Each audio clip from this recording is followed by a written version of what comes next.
Here you can become a hero who will go down in history as a knight commanding hundreds of soldiers. It is possible. A rich man possessing permanent treasures that no one has ever seen in reality. The alternative is a thief who will steal these treasures from the rich man and distribute them to the poor people. Here, you can even become a king. The new world is not just a game. It is a miracle of virtual reality, which can be connected to using capsules. Michael Douglas, looking at the bright advertisement for the new world, knew that this was his only chance to fulfill his dream of opening a flower shop. Michael and Jack straddled the treadmills at Uram Gym, Jack marveling at Mac's desire to own a flower shop. Michael asked his friend to speak more quietly. He was worried that his father, who also owned a fitness center, would find out about his dream. The boy didn't even want to start a conversation with his father about the flower shop. It would have been tantamount to suicide. Jack understood his friend perfectly.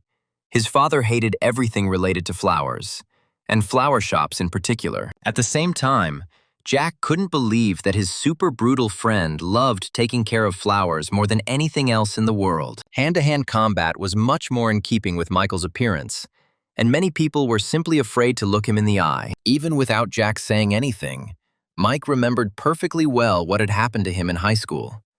It had been only 5 years ago. Michael's father had just opened his gym, and Michael was helping him at the reception when uninvited guests started pouring into the room. The bullies declared from the very beginning that they needed the owner of this gym, and that they had a serious conversation with him. It was a typical racket, and the gangsters claimed that the owner of the new gym had to pay them for permission to open his business there. The Uram Hall was brand new at the time, and had been operating for less than a month, with virtually no profit, and breaking even was considered a godsend. On this day, Michael was replacing his father, and since there were no visitors, he dozed peacefully in a chair listening to his favorite music. The bandits were outraged that no one was paying attention to them, and the guy in the chair didn't even take out his headphones. They were about to give the lesson to the insolent gym employee.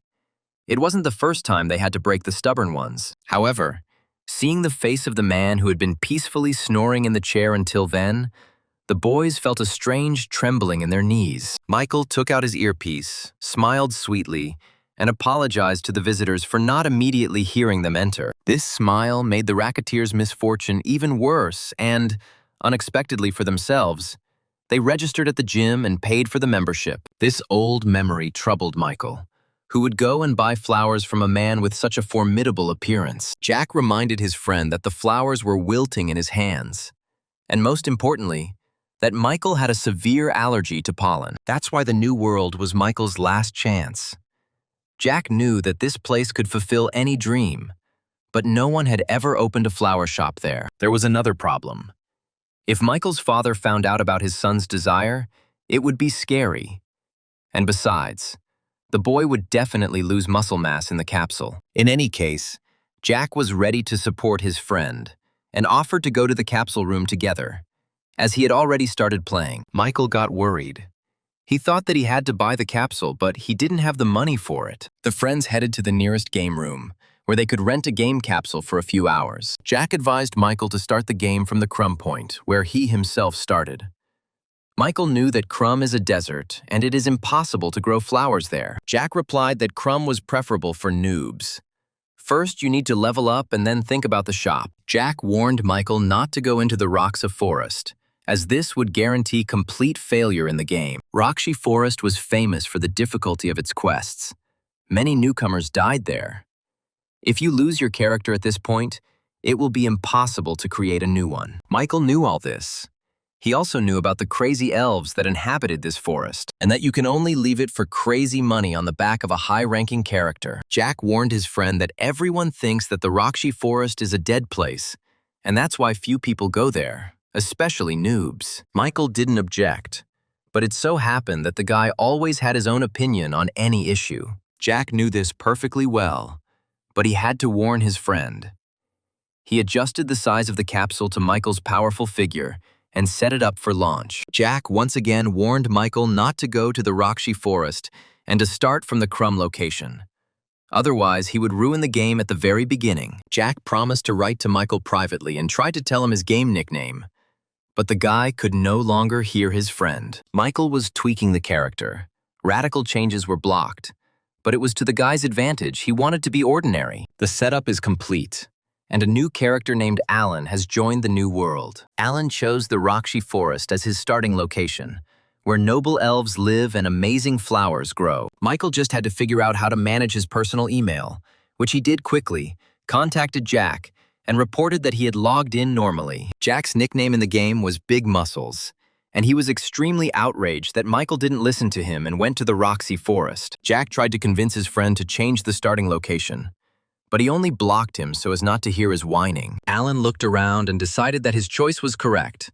He did not see people, but the variety of flowers of all shapes and sizes inspired him. To begin with, the guy decided to try moving in this body, and it turned out that the avatar corresponded to his actual physical fitness. Alan was analyzing the movement abilities and striking power of the virtual body, and from behind a nearby tree they were already watching him. The stranger believed that this player would be a new victim and join the Rakshi Forest clan, Chonro Kyop. Alan continued to study, unaware of the hand of fate hanging over him. However, the guy's natural sensitivity did not fail him, and he managed to turn around in time and spot the stranger. The guy didn't even flinch. He just asked the stranger to wait a little. He would finish, and they could start talking. Alan's face and his frowning gaze made a stunning impression on the stranger, as they always did. The player took a few steps back, and his intentions suddenly changed direction. The stranger briskly took off, declaring that he did not want to start an individual battle. Alan was perplexed. He thought that this was a training NPC in front of him. He wanted to start the game slowly, and then some Chonrokyup showed up. In any case, this clan had no meaning to Alan, and he decided that he would do whatever he wanted. Michael Allen wanted only one thing: to open a flower shop, grow and sell flowers. Alan stood in the very center of the flower meadow and vigorously inhaled the air.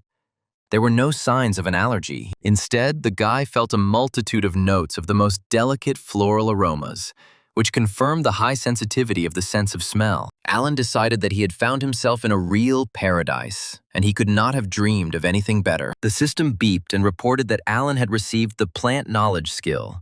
After examining a plant, the player could find out its name. Alan was delighted. This skill seemed to have been made especially for him, and he began to examine all the flowers surrounding him. The system increased the plant knowledge skill and raised the gathering level, and very soon Alan received the achievement, Simple Observer. This allowed for increased movement speed when flowers were growing around. Then the Flower Lover achievement was obtained and the loyalty of strangers was increased. Continuing his studies, Alan earned the Aspiring Botanist achievement and unlocked a reference book for automated recording of plant information. This was exactly what he wanted all his life: to study plants and record the material he obtained. Michael was delighted. His lifelong dream had come true. He praised the creators of the new world and rejoiced at the opportunities that had opened up. At the same time, May entered the Rakshi Forest location. She was warned about the dangers of Rakshi, but her target was the elves. May understood perfectly well that without people the beginning would be difficult. But people did not hold much interest for the girl. May longed to meet the elves and establish friendship with them, and perhaps even warmer feelings. Hearing the noise, May decided that she had not made a mistake in choosing the location and would immediately run into the elves. May peered out from behind a tree and saw a terrifying-looking creature hopping across the clearing. In fact, it was Alan.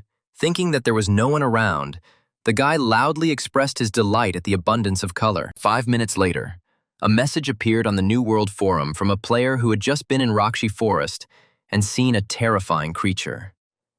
The player did not understand whether it was a monster or an NPC, and he was unable to talk to it due to fear of its appearance. Alan didn't care about any of this. When he saw the message about the directory, he immediately wanted to read it. The system provided the player with the required inventory upon first request. To extract the required information, one had to open the reference book to the required place and touch the required page with one's hand. After these actions, information about the Ifelchi flowers and the Physalis tree vine that he had just examined surfaced before Alan. Alan understood the principle of the system and decided that he would explore the entire forest and fill in the data on all plant species in the Rakshi Forest location. The guy decided not to waste time. He was drawn by his interest in virtual botany. Alan kept finding more and more new species, information about which was immediately entered into the reference book, and before he knew it, he had reached the very heart of the forest. The player's eye caught a piece of dandelion fluff. It was floating smoothly through the air towards Alan. Fluffy flew in from the direction of another flower meadow, and the guy turned towards her. A magnificent view of a sea of beautiful blue flowers opened up before Alan. It was a huge field of ilfetchy flowers. They were not rare, but they were not often found in such quantities. While examining the flowering plants, Alan discovered one bud. This flower was not going to show its beauty to the world. Alan found it strange that this flower couldn't bloom with the others. The guy squatted down next to the bud and remembered one incident. In the same way, an unblown flower stood in the school flower bed. It was the only one that retained its bud. It was during his second year of high school that Michael Jeho was the only one who noticed the bud. Michael decided to make sure the flower bloomed at all costs and really did everything possible. Every day, the boy came to the flower bed and watered the lonely bud. The next trick was to dry the flowers with classical music. Michael having heard that it helps the flowers grow, the boy encouraged the bud and wished it luck in flowering and producing seeds. It was not entirely clear what all this led to the goal, but the bud blossomed slightly. Michael Jeho was incredibly pleased that his efforts had not been in vain. The boy's joy did not last long. The school garden keeper, Mr. Ill, appeared and trampled the flower. Ill stated that he was informed that Jeho was deliberately growing poisonous flowers in the school flower bed. Mr. Ill was cruel to the bullies. And from Michael's face, he decided that all the rumors were true and decided to destroy the flower and punish the guy severely. That day, the flowers cried. Jeho cried. But Mr. Ill cried too. Alan decided that despite the fact that he had failed then, he would definitely succeed now. The boy intended to help this flower, like all the others, to disperse its seeds. The system immediately responded with a message that the player had found an ilfetchy flower that had never bloomed. Alan was perplexed by what he meant. It never bloomed. Was it some kind of quest to make the flower open its petals? The boy was overjoyed. He was so tired of listening to his father's instructions. Now he could show the will of a man who would do everything without support. Alan spent an hour searching for information. But this flower was not a new species, and was not another form of the same species either. Alan decided he couldn't just sit and watch any longer. He needed information. It was time to go to the starting city and accumulate experience. Without this, there was no way forward. After 3 hours of play, Alan started playing as a regular player and came to the small village of Trion, a resting place for elves. One of the reasons why Rakshi Forest is difficult to traverse is that the hostile elf village was the starting point. Alan had some concerns about the elves and their attitude towards people. But it was just a game, which meant everyone would survive. Very soon, Alan came across 2 elves engaged in some kind of passionate conversation. The elves stopped Alan and stated that he had no right to visit this village. Alan apologized for bothering me. He didn't expect it to be so difficult. The elves decided that Alan was actually a monster and not a human, and were amazed at his ability to talk to them. The elves decided not to waste time talking, but simply attack Alan like a dirty monster and kill him. Alan was surprised. Where these runts here saw a monster, they were probably calling him names. And that was offensive. The boy dodged a direct blow to the jaw, delivered with a force that was out of proportion to the fragility of the attacker. At the same time, Alan noted that his ability to dodge attacks was enough to avoid a punch. Michael owed his high level of physical fitness to his father, who mercilessly drove his son. The father made the boy do 300 push-ups in one go, fix his position and not change it for a long time. His father was a strict coach and yelled at Michael to become a great fighter and never let his guard down. Now Alan deftly dodged the blows of the enraged elf, receiving no damage at all. Alan lost the sense of reality of the fight. He could not dodge properly and did not want to cause much harm to the elf. The guy decided to take a risk and counterattack, even though he didn't know the level of strength in this body. No sooner said than done. But the system announced that due to the difference in levels with the enemy, no damage was inflicted. The elf noticed that the monster's movements were quite good and did not allow one to relax. The second elf didn't understand where such a large and strong monster came from in their forest. Alan was indignant. How could they? Does he look like a monster? The pointy-eared ones are completely carried away. The elves were surprised that the monster could talk. Maybe he was the devil. Alan did not give up trying to convince them that he was a man, an immortalian. That is, the player who dies and will not be resurrected, unlike an NPC. The elves were surprised by this turn of events. Was he really not immortal? Although Michael's face told them something completely different. The elves were looking for signs of an immortalian in Alan. They simply sniffed the guy. Alan was outraged.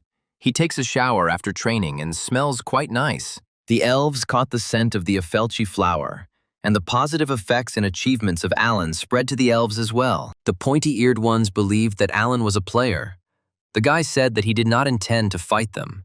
He only wanted to learn about the Afelchi flowers. The elves stated that this type of flower is the most common in the Rakshi forest, which is why Alan is so interested in it. Alan admitted that he studies flowers in order to grow them later, and he is looking for information about the Ilfechi flower, which has never bloomed. The elves doubted the truth of the guy's words until the very moment he told them about the Ilfechi flower, which had never bloomed. After this message, the pointy-eared ones cast aside their doubts and focused on the information about the flower. Alan was surprised by their reaction, and also noted that his reputation had increased since he had survived the battle against a superior opponent. That same day, another newcomer, May Legranda, entered the game.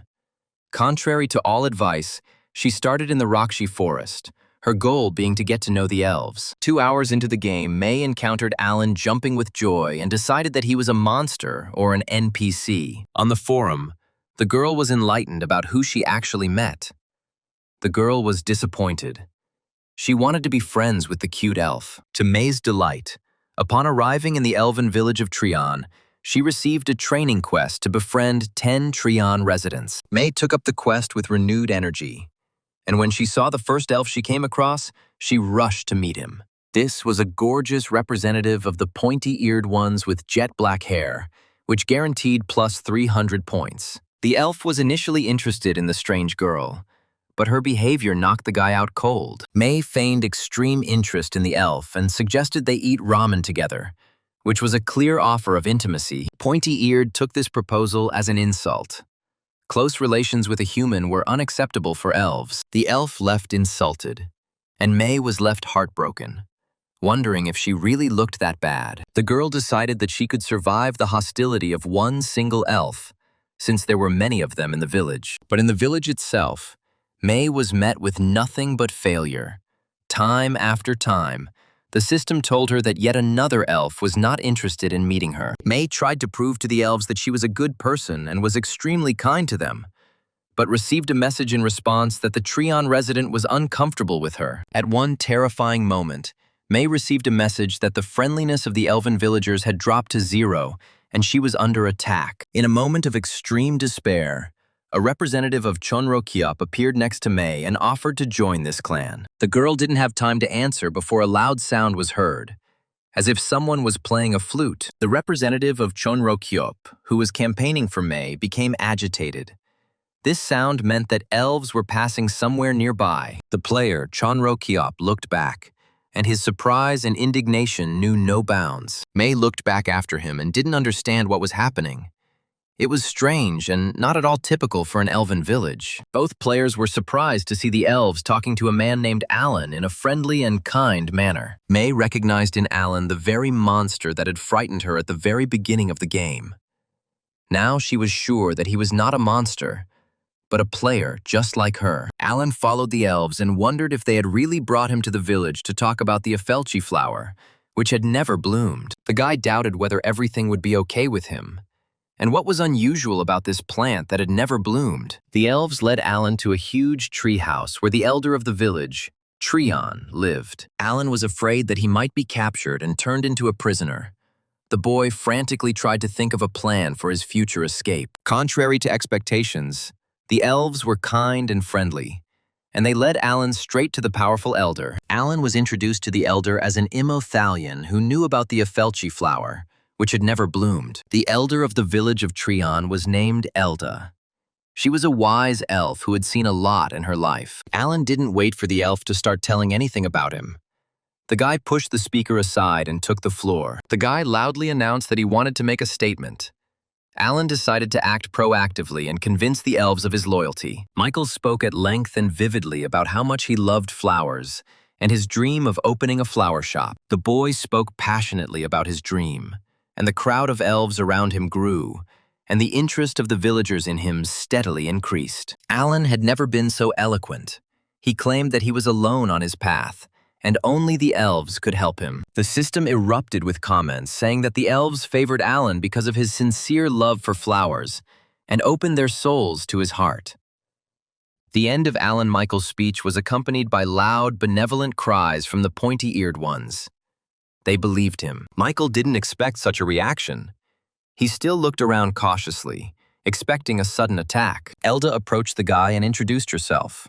Moreover, she called him a funny person.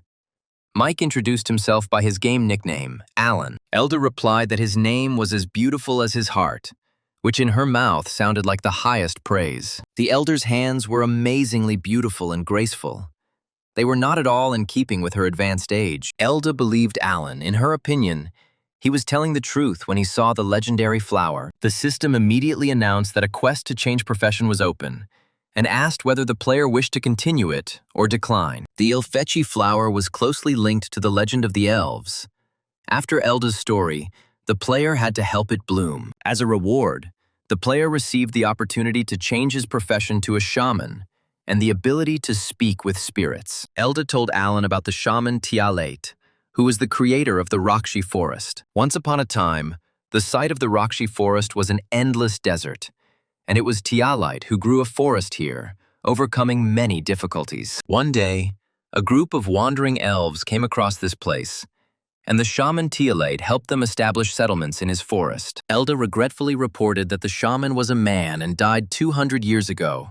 Now he is not with them. The elder was pleased with only one thing.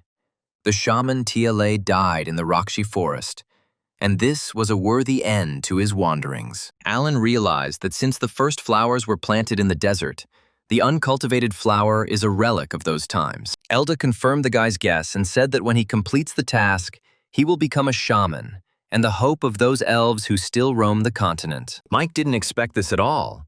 He didn't plan to become someone's hope. Not at all. The elder of the elves sincerely asked Alan to complete this task. Its outcome was extremely important for all the elves of the continent. Alan was only interested in one question. Would he be able to open a flower shop if he completed the quest and became a shaman? Elda didn't immediately understand what Alan was asking about, and was surprised by the guy's strange remark. Alan admitted that the flower shop is very important to him.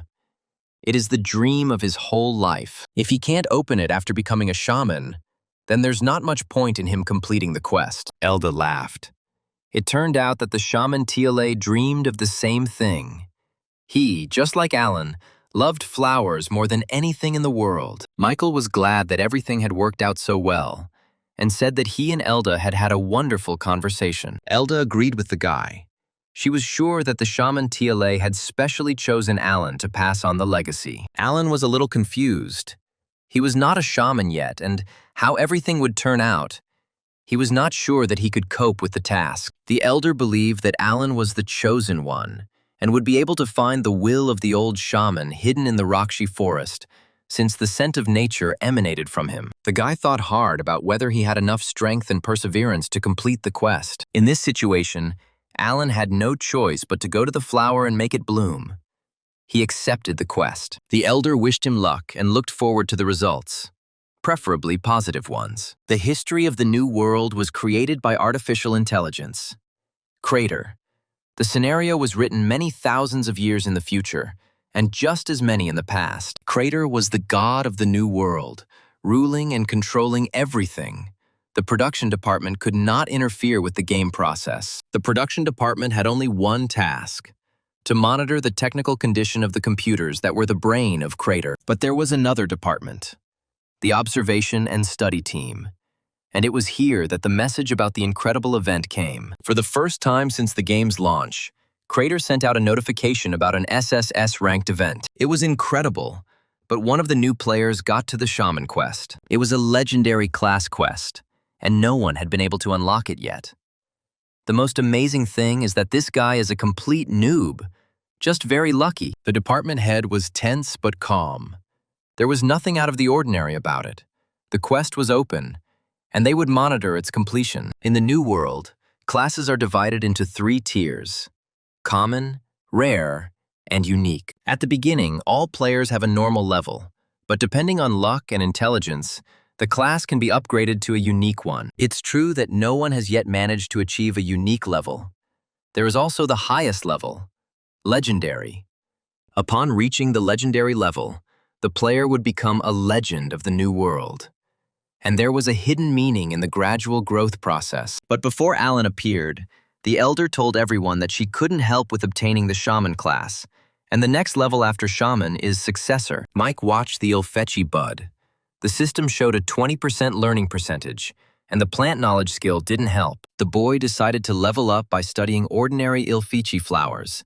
He assumed that then he might get more clues. As if confirming Alan's thoughts, a dandelion seed landed in his palm, and the boy decided that this is exactly what he would do. Just as dandelions bloom here and there in the forest, so Alan can watch the growth of the Ilfetch'i.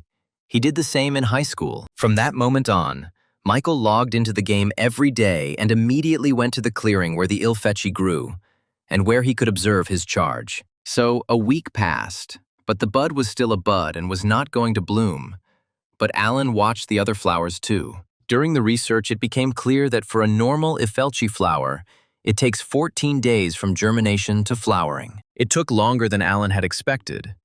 But as a result, his plant knowledge skill grew rapidly and was filled with new information. Michael Allen's knowledge of plants reached level 10. He could recognize the names of plants and even collect some of them. The level increased, and with it, the possibilities increased. An additional skill appeared. The player could check the condition of the plant. The guy became interested in how to find out the condition of the observed plant, and he decided to use this opportunity to study the Ilfetch'i flower. The system showed a constant 20% study. Alan was puzzled why there was no additional information. The guy checked the condition of the plant and was told that for several days in a row, the flower had been experiencing terror, feeling the evil gaze of a person. It became clear that this skill determines the internal state of flowers. It was amazing. This meant that the Ilfetch'i flower was practically intelligent and capable of experiencing emotions. Alan looked around. To his delight, there was no one nearby, and the guy dared to do the impossible. Alan decided that he would try to communicate with the flower. Why not, since it was intelligent? The guy leaned as close to the bud as possible, said hello, said that he was pleased to meet him, and was about to say his name. Michael was suddenly overcome with embarrassment and felt like he looked like a complete fool. However, he won't know until he checks, and the information about the flower indicated that it has consciousness and feelings. The guy leaned over to the bud and introduced himself. He suspected that he might be taken for a madman, but he continued to experiment. Jack, having heard his friend's story about his adventures in the game, decided that Michael had gone crazy. A friend was perplexed. Instead of opening a flower shop, Michael spent 2 months talking to a flower. Michael was strengthening his triceps and asked why he thought so. In his opinion, everything was absolutely consistent. Jack decided that his friend was even crazier than he thought. It was just crazy to talk to a flower for 2 months, even if it was intelligent. Michael claimed that he had spent all this time usefully. He had rid the flower of its feeling of fear, and it had begun to like him. Jack didn't understand his friend. He didn't know why he received this assignment, or whether this class even existed. Maybe he was being played and he was talking like a fool to an ordinary flower for 2 months. But Michael believed that this was not the case, and he would soon feel it. Jack had known before that Michael was obsessed to the point of abnormality, but he objected that unless he tried, he would never find out. Michael said that by communicating with the flower, he discovered that it liked dew and the sounds of the flute, and also learned new skills and raised its level. Jack asked what level Michael's character was 2 months after joining the game. He had already raised it to 30. Michael replied that he couldn't tell Jack this. It was his secret. It was just that his level was much lower, only 4th, but that wasn't certain. Michael hurried into the game and decided to check his level. It turned out that his knowledge of plants corresponded to level 31. Florist skill, accelerated plant growth, 21st level, landscape skill, 12th, allowed you to learn about the necessary nutrients for a flower. Elven flute.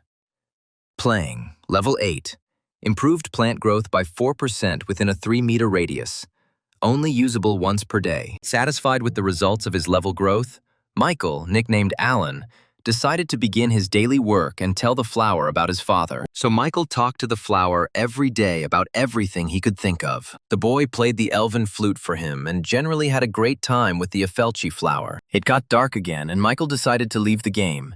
He, as usual, said goodbye to the flower and promised that he would return to it tomorrow. A message lit up that the Afelchi flower, which had never bloomed, regretted having to break up with her boyfriend. The next message left Alan stumped. It turns out the Ilfichi flower, which never bloomed, wanted to follow him. A wonderful melodic ringing sound echoed across the clearing. And Michael, Alan saw what he had been waiting for so long. The Ilfechi flower blossomed. But it was very different from the usual flowers of this species. In the very center of the inflorescence, an amazing glow was flaring up. And Alan froze in bewilderment. The guy never expected such an effect from his 2-month efforts. The flower shot something surprisingly bright but not burning in his direction. But these were not disputes, but a clot of bright light, a bluish glow. The guy never understood what this clot actually was. The glowing substance seemed alive and even sentient.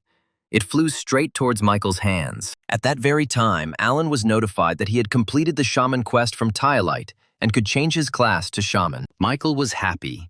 He finally completed this quest and naturally agreed to change classes. Something incredible happened. The luminous substance began to glow evenly and easily entered Alan's chest. The system started flashing messages. The class was changed to shaman. The spirit energy was transferred to the player.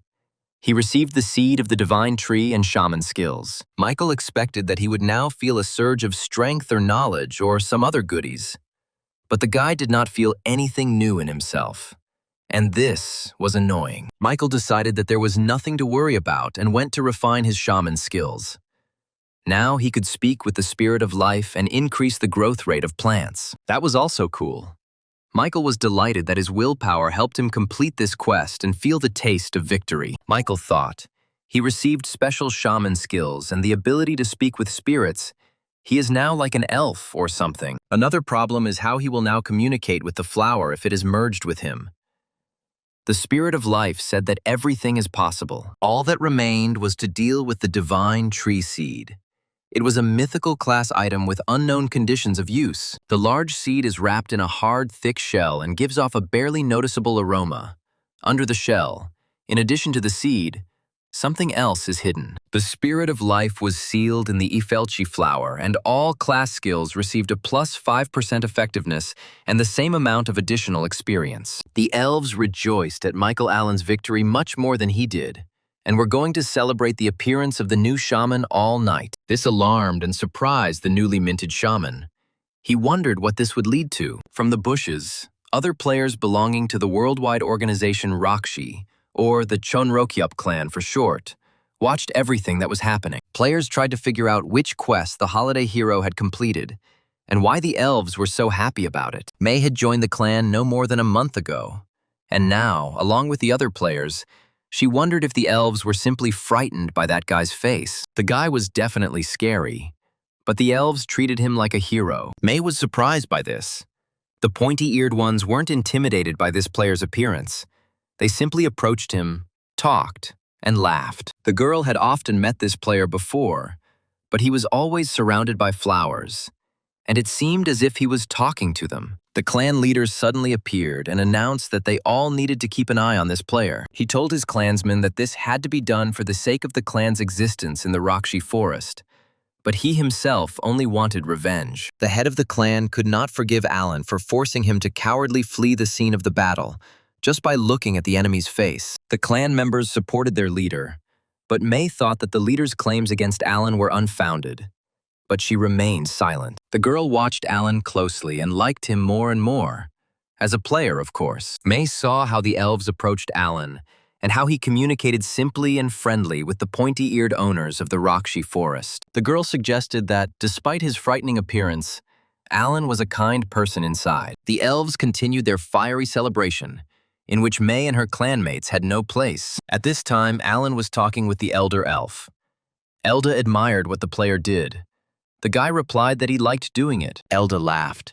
She believed that this is exactly how a real shaman should answer. Alan honestly admitted that he still didn't quite understand what it really meant to be a shaman. Elda wasn't surprised, because there's little information in the world about shamans and their purpose.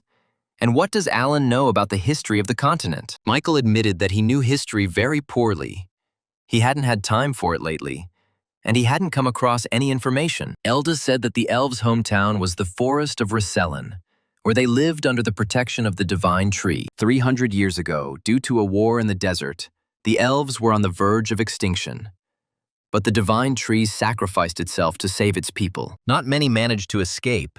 The Risellen forest was depleted, and the elves scattered across the continent. Michael hadn't read anything about the Desert War yet, and thought it would be a good idea to take the time to browse the New World Forum. Elda explained that at the very beginning of time, the relationship between humans and elves was neither good nor bad. However, humans allied with the demons, enlisting their power and support, and became enemies of the elves. People and demons destroyed forests, attacked the divine tree, and killed elves. Many representatives of the pointy-eared tribe died in those times at the hands of people and the teeth of demons. Since then, Elda admitted, the elves have been hostile to people and do not trust the insidious tribe of the sick. Now Michael understood why the elves were so cautious and unkind to people. Elda continued her story and said that there was only one person who was closer to nature than an elf or a spirit, and everyone respected him. It was the shaman TLA. He interacted with the divine tree until the very end. Now, Alan is destined to take his place. At the same time, Michael received a message about the class quest Rebirth of the Tree, or Home for the Elves. The boy saw no reason to refuse. He had the seed of the divine tree, which he received from the flower, and he told Elda about it. The elder replied that the seed was entrusted to Alan as a shaman, but not to the elves themselves, so they had no right to interfere. Alan wanted to give the seed to the elves, doubting that he himself would be able to grow the divine tree. Elda stated that this was precisely his task, but this did not mean that the elves would sit idly by.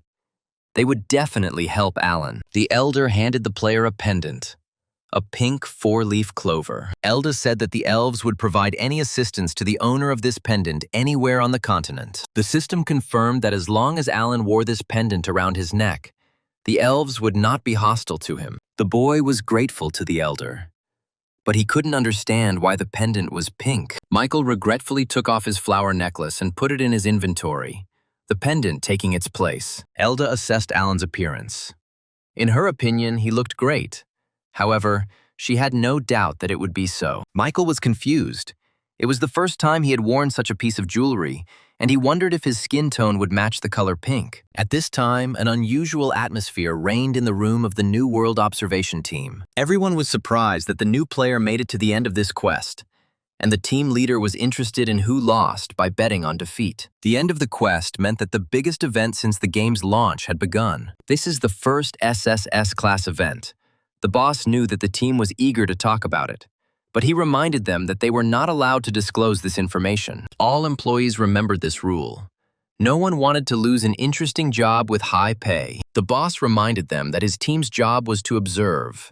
The company president was responsible for all decisions, and they had to watch their tongues. If all goes well, this will be a great achievement for the observation team. This player found hidden quests in the wildflowers. No one had ever seen them before, and he even managed to complete them. The guy did all this thanks to his efforts and perseverance. The head of the department admired Alan and offered to pray for his wonderful future. After Alan left, one of the elves dared to ask the elder a question that constantly tormented him. Ostruki knew that in addition to the pink pendant, Elda also made a dark blue one. So why did she give Alan the pink version? The elder answered evasively that everything was the will of the divine tree, and she had nothing to do with it. The pause dragged on, and Michael was about to leave. The elder asked if he was really going to leave the village so quickly. The player replied that he would like to stay in Triana longer, but must take care of the fate of the other elves on the continent. Elder reported that the Trion elves had prepared several small gifts for Alan as a token of gratitude. Michael was informed that he had received an elven bow with 30 arrows and an elven rapier. All the items were laid out on a red pillow and ceremoniously presented to the new shaman. The elder regretted that Alan would not be able to use the gifts now, but they would definitely be useful to him in the future. Michael looked at the gifts with interest and promised to use them carefully. Elda, on behalf of all the elves, asked Michael to accept the title of Elven Idol, and not to worry when they meet again under the Tree of Life. Michael was proud of the title he received. It meant that the elves adored him, and he promised to do everything possible to justify the hopes of the pointy-eared people. Several pairs of curious eyes watched this entire action from the bushes. The head of the Chonrokyup clan was ready to burst with envy. This man received a weapon as a gift from the elves. The members of the Chonrokyup clan had practically no time left to observe. It was time to begin their planned action. Michael walked through the forest and thought. He received a difficult task from the elf elder. What to do now with the dream of a flower shop? Should Michael save Rizellen from the demons or put off this quest for later? Elda said that the Rizellen forest was a haven for demons, and it would take an incredible amount of time to cleanse it. There's little information on the forum, but everyone agrees that it's very difficult and very easy to die there. The player decided that he could combine his dream and quest by growing tree seeds in a location suitable for opening a flower shop. The Spirit of Life heard Alan and said that he knew such a place. The player had no doubt that the Spirit of Life had extensive information on this matter. The Spirit of Life was silent for a moment, and then said that he had forgotten this information. Michael was upset. He had been counting on the Spirit so much. The Spirit made excuses. Very little time had passed since he woke up, and his memory had not been fully restored. But he promised to let him know as soon as he remembered. Michael. Alan did not get upset. He needed to prepare for the trip, and first of all, to fill out the plant reference book. The skill of studying plants will help him with this. But suddenly, the player heard the sound of heavy feet and the cracking of branches. A level 25 brown bear from the Rakshi forest appeared in front of the player, which was much larger than the guy. Michael had little choice. Either die ingloriously and start the game over, or try to defeat the beast, but most likely die too. The guy didn't think for long. He rushed to meet the bear, but he immediately jumped aside the animal, avoiding a direct collision. It turned out that the bear also got scared and jumped to the side at the same moment. Michael was puzzled why the level 25 bear did not attack the level 8 player. The spirit explained that the bear was afraid of the guy's face. Michael doubted that he might be scary to the bear, but the bear clearly wasn't going to run away from him. The guy decided that even though he was only level 8, his character had enough reaction and speed to fight the bear. Michael reached into his inventory and grabbed the first item he could find. He avoided a collision with the elves, but it definitely wouldn't work with the bear. The boy decided to use the rapier he received from the elves, deciding that it was the only true weapon. Michael rushed at the bear, but he lacked fencing skills, so the bear avoided the attack, and the guy failed. As if to top it all off, the bear struck back and dealt Michael's character 98 points of damage. A strong blow resulted in damage to the joint, and agility was reduced by 10%. Michael decided it was useless to attack with a weapon he couldn't use. The rapier went into inventory, and Michael was faced with the question of how he could defeat the bear. The guy decided that there was nothing more effective than his own fists. They had never let him down. Michael activated his attack and dealt 7 damage to the Rakshi Forest brown bear. At the same time, the guy managed to avoid the blows of the beast's powerful paws. After performing a couple of complex moves, Michael received a message that he had weakened the beast a little more, although only by 3 units. With incredible effort, dodging blows and completing a couple of successful attacks, Michael dropped the bear a few more points. The system reported that the total damage level of the Rakshi Forest brown bear was 14 units. Michael did not stop and continued to actively attack without reducing the pressure. The system warned that his active attacks had increased his fatigue by 15%. The player realized that for such low damage, this was a great expenditure of energy. He would rather collapse from fatigue than defeat the beast. He urgently needed to find something that could increase the character's attack power, and he came up with what it would be. The Chonrokyup clan was watching the battle between Alan and the brown bear, and May offered to help the boy. Otherwise, he might lose. The clan leader replied that this was exactly what he was waiting for. This player was only level 8, and it was impossible for him to survive in the forest. The head of the Chonrokyup clan planned to attack Alan immediately after the battle with the bear and take away the elves' weapons. May objected, But the leader declared that this was all for the sake of their common happy future, and they must firmly follow this path. May believed that they should get closer to Alan and not attack him. This would help them advance the clan much more. The girl declared that Alan was kind, talked to flowers, played the elven flute.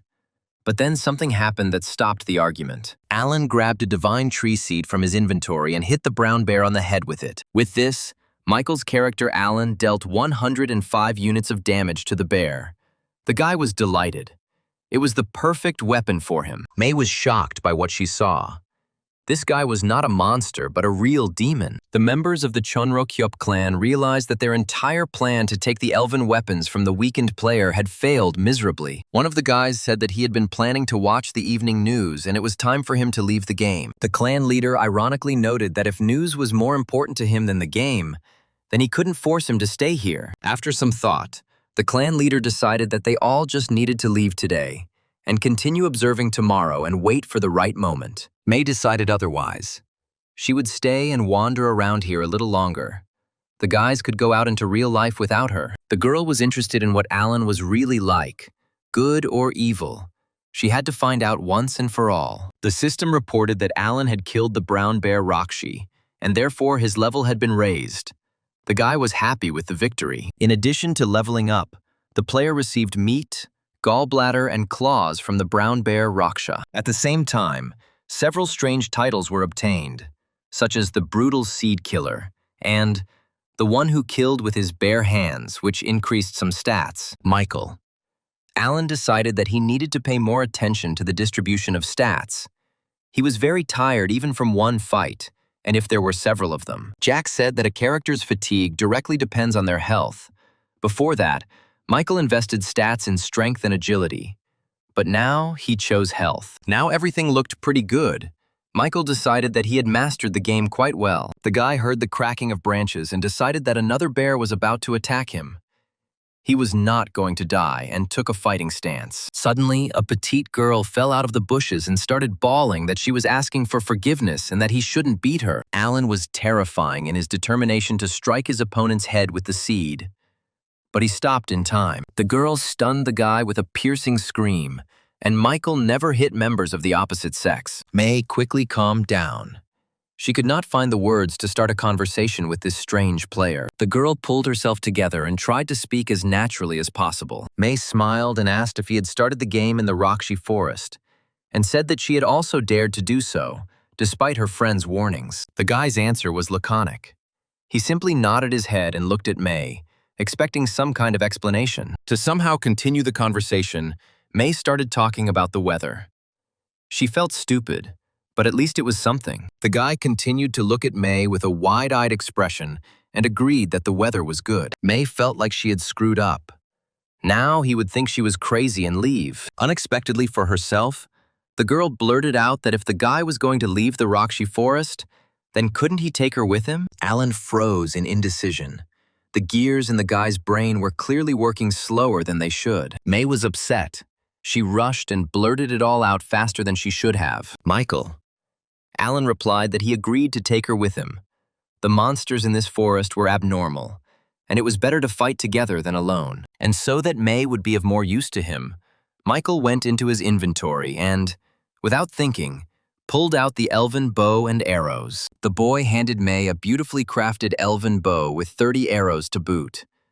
But he still couldn't use it. May was overwhelmed with happiness. But could she accept such a precious gift so easily? The girl initially refused, but the guy's threat of a slap on the back of the head made her change her mind. Alan laughed loudly and said that he was joking, that he generally doesn't hit girls and women, as a matter of principle, unless they ask for it themselves, of course. May decided that the guy was lying, that he would get anyone from hell and turn them inside out. But she smiled and thanked him. Alan informed May that he would not leave the forest right away. He had some business to complete. Alan planned to stay in the Rakshi forest for some time.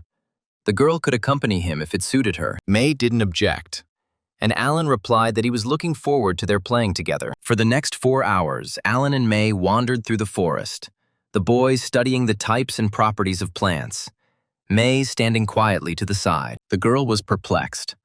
All this player did was study the types of plants and mutter something under his breath. It was strange to see someone who had defeated an opponent more than 3 times stronger than him engaged in such a peaceful and even boring activity. May decided that the monstrous appearance was just a cover so that no one would interfere with the guy studying the flowers. Michael, in turn, did not understand what was wrong with this girl. She was looking at him so intently, as if she wanted to drill a hole in his back with her gaze. That's how they spent all this time. Michael studying the plants, sometimes laughing or shaking his head, and May watching him with curiosity. Alan soon announced that he had done everything he had planned and was going to leave the game. May asked when they could meet next, and the guy replied that he would log into the game tomorrow at around 3 o'clock in the afternoon. The girl asked what time zone he was using. Michael clarified that it was Korean, and it turned out that the girl was also from Korea. After all the time the guys spent playing the game together, they finally had a normal conversation. May said that the appointed time was also convenient for her. Alan threw out a short, "See you," and was about to leave the new world. The girl stopped him, realizing that she didn't know the name of her new partner. The girl shouted after the guy that her name was May and asked what his nickname was in the game. The guy mistakenly said his real name, Michael, but then he came to his senses and corrected himself. His nickname in the game is Alan. May approved. It was a beautiful name. In her opinion, it was very suitable for a shaman. The girl was glad to meet her. Today, her game day was going well. In real life, Michael was reprimanded by his father. The boy was late for training by a whole 5 minutes. The parents suspected that something was wrong with his son. And today, he found out that he was playing New World and caused a real scandal. In principle, the father was not against computer games, but not at the expense of training. He was bothered by the fact that his son was lying in a capsule for hours and losing muscle mass. Michael convinced his father not to worry, that he was following a diet, sleep, and training schedule, and that the game would not affect his physical condition. The boy knew that his father dreamed of seeing him become a martial arts master, but his mother was against such a destiny for her son. So the son found an alternative. The father decided that his son was going too far and was clearly asking for a scolding from him, and then from his mother. Michael said that a third of the planet plays New World, and if you strive for first place in this game, it's the same as challenging the champions. The father was deep in thought. Maybe his son is not such a blockhead if he plays to become the first among the best. The elder Douglas asked if his son really wanted to become a champion or king of the New World. Michael had already given up hope of persuading his father, but now he had no choice but to agree, because he wanted to become the king of the New World. The father's next question about Michael's profession in the game did not stump the boy. Michael cheerfully reported that he was a warrior in the game, and the guy didn't mention the flower shop. Unexpectedly, Douglas Sr. became emotional and said that he was proud of his son. He was sure that Michael would not let him down. A 134th class Sunset Knight entered Rakshi Forest with the intention of making easy money by collecting it from noobs who wanted to get out of there. The player belonged to the Guild Prime clan, had the title of Zichchik, as he had reached level 100 without dying, and believed that the Rakshi Forest was not a difficult location. The monsters here were no higher than level 50, so the Sunset Knight couldn't understand why this forest had such a bad reputation. The knight noticed the elf, called out to him sharply, and ordered him to bring him a player named Jonas, who was the one asking for help. The elf replied that he would let the guy's attack pass by his ears since he was kind today, but advised him to leave. Otherwise, his kindness would quickly evaporate. The Knight of Sunset laughed loudly and quite brazenly in response, causing the elf to become increasingly irritated. Having finished laughing, the player drew his sword and menacingly declared that if the elf did not want to die immediately, he must bring Jonas to him. The elf stared at the insolent fellow in bewilderment. The sickly one was too bold even for his ill-mannered tribe. The blade at the pointy-eared one's throat clearly indicated the alien's hostile intentions. The elf paused slightly, wondering what kind of punishment to choose for the player. At this moment, Michael, Alan, level 10, entered the game. Yesterday, his father scolded him so much that he almost quit this activity, but everything worked out. May was already waiting for him, which greatly surprised the guy. Michael had never expected to meet her here so quickly. The girl made excuses that she hadn't waited for Alan for long, that she had just walked in, and that it was just a coincidence. Alan suggested that May play productively today, finish all her business, and change location. May would have agreed to anything just to be happy with this mysterious Alan. But secretly, she thought that the name didn't suit him. Alan planned to spend today updating his botanical reference book, which was only 50% complete. While the boy was studying flowers, the interest of the Rakshi forest elves towards him steadily increased, and the buff for studying flowers also grew. May noted that her partner was observing the plants again today, but she was tormented by curiosity. The girl wanted to talk and learn at least a little information about her partner. May thought she had chosen a very opportune moment and asked when Alan had started playing New World. The boy was fascinated by the study of plants, so he didn't immediately understand what May was asking him about. May noticed that players are usually busy leveling up from the start, but Alan doesn't do that. The girl assumed that Alan had been playing here for quite a long time because he kept looking only at the flowers. He probably liked them very much. Alan looked back at the girl. His expression was very different from friendly, and May was a little taken aback. The girl immediately stated that if Alan did not want to talk about this topic, then she would not insist on an answer. Alan said he would be happy to answer May's questions since they were partners. The guy turned to the girl and grabbed her by the shoulders. May was scared. Alan's face was very scary. Alan looked at her with shining eyes and said that he had been playing for a little over 2 months. The guy said that he likes flowers, and this is true. And he also came to the game to open his own flower shop. May could only be surprised. And Alan announced that he also wanted to plant a large garden. May was perplexed if all this could be done in reality. Alan evasively stated that in reality, he had different circumstances, and he decided to do all this in the game. May was perplexed. Such a brutal appearance and suddenly a flower shop, and also a nickname that sounds soft and does not suit his face at all. The girl was confused, but she believed that since the elves understood and accepted Alan, then she could too. The boy's sincerity touched the elves so much that May clearly needed to learn from him. If she learns this from Alan, she will surely be able to get along with the elves of the Rakshi forest and the entire continent. May dreamed of friendship with the elves, and Alan watched her. Now it was the guy's turn to be surprised by the oddities of his partner. Suddenly, the partners heard strange sounds and realized that something strange was happening nearby. The guys looked around. May really wanted to get away as far as possible and not find out anything, but her companion thought differently. He was going to check what was going on there and who was making these strange sounds. In fact, it was a level 134 Sunset Knight who was shouting. Something or someone had given him a boost of speed, and he was performing unique somersaults in the air. The knight could not even imagine that elves were so strong. He certainly did not want to die in this strange place. The elf caught up with the knight, asking why his intentions had suddenly changed and why he no longer wanted to look for jhanas. The elf got ahead of the Knight of Sunset and dealt him a crushing blow. Fortunately, the player managed to shield himself with a shield. The knight decided that he had managed to escape. It was a unique artifact and had repeatedly saved its owner, inflicting devastating damage on the enemy. The elf crawled out from under the shield and praised the shield. In his opinion, it was incredibly good. However, the person who uses this wonderful shield, the elf noted, is very weak. The Sunset Knight realized too late that he had been too overconfident and had nothing to offer against the elf's strength. The light faded in the guy's eyes. Such a gentle, almost ephemeral creature easily took him apart. The elf gave the knight a light jab to the back of the head, bending him in half while simultaneously throwing his shield to the side. With his next move, the pointy-eared one kicked the player in the face with his knee, inflicting damage on him that bordered on complete nullification. Ostruhi was surprised. His opponent was still standing on his feet. What a shame! And he was already about to leave him alone. The knight decided it was time for him to drink a potion that restored his health.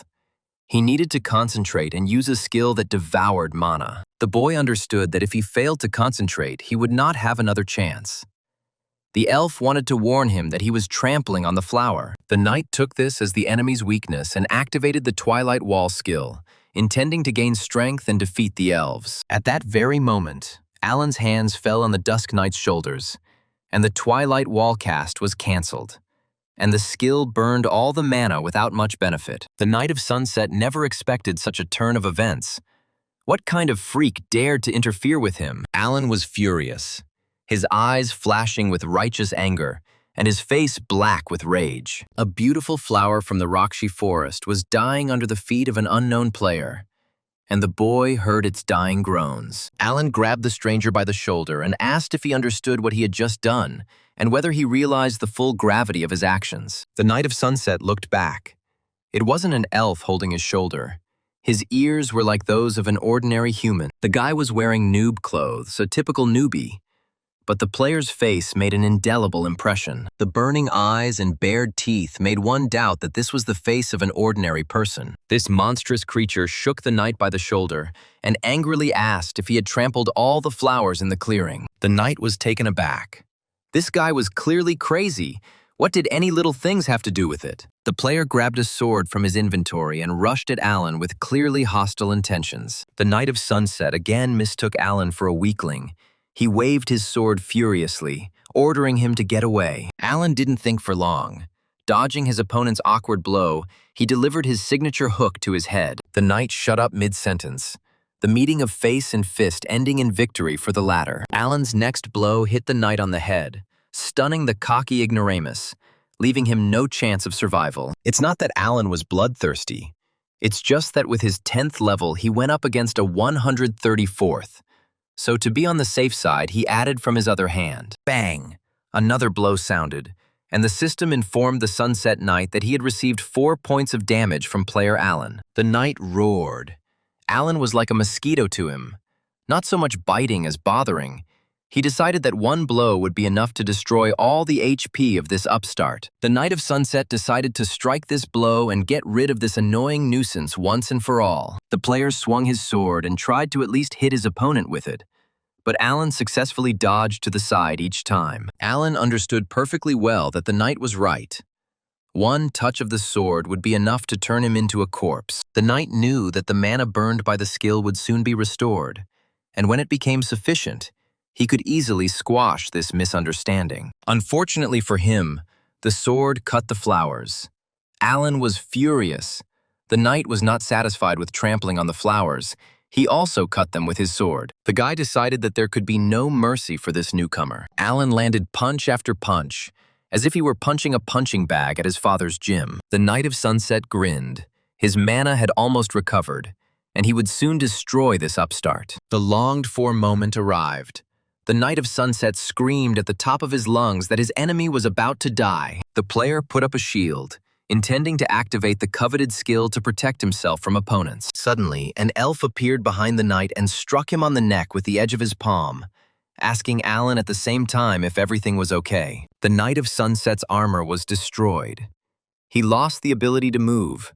The system reported that the elf's prowess had sent him into a faint. Alan didn't waste any time and continued to hit his opponent, reducing his HP level, albeit slowly but surely. To increase his opponent's losses, Alan used the famous boxing technique Sonny Dempsey. The system reported that Alan had taken the divine seed from his inventory, but the guy himself didn't even notice. Alan decided that since his fist was burning so much, he simply had to use it against the knight. The guy closed the distance between himself and his opponent in one jump and decided to hit while his fist was still warm. The knight had never received such blows.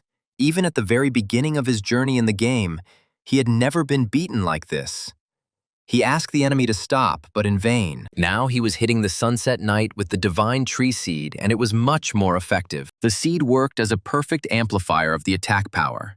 The enemy lost more and more energy. Periodically, Alan would use his hand free of seed, slightly adjusting the direction of his opponent's movement. Alan won. The Knight of Sunset received a message that he died and was reduced in level to 1, and would only be able to recover in the game in 10 hours. Alan immediately learned that he had killed the enemy. His fame grew, his level increased, and he received the title of Honorary Destroyer. May was shocked. Alan killed the knight just because he was trampling on the flowers. But after the battle, the shield that the knight used remained. The shield is a legendary piece of equipment, used at a strength of 280, providing protection of 320, with twilight energy of 500. The spirit of the Twilight Knights was stored in the shield. The twilight wall provided a 5-second awakening of this spirit and stopped the enemies. Alan was looking at the shield when an elf approached him and thanked him for what he had done. The elf said that this player arrived in the village of Treon and began to threaten its inhabitants. He clearly posed a danger, which is why they were pursuing him. Alan had no doubt that this guy deserved to die. He was sure of it even when he stepped on the flowers. The elf was delighted, as one would expect from a shaman. But suddenly, the pointy-eared one turned his attention to May and asked Alan, who was standing next to him. Alan recommended the girl as someone who would help him study the flora of the Rakshi forest. The elf had no doubt that the new shaman would have assistance. This was expected. His predecessor always had assistance. May happily discovered the message. The elves showed a slight interest in her. The elf wished her success in working with the shaman. Stunned by the unexpectedness, May replied in confusion that she was ready to help the shaman in everything. The elf said goodbye to the players and invited the boys to visit the village of Treon. Michael. Alan decided that he had had enough adventures for today and was about to leave the game. He was stopped by May's question, whether she really could become his assistant. That would be great. Michael didn't expect that his assistant position would be a coveted goal for any of the players. The guy asked May again if she really wanted this and, in general, why she needed to be the shaman's assistant. The girl said that she really wanted this. She didn't want to miss the chance to get closer to the elves. May was so persistent that Alan was slightly taken aback by her pressure. He decided to comply with the girl's request.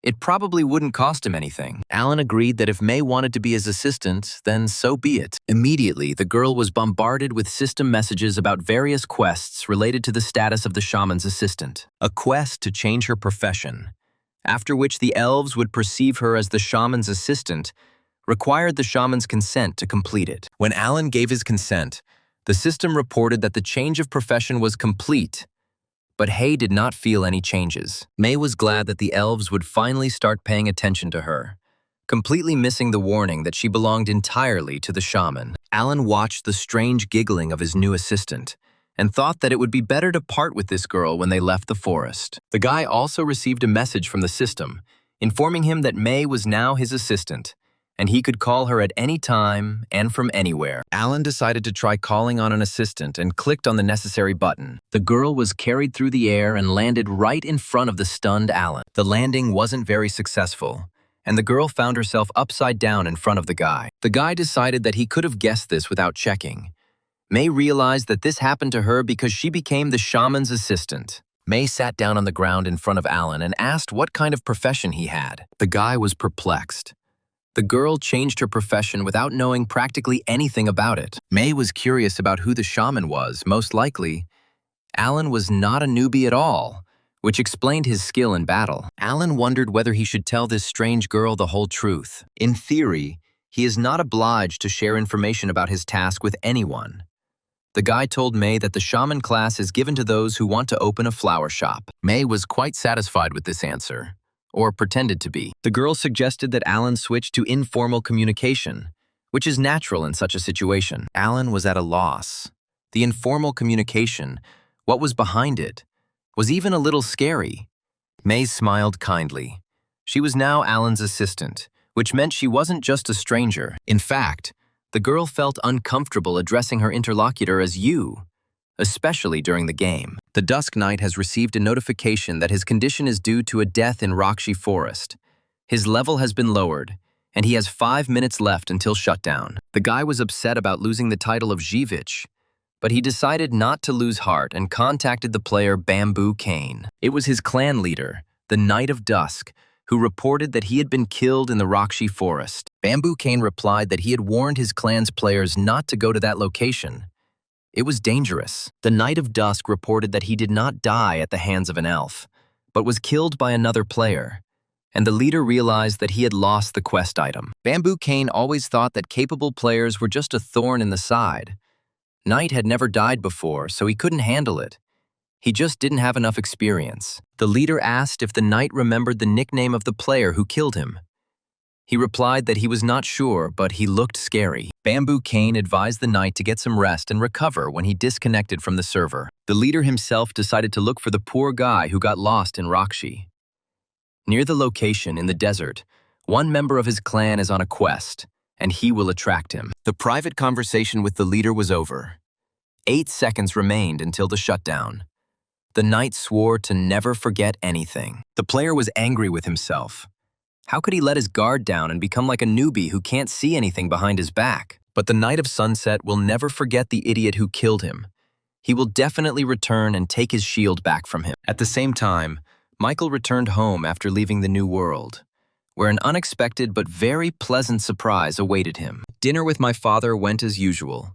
They silently chewed the necessary amount of fiber, carbohydrates, and proteins. Suddenly, his father asked how Michael was doing in the New World, and when he planned to become king there. The boy almost choked in surprise when his father was interested in something other than training. The father asked if it wasn't enough for Michael to be a real-life hand-to-hand combatant, and he was also worried that his son would get sick if he played too much. Michael was worried about what kind of hand-to-hand combat his father intended to teach him next. The father said that his son was fired up by a new hobby, but he couldn't help him in any way. So he bought something, and it now stands in Michael's room. The men hurried to Michael's room, where his father proudly displayed a used but fully functional game capsule. Michael asked if the gym loan had already been paid off and where his father got the money from. His father replied that the capsule wasn't expensive and that the championship title was worth it. Michael was also interested in one more question. Does his mother know about this purchase? This question left the father at a loss. The only person in the world he feared was his beloved wife. However, he hoped that Michael's mother would understand him correctly when she came home and saw the capsule. A little later, Michael's father knelt down and begged his dear wife to forgive and understand him. Mom was angry.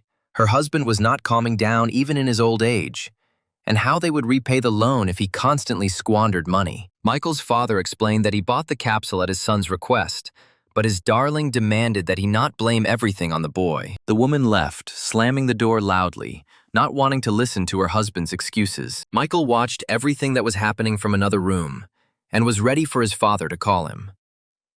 The elder Douglas called his son, wanting to take out his irritation and anger on him. But the guy, taught by bitter experience, hastened to escape from the line of fire. Douglas was outraged. He made excuses to his wife and explained that his son needed to be looked after and that he would always sit at home in the capsule. Michael was grateful to his father for the sacrifice he made and vowed to never forget it. Michael will, of course, try to become king, but his dream of opening a flower shop is a priority. But no one should know about it. Michael. Alan is back in the game. Today, he filled his botanical guide with the flowers of the Rakshi forest to 95%. Alan had studied most of the plant species in this forest, but he could not find the remaining 5. May reasoned that it was logical that rare plants couldn't be found quickly. But over the past few days, they had scoured every corner of the Raksha forest. Alan assumed that the location was certainly not very large, and he didn't know where they should look for the remaining species. The guy thought about it and realized that they hadn't been to one place in this location yet. They would have to visit it. May was perplexed. There were no more unexplored territories on the map of the Rakshi forest. Alan replied that May was mistaken and pointed out to her a point where they had not yet been. The boys definitely didn't visit the rocky peak that towered in the very center of the Raksha forest. May doubted that there was any vegetation on this rock, but Alan believed that it was impossible to refuse to explore this area. Alan stated that he would climb the rock alone, since May had a very low stamina stat. May was only glad. It was good that she wouldn't have to go up. She would stay downstairs and watch the process. Alan couldn't have climbed the rock without climbing gear and decided to go to the elves to get some. But he wasn't going to take May with him. The girl could not miss the moment of visiting the elves and grabbed the guy by the sleeve. May asked why he didn't want to entrust such a small thing to his assistant. After all, he was a shaman, and it wasn't right for him to run around collecting small sums himself. After some time, Alan was climbing the mountain with the help of a high-quality elven ice axe, which had been blessed by the elves. The path up led along a steep cliff, and the harness, ropes, rock hooks, and ice axe given to Alan by the elves came in very handy. The summit was not very high, but it took some effort to climb it. Alan put a lot of effort into climbing to the very top of the cliff. The guy decided that the effect of rock climbing was the same as that of strength training, and planned to add it to his exercise routine. Having caught his breath, Alan looked around to see if anything was growing here at all. There was only bare rock around him. Had he really climbed here in vain? May used the communication system and asked Alan if he had found anything on the rock. The guy replied that there was nothing there. In that case, May couldn't even imagine where they would look for the remaining flowers. Alan thought it was too early to get upset. He would first go down from the other side. May thought it was dangerous. The descent more dangerous than the ascent. But Alan thought that this way he would be able to inspect the entire rock. Alan approached the opposite edge and reported to May that he had begun his descent. The system reported that Alan's fatigue level had reached 95% and that he needed rest or he would fall into a state of lethargy. Alan knew very well what this state was. He was slowly being overcome by slowness, lethargy, and fatigue. He had been descending for 3 hours already. The spirit of life strongly advised Alan to rest.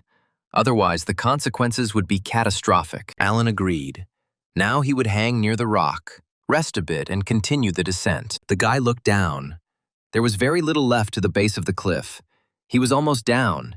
He needed to hammer in one more hook. Alan tried to grab onto a ledge in the rock with his ice axe and pull himself up, but the ice axe slipped off the rock. The rope jerked. Alan lost his footing on the rock and ended up hanging on the safety rope. The guy tried to calm himself down. All the other hooks were still in place, so it was too early to despair. Less than half a minute later, hope for other hooks died, and the system reported that the rock hook had become detached. Following the first, the rest also detached themselves, and the system reported this with absolute indifference to the player's fate. Alan hung on one rope, but soon it too couldn't hold and broke with the sound of a snapping string. Alan screamed. He was scared to fly down, but he didn't want to crash at all. However, gravity was also present in the new world, and after doing a few somersaults, Alan flew down. The system unexpectedly reported that the player had earned 2 achievements. There are wings to fall, which reduces fall damage. The second achievement was jump or be dropped, which increased all of the player's stats while falling. But Alan died and received a penalty of being reduced by 1 level. Alan prepared to exit the game, but the system reported that he had discovered the Tialite space and entered a hidden location. It turned out that Alan had found a spiritual essence sealed by the shaman Tialei in the last minutes of his life. Alan decided that this huge flower was sealed like the Ilfechi flower, but it might take several years. The botanical reference book delighted us with the news that the section on Raksha forest flowers was 100% full. The elves' interest and favor towards Alan increased, and the botanical veteran achievement and a buff promoting plant study were obtained. Alan decided that this plant was simply wonderful and decided to examine it carefully. Suddenly, the sealed spirit became active. He recognized the scent of elves coming from Alan and felt a piece of the shaman Tialei in him. The bud of a huge flower opened and a separate world was revealed inside. It was the location of the flower spirit's world Gloria. Alan's reputation increased significantly, and he received the achievement Favorite of Spirits. Alan was surrounded by glowing balls, and the system gave him a class quest, during which he must remove the seal from Gloria and reveal her to the world. Alan realized that he now had 2 class quests. It would be difficult, but he was glad that this task was also connected with the flower. The flower began to close right before the boy's eyes, and a spirit plant seed containing a sealed world of flower spirits was added to the inventory. Alan received Gloria's essence, but after thinking about it, he came to the conclusion that he shouldn't touch the sealed spirit yet. While the system was forcibly disconnecting him from the game, Michael realized that the game had many hidden moments, which made it even more interesting. Alan was connected to the New World server at the appointed time. The character was reborn in the location of Rakshi Forest, Treon Village. May was waiting for him here. She was worried about her partner and was glad that he appeared. The girl asked what had happened. The conversation with the shaman was suddenly interrupted. Then the directory showed 100% full. Alan explained that nothing terrible had happened. He had simply died, fallen from a steep cliff and broken all his bones. May was scared for Alan. He asked if he was in pain or if everything was okay. Alan said that when he died, he entered a hidden location and found a sealed spirit. May was amazed. Alan managed to meet a real spiritual being. The girl was inspired. She really liked elves and spirits. She wished that all this existed in the real world. It was May's dream. And not just a dream, but a passionate desire. Michael, Alan was only surprised by such an attitude to life. In any case, one of the sections in the botanical reference book was completely filled, and Alan saw no point in lingering in this location. Alan decided that it was time for him and May to move on and travel further across the continent. May was upset, wondering if they would really leave the Rakshi forest. Alan replied that he wanted to go further. The girl was in a panic. The elves had only just begun to pay attention to her. She even managed to get a bow made by the elves, and then this happened. Alan clearly saw that his assistant was not eager to leave the Rakshi forest. The guy couldn't stay here. He needed to move to other locations to complete quests. May knew that if she followed Alan, she would be able to achieve more in her relationship with the elves. May's burning desire was to reach the level where she could flirt with elves. Ideally, the girl wanted to start a romantic relationship with one of the elves, which would naturally end in marriage. Lost in her dreams, May broke away from reality and giggled stupidly. Alan didn't understand what was happening to her. The Dusk Knight and Bamboo Cane were waiting for Alan at the edge of Rakshi Forest. They thought he was a PvP player. The Sunset Knight heard footsteps. He hoped that it was people moving towards them now, and not elves. Two people were moving from the forest towards the members of the Prime Guild. The guys were surprised. It seemed that these were exactly the ones they were waiting for here. Bamboo Cane ordered the Sunset Knight to prepare for battle. The knight was ready to fight. Someone very big, together with another small one, were getting closer and closer to the boys. The Knight of Sunset and Bamboo Cane froze in anticipation, wondering if they were elves after all. Bamboo Cane saw a boy and a girl moving towards them. They were acting carefree, as if they were not afraid of anyone or anything. The Knight of Sunset recognized the guy who came out of the forest as the very character who caused him to lose his shield. The knight was angry at this guy. He was the culprit of many of his losses. He especially felt sorry for the title of the Lively One. However, the appearance of this subject inspired horror in the guys from the Prime Guild. Bamboo Cane, although he was an old-timer in this game, had never seen such a monstrosity. The oppressive atmosphere was created by the mere presence of this player in the line of sight, plus the aura of absolute strength. Bamboo Cane felt like he was facing a ferocious predator. Goosebumps ran down his back, and his body was covered in sticky sweat. Following the creepy player, a fragile-looking girl walked past the guys from Prime. May looked back at the strange guys and felt uneasy under their menacing gazes. The girl asked Alan why those two were looking at him so menacingly. Alan didn't know, but it seemed to him that they wanted to start a fight. One of the players seemed familiar to Alan, but he couldn't remember who it was. May assumed that perhaps it wasn't that important to him. Bamboo Cane decided that this guy was a rancor. Sunset Knight was confused as to why the leader was just standing there and doing nothing. Bamboo Cane couldn't give his subordinate a clear answer. He felt that this was an unusual player. It was strange that this guy went alone into the Rakshi forest and did not die in this area. Bamboo Cane was sure of one thing. He shouldn't provoke this guy. The knight was worried about his item. The leader replied that he would return it, but not now, because the battle with this guy required careful preparation. Alan was on his way to Alicia. As the Spirit of Life had advised him, first he had to pass through a field, and then through a desert. The boys were rushing to cross the desert, and May suddenly saw an oasis. Alan looked in the direction the girl was pointing and saw wonderful palm trees in the very center of the desert. The player decided that there could be an entire village located near this oasis and suggested hurrying. Before May could come to her senses, Alan rushed towards the oasis with the speed of the wind, leaving the girl to swallow dust. Very quickly, Alan disappeared into the sandy haze. Even the guy's silhouette was difficult to see. Alan found himself caught in a sandstorm that appeared out of nowhere, the sand brutally hitting his exposed body parts. The storm ended as suddenly as it had begun, and with it, the oasis disappeared. May was catching up with Alan. She was afraid that he would disappear again. The guy wondered if it was not an oasis, but a mirage. Alan was still reeling from the loss of the oasis, and May could already see that something strange was happening to her partner. The guy was puzzled as to why the dunes were getting higher. Or were they growing or something? May realized too late that there was a sand crater under Alan's feet.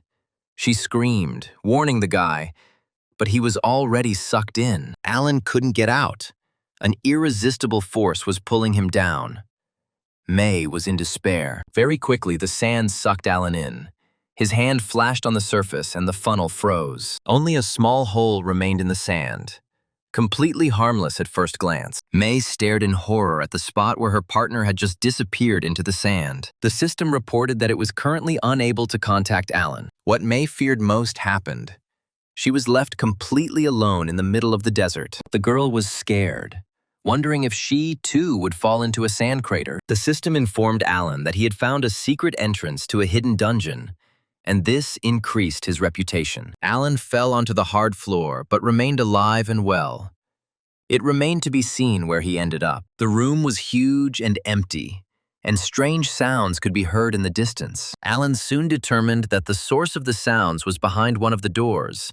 The noise grew louder, and the door began to shake from the gifts. The huge door swung open, and behind it, Alan saw a group of armed men shouting that they would kill the tyrant Brazal. The player was completely confused about what was going on here and how to get out of here. Would he really have to die again? The system reported that Alan was being attacked by the rebel army of the Kingdom of Copeia. The bearded men shouted that they must kill the tyrant Brazal and defend the honor of the motherland. Alan prepared to repel the attack. He might have to die, but he would not give up so easily. The rebel leader saw a strange guy in front of him and decided that he was Brazal's new servant. The leader found this guy strange. Especially his face confused him. From somewhere above, a creaky voice came out, declaring that they were all stupid people and should accept their fate. The rebel leader recognized Brazal's voice and declared that today they would overthrow him and defeat the curse. The voice replied that no matter how hard they tried, they would still remain his faithful slaves. Alan saw a message about a quest. He was caught in a time loop along with the rebels cursed by King Brazal, and he had to make a choice. The rebel leader told Alan that King Brazal was a greedy and cruel ruler and had devastated the lands of Kopi. The rebel leader asked Alan for help, and the player was faced with two options. The first was to help the rebels. Brazal stated that the boy looked like a strong warrior, and he would share his power with him. But he had to kill the rebels. The first path had an unknown reward, while the second promised a change of profession to the defender of time.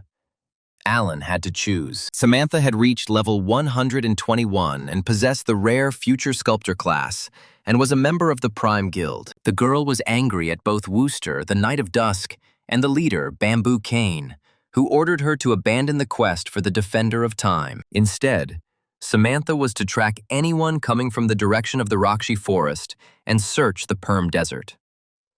Samantha was assisted by sand golems, level 30 scouts, one of whom had just returned from reconnaissance but had found nothing. Samantha didn't know what to do.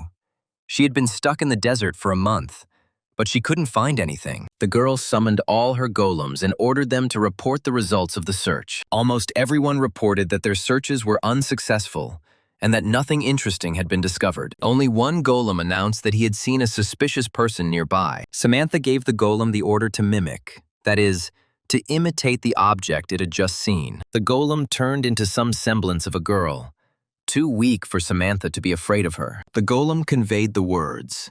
The girl said that the whisper function was not working, and she was afraid that she would suffocate in the sand funnel. Samantha realized that the sandy funnel was the entrance to the secret dungeon that she had been looking for a month. The girl ordered the golem to lead her to where he had seen this strange man and as quickly as possible. At this time in the dungeon, Alan sided with the rebels.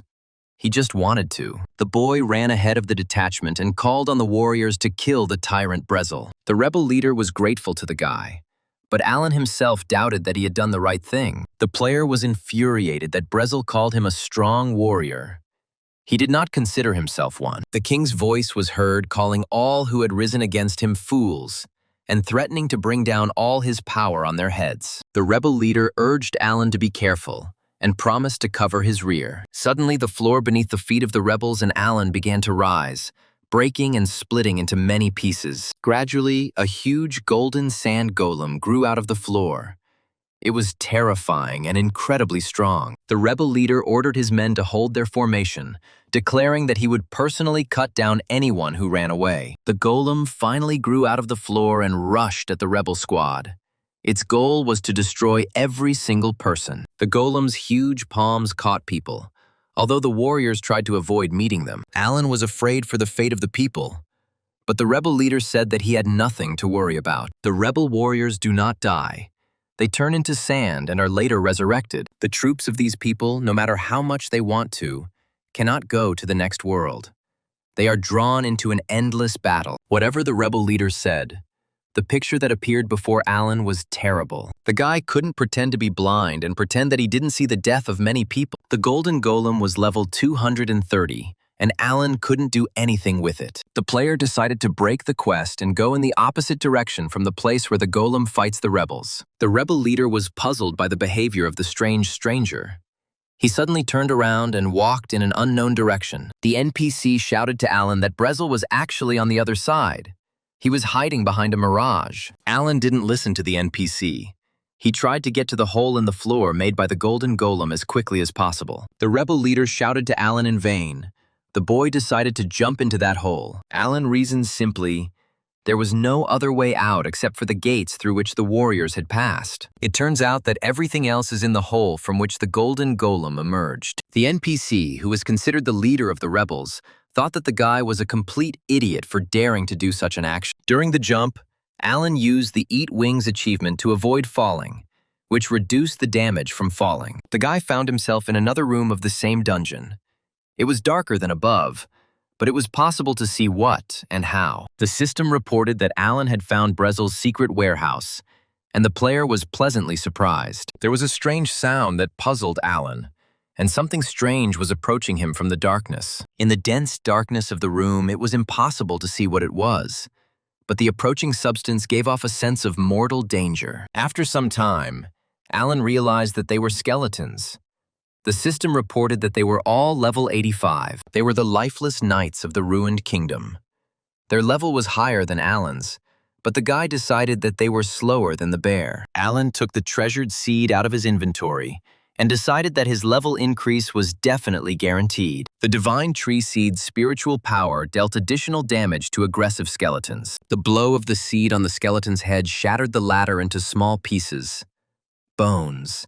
The heads flying in different directions. Alan used the seed like a hammer, smashing skeletons left and right, and got a level up. The skeletons moved so slowly that the player became bored. The power of the seed had a strong effect on the enemy's condition. Alan barely felt the true taste of battle. But he wasn't going to give up on leveling up. It seemed like there would be no problems here. But suddenly, an unexpected obstacle appeared. A raspy voice reached Alan, demanding that he stop beating the skeletons. The voice said that the skeletons weren't to blame for attacking. It was all because of the curse. These creatures only had instinct and not a drop of reason left. It was the creaking of a level 135 NPC, captain of the captive guard named Argavane. It was a huge skeleton, clad in strong armor. It was distinguished from other creatures of this level not only by its height, but also by its lush hair. Alan doubted that he would be able to defeat this creature. After all, it was level 135. Argavane did not attack Alan, but told him that King Brezel, blinded by greed, had brought a curse upon his people. Brezel enjoyed a life of luxury at the expense of the people he sacrificed. Brezel's subjects are trapped in time and have no choice but to fight again and again. Argavane said that this would continue until the curse was lifted. Alan was surprised that Captain Argavane wasn't going to fight him, since he was also trapped in time. Argavane explained that his mind had been clouded some time ago, and he had been fiercely protective of this place. But suddenly there appeared a feeling of the presence of the spirit of life nearby. And this awakened Argavane from many years of oblivion. The spirit of life hinted to Alan about his invaluable support.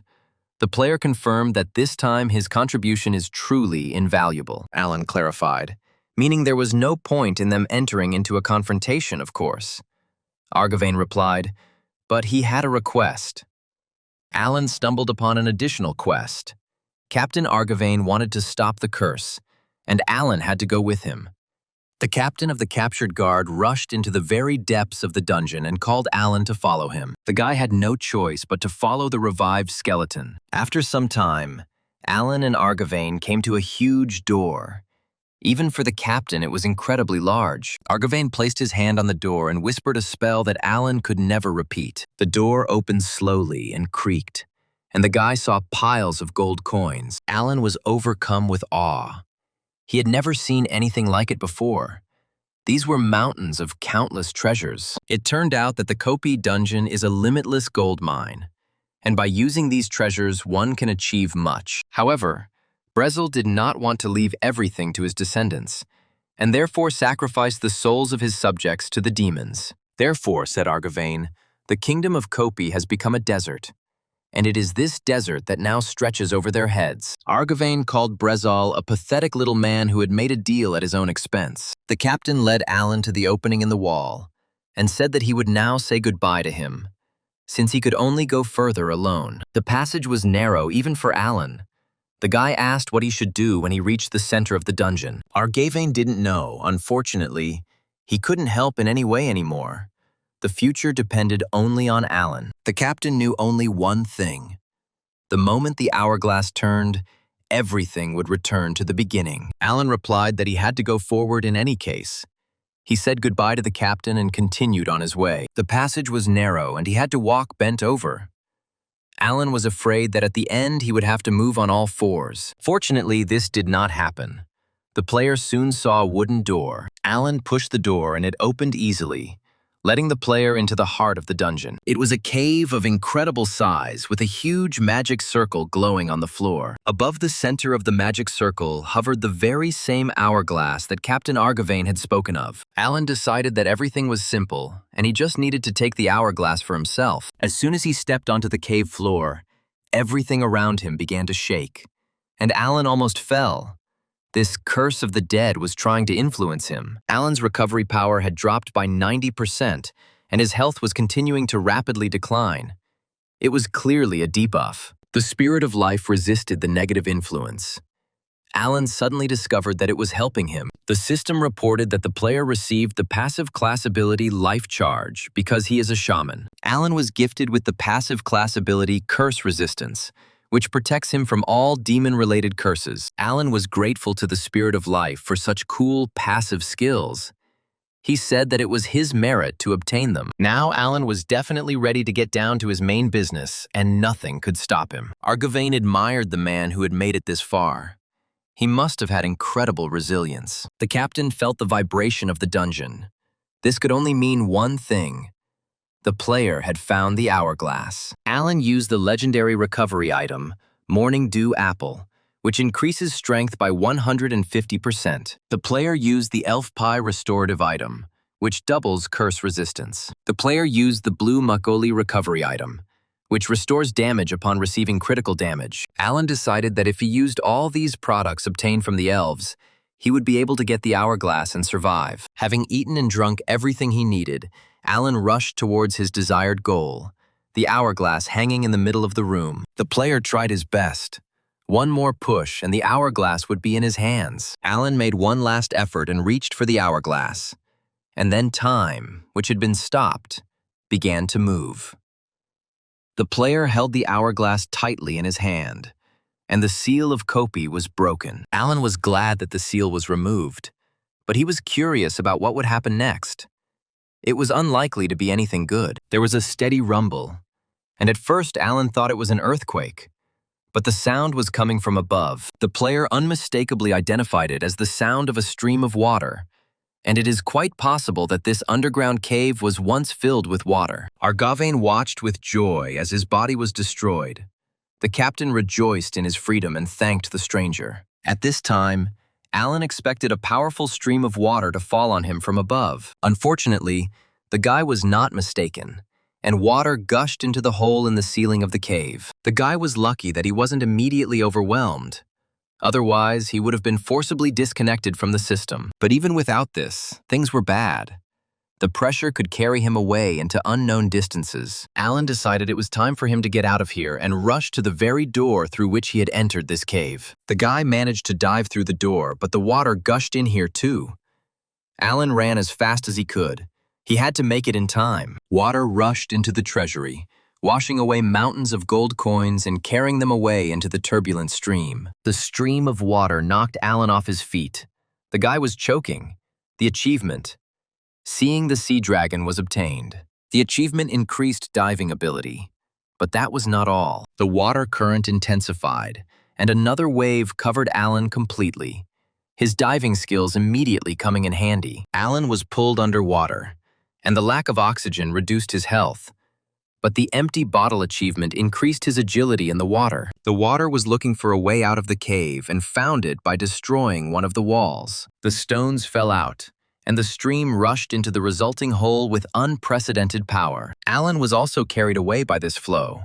The guy was finally able to take a sip of oxygen and cough. The water rushed further into the cave, but Alan managed to get out of the stream and was glad of his salvation. All that remained was to determine where he had ended up and how to get out. Alan suddenly heard a strangely familiar voice call him a brat. The system reported that Alan had found the ruler of the kingdom of Kopi, the very same tyrant, Brazal. The player wondered if the old king had really been alive all this time. The king was burning with indignation. He called Alan trash and threatened the guy with all possible punishments. Alan looked closer. The tyrant Brazil was the same skeleton as the captain and his crew. The player thought that since the owner of the treasure was a skeleton, the king received his appearance as a result of a deal with demons. Brazil was indignant at how this impudent fellow dared to ruin all his plans and steal the hourglass. Kroll was annoyed that Alan was looking at him intently. The guy's gaze made him even more angry. Alan indeed looked with curiosity at the living skeleton. Unlike the captain, the king was bald. The guy felt a little uncomfortable. After all, he was a king, albeit a skeleton, but a crowned one. Brazil demanded that Alan give him the hourglass. He did not understand how it could end up in the hands of an insignificant little man. The king grabbed the sword and said that he was giving the boy one last chance to return what was stolen. Then he would survive. The crowned skeleton, shaking his sword, moved towards Alan. His intentions were not at all peaceful. Alan could not understand what King Brazil was demanding of him and what item he should return. Then the boy realized that the king was interested in the hourglass, as it was irreplaceable as a carrier of the curse. Alan came to his senses. The hourglass was neither in his hands nor in his pockets. Had it really been carried away by the stream? The watch was found in the inventory, and another question immediately arose. Why would Alan give it to this NPC? Alan's disrespectful behavior enraged King Brazil to the extreme. The crowned skeleton rushed at the guy, demanding that he immediately return the watch. Alan barely managed to dodge the blow of a powerful sword. The old king turned out to be a surprisingly agile NPC. The player prepared for another epic battle. But upon closer inspection, he noticed one peculiarity about the king. Brazil was disintegrating into pieces before our eyes, pixels falling out of his image and carried away by the currents of air. The decay had taken over not only the skeleton's bones, but also his clothes and the very sword with which he had just tried to cut down Alan. The guy realized that this was a consequence of time returning to its initial state. Brazil was no exception to the general rule that Alan would be able to defeat him when the king was weakened. Brazil's level and health weren't displayed, and Alan felt like that was too much for one decrepit NPC. The king made a decisive lunge and tried to reach Alan with his sword, but he was not going to go into forced shutdown. Alan realized that the crowned skeleton was actually a strong opponent and should avoid taking damage. Brazil called the boy a rat and used the Curse of the Dead, one of the most powerful dark spells, against him. Alan was debuffed due to exceeding the limits of his class ability Curse Resistance, and his speed and attack were reduced. The player was surprised at how high Brazil's level was, that even the passive couldn't cope.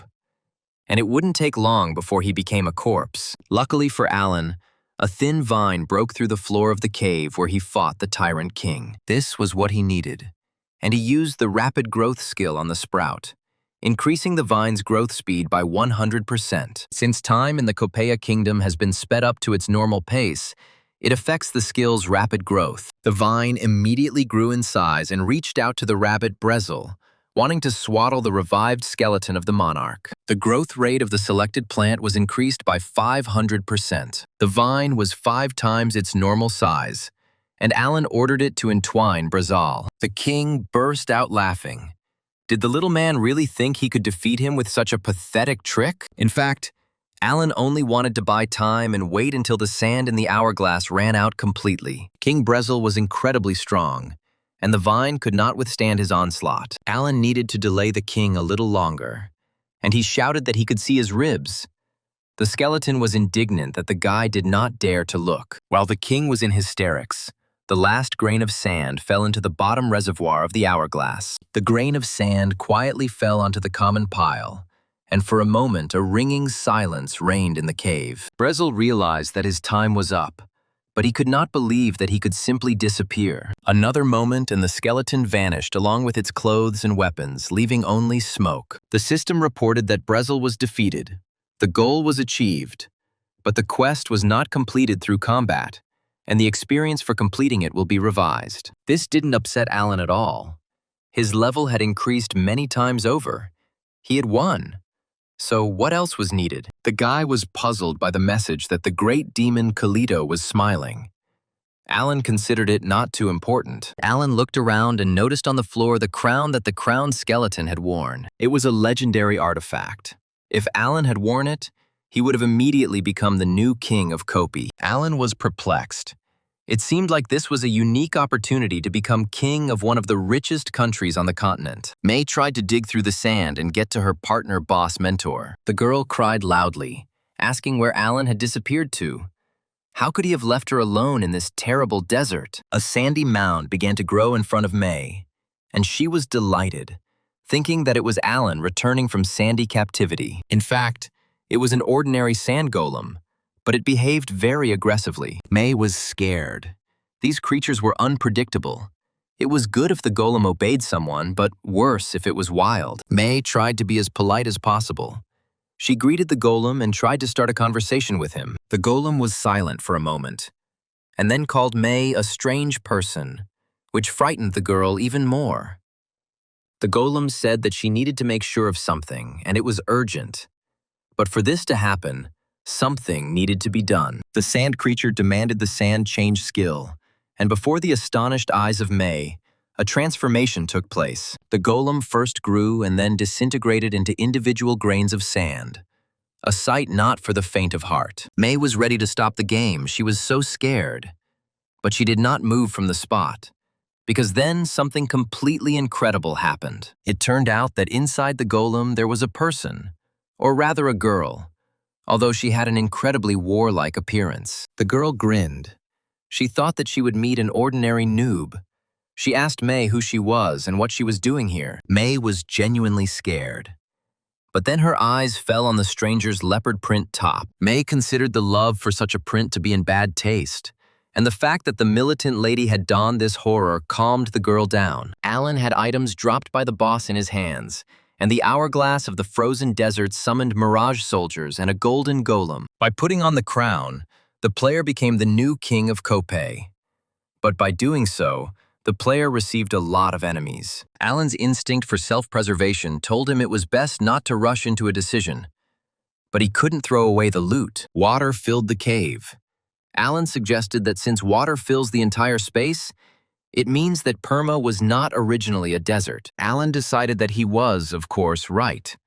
Both the skeleton captain and the rebel leader had hinted at this. Now it was clear how the shaman Teolite had grown the Rakshi forest on barren land. The spirit of life said that if Alan went to Alicia, he would be able to revive the divine tree. However, there is no information on the forum about a place with this name, which means that Alan needs to write the history of Alicia himself. The spirit of life was puzzled by Alan's intentions, but he replied that since he was a shaman, he could do whatever he wanted. With the hourglass capable of providing free labor, Alan decided to create his own garden in this desert. The spirit of life warned that the dead should not be exploited for one's own purposes. But Alan was adamant. He would not know until he tried. The player put the crown on his head and felt like a real king, but he lacked subjects. The system announced that Alan had become the first player to achieve king status, and the King of the Beginning achievement had been earned, with his reputation increasing. At the same time, the achievement, Successor of the Tyrant, was obtained, and the bad reputation increased significantly. The system informed Alan that he could revive the Kingdom of Kopi or create his own, but the player decided to do other things for now. Alan wanted to summon the Mirage soldiers and turn them into a workforce, but nothing worked. A message has been received that the character's current level is too low to summon, perhaps summoning 2 soldiers. Then Alan decided to summon a golden golem. But here too, he failed. The system failed the king again at the current level. Summoning was impossible, Mana was needed to awaken the golem. Alan realized that he would have to take care of leveling up, and he should start by finding a way out of the dungeon. The girls were talking on the surface. Samantha found out that May's partner was sucked into a sand vortex. Samantha wondered why May was still there, or if her friend was doing anything suspicious. May said that Alan first waved his hands and then disappeared. Samantha decided that the girl was hiding something and wanted to know the details. The girls heard the ground shaking and both were scared. An earthquake was all they needed. Samantha thought it was May's doing, but the girl insisted that she had nothing to do with it. The girls saw something big and dangerous rising to the surface. Without thinking twice, Samantha mobilized an army of her sand golems to meet the danger. Suddenly, Alan appeared from the sand, and all players received a message that they were seeing the appearance of the new ruler of Kopei to the people. Alan felt a little embarrassed. The phrase, "the appearance of a new ruler," sounded too pompous. May was delighted to have a partner. Thank God everything was fine with Alan. Samantha realized that the announcement on behalf of the guild warned about this particular player. His face gave him away. Alan wondered who was meeting him besides May, and Samantha looked at the scary giant with curiosity. It turned out the commander wasn't joking. Samantha was taken aback by the sight of the crown adorning the player's head. The girl was speechless and could only express herself in interjections. Naturally, this guy reduced all her efforts to nothing. Samantha pulled herself together and asked where the guy got the crown of Brezal. Alan did not answer, but asked how she knew about it. The girl demanded to know where the guy got the crown, but Alan replied that it would take too long to explain. An indignant Samantha screamed that the Time Guardian was a unique class that she should have received with Brezal's favor. Alan was clear about everything. He told her that he had completed the quest with an alternative reward and killed Brezal. Samantha was desperate. The player had deprived her of the opportunity to get a unique class. The girl barely calmed down. She was so angry and despair that she was at a loss for words. Alan declared that the title of King of Kopei had passed to him, and that he was now the ruler of this country. It looked like Samantha's month of hard work had gone down the drain and stayed there. Although there was a way out, it turned out that Samantha's promotion directly depended on this guy, whether he would really help her get it. The message confirmed the girl's fears that if she could earn the trust of the new king, she would be rewarded. Samantha was convinced that her fate now depended on this strange guy and bowed to the new king. Alan did not understand her intentions and decided that the girl was thus challenging her to a duel. Samantha knelt down and congratulated Alan on his coronation, bowing ceremoniously. Alan didn't understand why the girl had knelt down. Samantha was forcing herself to rub for a raise, and May was amused by the situation. May joined Samantha and said that she was putting her life in the hands of the new king. Alan was shocked how he came to this state of affairs, when other players worship him. Vincent and the bamboo cane were watching what happened. Their eyes did not deceive them. The guys suspected Samantha of betrayal. Vincent was unsure about this. Samantha is high class and proud.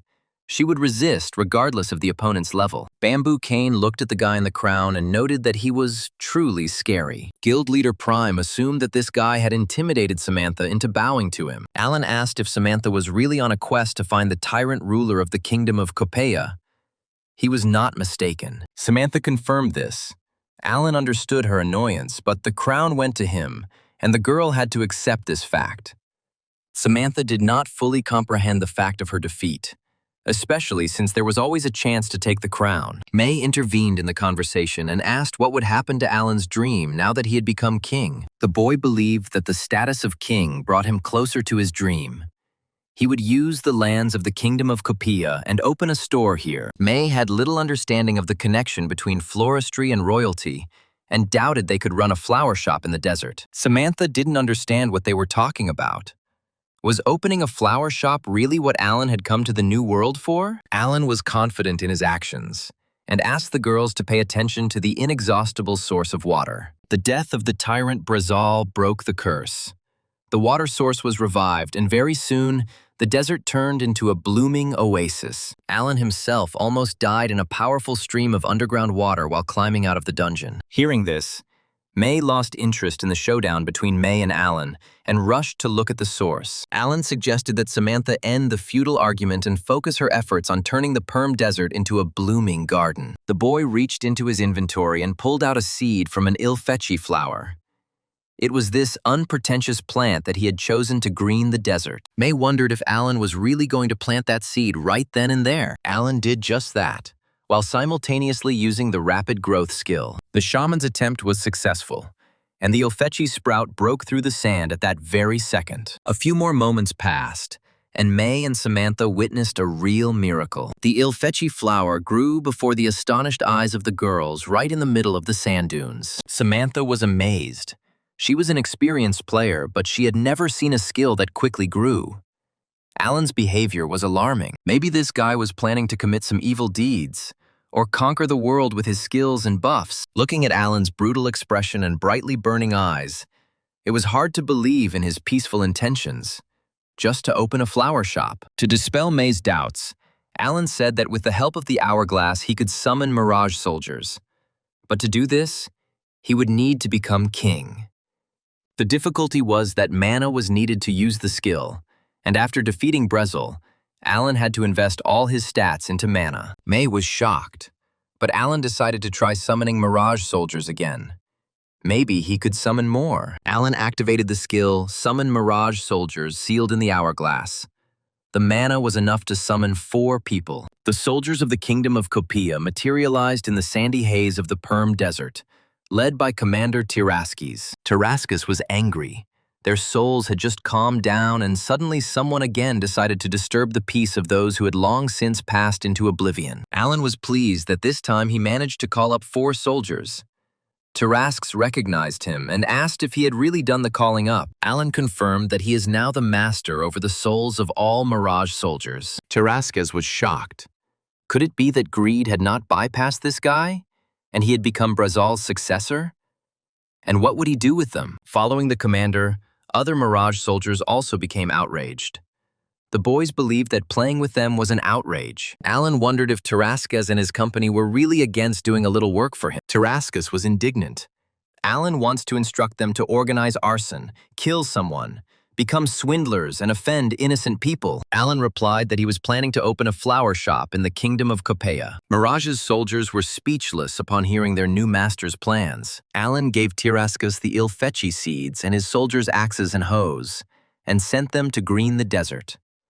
Samantha's level 50 sand golems were busy strengthening the walls of the natural spring. Samantha, along with the soldiers and golems, spent her game time creating the future garden.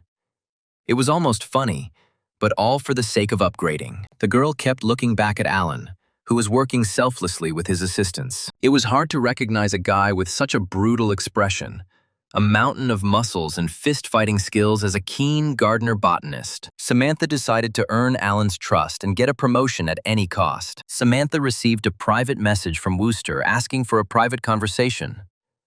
The guy reported that the guild leader was asking to remove him from the blacklist. Samantha completely forgot that she had blacklisted the bamboo cane out of anger and forgotten to restore it. Her former leader immediately contacted her and asked what was going on with the girl. Samantha replied that it was none of his business. Bamboo Cane was indignant that Wooster was worried about the lost shield, while Samantha didn't care at all. The girl was indignant that if someone from the guild needed help, they would fire wishes at her, and her requests were constantly ignored. The leader sincerely apologized and asked what was really going on in the desert. Samantha had not yet cooled down, but told in detail what was happening. Bamboo Cane, I didn't expect such action. Samantha said that she was angry with him, and if he interfered, she would ban him. She needed this promotion. Alan saw that Samantha was worried about something and came over to ask what difficulties the girl was having. Samantha reported that there had been no incidents during her shift.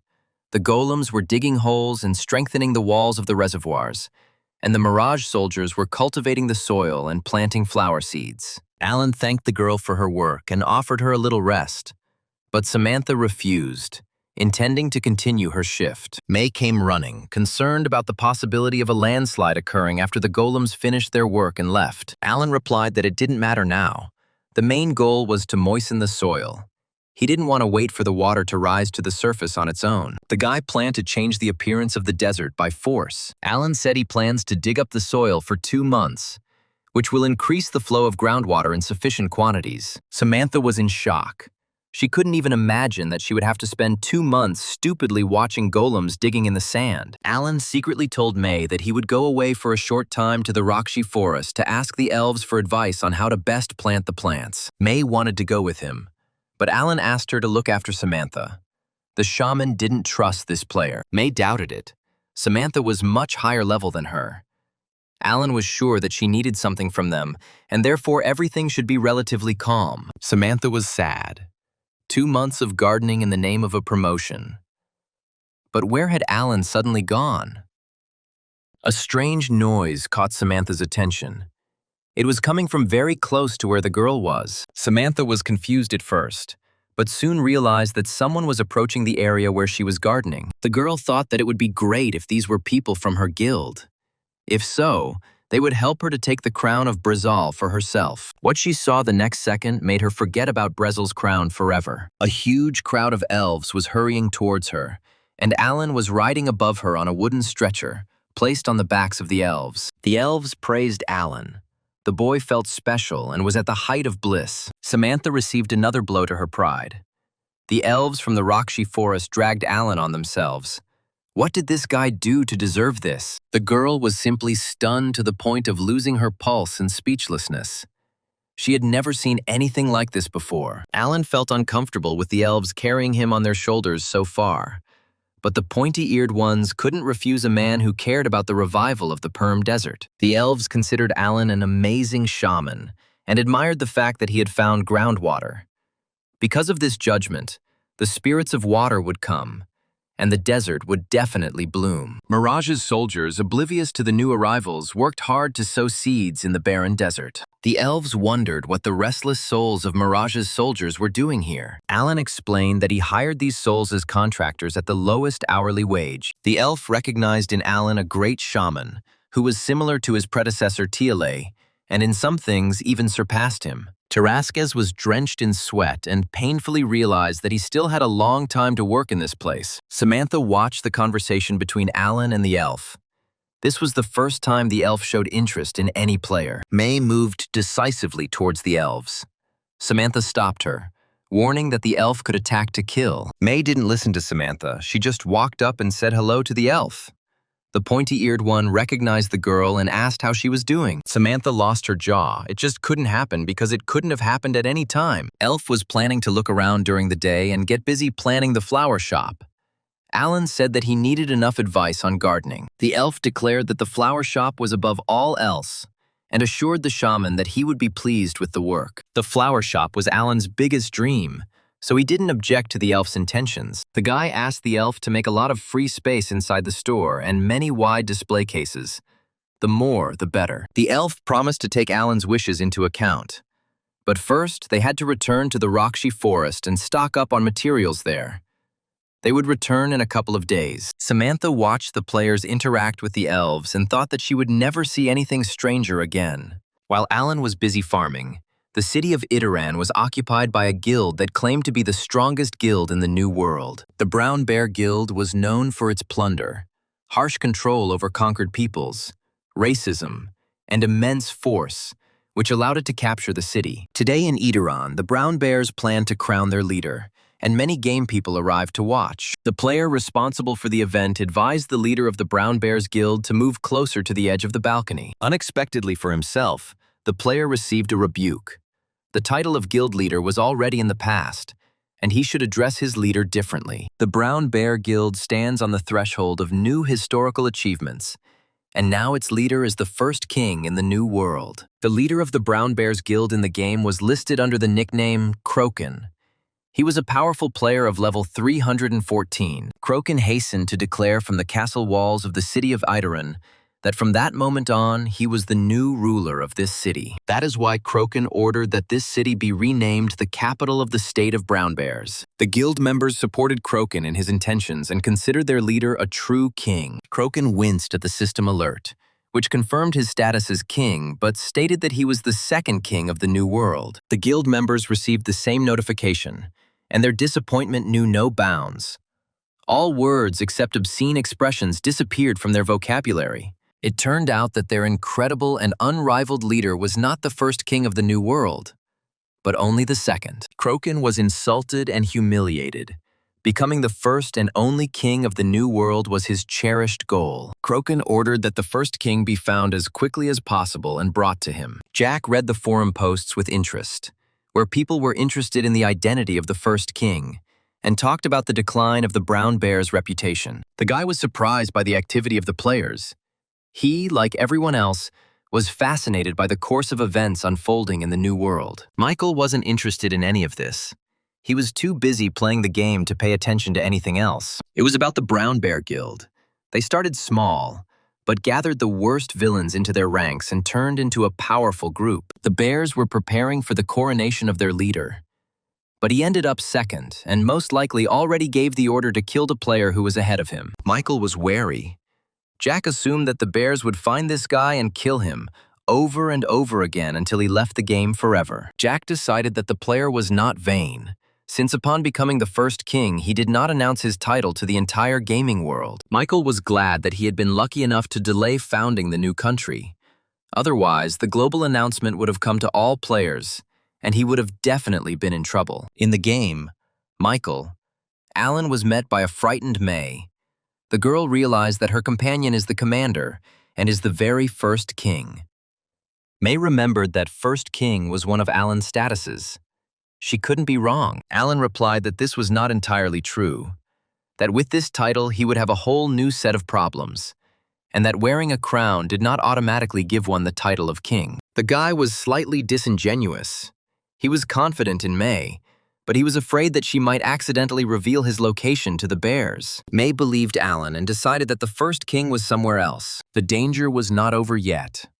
The guy felt someone's intense gaze burning into his back. It was Samantha, and it was impossible to fool this girl.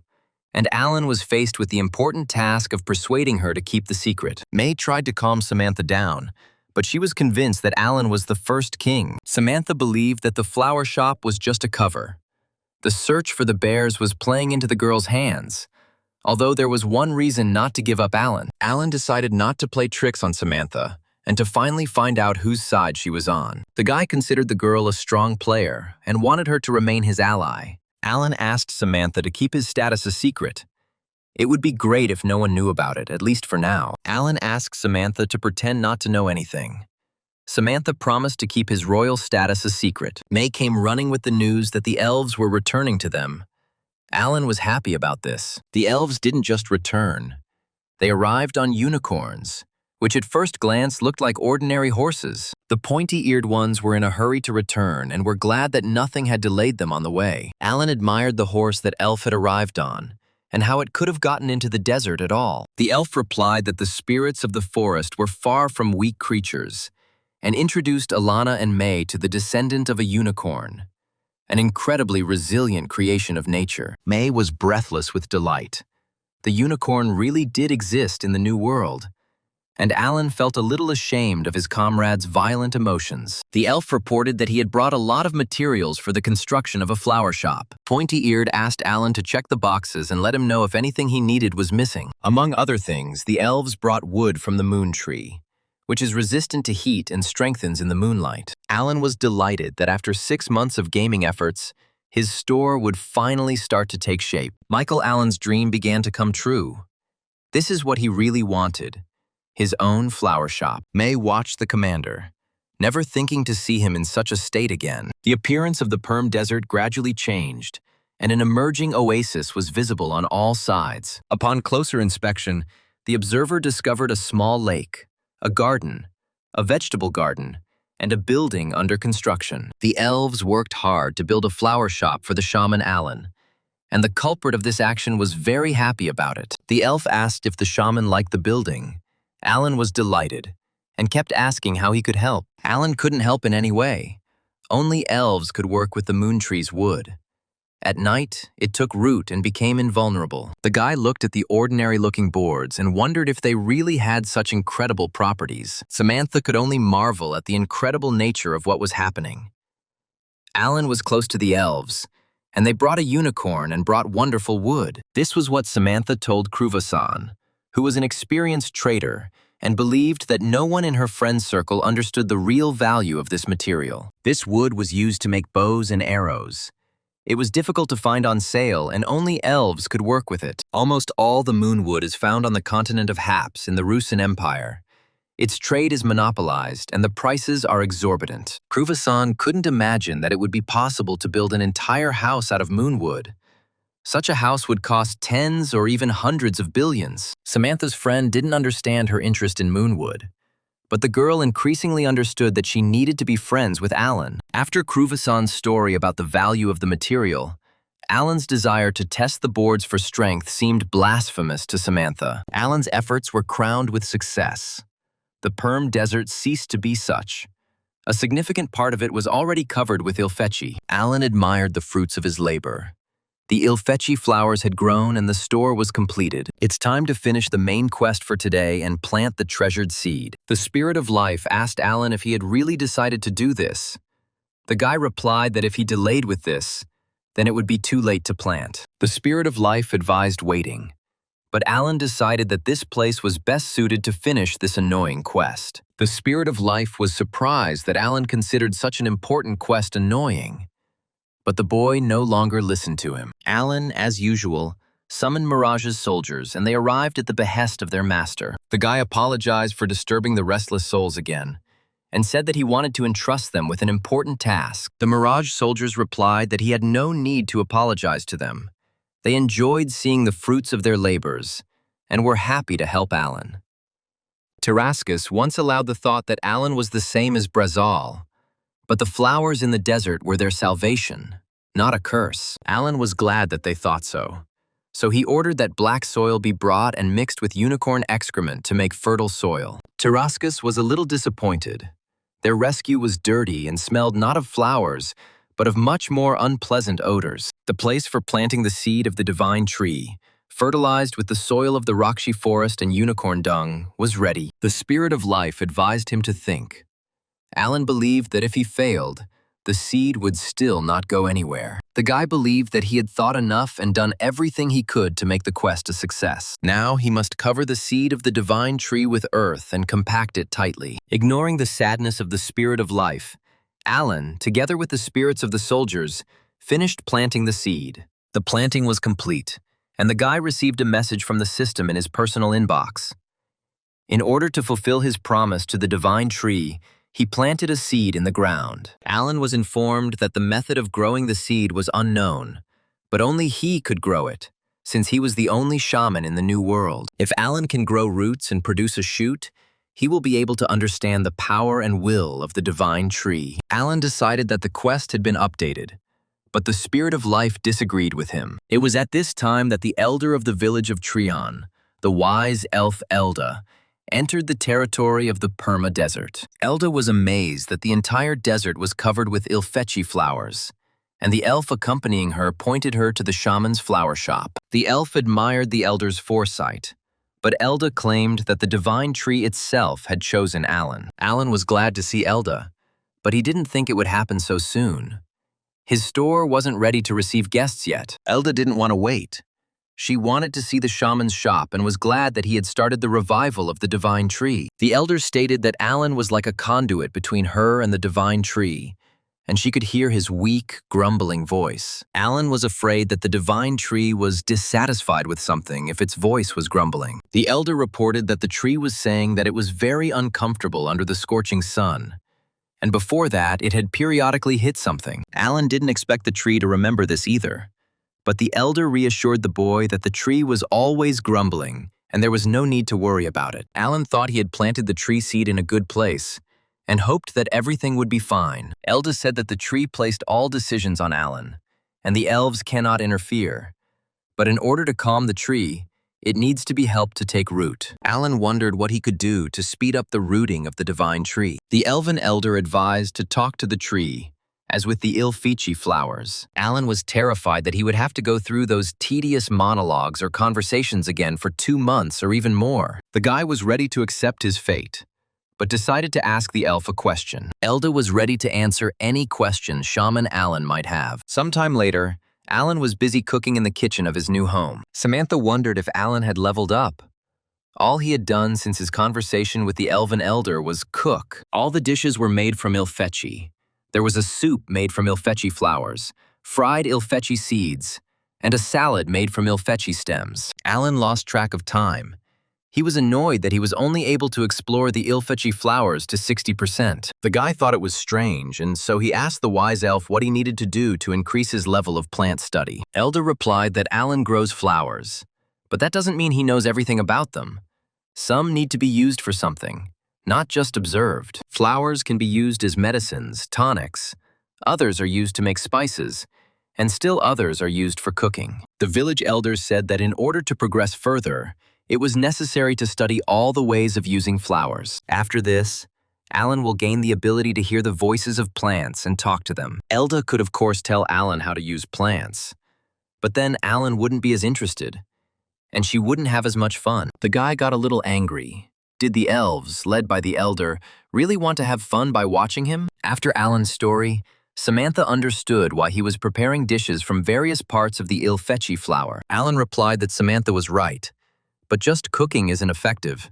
He's thinking about creating potions with different purposes. Alan decided that he had overloaded Samantha with work in the desert and advised her to go hunting and take May with her. Samantha replied that she and May had a big difference in levels, so it would be inconvenient for them to hunt together. But when she raised her level, then yes. Alan was adamant that May did not need to be leveled up. Samana was confused.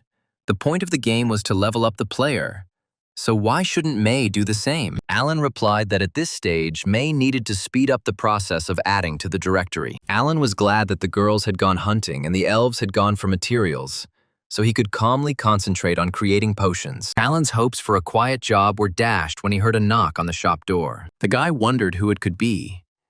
A person definitely couldn't get here. The place was protected from the appearance of an outside player. Alan opened the door and walked out. In front of the store, he saw a crowd of elves. All of them were unfamiliar to him. The guy was surprised and asked who they were and why they had come to the Perm Desert. The elves replied that they had come from different places and that there were 3 tribes in front of him: Blackvine, Tandemine, and Rudia. Alan didn't understand why these elves came here and what they wanted.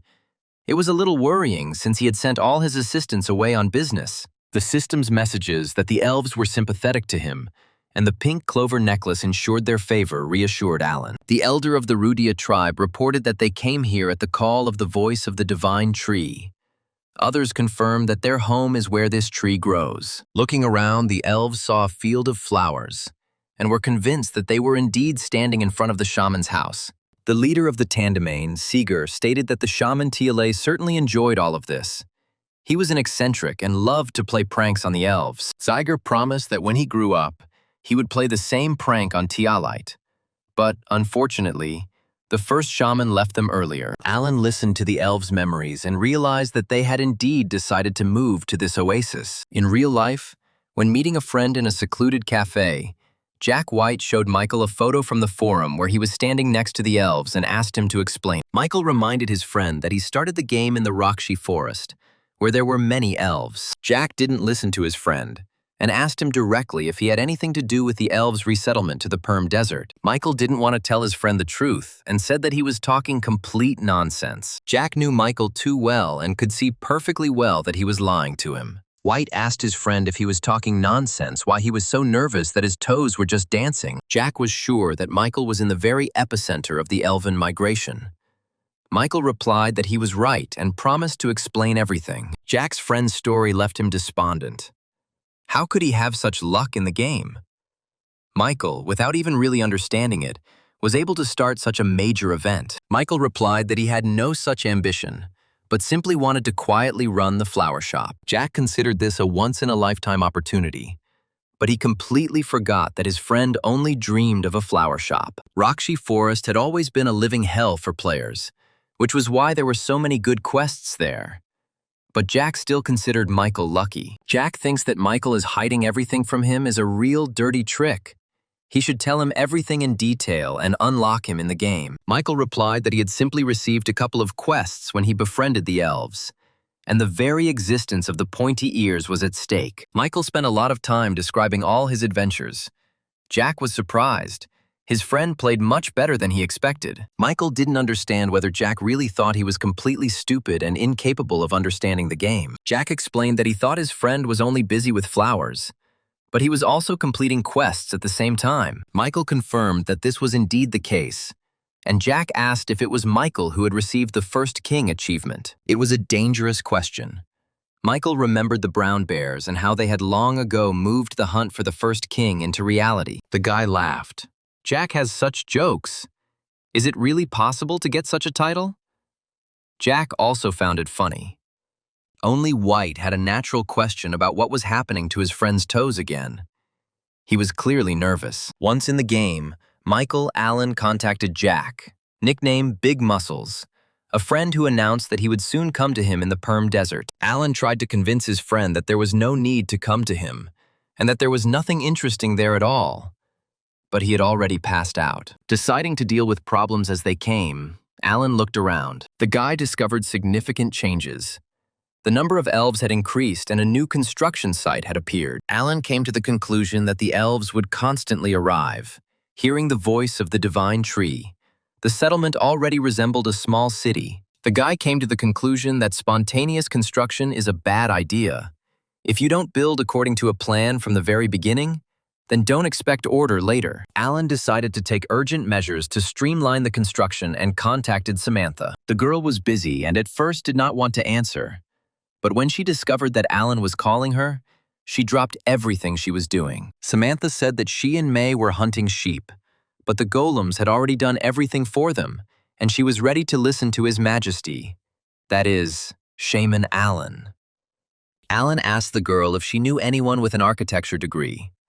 Samantha had one such acquaintance. Allen asked if Samantha knew about the elves' relocation to their oasis. It was in connection with this event that he needed a specialist to build houses. Samantha knew a guy with a lot of experience in the architecture class and promised to contact him and ask if he could work for Allen. The player with the level 184 architect class was called Dianth, but whether that was his real name remained a mystery. Dianth received a quest to change his class.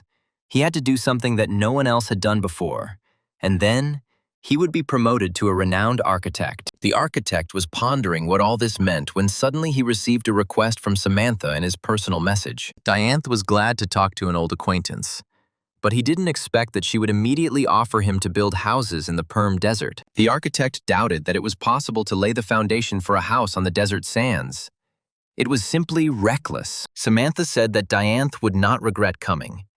He must have heard about the elves' resettlement, so they were going to live in the Perm Desert. The girl said that she would not explain anything to him because it would take too much time. In short, the owner of those places needs a specialist who can design a city for elves.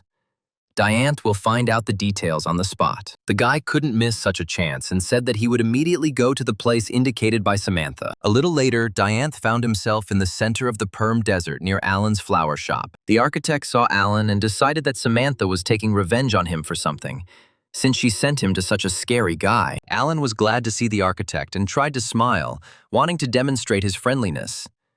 But it would have been better if he had not done this. Allen explained to Dianth that suddenly many elves had moved to his oasis, and they were all living in tents.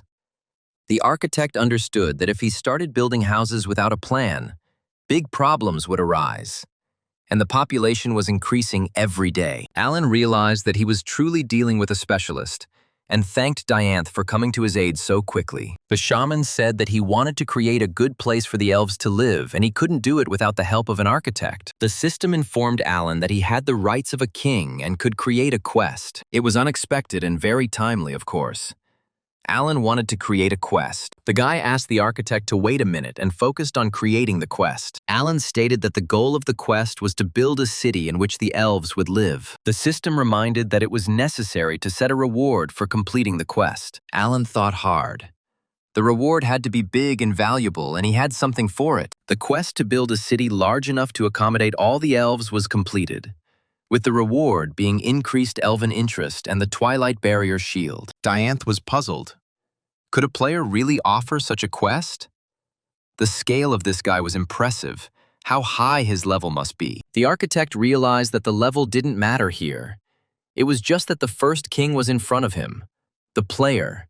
the very one the brown bears were looking for. Alan asked if the quest was suitable for Dianthe, as it was the first time he had created one. Dianthe realized that the reward, the Twilight Shield, was undoubtedly a valuable item, but the opportunity to upgrade his class was even more important to him. After a short period of thought, the architect accepted the shaman Alan's offer. Dianthe extended his hand in the architect's glove to the owner of the oasis, which, by the way, was also a valuable item, and declared that he accepted his quest. The architect promised to do everything possible to ensure that the elves were happy with the new city. Dianthe had never built anything on such a large scale before, but he had a lot of experience and thought that perhaps everyone always liked the result of his work. But why then did the elves laugh at him now and declare that a man could not penetrate the aesthetics of elven architecture? Dianthe tried to justify himself and explain his plans, but no one was going to listen to him. The elves simply laughed at the wretchedness of human construction,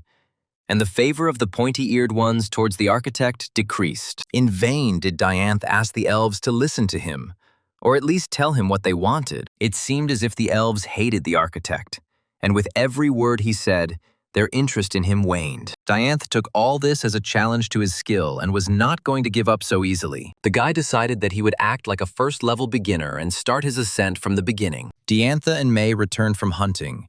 They heard about the elves' migration, but what they saw with their own eyes was even more impressive. The girls were stopped by one of the elves and demanded that they reveal their status. May declared that she was the shaman's assistant. The elf sniffed and reported that the aroma of nature emanated from her. The elf recognized May and confirmed that an ordinary person could not have such a smell. Samantha wondered what was unusual about May. The elf turned to Samantha and asked who she was. In his opinion, the girl smelled unpleasant. May stood up for her comrade and declared that she was a good person and served as a knight for the shaman Alan. They had returned from the expedition and were rushing to the shaman. May informed the elf that they were collecting seeds and information for a botanical reference book. Ostruki decided that people who were collecting information about plants could safely go to the shaman. But the elf warned Samantha to be careful and not to bother the elves. A few days ago, a guy came to build houses. If Samantha doesn't want to be like him, she should behave quietly, the elf warned. The girl realized that they were talking about her friend, the architect Dianthe, and hurried to find the guy. Dianthe was in a deplorable state. The guy was whining and saying that he was worse than trash and could not be an architect. May asked who it was. Samantha replied that it was the famous architect Dianthe.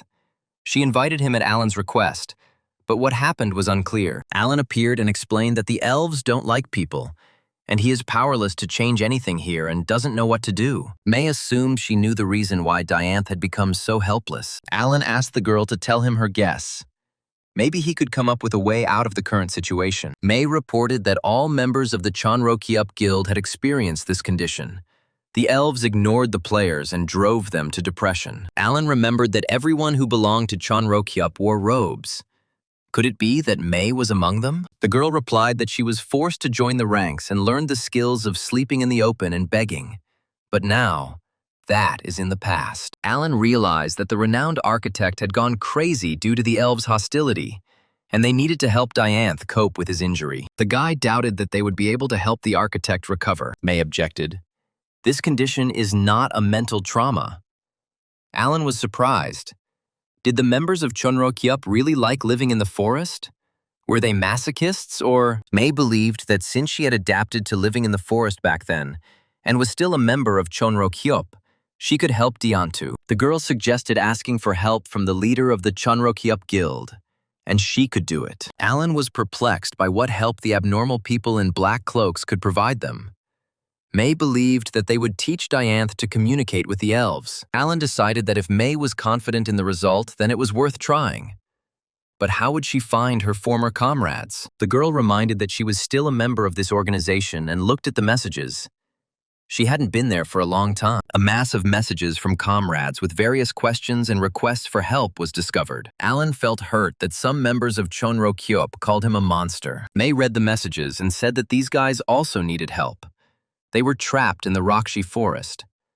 Alan doubted that he was obliged to help. May believed that they needed to help in any case, especially since they still needed workers. Alan decided that May's offer was beneficial to him from all sides. He would get workers and restore the architect. At this time, in one of the quiet corners of the Roksha forest, ordinary phenomena were taking place. The members of Chonrokyop tried to win the favor of the elves. And finally, the elves' relations with them rose to a neutral level. Breeze, the leader of the Chonrokyop guild, couldn't believe it himself, but he was sure that he shouldn't give up. Suddenly, May called Breeze in a private message and demanded that the former leader listen to her. While Breeze was talking to May, the guild members put forward various assumptions about the fate of their comrade. They thought that the monster had kidnapped May, and they would have to beg him to let her go. But even the Prime Guild couldn't get them out of that forest. Most likely, they were doomed to wander here forever. But after listening to the leader's conversation, the guys realized that something unusual was happening. Breeze finished talking with May and announced to his comrades that the Hour X had come. They could take off these stuffy cloaks and go out into the world to the people. Breeze was the first to get rid of the cloak. He simply threw it away from himself, and that was it. The guild members were shocked, but Breeze announced that they finally had a chance to advance in the game. Breeze was a nice, strong guy, but his playing level was 12. Suddenly, a voice was heard behind the boys, angrily asking who was making noise at such a late hour. The village resident, the elf Straw, became uncomfortable because of the noise, and his favor towards people decreased. Breeze apologized, but this did not help restore the level of the elves' attitude to neutral. It remained lowered. Breeze decided that it didn't matter at the moment. They were leaving this damned forest anyway. The next day, at the entrance to the village, Treon May met her guild friends. May greeted Breeze, who responded in kind and informed her that he had come as a representative of the 50 people remaining in the village of Chonrokyop. Breeze asked if May was sure everything was okay, and if he could take all 50 people with him. May replied that Breeze could go with her without any problem, and the elf accompanying her would bring the rest. First, May will share the quest with Breeze, and then he will share it with the rest of the guild members. Breeze received a message about a joint quest. They must help the elves build a city in the desert. The reward is the essence of Afelchi flowers from the shaman. Breeze knew that this was a good potion, and that getting it simply for participating in the construction would be a great success. The elf got tired of waiting for the conversation to end and demanded that Breeze tell him where the rest of the people were hiding. The elf stated that he was giving them a chance only because the shaman had asked for it, and he hoped that Breeze and his comrades would not disappoint him. Breeze swore that everything would be fine, but he himself was sure that what was happening was not normal and would not end well. Breeze looked at everything with huge eyes and considered what was happening incredible. May was sure that this was definitely a desert. Wherever Breeze looked, flowers grew. Alan came out to greet the new arrivals. He was polite and friendly, but his face was still frightening. Alan explained that the reason for creating the quest was that the elves decided to move here. Alan explained that he was building a city for the elves where they would live happily ever after. Breeze guessed that the quest was created personally by Alan. The guy wondered why he was offered help, since the elves disliked his team. Alan explained that he was offering this to Breeze because he was the oldest in his guild. And indeed, everyone who was older than Breeze had left the Rakshi forest. Alan was about to pray for their souls, but Breeze said that these people had simply quit the game. In any case, Alan believed that Breeze, as the head of the guild, could help Alan solve one problem. Before they could begin construction, there was one snag that needed to be dealt with, the shaman said, inviting Breeze to follow him. Soon, Alan and Breeze came across a wonderful flower, over which sat a failed architect. Dianth was surprised how a flower could be so beautiful, but it was worse than unicorn excrement mixed with dirt, and in general, all people are bad. Alan explained that the guy had been in this state for several days. Breeze took a closer look at the architect and said that there was nothing to worry about. This guy was already at stage 4. May clarified that this is the stage of complete loss of self-respect, and that it should get easier later. In Chonrokyop, people, being together, helped each other cope with this.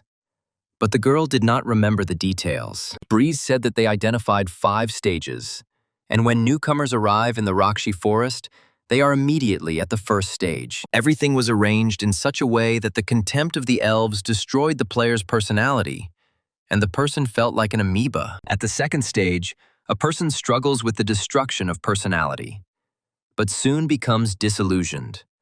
At the third stage, The mind is destroyed by a feeling of shame. The fourth stage, Breeze said, is the acceptance of reality. The architect is a living example. He considers himself an outcast. The fifth stage is not easy. Here, a person gives up his hopes and expectations. Breeze believed that going through all the stages was hard work, and even he could not say with certainty that he had completely completed the fifth stage. Alan described the situation. Dianth was supposed to design the city, but he fell into depression. Breeze thought that this happens when you meet elves. Alan asked for help from the architect. Breeze could only help him move on to the fifth stage. Breeze saw the message. He received a quest to change his profession, since he could be called an expert in communicating with elves. The system believed that Breeze had the gift of healing people who suffered from the contempt of the elves, the goal being the healing of the injured person. As a reward for successful completion, the title of Elven Advisor was given. Breeze burst into tears. Had he really waited for this day?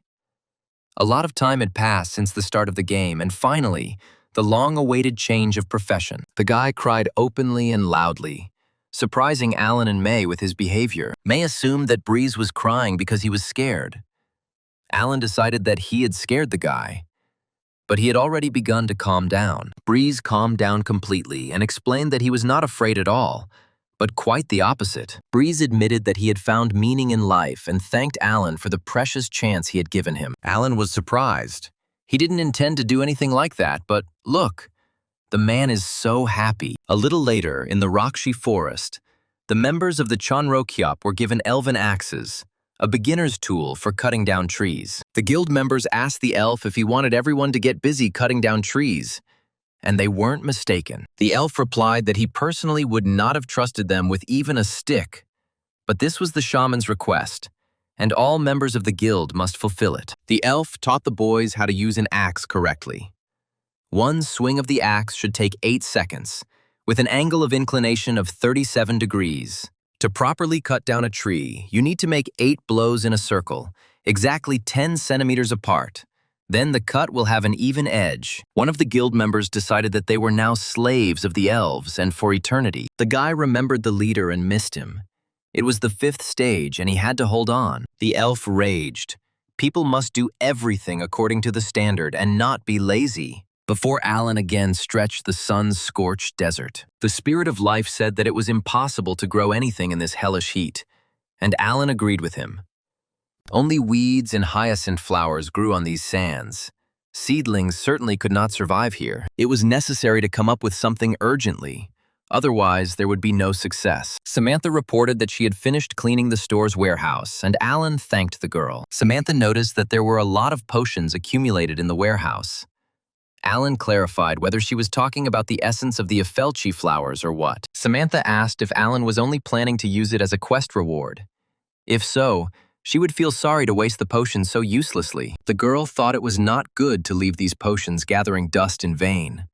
They were very valuable in the new world. Samantha believed that Alan knew that such a potion provided 10% recovery after critical loss of health. The girl believed that this potion would be in good demand among the players. Alan wondered if anyone would buy his potions.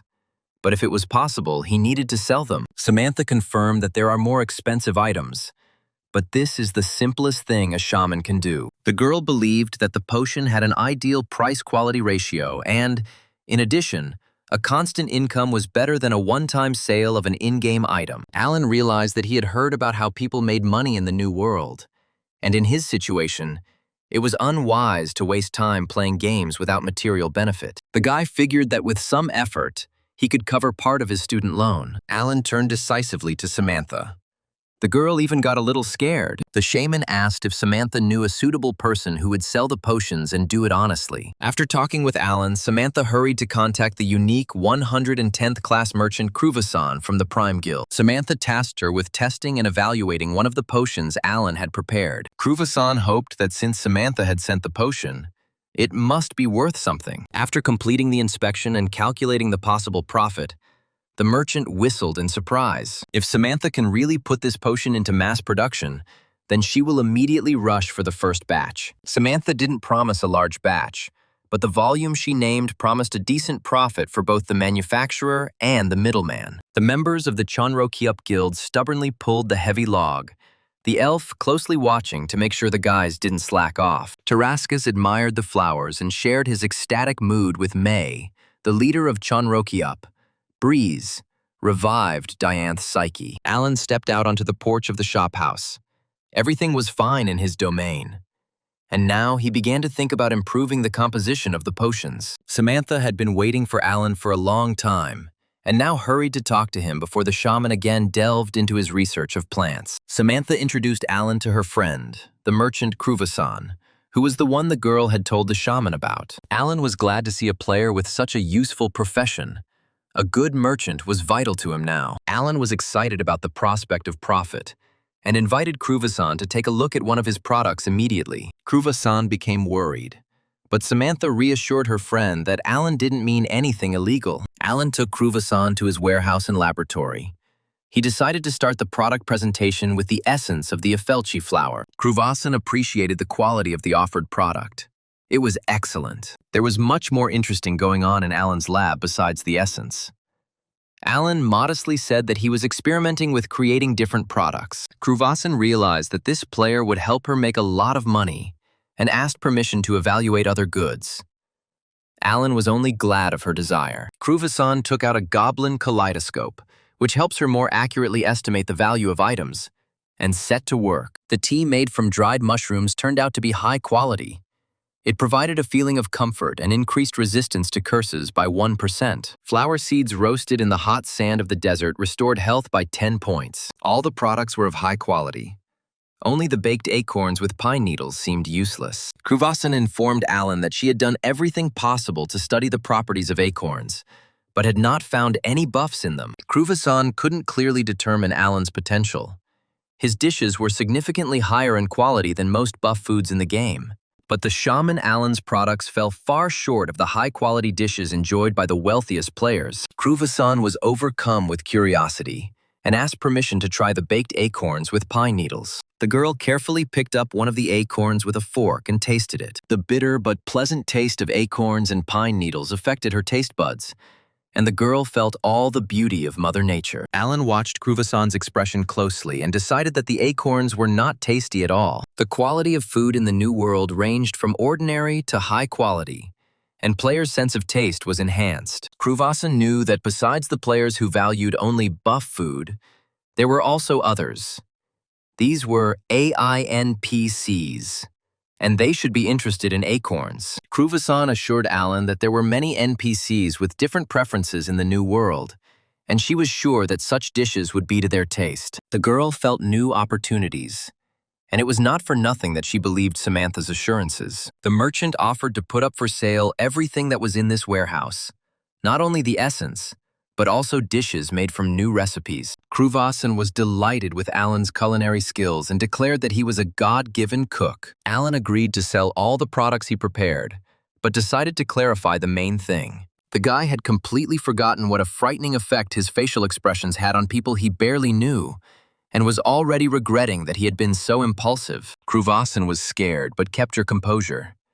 Alan simply asked her to remember that he was the owner of a flower shop and sold flowers. Samantha defended her friend in front of Alan, but the guy was already on the side of the saleswoman since she held up well. In any case, Alan and the merchant agreed to open an exclusive store in the Oasis territory, and a space needed to be built for it. The construction of a store for Kruvasan and many other matters required the architect Dianth to be brought back to normal as quickly as possible. These were the things Breeze was doing. He was convincing the architect to cast aside his illusions about elves. These creatures are not as kind and noble as in fairy tales and novels. Breeze was not exaggerating when he said that an elf could kill a person because of his hostility, just by touching him. Breeze told Dianth that elves, like demons, can humiliate without reason, and racial discrimination flourishes among them. Breeze convinced Dianth to get rid of his illusions. Elves are ordinary mortals and constantly offend people. The only way to find common ground with the elves, in Breeze's experience, is to accept reality as it is. Breeze insisted that Dianth should make every effort to achieve this. But the architect could not figure out how this would work in practice. Breeze decided to demonstrate his words visually, and asked Dianth to watch carefully. Dianth turned into sight and hearing, completely not understanding what exactly Breeze would do now. Breeze caught up with the elf, bowed, and said that today's weather was as beautiful as the ideal beauty of the elves. The pointy-eared one was puzzled. Breeze didn't wait for the pointy-eared one's answer and quickly ran away from him back to Dianth. The architect was puzzled. Breeze just uttered a completely insane greeting unilaterally. Dianth witnessed the puzzled look on the elf's face as Breeze greeted him. Then a strange effect followed. The elf decided that Breeze was still a little better than the pointy-eared one thought of him. Dianth realized that Breeze's way of communicating with the elves and raising their opinion of humans was working. Breeze suggested that Dianth try to do the same. In any case, the elves' attitude towards him was worse than ever, and the architect had nothing to lose. Dianth agreed with Breeze and rushed to catch up with another pointy-eared one. The architect said hello, said the same phrase as Breeze had earlier, said that he was now leaving and began to wait for a reaction. An elven warrior from the Ho clan returned Dianth's greeting, and the architect received a small increase in the elves' favor. Dianth looked at his mentor with hope. It seemed he had done everything right. Breeze praised the architect. He was on the right track. All that remained was to consolidate the completed action through long-term practice. Dianth's joy knew no bounds. Now he could return to his favorite activity and improve his skills. Alan watched Peter and Dianth from the sidelines, while the architect cried with joy and the shaman decided that his recovery was still far off. Alana called Kruva-san and reported that the first sales were successful. She had been selling the essence for 10, but the price had skyrocketed to 30. The game's aristocrats enjoyed the prepared dishes and ordered more. This information delighted Alan, as he realized how much real money he had earned. May calculated the exchange rate and determined that Alan had earned about 10,000 rubles. The guy was upset. He emptied the entire warehouse and there was no profit. Alan really wanted to earn money for his education.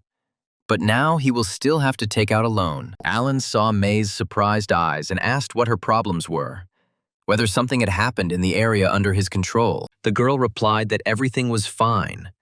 Only now she realized that Alan was a student like herself. Alan was offended.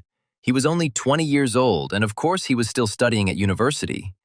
May found this implausible. The new world was democratic, and anyone could play it, from school children to pensioners. Alan wondered who May was in real life if she was so amused to learn that he was 20 years old. May said she was 26, had already graduated from university, and was now actively looking for a permanent job. Alan didn't think much about his comrade's age.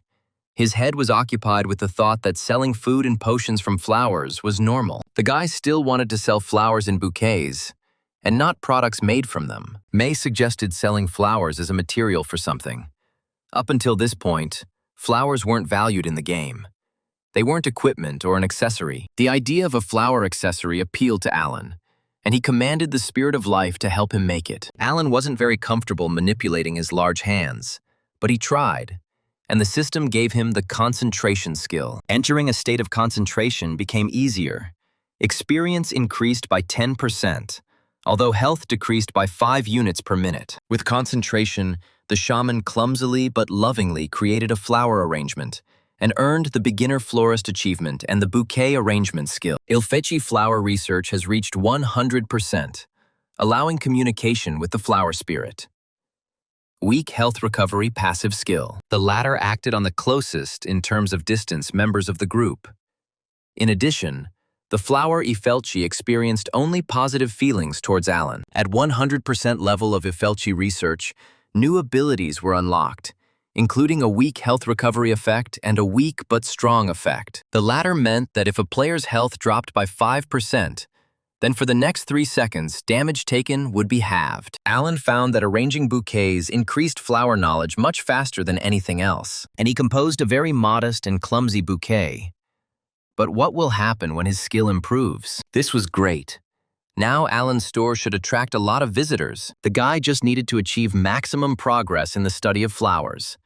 It was worth taking up other species besides the Ifelchi. The oasis was full of elves. There were tents everywhere. The pointy-eared ones were busy or resting. Jack White, or Big Muscles, finally reached his friend's habitat. He tried to call out to Alan, but he was nowhere to be found. Almost all the elves in the oasis noticed the warrior class player of level 185, which was Jack. If Jack had simply asked to be taken to Alan, everything would have been fine. But the guy asked the elves to show him where that fool Alan, the florist, lived. The pointy-eared ones did not tolerate insults directed at the shaman and surrounded Jack with menacing faces. The guy decided that they didn't understand him and began to explain to them who he was looking for, calling his friend a monstrous woman with big muscles and a stupid face. While the unsuspecting Jack was describing Alan, the elves reached their boiling point, and several sensitive blows fell on the guy. The big muscle man acquired a swollen eye, a bump on the back of his head, and an unforgettable experience of dealing with angry elves. The pointy-eared ones enlightened the player so that he would never dare to humiliate Alan. The first time he didn't suffer much, but next time there would be no mercy for him. Jack barely had time to apologize before the elves decided their mission was complete and left. Breeze came across the humiliated and beaten Jack. The boy aroused his sympathy and interest. Breeze reported that the elves are hostile to people, but do not kill because the shaman Alan asked them to do so. Jack became curious about who had found him, and soon learned that the player in front of him was Breeze, an elven advisor who helps new players communicate with elves. Jack was confused about who the elven advisor was and why he was helping new players, what this guy was even talking about. Breeze was quick to warn him that in this place, the same unfortunate experience with the elves could be repeated endlessly if he wasn't careful. Breeze believed that the newcomer was lucky and had been subjected to little psychological pressure, so it would be easier to get through the training. If a newcomer wants, he can go to Breeze for a consultation and say hello to the elves. But Jack said that he doesn't need that. He's a friend of one of the big guys who lives here. Breeze listened attentively to the new player, but could not understand who he was talking about. Jack began to explain that somewhere around here there must live a stupid big guy named Alan, and that he was supposedly somehow connected with the elves. Breeze forbade Jack to speak, and in a loud whisper advised him never to insult Alan, even as a joke, because if the elves heard it, it would be the end for him. Jack wanted to ask what this strange place was, and where this idiot was, but Breeze was on his guard. A week before Jack's arrival in the desert, Alan decided to go to the Red Tower, located in the southeast of the Terrace continent. To control the climate in the desert, Alan needed a thermostat, and Samantha learned that mage-class players could help them. May and Samantha wanted to accompany Alan, but he ordered them to stay at the oasis and look after the garden. The elves would go with Alan. They simply couldn't let him go so far alone, and although they weren't thrilled about meeting people, they had already acquired immunity. Breeze heard that a whole dozen of pointy-eared ones would go with Alan, but decided to provide the commander with additional protection. The elven advisor handed him a rapier, and Alan was surprised that it was found. Breeze explained that after Alan's battle with the bear in the forest, he came across her in the thicket and asked the shaman not to worry about the people here. Alan thanked Breeze for the gift. He had no doubt that he could be relied on. The shaman asked how Breeze knew about his fight with the bear. Breeze made an excuse that he was an accidental witness to this fight. Alan and his loyal elves went to the Red Magic Tower for climate control. The difference in levels with the rest of the group members reduced the experience gain to a minimum. But this did not stop the elves from actively protecting the shaman from monsters. Alan was glad to be safe.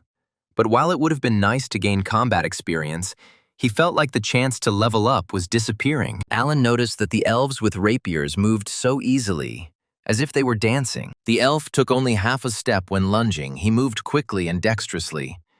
Alan thought it was because of his light weight. The guy noticed the strange hand movements of the elves and began to repeat them. An elf approached the shaman and congratulated him on the fact that he quickly understood and remembered their movements. However, the elf was sure that the shaman Alan did not know how to handle a rapier. Alan replied that he had little time to practice with the weapon. The elf suggested that Alan had imitated the movements of elven fencing, but modified them to suit his own needs, for bare-handed combat. Alan replied that fist fighting was more familiar to him, but he wanted to learn elven fencing techniques as well. Alan could no longer use the seed in battle, and he had no other skills.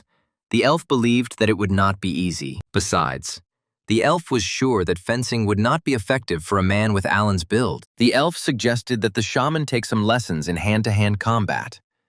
Alan was surprised that elves had such a skill. The elf replied that of course there was, And even the elves' archery and fencing were based on the general rules of martial arts. The only thing that worried the pointy-eared one was that the desert was inhabited by earth spirits with strong armor and destructive power, and were not suitable for training.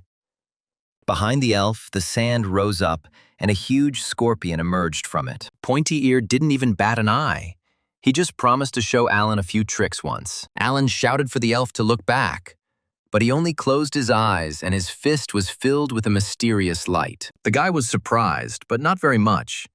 Elves were unpredictable and mysterious creatures. The elf concentrated, and, without looking back at the monster, struck him in the upper part of the shell. There was a blinding flash, but the imperturbable elf didn't even move from his place. The elf explained that his martial arts were based on contact with nature and borrowing powers from spirits. The elven martial art for self-defense was called elbow, and it was one of the secret knowledge entrusted to Alan. The elf explained that elbow is a combination of the words elf and boxing, at which point Alan was puzzled as to how the pointy-eared ones knew about boxing. Alan learned elbow and got skills. Elbow strike level 1 and spiritual elbow level 1, and it was cool. Spiritual elbow depended on the strength of the available spirits. Now Alan had access to the spirit of life and the spirit of elven flowers.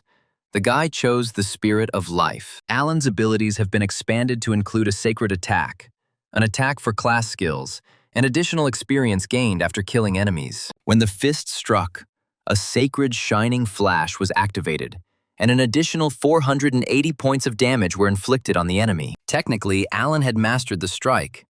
Now he hit like an elf.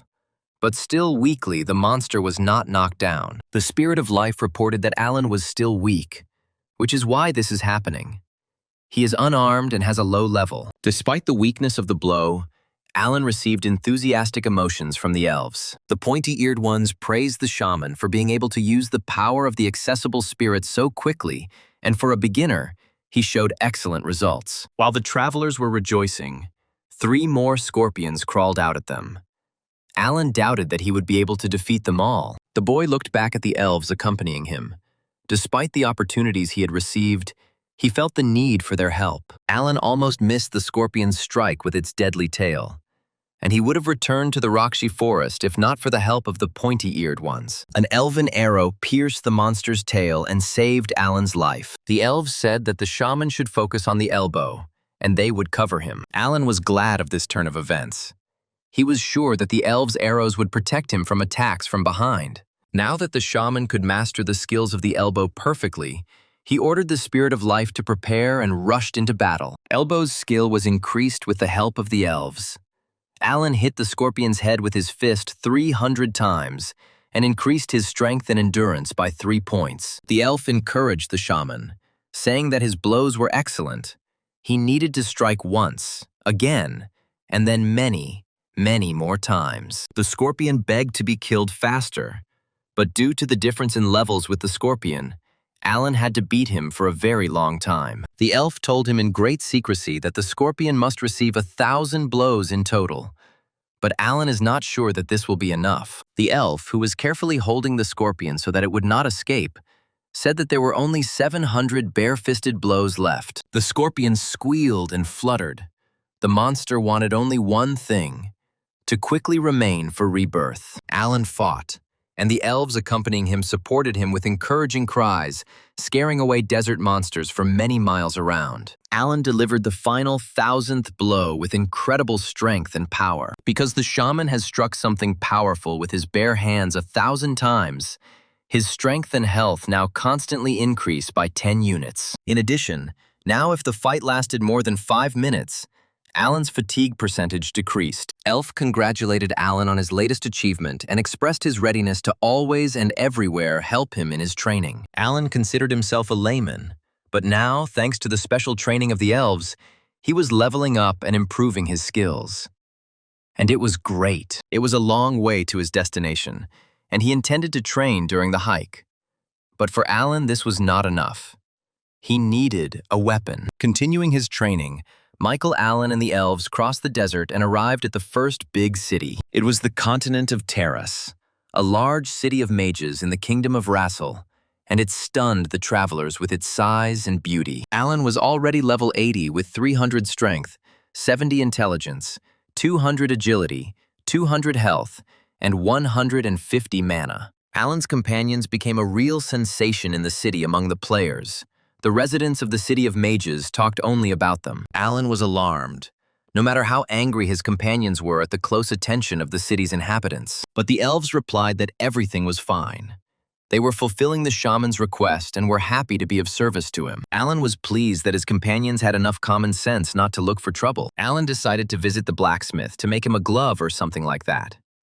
The elves went with him with the intention of repairing their weapons. The guy surveyed the surrounding area and accurately determined where the forge would be located. Alan knocked but received no answer. He didn't stand on ceremony and simply opened the door, announced that he was entering, and entered. Alan looked around. The forge was deserted. No master, no apprentices. Even the forge was extinguished. The elves sniffed. The smell in the room seemed disgusting to them. Alan became wary. Alan expressed a desire to go to another blacksmith, since this forge was apparently not working. The travelers assumed that this was probably the case and were about to leave. A cough came from the corner, and a raspy voice declared that it could smell the nasty guys. Alan turned his head.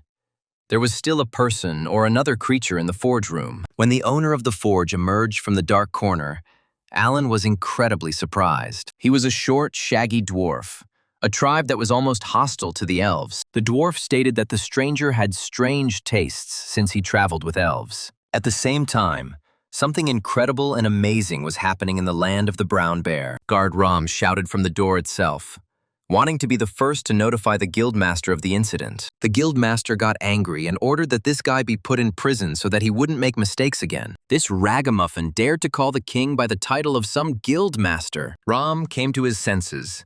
The guildmaster had recently become king and would not tolerate being treated differently.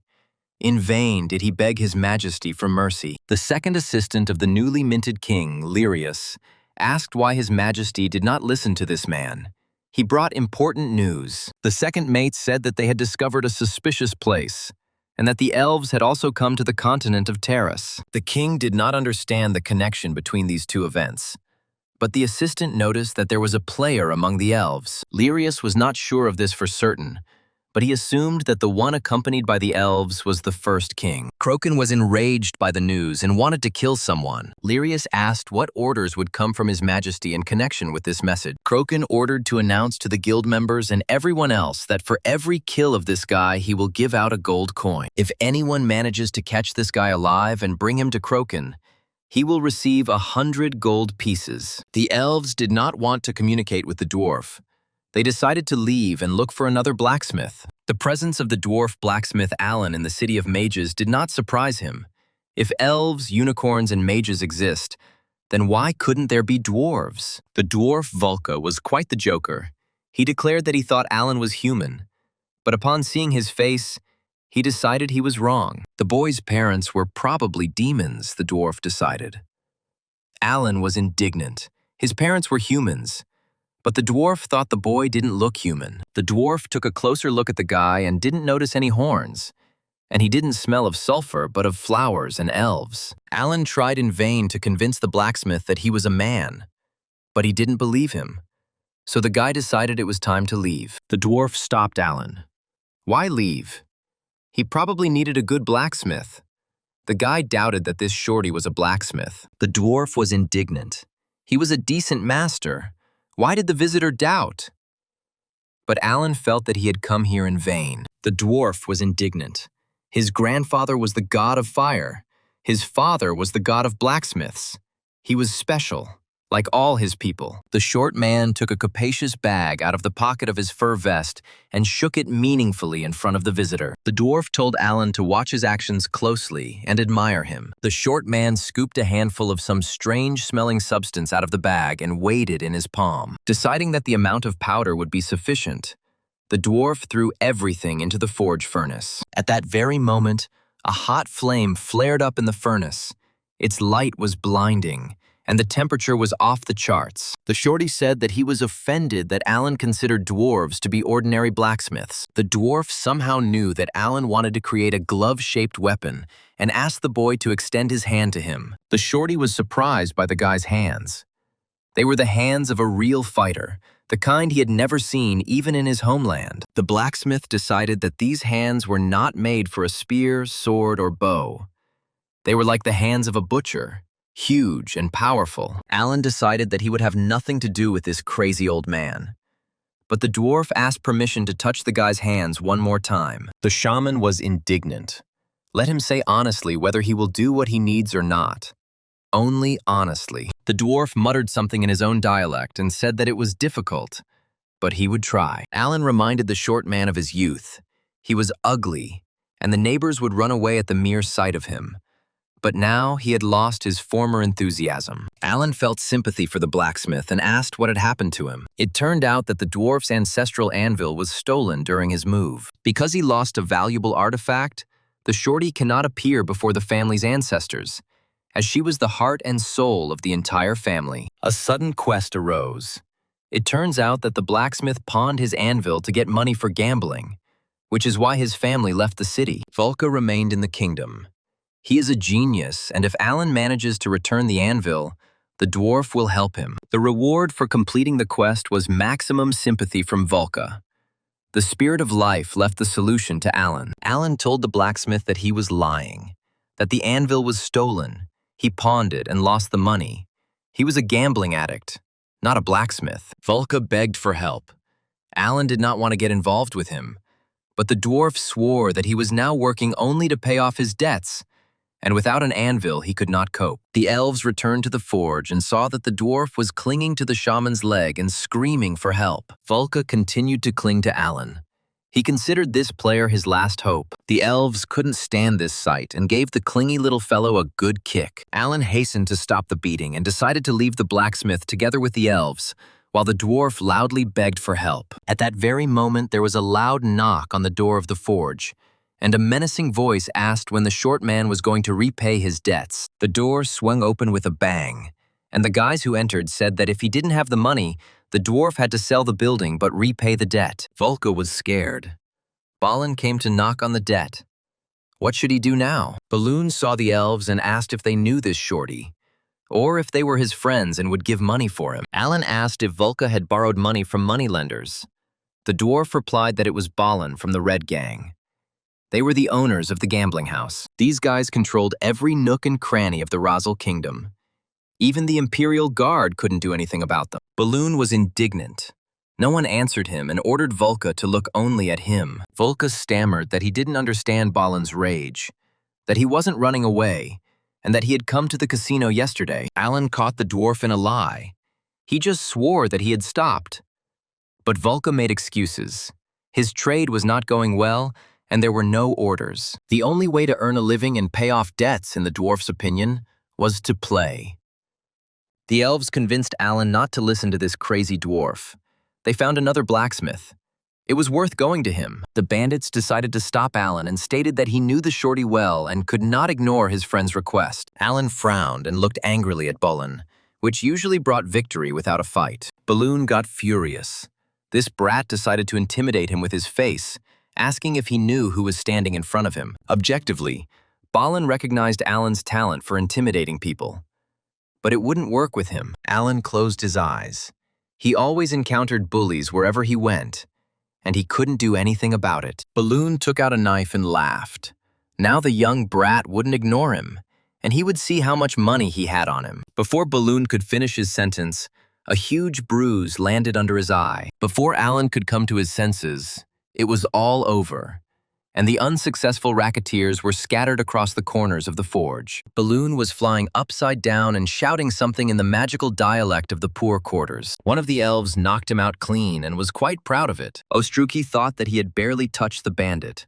So why was he spinning so much in the air? The elves were outraged that the bandit dared to point a knife at Alan and demand something from him. The people accompanying Balloona decided to slowly crawl out of the corners. The elf asked whether they were going to beg the shaman for forgiveness. If not, they would have to pay for their stubbornness. The bandits remained stubbornly silent. So the elves allowed themselves to do anything that brought pain but did not kill. Balin and his comrades fled, but as they parted, the bandits promised that those who raised their hand against the Reds would not be able to remain in peace in the city of Magi. Alan wasn't bothered by the bandits' statements. He was even glad that the elves had managed to let off some steam, and that this had happened to far from peaceful citizens. Volki kept thanking his savior. These guys weren't joking. They could have easily torn Volki's house apart brick by brick. The sympathy of the passionate blacksmith Volka grew rapidly, and he was already ready to consider the elves his friends. Volki wanted to settle accounts with Alan, and remembered that the guy said that he needed a weapon and promised to give him a gift. Volka couldn't forge anything right now, but he asked the guy if he had materials for combat gloves. Alan climbed into his inventory where he kept all sorts of things.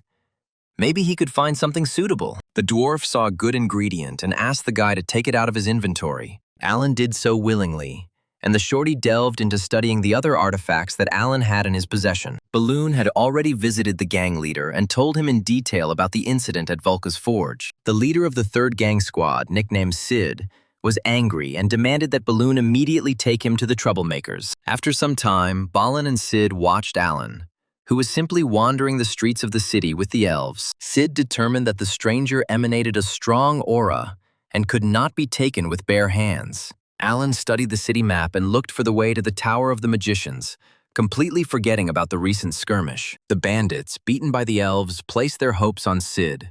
As a leader and an experienced player with many skills and stats, Sid decided that surprise would help him win. For all his skill, he was completely unfamiliar with the capabilities of the elves. Alan didn't understand what was happening. A group of aggressive townspeople were running towards him, shouting and making threats. Unfortunately for Sid, Alan was equipped with the brown bear gloves, a legendary class item given to him by Volka. The glove was made from the skin of a brown bear that Alan had once defeated in the Rakshi forest. Sid stuttered in surprise. A huge bear's paw with incredibly long claws loomed in front of his face. Before Sid could come to his senses, he got hit. But not by the guy with the paw glove, but by the elf standing next to him. Alan knocked out Rand, another large member of the Red Gang, with one blow. The bandits tried to use improvised means and hit Alan with a barrel, but the shaman had not trained in vain throughout the entire journey to the City of Mages. Now Alan had a high level of reaction and strength. He managed to dodge the blow and deliver a counterhook to the attacker's side. The barrel slipped from the bandit's hands, and its flight trajectory became unpredictable. As a result, the barrel broke on the head of the person who wanted to hit Alan with it. The shaman received a message that he had knocked out the bandit Torochi with one blow, which confirmed that the claws of the bear glove were much better than fists. The system informed that if Alan attacked again, his bad reputation would increase, and he would be arrested by the guards. Alan suggested that he might be mistaken for a monster in a human body. But the NPC does not die from the player's hit, so he can hit as much as he wants. Sid couldn't believe his eyes. A gang of elite bandits had been rendered inoperable in just a couple of minutes. It was some kind of elven outrage. His people suffered damage bordering on death, and now he was left all alone. In this case, as the leader of the gang, he had to find the guy with the bear paw and fight him. Enraged by the fight, Alan looked more like a demon than a bear. Sid was not a coward and decided to attack the demon bear in human form. As a weapon, Sid chose brass knuckles with a hook, the perfect bandit's tool. Sid charged at his opponent with the fury of a defeated man. This was his last chance to reach the enemy's neck and inflict devastating damage. It seemed that the target was very close, but the large and clumsy enemy at first glance turned out to be very nimble. Finally, Sid noticed that his opponent was open to a blow, and it was time to strike at the neck. Alan got tired of dealing with this persistent bandit and decided to deal the decisive blow, which is what Sid took for his opponent's mistake. Sid dealt the fatal blow. The Sakura skill was activated. The critical hit was equal to 1, but the enemy remained alive. This forced Sid to fall to his knees before his opponent and admit defeat. Sid stated that Alan was superior to him in strength and ability, but had shown mercy and generosity, and now he must take him to the leader. Sid believed that he had wronged Alan by showing him disrespect, and now only death could atone for his actions. The gang leader only asked to spare his subordinates. They were only following his orders and were not guilty of anything. Alan did not expect such a turn of events. His power was so great that it forced the gang that held the city to ask him for forgiveness. The system reported that Alan had become famous in the criminal underworld. The king of the Red Gang had shown interest in him, and the royal garrison was keeping an eye on him. Alan had no intention of meeting with the bandit leader, and he didn't need Sid's life. As payment for forgiveness, he asked for the anvil to be returned to Volca. Sid replied that he knew the blacksmith, and that he was a regular visitor to the casino and knew perfectly well that all the money he borrowed was stolen. Unfortunately, Sid did not have the authority to simply return the item left as collateral. Volca still had to pay it back. Alan asked how much gold would be needed to buy Volca's anvil, and it turned out to be exactly $500,000. The sum was considerable, and Alan wondered how much more gold Kruvasan had sold in goods. Sid added that if you add in the interest that had accumulated during the non-payment of other debts, it turns out that Volca owes 2 million gold. Alan was outraged at how Volca had managed to get into so much debt, and the blacksmith himself was outraged, as he had been given mere pennies for the anvil. Alan decided that he was powerless here, and that he should forget about completing the quest to return the anvil. Sid realized that Alan was going to refuse to buy the anvil and said that he knew one way. The bandit said that since Alan had saved his life, he would repay him with kindness. The casino was his domain, and he would help buy back the anvil. Alan wasn't thrilled. He'd have to work hard to get Volca's anvil, but the dwarf asked him to look at it as a new experience. It took some time to prepare Michael Allen for the card game that Volca was playing. Then it was necessary to choose a suitable suit. Sid chose a dark blue pair for Alan. This color suited him very well. Sid warned that it was impossible to collect that much money at once in a gambling establishment in this area. Sid concluded that Alan had learned the basic rules and secret gestures, so for now he needed to practice, win small amounts, and improve his reputation. Alan was curious about what would happen next, where Sid planned to collect such a huge sum in one evening. Sid told me that there is a guy nicknamed Monkfish. He is known as a super player. If you attract his attention, you can win back all your money at once. Alan's goal is to win against the anglerfish, in which case he will cover the damage in full. Alan hoped that his training had not been in vain. Sid was sure that Alan would definitely win. Alan's game was going well. He periodically won small sums and then moved on to big games. The guy's opponents were seasoned. They clearly underestimated Alan's abilities and predicted that he would die of starvation if he lost. Alan stated that it was still unknown who would go hungry, because he had quads and all the chips went to him. The rivals were alarmed and accused Alan of cheating and fraud. Alan denied all the accusations and replied that if they were not confident in themselves, then they should not have sat down at the table. Alan received the achievement Star of the Gambling House. The skill hand is quicker than the eye. And at the same time, his notoriety in the criminal world increased. Alan, who appeared out of nowhere after a significant win, aroused suspicion, but no one tried to object to him. Michael appeared at the casino for several more days in a row and gradually increased his character's bad reputation. The decisive day arrived. Alan, having won the maximum number of gold coins from his rivals, was about to leave. Whispers spread throughout the casino hall. People were saying that the same ghost had arrived. Alan's opponents were speechless as the ghost walked straight towards them. Alan felt danger in the back of his head. A low voice said that he had heard how good Alan was at the game. The shaman looked around and saw a guy his age with one bandaged eye standing in front of him, offering to play with him. Alan asked if the stranger was the very same anglerfish that was talked about so much here. The monkfish was a mysterious character. Sometimes the losers did not want to admit their defeat. They wanted revenge and return the money. These quickly disappeared, and no one heard anything about them again.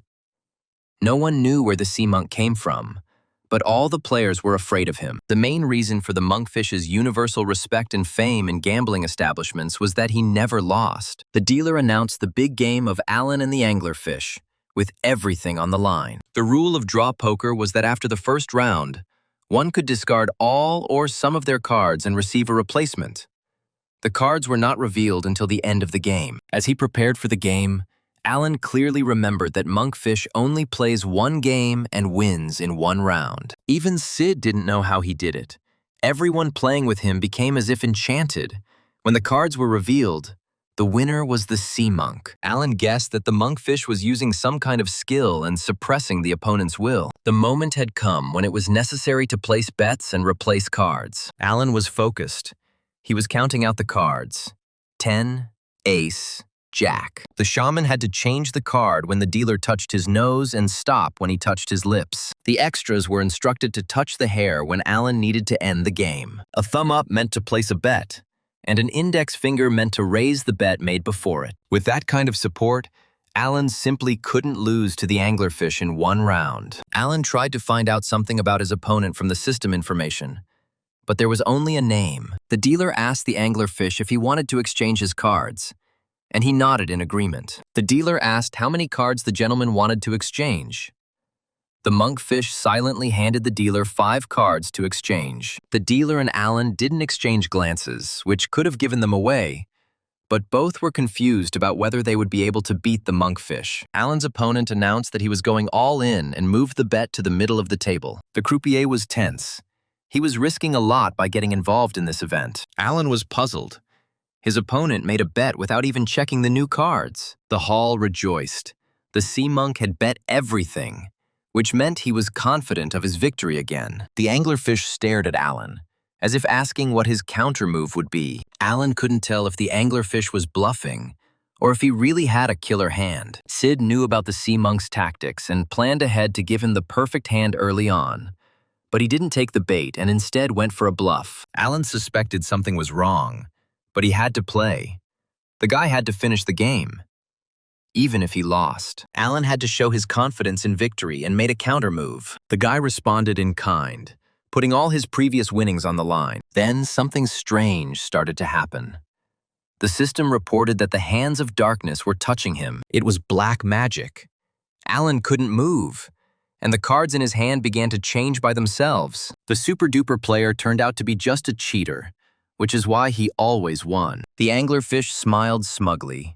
He already had a premonition of victory. Alan also found it funny. And for this trick, this guy was nicknamed Cunning. It sounded stupid. The anglerfish was happy. He thought he had fooled another sucker. This guy didn't take into account that Alan is loved by Mother Nature, and she protects him from the influence of evil forces and black magic. The passive skill Curse Resistance was successfully used, and the anglerfish was left with nothing. Alan warned his opponent that he saw his true face, and now intended to start the real game. The shaman was determined that such people should not just be outwitted, they should be punished. The monkfish tried to accuse his opponent of cheating. He was confident that after replacing all the cards, he would have a full house, 1 3 of a kind and 1 pair. The monkfish claimed that Alan had the king of spades in his hand. So who would think that he would lose with a full house? The only way the monkfish could lose was if Alan had a royal flush, 4 high cards of the same suit. But then everything he had done so far was clearly cheating. Alan realized that the demonfish had, at least partially, been able to cast his curse. For Alan, there was only one way out. Keep his cool and continue playing. The monkfish demanded to show his cards. He was sure that his opponent had the king of spades. Alan forbade the sea angler to touch his cards, in case he decided to change them. The shaman kept his composure and offered to bet all his money on the fact that he did not have the king of spades in his hand. The anglerfish called the shaman a fraud and also went all in. He was sure that his magic had worked. Smiling maliciously, the angler reached for the cards. He even advised Alan to be more careful in gambling. The card was taken and shown to those around, but it was then a king and not a spade at all.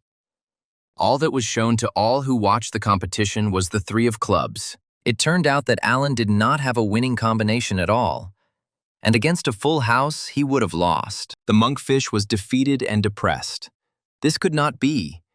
Alan asked if his opponent was satisfied. Alan became the winner.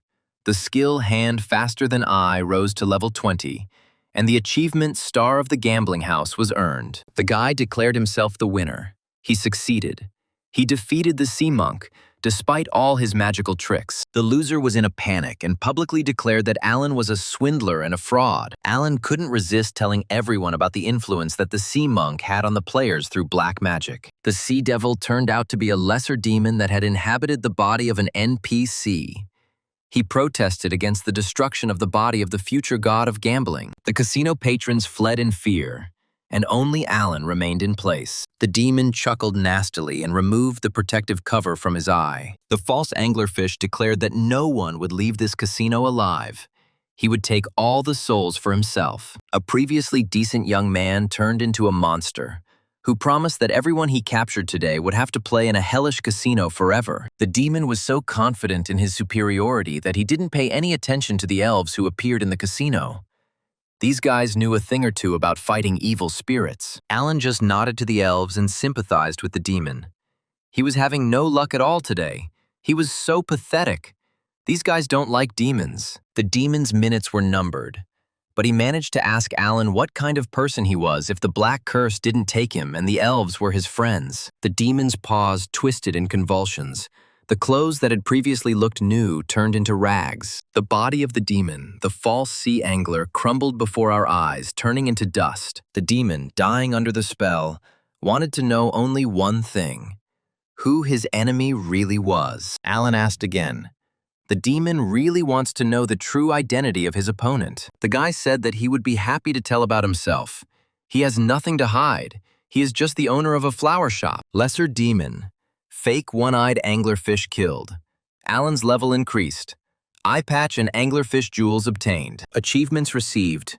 Deceived the cunning. Increased the percentage of random wins. And deceived the demon. Success in deceiving NPCs of the same level. His reputation in the criminal world grew, and the king of the dark alleys, the leader of the Red Gang, took an interest in Alan. Alan decided to examine the monkfish eye patch. It allowed him to see right through his opponent and detect lies in NPCs of the same level. The monkfish's treasure included 15 gold bars, each worth 100,000 gold coins. Alan was quite happy with what he had obtained. The gold bars were worth $1.5 million, and they could be used to cover Volka's debt if he put a little pressure on Sid. Alan put on a monkfish eye patch and approached Sid with a demand to give the blacksmith a discount to reduce the debt. The demand was unexpected, and Sid was confused. He didn't want to lose money. Alan demanded more and more confidently. He had helped the casino deal with the monkfish and believed that he deserved a reward. Sid was grateful to Alan, but he believed that making allowances for the debt was against the casino rules. Alan stated that Sid promised him that if he beat the anglerfish, he would have enough money. But the winnings turned out to be only 1 million gold pieces. Alan kept $500,000 for himself as a reward for the risk and hard work. He explained to Sid that they owed him a huge debt, since they had survived and gotten rid of the demon, and they couldn't give him a measly discount. Sid resisted with all his moral strength. But Alan declared that this was not even a discount, but money taken from a poor dwarf. The Demon Deceiver achievement helped Alan deceive his opponent. Plus, he was pressuring the crime boss. Sid was only willing to give up $500,000. Suddenly, one of the casino employees appeared and shouted that he had brought urgent orders from the boss. The new arrival reported that the main boss had ordered that he would count Volka's debt as paid. The guy turned to Alan and said that if he had the right moment, the boss would like to meet with the respected Alan. Sid even stuttered in surprise. He had not expected such an auction of unprecedented generosity from the boss. Alan wanted only one thing: to quickly finish his business with the blacksmith and the casino and continue his own affairs. He had to get out of here. The reward for completing the quest to return the anvil was maximum favor with the blacksmith Volka. Volka rejoiced at the return of his ancestors' legacy and did not take his delighted eyes off the anvil. Alan decided it was time to leave, but the dwarf couldn't let his benefactor leave just like that. Alan armed himself with a sea devil's headband and decided to have a heart-to-heart talk with Volka, but in such a way that he would be able to catch the blacksmith in a lie. Using the inventory, it was determined that Volka, when he said he was sincerely grateful to Alan, was in fact lying. Alan decided not to have any more contact with this shorty. He quickly said goodbye to him, hoping not to see him again. The dwarf asked him not to leave so quickly and asked if he was really building a city in the Perm Desert. Volka wanted to help Alan build the city, but the shaman was not thrilled with such an assistant and suggested that the dwarf return the anvil to its homeland. The dwarf declared that he would never forget Alan's kindness. No matter how much time passed, they would definitely meet again. Finally, all the work was finished, and Alan and the elves were finally able to go to the Red Magic Tower. Here the company faced yet another delay, which it seemed no one in the world could overcome. It was a huge queue of players and NPCs, stretching for many meters. In order to get an appointment with the magicians, you had to stand in it. The elves discovered that there were guards at the entrance to the Magic Tower who strictly controlled the order of those entering. Alan decided that they should just wait. Their turn would come sooner or later, and they began to wait. The wait lasted the whole day, and when it was Alan and the elves' turn, something terrible happened. The guard at the gate announced that the reception was over for today, and that anyone who hadn't gotten in to see the magicians could come back tomorrow. Alan was outraged and didn't hide it.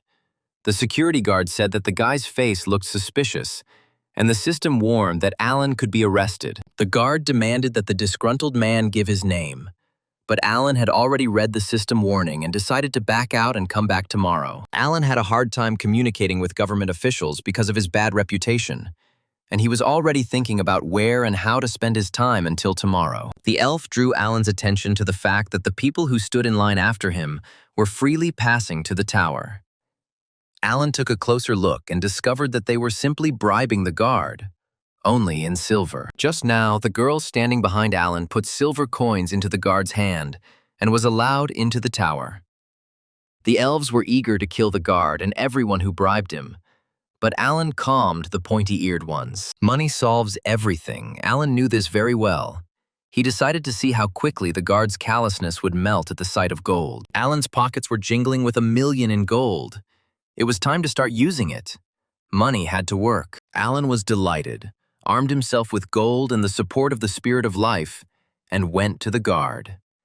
The shaman tried to get the guard to pay attention to him, and after some effort, he succeeded. Alan told the guard that he was in a hurry and asked him to help him and his companions get to the magicians in the tower as quickly as possible. The guard was indignant, but when a gold coin fell into his palm, he immediately calmed down and broke into a smile. There was no trace left of the former severity and inaccessibility.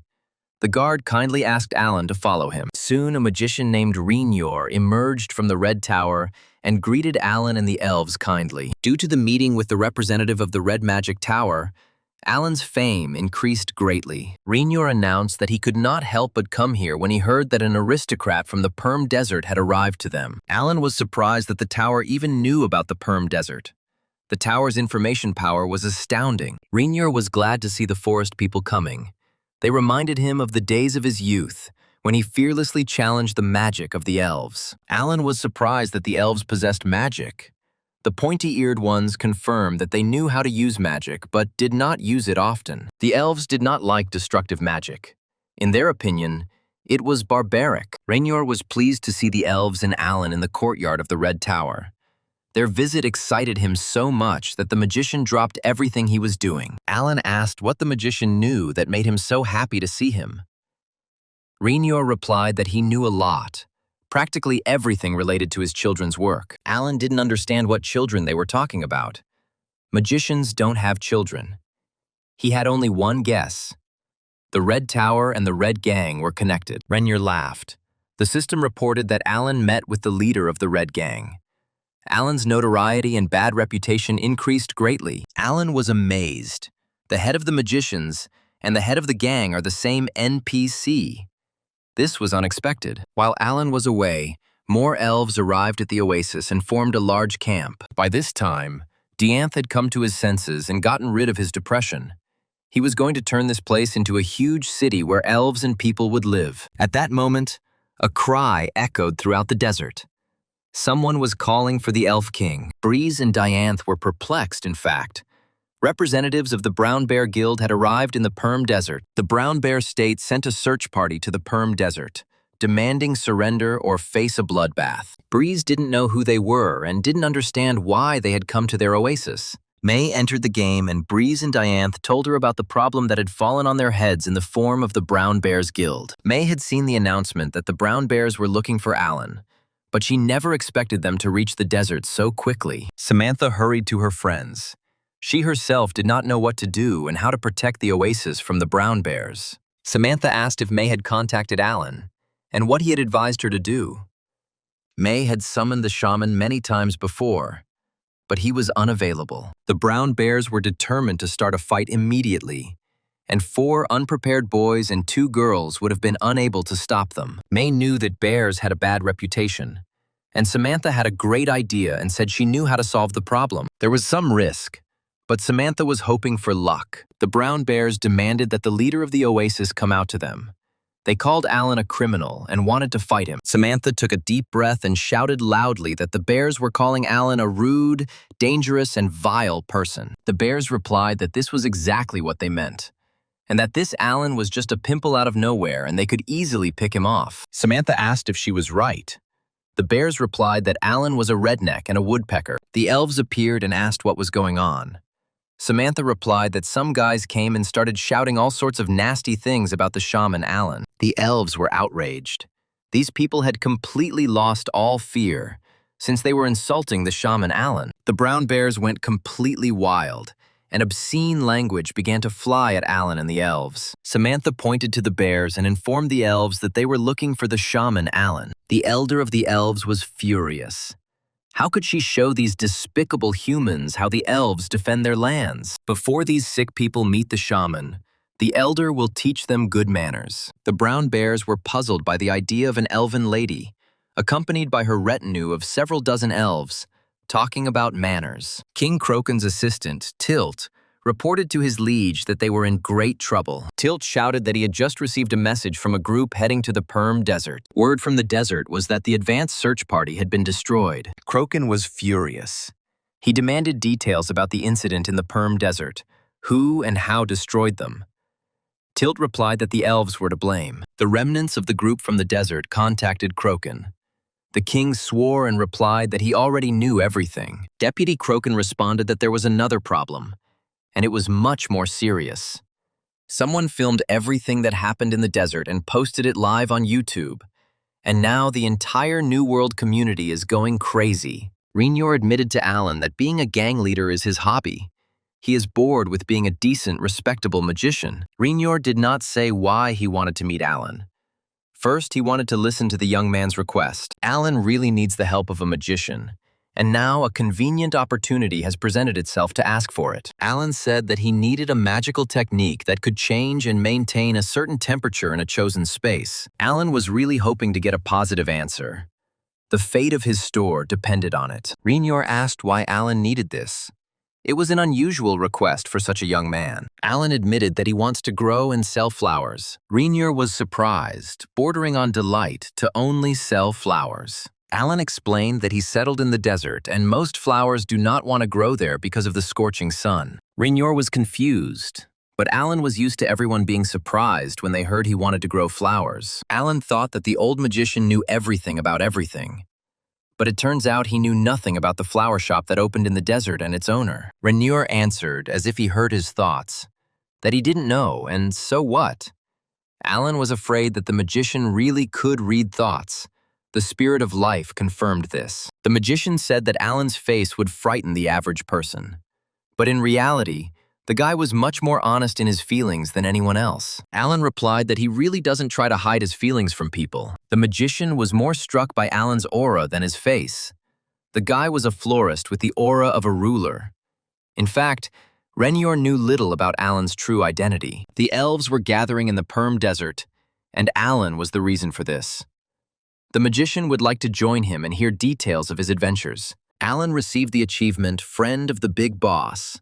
The head of the Red Magic Tower and the king of the Dark Alleys was waiting for cooperation with him. Reynor promised to help Alan's flower garden. The boy asked why the magician was so kind to him. Reynor replied that Alan was an unusual young man, and in his old age he was interested in everything unusual. Alan still understood that he could get help from the head of the criminal world, but help from the main magician was too much. Reynor replied that Alan himself did not realize the heights of his position. No one in the history of this world had ever had such close relations with the elves. The magician reminded the boy that under his influence, a mass migration of all the elves scattered across the continent had been caused. It turns out it was great to have absolute trust of a rare and closed kind. Even the rulers of this world envy it. Reynor enlightened Alan that the opinions of the Magic Tower and the rulers of the Kingdom of Razel often differ. Alan decided that in that case, for the ruler, Ion and the elves were bad, The magician laughed and replied that it depended on the point of view. The magician decided that they had talked enough and introduced Alan to the people who would help him. In the Magic Tower, these guys were considered quite talented. They were the favorite students of the magician Renior. It so happened that among the magician's students was the player Red, who belonged to the Brown Bears Guild. He recognized Alan as the player Crokin was looking for. Alan walked around to all the students and got to know them. Red, like everyone else, smiled sweetly but couldn't understand why this man was there. Red couldn't begin the search because he had to stay in the tower, so the meeting with Alan seemed fateful to him. Renior announced that he was sending his students to Alan to help him grow flowers for his flower shop. Red couldn't understand how it all happened. The new world really is an unpredictable game. Renior hadn't trained in moving people over long distances for a long time, and was worried that he might not succeed. The magician gathered his strength and created a large magic circle, filling it with the energy of movement. Alan didn't understand anything at all, and the magician's students gasped with delight. Even they had never seen anything like this. Right in front of them, the most unique thing was happening: spatial magic. And Alan became a witness to the great magic of the head of the Magic Tower. A sensational video report was posted on YouTube by a level 11 player named Hookah, a member of the Chonrokiop Guild in Rakshi Forest, who created the channel Hookah TV. Today, Hookah hosted an unscheduled live stream, filming it through the in-game camera and ensuring that his video was unedited. Hookah followed the elves into the Perm Desert and broadcast to the world what he saw himself. And what he saw were brown bears standing on their knees and heads. Hook was filming from a distance using zoom, but the two top players in the overall New World rankings were unrecognizable. These two were defeated by the elves, and the pointy-eared ones overcame them with their bare hands. The forum exploded with messages, something Hookah couldn't have imagined. In half an hour, his video had more than 3,000 views. Hook continued broadcasting, describing what was happening. It was an unprecedented defeat of the Brown Bears, and not by players, but by NPCs. Hook received threats from the Brown Bears in his personal messages. They threatened that if he didn't stop broadcasting, they would find him in real life and kill him. Hook wasn't scared. He reposted these messages on the forum and asked why such a prestigious guild would kill such an insignificant blogger like him. Strange sounds were heard. A large number of players were heading towards the oasis. The flag of the Brown Bear Guild was fluttering above them. The arrivals constituted the main backbone of the Brown Bears. They were seeking a meeting with the elves who had killed their advance party. Hook was about to end the broadcast by asking viewers for likes, subscriptions, comments, and reposts. Suddenly, Hook saw an unusual phenomenon in the sky, something worth showing to the channel's viewers. Hook looked back to see what fate would give him this time. It was not in vain that he had waited so long for his moment of glory. A huge magic circle appeared in the sky. Even the most ancient veterans of the game had never seen a circle of such size or complexity in the New World. Hook was speechless with surprise, and the broadcast continued without comment. The magic circle shone brightly and released a huge column of light downwards.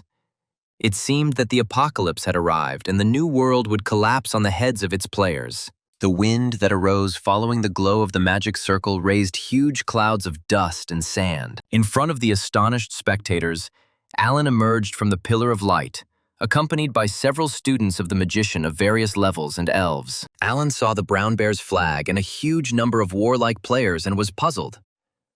Red found himself between two fires. The Brown Bears, who observed the appearance of the magic circle and the sudden materialization of players and NPCs, asked each other who these people were. Alan and his companions found themselves in direct confrontation with the arriving detachment of Brown Bears. The elder of one of the elven clans, the wise Lucia, greeted the shaman and reported that all the captured people had arrived before his arrival. They approached the oasis and insulted the shaman Alan in front of the elves loyal to him. One of the kneeling Brown Bears, the brave Black, mockingly advised Alan and the elves to surrender.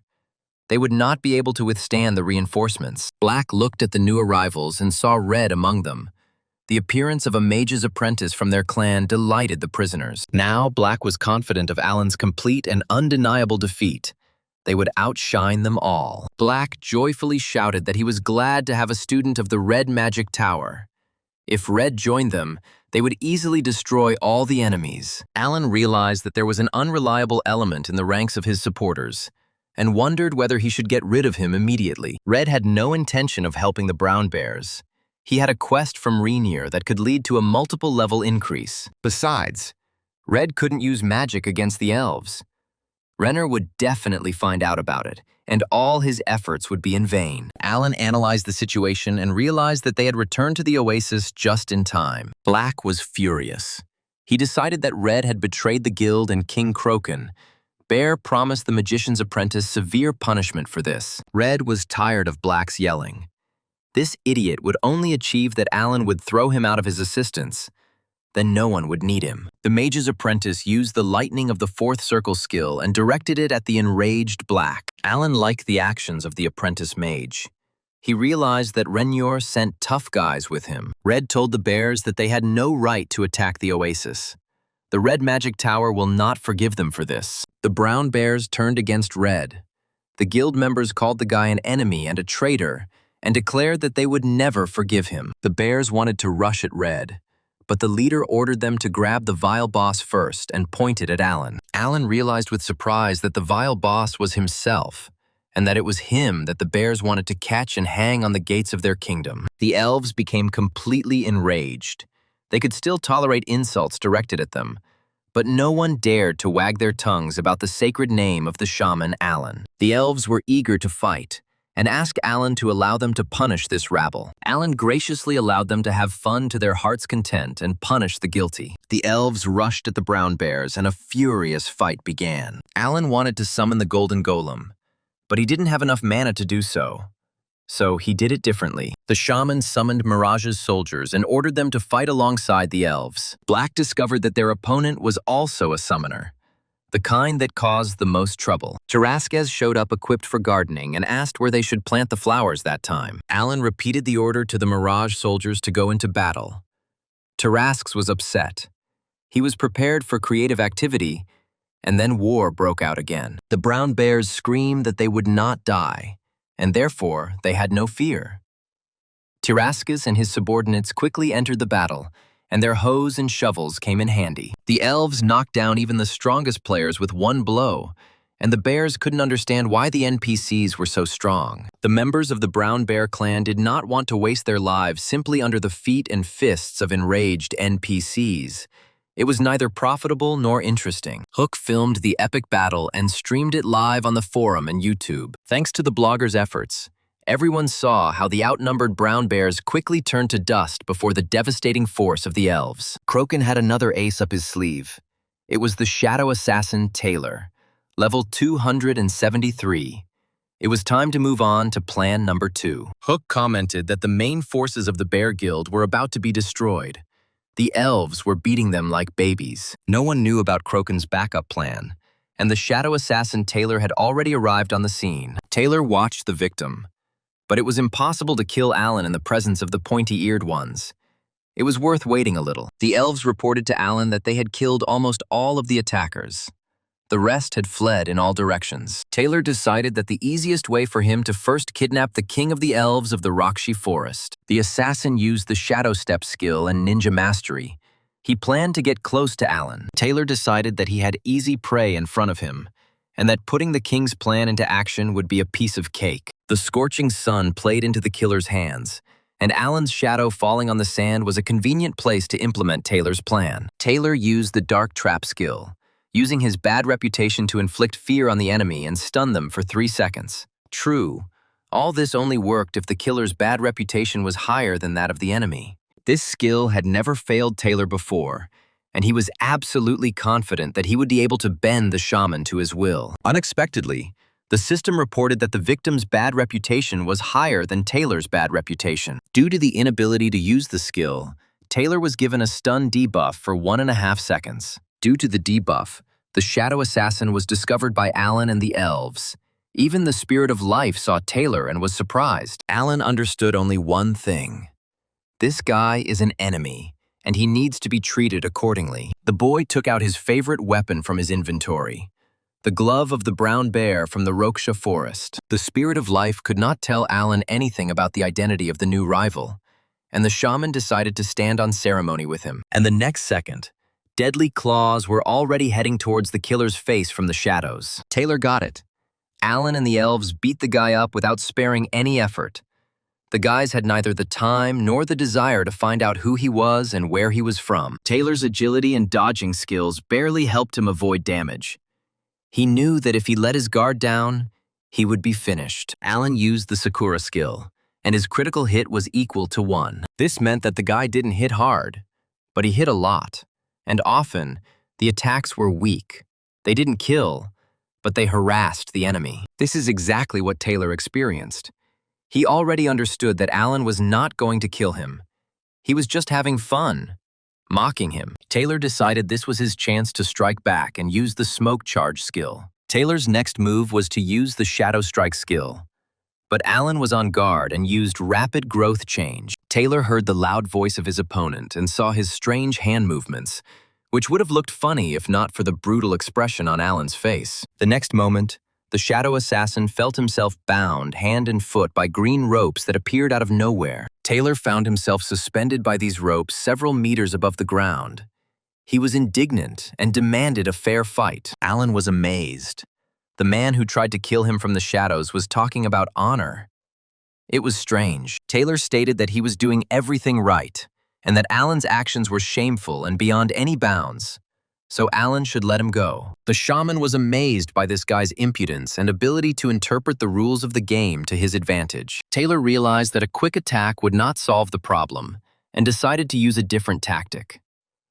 The shadow assassin began to beg his opponent to let him go, even saying the magic word, "please," and generally pretending to be a poor lamb. Alan was kind, but not stupid, and he knew perfectly well that types like this shadow killer could not be trusted. The requests didn't work, and Taylor turned to insults, calling Alan a bastard and his items shameful, and promising to never forgive the humiliation. Alan clarified that he was talking about the bear's paw. He didn't really like it either, and next time he wouldn't choose a gambling addict to craft an item. Otherwise, something similar to this nonsense will come out again. A formidable weapon on the surface, but minimal damage.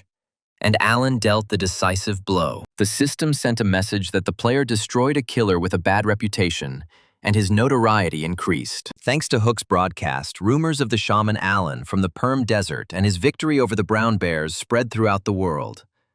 But Alan was unmoved. The shaman wanted to build a greenhouse with 10 by 10 meter sections, and the magician's apprentices needed to maintain a comfortable microclimate in them. Red couldn't figure out if this powerful player was actually making a greenhouse for growing flowers. The guy couldn't understand how such a scary person like Alan, who was followed by elf monsters, could be gardening. In Red's opinion, there was clearly something fishy going on here. The only thing that came to the guy's mind was drug dealing. Red decided that Alan wanted to become a drug lord and control the game's criminal underworld. Samantha told Alan that the players who attacked them belonged to the Brown Bear Guild, and they were seeking the title of First King on the game server. The girl said that now the Brown Bear Guild will harm Alan. Shouldn't he show his true face? May clarified what Samantha meant when she spoke of Alan's true face. Samantha explained that the moment had come to announce to everyone that Alan had in fact ascended to the throne of the state of Copia. May didn't expect that Alan was the king of Kopi. Samantha convinced her that if he officially declared himself king, it would be more difficult for the bears to harm him. Alan thought that if he inherited the throne of Kopi, he would become an enemy of many neighboring countries. The shaman took the crown of Brezel from his inventory and once again read the warning about the consequences of the revival of the state of Copia. Alan thought about it and decided that he did not have to inherit Kopi. He could found his own country and rule it. May and Samantha were surprised. Such a maneuver had never occurred to them, and that it was possible. Alan understood that his bad reputation would increase greatly, but the outcome would depend on his actions. The decision had been made, and Alan was creating his own kingdom. The only thing left to do was to come up with a name for the new country. Alan suggested that the country be called Alan's Garden, Spirit of Life. May and Samantha thought it was old-fashioned to name a country after its founder and ruler. Alan moved his gray matter a little more and decided that his country would be called the Garden of Elysia. Samantha didn't read that the territorial issue was much more important. Alan didn't understand the essence of the problem. People can't live normally in the desert. Samantha reminded that the perma-desert legally belongs to the Kingdom of Russell, and its ruler can declare an unauthorized seizure of the territory. Alan replied that Samantha was wrong. The elder of the forest elves, Rakshi Elda, said that the desert belongs to the elves. The previous shaman, Tiale, had long ago agreed with neighboring countries that the Rakshi forest and the perma-desert would be the new home of the elves. The agreement was easily reached because the lands were of no value to the people. The Kingdom of Russell happily gave the perma-desert to the elves for their sole use, and to be on the safe side, Tiale even paid for it. The ransom amount was quite large, and was entirely from the previous shaman's funds.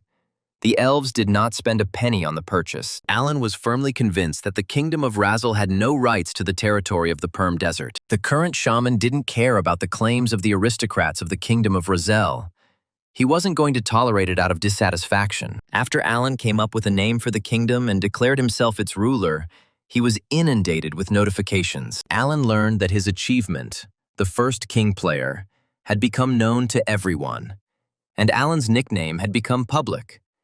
And the Garden of Elysia had been identified as the City of Elves. The Divine Tree's blessing has spread to the Garden of Elysia, granting growth buffs to plants and health buffs to players and NPCs. The neighboring kingdom is surprised by the appearance of a new country.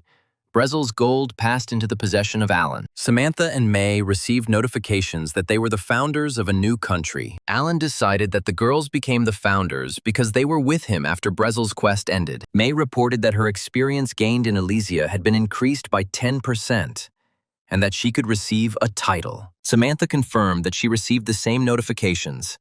Alan has the title of king, so he should have notifications about the assignment of titles. Alan explained that he hadn't seen any notifications like these yet, but he had seen a lot of them and hadn't looked through them all yet. The first king of the server was looking for the necessary notification, and May was afraid to even rejoice at her luck. It wasn't easy to achieve aristocratic status in the game.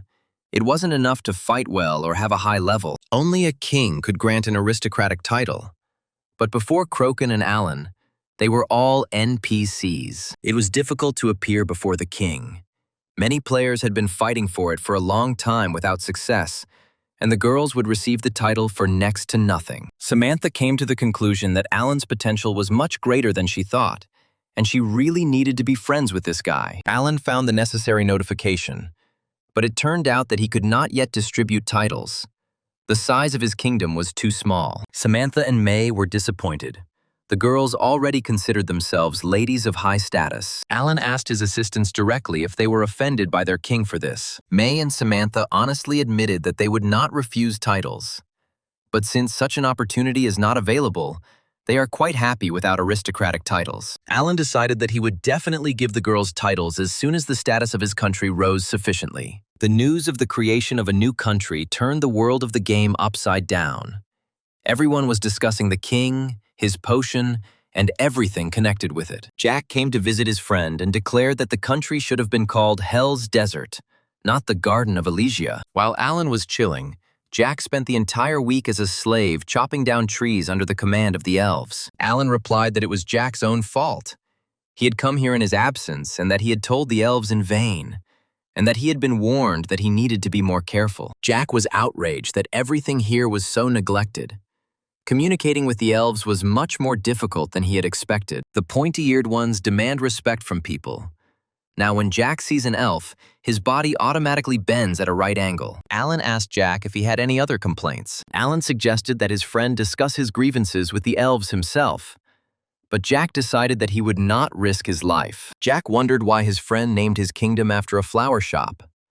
Alan reminded him that he started the game to open such a shop. Jack believed that both the kingdom and the country could have been called much cooler, for example, Hell's Desert, which is what many people call it, by the way. Alan didn't care what others called his country, but Jack should learn to do his job more conscientiously, even if he didn't like it. Alan summoned the Mirage soldiers. Jack did not immediately understand what he was doing and what the threat was. Alan ordered Mirage's soldiers to teach Jack how to work with seeds, and if he doesn't obey, to hand him over to the elves for punishment. Jack was indignant. Why was he doing this to him? The shaman replied that if Jack came to help him, Then let him go and work or go back to the elves. Alan decided that he would begin his reign by building a city, for which he once hired an architect. Architect Dianth greeted His Majesty. Alan asked how he was doing. The architect had a glassy look, and this seemed strange to Alan. Alan sympathized with Dianth. Elves are a closed and difficult people to communicate with, and it must have been difficult for him. Dianth replied that he was fine now, and that the elves' attitude towards him had been gradually changing for the better lately. Now Dianth can say hello to the elf, even if the pointy-eared one is in a bad mood. Alan noted that the elves had already learned a thing or two from Dianth, and had begun building houses. But did the architect have any problems with the overall plan of the city? Dianth replied that he had been thinking a lot about the city plan lately, and that he seemed to have had an epiphany. Dianth said he worked hard and created the best city plan imaginable. Alan unfolded the sheet of paper the architect had given him, but saw nothing on it. The shaman was surprised. Dianth was mistaken. It was all just a blank piece of paper. The architect replied that everything was correct. Dianth replied that last time he had been too arrogant and believed that everything should be perfectly regulated and perfectly combined. But here he felt the free spirit of the elves. In the disorder and primordial chaos, there was harmony and beauty. And this would be the most effective. Alan thought Dianth's words were nonsense. But the spirit of life confirmed his fears and suggested that all this was because Dianth could not apply his knowledge. Alan realized that this was a common problem. The members of Chunro Kyop were suffering from the insults of the elves. The other players, who faithfully and devotedly help him build Elysia, cannot communicate normally with the elves. Alan decided that he needed to make some utility items with a buff that would increase the elves' favor towards players, like his necklace. Making items with 4-leaf clovers is difficult, so Alan decided it would be easier to start with the Eifelchi flowers. The shaman didn't just pick the flowers.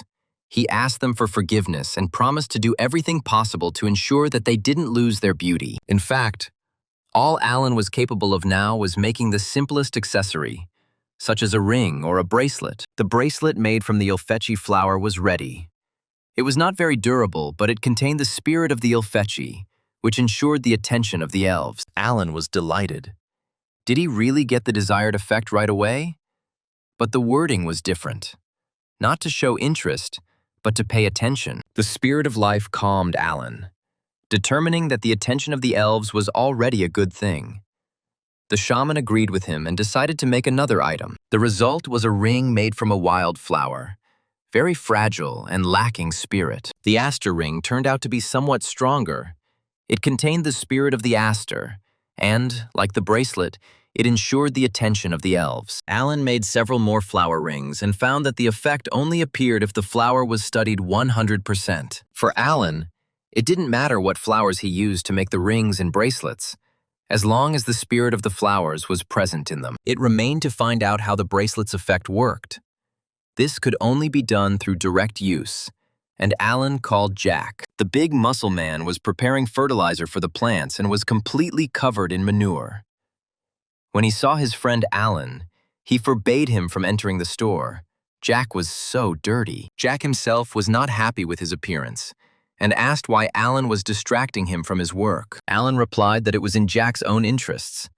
He wanted to offer something to his friend. Jack stood on the threshold, trying to clean the mud off his boots. Alan handed his friend a bracelet made from the Afelchi flower, the very one he had recently made. Jack was scared.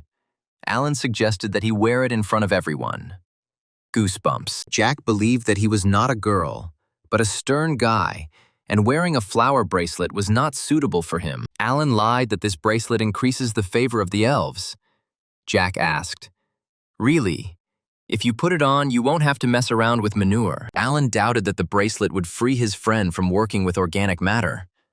But Jack decided to give it a try and took the bracelet. Jack put the bracelet on his wrist, but he didn't feel any difference, which was strange. Alan advised me to wear it for a little longer, as he himself wasn't entirely clear on how this item worked. The shaman suggested that the effect of the bracelet could be cumulative.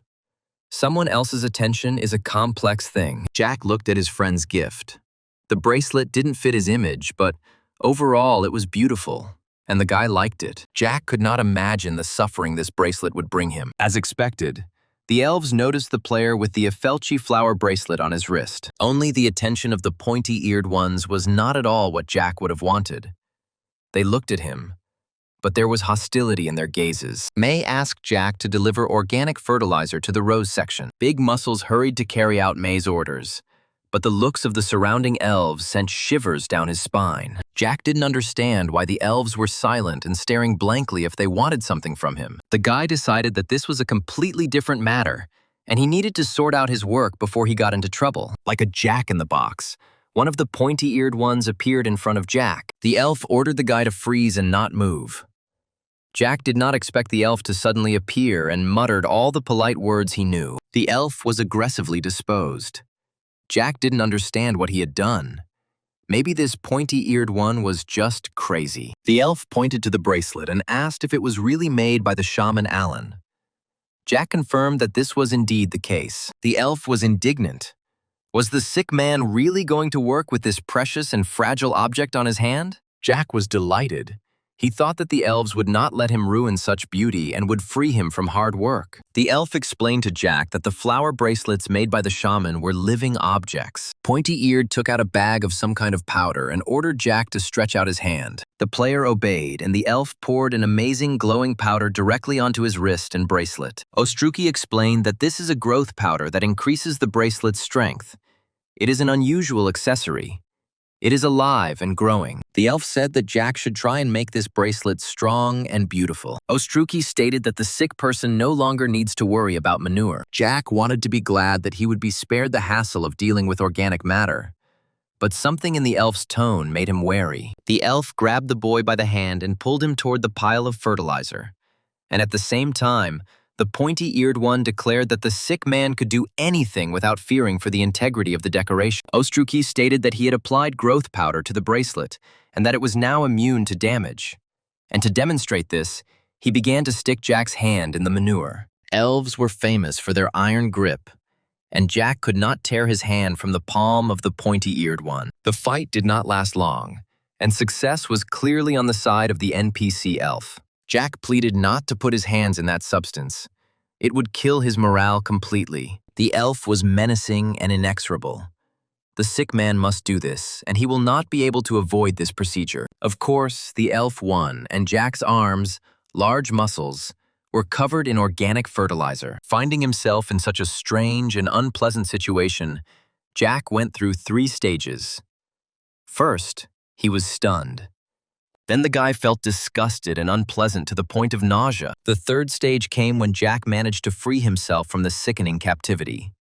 It was hatred towards Michael, who had dragged him into all this. Alan, who had been watching his friend from the sidelines but had blocked him in private messages just in case, realized that his bracelet wasn't working as it should. But thanks to this experience, he learned about the growth powder. Although the elves could not give it in unlimited quantities, Gloria was sealed. Alan completely forgot about Gloria's essence. And at the same time, he remembered that he hadn't been to the divine tree for a long time. The oasis became the heart of Alicia. It was here that the shaman Alan planted the divine tree. The oasis gradually grew larger and small streams gradually appeared. So the elves called this oasis the Elysian Channel. The pointy-eared ones guarding the divine tree greeted shaman Alan, and he thanked the elves for their work. The elves accepted his gratitude, but believed that the shaman had done much more for them. Without Alan, the divine tree would not have been able to give birth to horses. Alan couldn't get used to the fact that in real life, no one believed in him as blindly as the elves did in the game. When Alan planted the tree seed, the spirit of life said that if it were planted here, it would never grow. The spirit of life was still grumbling at Alan and predicting all sorts of troubles and failures for him. In fact, it turned out that the spirit of life was not entirely wrong. The sprout never appeared above the ground. Alan decided to try using the plant study skill, and the results were not long in coming. A message came that Alan had succeeded in growing the divine tree. The divine tree's blessing has been strengthened. Alan's reputation has increased, and his level has been raised. But the sprout has not yet appeared. Alan was worried that he had planted the seed too deeply in the ground and decided to remove the excess layer of soil. The shaman's efforts brought about the long-awaited result. The elves watching Alan shouted with joy. From the thickness of the sand, a small but determined sprout of the divine tree emerged. It grew, which Alan witnessed. The shaman's ears rang with the sound of whether he was really Teolite's successor. What a terrible face he had and the demand to get away. The divine tree is the mother of all living beings on Earth, which has existed since the beginning of the world. The demons damaged it, but Alan revived it. After reading this message, Alan still couldn't figure out what kind of divine tree it was, male or female, and it was impossible to make out anything from the voice in his head. The system informed the player that hearing the voice of the divine tree raised his reputation. Alan asked the elves if they heard anything. To the bewilderment of the pointy-eared ones, he said that he heard a voice in his head, and it seemed to be the tree. The pointy-eared ones were delighted. If the shaman heard the voice of the mother of all things, the divine tree, then this was the beginning of a rebirth. The bewilderment of the pointy-eared ones gave way to joyful cries, which mixed delight at the fact of the tree's revival and the glorification of the shaman, Alan. Alan had no time for this, because the tree called him. It was perplexed why it was planted in the desert. It left a message for the shaman. The spirit of life tried to remind Alan about the message, but the guy, without blushing, stated that he had not received any message. The tree was puzzled as to how the shaman could be so inattentive, although he had never forgotten anything important before. The tree believed the shaman. It had no choice but to do anything anyway. Since it was planted here, it would have to grow here. The tree told Alan that this was not the right place for her. If she were planted in Elysia, she could grow up in one day. The mother of existence regretted that although there was a lot of water, the soil was poor and the spiritual power was weak, which is why it took so long for it to germinate. Alan was even afraid that his decision could destroy the tree, but it asked him for help to return to its former image. The player was ready to fulfill any request of the plant. He felt guilty. The tree wished for sweet honey of Wingby. Alan didn't even know what it was. Further, the tree needed milk of a golden buffalo, oak juice, to play the flute for her, a blanket of ram wool. It also needed fertilizer from the leaves of the moon tree, spiritual water, and for it to be blown with a pleasant breeze. While the divine tree listed these and many other things she needed, Alan was initially taken aback, and then he decided to just get away while he could, before the wonderful plant completely blew his mind. The tree noticed his disappearance, but Alan decided that he would talk to this picky girl later, when he was ready. Alan gave credit to the tree. Thanks to him, or her, the player increased his level. It was decided to distribute the stats. Michael, shaman. Alan had 99th level, strength 300, intelligence 90, dexterity 230, health 250, mana 200, plus improved plant learning. The gaze radiated love for plants and increased their growth and pest resistance by 50%. Another skill, accelerated growth, doubled the growth rate of plants and could be used repeatedly without waiting for the duration to expire. Alan was delighted with the achievements he had received. He would be able to successfully develop his kingdom and flower shop, and of course, take care of the tree. Meanwhile, among the slaves of Elysia, or rather among the members of Chonro Kyop, a strange rumor began to circulate about a player who was messing with manure with his bare hands. Everyone called him Scatman, and he became famous because the elves paid attention to him. The pointy-eared ones approached this player, noted his diligence, and smiled favorably. They even wished him the protection of the divine tree. Jack, and it was he, couldn't do anything but get angry at Michael and consider everything that was happening to be a bad joke from an old friend. The players of Chonro Kyop had a completely different attitude towards what was happening to Jack. They were jealous that Jack could easily chat with the elves. The bracelet, crafted by a shaman and nurtured by Jack, symbolized its owner's attachment to nature and ensured the goodwill of the elves. Only someone who had completed his growth could wear it. This thing was really good. Jack confirmed that his relationship with the elves had indeed improved, but he was still very far from Alan, and it was difficult to even get close. The pointy ears not only treated the shaman well, he was almost a deity for them, worthy of admiration and prayer. Alan already knew this. He wanted to clarify how much the elves' attitude towards Jack had improved. He replied that he could say hello to them and talk a little. Alan asked if this was enough for Jack to live a normal life, and he replied that if everyone communicated with elves like he did, it would be great. Jack was sure that his level of communication with the elves was already a miracle. Everyone was interested in how to achieve this. Jack said that he had done a good job and that maybe it was time to give him the title. But Alan evasively replied that he would definitely give it to him, but not now. Currently, Alan was preoccupied with the mass production of bracelets and rings. If he gave them away for free to the players of his country, they would become happier. Alan wondered if maybe he shouldn't give away the equipment for free, or if it would be the right thing to do. The shaman asked his friend what would happen if he made a lot of these bracelets and gave them out to players for free. Jack decided that this wasn't a very good idea, as players didn't value free items very much. Alan had come to the same conclusion. He had recently come to understand the principles of how the new world worked. Alan decided that flower bracelets needed to be made quest items, since without them, it was impossible to build good relations with the elves. People will work hard to complete quests in Alan's kingdom, and more importantly, his flower shop will flourish. Jack was surprised. He didn't think that his friend Michael Douglas was actually such a subtle strategist. Mike really did get a lot better at the game, and even the Spirit of Life confirmed it. Alan decided that there was no point in simply giving them away. Besides, players would come to his store specifically for the cross item. Jack suggested issuing quests to help with city construction or making flower decorations an additional reward. Alan liked his friend's idea. It sounded great and promised success and prosperity to the newly formed country. The guys edited and launched the quest for building the elven city of Elysia Garden. There were 2 rewards for successfully completing the quest: 20 essences of Ifelchi flowers from the shaman and an Ifelchi bracelet. Players explored a new quest with a reward of a flower bracelet and Ilfechi flower essences. Many once again regretted that they started the game from the Rakshi forest. What was happening there seemed unreal to many. After reviewing the bracelet's characteristics, players changed their minds. The bracelet ensured the elves favorable attention. Building an elven city would grant players the same bracelet as Scatman, and this was a cool chance for many. The players knew very well that thanks to the presence of this decoration, this guy easily communicates with the elves. The players were overcome with genuine enthusiasm. They would complete the quest, receive a reward, and the elves would begin to respect them, greet them, and talk to them. Architect Diantu Allen offered a bracelet without completing the quest.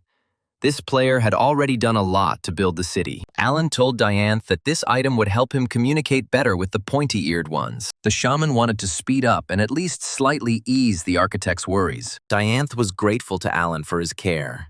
He even cried from gratitude. King Alan patted the architect on the shoulder and said that together they would create a great city. Dianth placed the bracelet on his wrist and was delighted with his new acquisition.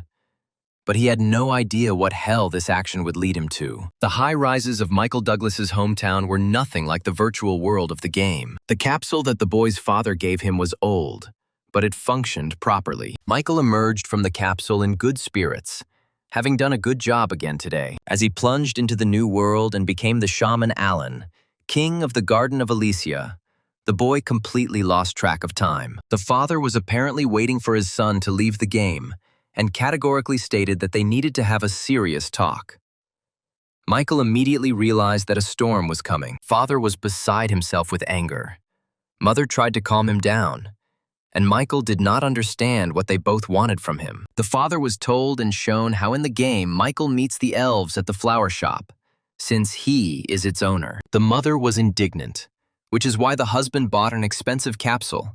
He abandoned the idea of training his son and forced him to play. Michael tried to prove to his parents that he wasn't giving up hand-to-hand combat, but he wasn't going to give up playing either. Mom categorically stated that her son had to choose one thing, and it didn't necessarily have to be martial arts. Michael was surprised to hear such words from his mother.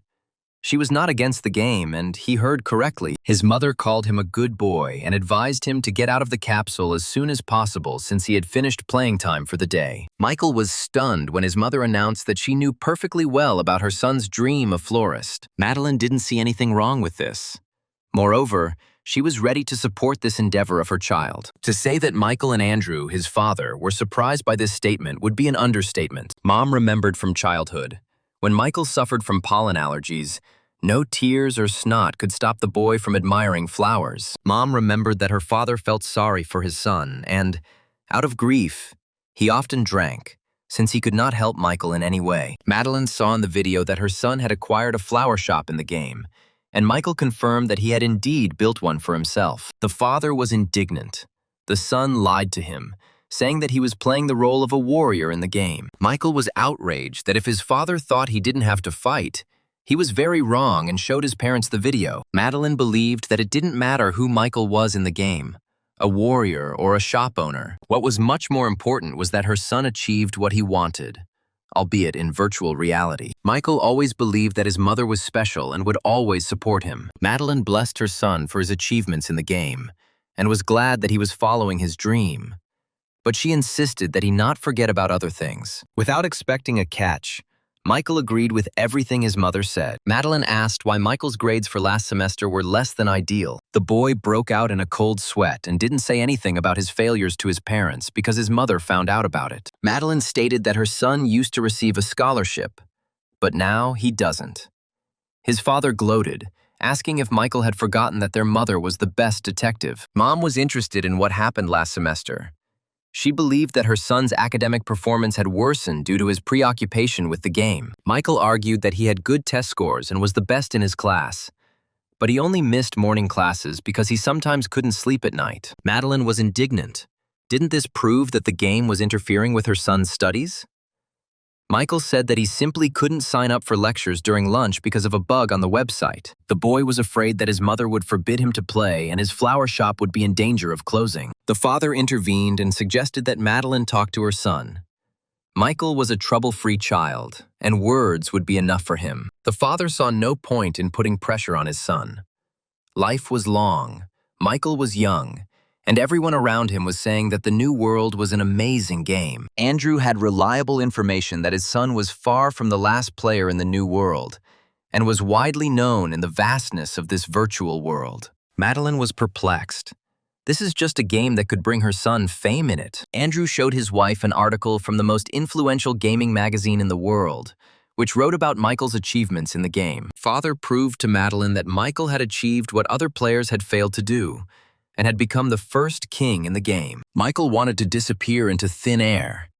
It turned out his father was keeping an eye on his achievements. Andrew tried to convince his wife that Michael was no longer just a student passionate about the game, but someone who had a chance to get into the limelight of major companies. Madeline believed her husband that this was exactly how things were, and that her son would be able to make the necessary connections through the game. Michael was ready to agree to anything, just so long as he was not excommunicated from the new world. Madeline was surprised that big businessmen really played New World. She didn't know whether her son would be able to gain their attention, but she wished him success in this. Michael couldn't get a word in edgewise, and Madeline and Andrew weren't interested in what their son thought. Andrew predicted that his son would achieve fame in the game thanks to his knowledge of martial arts, and then Michael would be able to advance in real life. The mother was convinced by the father's arguments. She allowed her son to play, but reminded him that the most important thing for him was his studies. Madeline believed that Michael should not prioritize the game, and if he did, she would provide him with help and support. The son promised his mother to fulfill her orders, especially since Madeline threatened him with all sorts of punishments for disobedience. Madeline and Andrew believed in their son's success and that he would stay on the right path, which meant becoming a good and excellent student. Madeline, completely calmed down, went to prepare dinner, and the men were left alone. Michael realized that if it weren't for his father's help, he would never have been able to convince his mother. Andrew stated that he disagreed with his wife. Everyone was delighted with the new world, and he considered it a great opportunity to succeed in business. Father meant money. Mother was worried that Michael would not be able to earn a living if he did not study well. Andrew was convinced that money was not the most important thing in life, but it was the fastest way to prove that the game was more than just entertainment. The father asked his son to think about this too, so that he could devote more time to the game. Michael told his father that he had tried to earn money, but it had turned out to be less than he had planned. Andrew said that he was proud of his son. Michael laughed. His father just wants to show him off, that's why he protects him. The father asked if he had anything to be proud of, as his son's achievements in the game were excellent. Michael's many challenges now included convincing his mother that play could be more important than studying. The next day in the new world, Michael decided to consult with Jack and Samantha on how to make money. but they couldn't give him any advice. May suggested doing a stream, that is, selling the face of Shaman Alan, for example, getting money for an interview with him. Michael wasn't thrilled. He couldn't make a living from it, and he'd never done anything like that before. May suggested a personal stream. Samantha agreed. Shaman Alan is currently at the peak of popularity, and a lot of people will come to his streams. Jack laughed at the idea. Jack had another idea when Alan was fighting the brown bears and was recorded on video. May clarified whether Jack was really suggesting suing this player for distributing the video without permission. Samantha warned that such a trick wouldn't work here. The game's concept doesn't prohibit photography or video recording without the player's consent. May suggested that they could use threats and blackmail to extort money from the blogger who filmed Alan. But Jack suggested doing everything more gently and subtly. Jack said that we could try to offer that streamer a mutually beneficial exchange. Alan will act as usual, film the streamer, and they will share the income with him in certain proportions. If the blogger made a video and stopped paying out, they would be able to put pressure on him, May believed. Jack believed that if the guy was conscientious, then great. But if not, they had power, and they could provide more than enough content. Hookah TV continued to report briskly. But the problem was that viewers were tired of its content, seeing more logging and the suffering of Chunro Kyop. Viewers demanded action and refused to donate to a channel that showed the same thing. Hook tried to ignore the haters. He still had no new ideas, and his subscriber count had barely increased recently. Hook was an ambitious guy and dreamed of 1 million subscribers, and not just anywhere, but on YouTube. The blogger was surprised when he received a message from the Shaman Alan himself, asking him to write to him privately. Hook couldn't pass up such a chance. Hookah did not hesitate for a minute.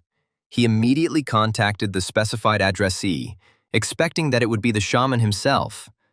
But it was Samantha who answered him. The girl explained that she was speaking to him on behalf of Alan. The shaman was inviting him to visit, and the purpose of the visit was to discuss a program about Alan. Hook was scared. Alan was probably angry at him for making content without permission, and would demand payment for it. Samantha asked when Hook would have time to visit Alan's flower shop. But the blogger hesitated, not wanting to meet with the shaman. An elf appeared behind Hook, and the pointy-eared one asked where he could find a man named Hook. The blogger was terrified by the elf's appearance and hurried to end the broadcast, leaving his subscribers perplexed. The player honestly answered the elf that he was Hook, and the pointy-eared one invited the blogger to follow him. Hookah immediately recognized the place where the elf had brought him. It was Alicia, the very same flower garden in the desert. Hook was wondering what Alan was up to and why he had called him, when suddenly his sense of smell was struck by a terrible stench. Breeze recognized Hook and sincerely thanked him for the broadcasts. He liked this blogger's programs. Hook knew Breeze and congratulated him on his career change. The blogger believed that being an elf communications specialist suited Breeze better. Breeze didn't expect to meet Hook in the Perm Desert and offered to shake hands as a sign of introduction. Hook was glad to see such a popular figure and would have gladly shaken his hand if it had not smelled of fresh manure. But the blogger had no choice. He overcame his disgust and shook Breeze's hand, which was a complete turnoff. Breeze asked why Hook had come to them. The blogger replied that he had been invited by the shaman Alan, and Breeze congratulated the guy on the honor. Hook asked Breeze if he knew why the shaman needed him. He couldn't answer for sure, but he knew one thing for sure. Only brown bears regretted meeting Alan. All the other players received a bunch of preferences and goodies from the shaman. Breeze was sure that everything would be fine for Hook. Breeze said goodbye to Hook, explaining that he needed to grow the bracelet as quickly as possible. Hook became interested in what bracelet Breeze was talking about. It was all very simple. Hook needed to meet with Alan and find out what he wanted. A cute little house surrounded by ilfetchi flowers appeared before the blogger. Hook knocked and asked permission to enter. The house turned out to be a flower shop. In the center of the room sat the shaman Alan, intently assembling a composition of ilfetchi flowers. Michael tried to make the flowers even more beautiful, but the expression on his face could scare anyone. May ran into the room. Hook immediately recognized the girl. The blogger himself didn't know whether to rejoice or pray for his life to be saved. May asked the guy not to be nervous. Hook remembered that this girl was the first to follow Alan, and as a result became close to the king. Hook guessed that the second girl present in the room was Samantha. The blogger couldn't think of a reason why Samantha was here. She's a ranker with a rare class, but rumor has it that she's a knight of King Alan. There was also a player in the room, a pervert nicknamed Scatman. They all terrified Hook, especially the shaman, despite his harmless hobby of growing flowers. Alan's creepy face seemed even more terrifying against the backdrop of beautiful flowers. Alan asked if the guy was the same blogger Hook that was being talked about so much. Hookah threw himself at Alan's feet and began to wail. He was blinded by fame, and he filmed the video without permission. He would give back everything he earned. Just let the shaman not get angry. The players close to the shaman weren't at all surprised by the blogger's behavior. They had expected something like this. Jack decided that making money with Hook would be easier than they thought. And Alan again didn't understand why the blogger reacted to him that way. Jack laughed. It couldn't be helped. Alan's face was a weapon of mass destruction. The shaman decreed that the Hook must undergo a test of loyalty to Alicia. A couple of hours later, Hook went live and apologized for the unexpected interruption. The guy was about to tell his subscribers everything that happened to him, when suddenly an elf appeared. Ostruki noticed a flower bracelet on the blogger's wrist and declared that it was not enough to wear a flower on the wrist. He needed to undergo initiation. The elf grabbed Hook's hand with a death grip and dragged him along, ignoring his indignation. In vain did Hook try to explain to the pointy-eared man that he was on air and that it could not be interrupted. He ordered him to follow him and would not accept any objections. The blogger's eyes became like two huge bowls when he realized exactly where the elf was pulling him. The NPC led the blogger to a huge, still fresh pile of manure and forced him to shove his hand with the bracelet in it. A wave of laughter washed over the chat, and the broadcast broke records. Most of the Perma-Desert and part of the Rakshi Forest belonged to the Rassel Kingdom. News of the city in the Perm Desert reached the kingdom's cabinet, and an emergency council was convened to discuss the situation. The ministers were indignant. The new city had to be taken under vassalage, since the elves had arbitrarily occupied the place in the Rakshi Forest. The chairman recalled that King Raselius had already recognized the forest as a home for the elves by agreement with the shaman Teolite. Opponents of the peace solution did not want to comply with the previous agreement, and proposed going to war against the elves and subjugating them to the kingdom's authority. Duke Arif noted that this was impossible, since the elves and the shaman were under the protection of the Red Magic Tower and personally the Archmage Renior. The state needs to be wary of the Red Tower, so it was decided to send ambassadors to Alan to try to come to an agreement. The ministers decided to stop there and not rush into military action against the elves. Duke Arif knew for sure that the emergence of the new kingdom of Elysia would fundamentally change the political situation in the entire region. Ambassadors from the kingdom of Russell arrived in Elysia. Samantha informed Alan about this. The shaman asked if he would have to fight again. Samantha doubted it. It seemed like they just wanted to talk. Alan decided that if that was the case, then he could meet with the ambassadors, as long as there was no fight again. 3 ambassadors from the kingdom of Razel patiently awaited the arrival of the ruler of Elysia. The country seemed wretched to the ambassadors. There was no castle. Instead, a log house with a huge flower garden around it stood before them. Did they really have to travel such a long and tiring journey to get to this place? Alan appeared before the ambassadors, a huge mountain of muscular body with an incredibly menacing and gloomy face. The shaman asked the new arrivals what exactly they wanted from him and his country. The aristocrats noticed that this guy had a powerful, suppressive aura. Most likely, this was the same shaman Alan. The ambassadors announced that they had a message from the ruler of the kingdom of Rassel, King Rias VII, to the ruler of the Principality of Elysia. Alan declared that the Garden of Elysia is a kingdom, and to call it anything else is disrespectful to its ruler and all the people of his wonderful country. Count L, who was assigned to read the king's message, was outraged by the strange guy's tactless behavior. L stated that he was reading a message from the ruler of the kingdom of Razel and demanded that this document be given due respect. Alan was puzzled as to why he should be indebted to someone who did not respect him personally, the country he ruled, and its people. The system warned that neglecting Russell Reuse would lead to increased bad reputation and worsening relations with neighboring states. While Alan was pondering what was more important to him, sovereignty or good relations with neighboring states, the ambassadors were seething with indignation. Count L demanded that Alan beg for mercy, kneeling before the ambassadors. And then, King Razel would grant him forgiveness. The ambassador's behavior tipped the scales of Alan's thoughts in favor of sovereignty. The shaman stepped forward to meet the ambassadors and asked them to speak more quietly. His flowers do not like noise. In a loud whisper, Alan clarified whether they really wanted to see him on his knees or if this was just a joke. If this is so, then why on earth did the ambassadors decide that things would be as they wanted? Count L gathered all his courage and asked how Alan dared to disregard the kingdom of Razel and the orders of its ruler. Alan wondered why the ambassadors thought he was treating King Russell with disdain, even though the king was standing before him. L declared that reading this message was equivalent to an audience with the king. But Alan replied that he was a king himself and demanded to be treated as such. Alan was tired of this fuss. There was so much to do, and they were just putting on a show here. The player took King Razel's message from Count L, which shocked the ambassadors. They had never seen such impoliteness before. Alan read the message and was outraged.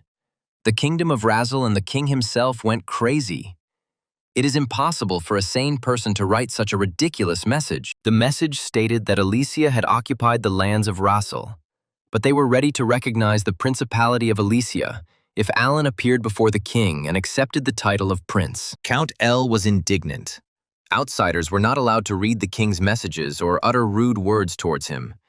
He was forced to report this. Alan replied that the ambassadors could do whatever they wanted, and he was not going to deal with crooks anymore. Ignoring the worsening relationship, Alan declared that they would not be able to subjugate the Garden of Alesia to their power.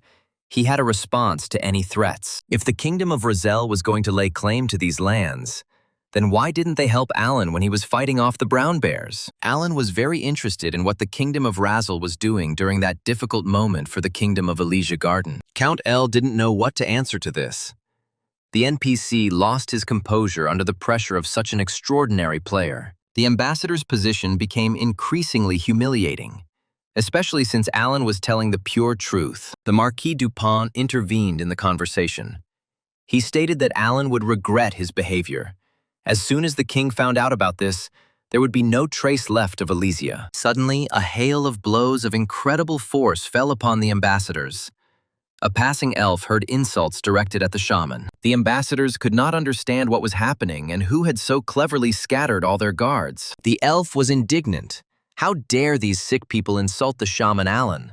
There is no and cannot be forgiveness for them. The elf had already reached the ambassadors and was about to knock them out with a couple of blows. But Alan hastened to stop him. The shaman asked the elf to stop. This was a political mission, and beating up foreign ambassadors was not allowed. But the boundaries of what was permitted were crossed, and the ambassadors hastened to retreat. The elf did not pursue them, and Alan hoped that they had managed to understand everything. Samantha, who was observing everything that was happening, remained neutral. But an interesting idea had formed in the girl's head. Alan decided to check with the omniscient Samantha how strong the elves really are. The girl replied that the pointy-eared ones are the most powerful NPC characters in the New World game. Alan wondered if they could win if they went to war with the Russell Kingdom. But Samantha was against that development. Samantha certainly didn't expect this. Fighting with an NPC kingdom is a complete turnoff. The cabinet of ministers buzzed like a disturbed beehive. Supporters of the war demanded immediate action, while others proposed a peaceful solution. The latter reminded that they would have to fight with the elves, and that the conflict could also lead to a clash with the Brown Bear Empire. The peace advocates pointed out that the ruler of the Garden of Alesia knew many of the secrets of the Perm Desert, and this would inevitably lead to the defeat of the Kingdom of Razel. The chairman of the cabinet, Duke Arif, got tired of listening to the arguments and ordered everyone to be silent. The Duke stated that they would have to acknowledge the power of Alesia. Without a doubt, this country is connected to the past shaman, and the elves are only one of the possible threats. Arif said that one must act with caution, since it is impossible to determine what ace the new shaman will have up his sleeve. The Duke decided that there was no point in going ahead with it. Perhaps they would have the opportunity to find Shaman Alan's weaknesses. The magician's apprentice reported that the greenhouse was built to the highest engineering standards. Now it was possible to control the temperature and humidity inside the greenhouse. Alan was happy about this, and the student asked why he didn't ask the elves for help. Alan replied that the elves could not help him in any way. They simply did not know that it was possible. Alan was grateful to the magician's apprentice, who did most of the work for free. But he did not consider his work too difficult. The student was about to ask for a reward, but Alan stopped him. He already knew what the guy wanted. May and Jack entered the greenhouse. They prepared a wreath of flowers as a reward and brought a few more with them. Alan personally placed a wreath on the neck of the magician's apprentice and asked that identical ones be distributed to the rest of his comrades. This wreath was an advanced class item and restored mana by 5% over the course of a second. The player was delighted. The wreath was not considered a weapon, and it could be used in combination with other items. A real breakthrough. The guy was amazed. He had only used herbs in alchemy, but he had never seen them used in this way. The magician's apprentice was overcome with greed. If he had received such value at the first stage, what would happen next? Alan proudly replied that this was a specialty of his flower shop, and he hoped that it would promote the sale of goods. But something more awaited him. May was the shaman's assistant and managed the work in the garden. The other players obeyed her unquestioningly. Jack somehow managed to infiltrate the ranks of the worldwide organization Rakshi. The other players didn't mind, since the elves treated the guy kindly. Alan's problem was Samantha. She didn't get along well with the elves, no longer summoned golems, and didn't know what to do at all. The shaman found the girl in one of the rooms of his house, thoughtfully looking at the flowers growing everywhere. Alan asked if Samantha had become completely bored lately. She hadn't been leveling up and had only been working on the flower shop. The girl confirmed that she hadn't been out in the world for a long time. Alan was puzzled why. Okay, May.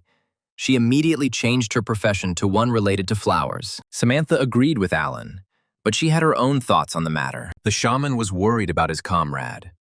There had been a major battle here recently, but today, this was not the place where the girl could demonstrate her skills. Samantha claimed she was perfectly fine, but Alan doubted it and gave the girl a task. Samantha will find it much more interesting to do than watering flowers, and it is connected to what she does best. Samantha felt pleased and happy. She would fight again. Her skill was acquired through much training. Alan declared that Samantha would dig sand, a statement that shocked the warrior. Alan asked if Samantha knew that Brezel's dungeon was located somewhere under the desert. The girl would probably be able to find it with the help of golems. The guy was convinced that this task would be interesting for Samantha. The girl was confused by the search area and the uncertainty of the location, but she did not refuse. After meeting Alan, who truly enjoyed the game, Samantha's life in the new world changed dramatically. Now Samantha was at the center of events. She was recognized. The Prime Guild in which the girl belonged was an empty place compared to Alicia. Guild Prime simply used Samantha to return the Wooster shield, but they counted on her in vain. May is Alan's real assistant, not her. Samantha's ambitions were not satisfied. She believed that she was doing insignificant things and was of no use to anyone. Samantha was overcome with self-flagellation, wondering if she really was a complete zero, and what she didn't matter at all. Alan came to the game later, but he does what he wants here and gets real pleasure. The girl could not say that about herself. Samantha stayed with Alan to get a rank increase. At first, it was annoying. It was unusual, and she wanted to be first in everything. But that's how things are now. Alan won't hurt Samantha if she's honest with him about getting a promotion. He'll listen to her carefully and do everything he can. Samantha knew that Alan was not what he seemed at first meeting. He was not scary or cruel, rather the opposite, kind and fair. The girl herself didn't know why she didn't talk to Alan about raising her rank. Maybe it was because she simply liked spending time here. A class change quest suddenly arrived, and the system informed me that the player was simply a wanderer, searching for his native place. As the founder of Alicia, Samantha had a chance to end her journey. But she needs to start over again. Accepting the quest will change her class to Sand Spirit Knight. The system warned that some skills might be changed or unavailable. If you decline the quest, the future sculptor class will not change. Samantha laughed. It was probably a stupid decision, but she accepted the quest. May and Alan were surprised when Samantha came to them with the news. The girl changed her class. Now, with her 302nd level, she was a Knight of the Sand Spirits. But she still belonged to the same Prime Guild. The bad news was that all skills related to sand golems were removed. Samantha had mistakenly assumed that this skill would not change. Alan wasn't upset. He just decided to stop searching for Brezal's secret vault for a while. They were in no hurry. In fact, something else was important now, especially since Hookah started broadcasting. Alan was curious if this streamer would be of any use. Hookah TV hosted the show from the Garden of Elysia. As a full-fledged BJ of Elysia, Hookah broadcast from the very heart of the events. Today, he planned to give a tour of the greenhouse, built with the help of the best mages from the Red Tower. A device was installed here that automatically maintained the required parameters, temperature, and humidity. Subscribers asked if it was true that Alan had opened a flower shop and what they did with the flowers. Hookah saw May and decided to let her answer the questions. Hookah stopped the girl. She asked if everything was okay with him and how things were going with the broadcast. The player replied that they were live now, and he was asking May to answer questions from the viewers. May felt shy. It would be better for Hook to turn to Alan, not to her. The shaman would explain everything in detail. Hookah was afraid to even look at the shaman from afar, let alone ask him questions. And May took pity on the unfortunate blogger. Hook was grateful to her and began by asking why Alan was growing flowers. May replied that Alan wanted to open a flower shop and sell flowers. Hook's followers asked why the shaman wanted to open a flower shop, and May replied that he simply loved flowers. Viewers of the show doubted that May was telling the truth, and many were inclined to believe that Alan was growing narcotic plants. Hook knew that May had been Alan's assistant for a long time and asked her to tell him something special about him. May modestly replied that she did not remember anything special about Alan. Hook decided that today's broadcast was doomed to failure. May answered briefly and monosyllabically. However, the guy was a professional streamer and simply could not afford to fail. The blogger had an incredible idea. It was banal, but it should work. Hookah asked May what her relationship with Alan was like. Maybe they were dating. May was taken aback by such an obvious provocation. She had never even thought about it.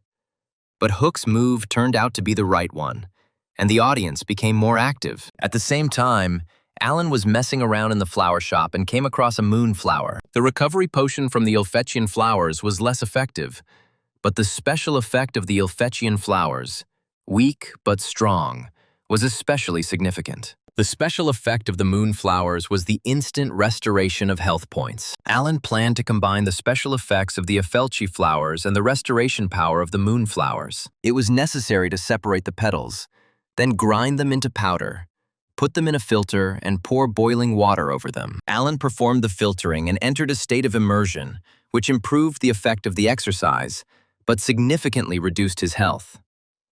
The double health potion turned out great. The problem was choosing between the two special effects. If Alan had the alchemy skill, he could use the effects of both the Ilfetchi flowers and the moonflowers. He needed to get it urgently. Alan assumed that the skill alchemy would be useful and help him create more varied potions. The effect, weak but strong, was added.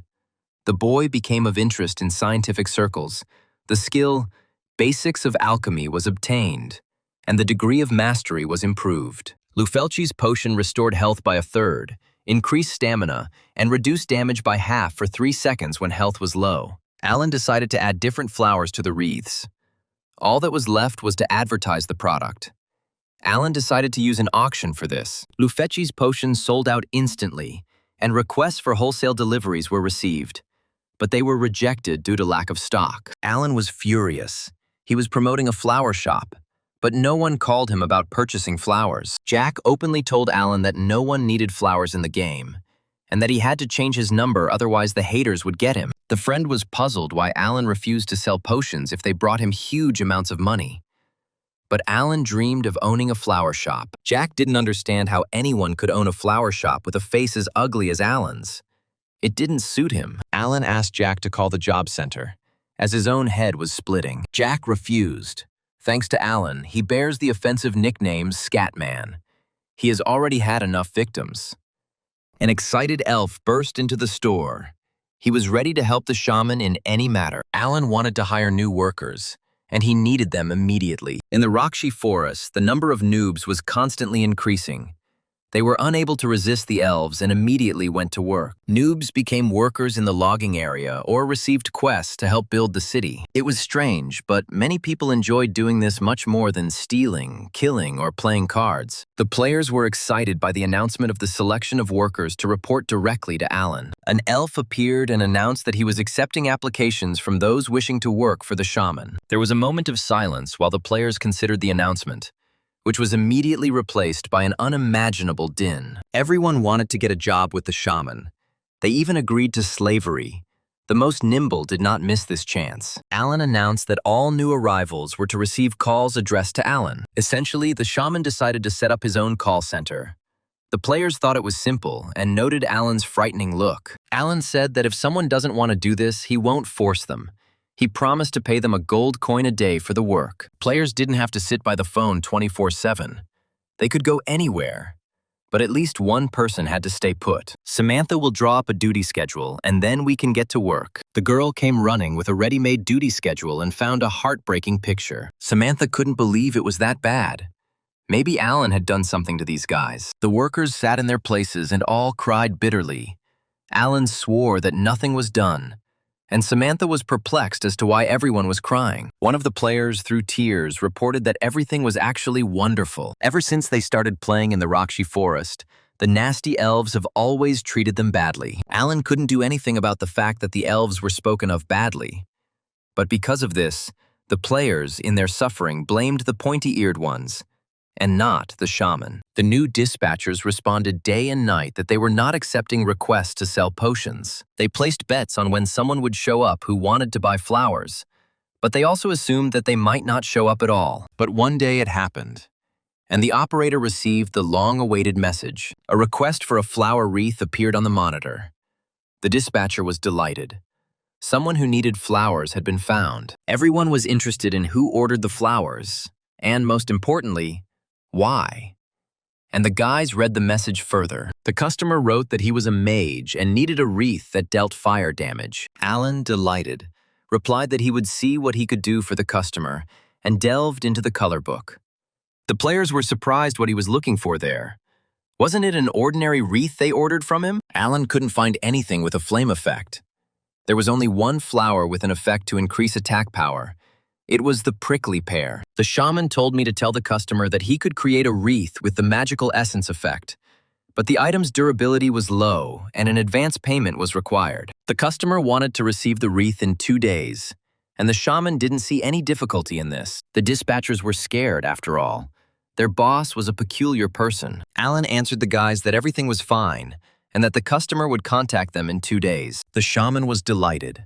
The first order was finally received, and this was not a dream or a prank. A couple of days later, Alan picked the prickly pear. It grew like a vine, and its flowers made a great wreath.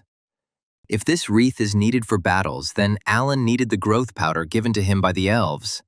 But it is small and only enough for a small production of goods. To obtain a sufficient amount of powder, it was necessary to remove the seal from Gloria. And for this, the divine tree needed to be quickly grown. The prickly pear flower crown has been completed using growth powder. A crown of prickly pear flowers significantly increased the vitality of its owner. Alan decided to use growth powder, plant growth buff, and flora skills at the same time. As a result, the crown of their Opuntia terrestris flowers was improved to the level of a cap crown. The system reported that Alan had created his first legendary item, received additional experience points, reached a new level, 100, and unlocked the aroma skill. The player was delighted. Level 100 was cool, and they gave him a lot more besides.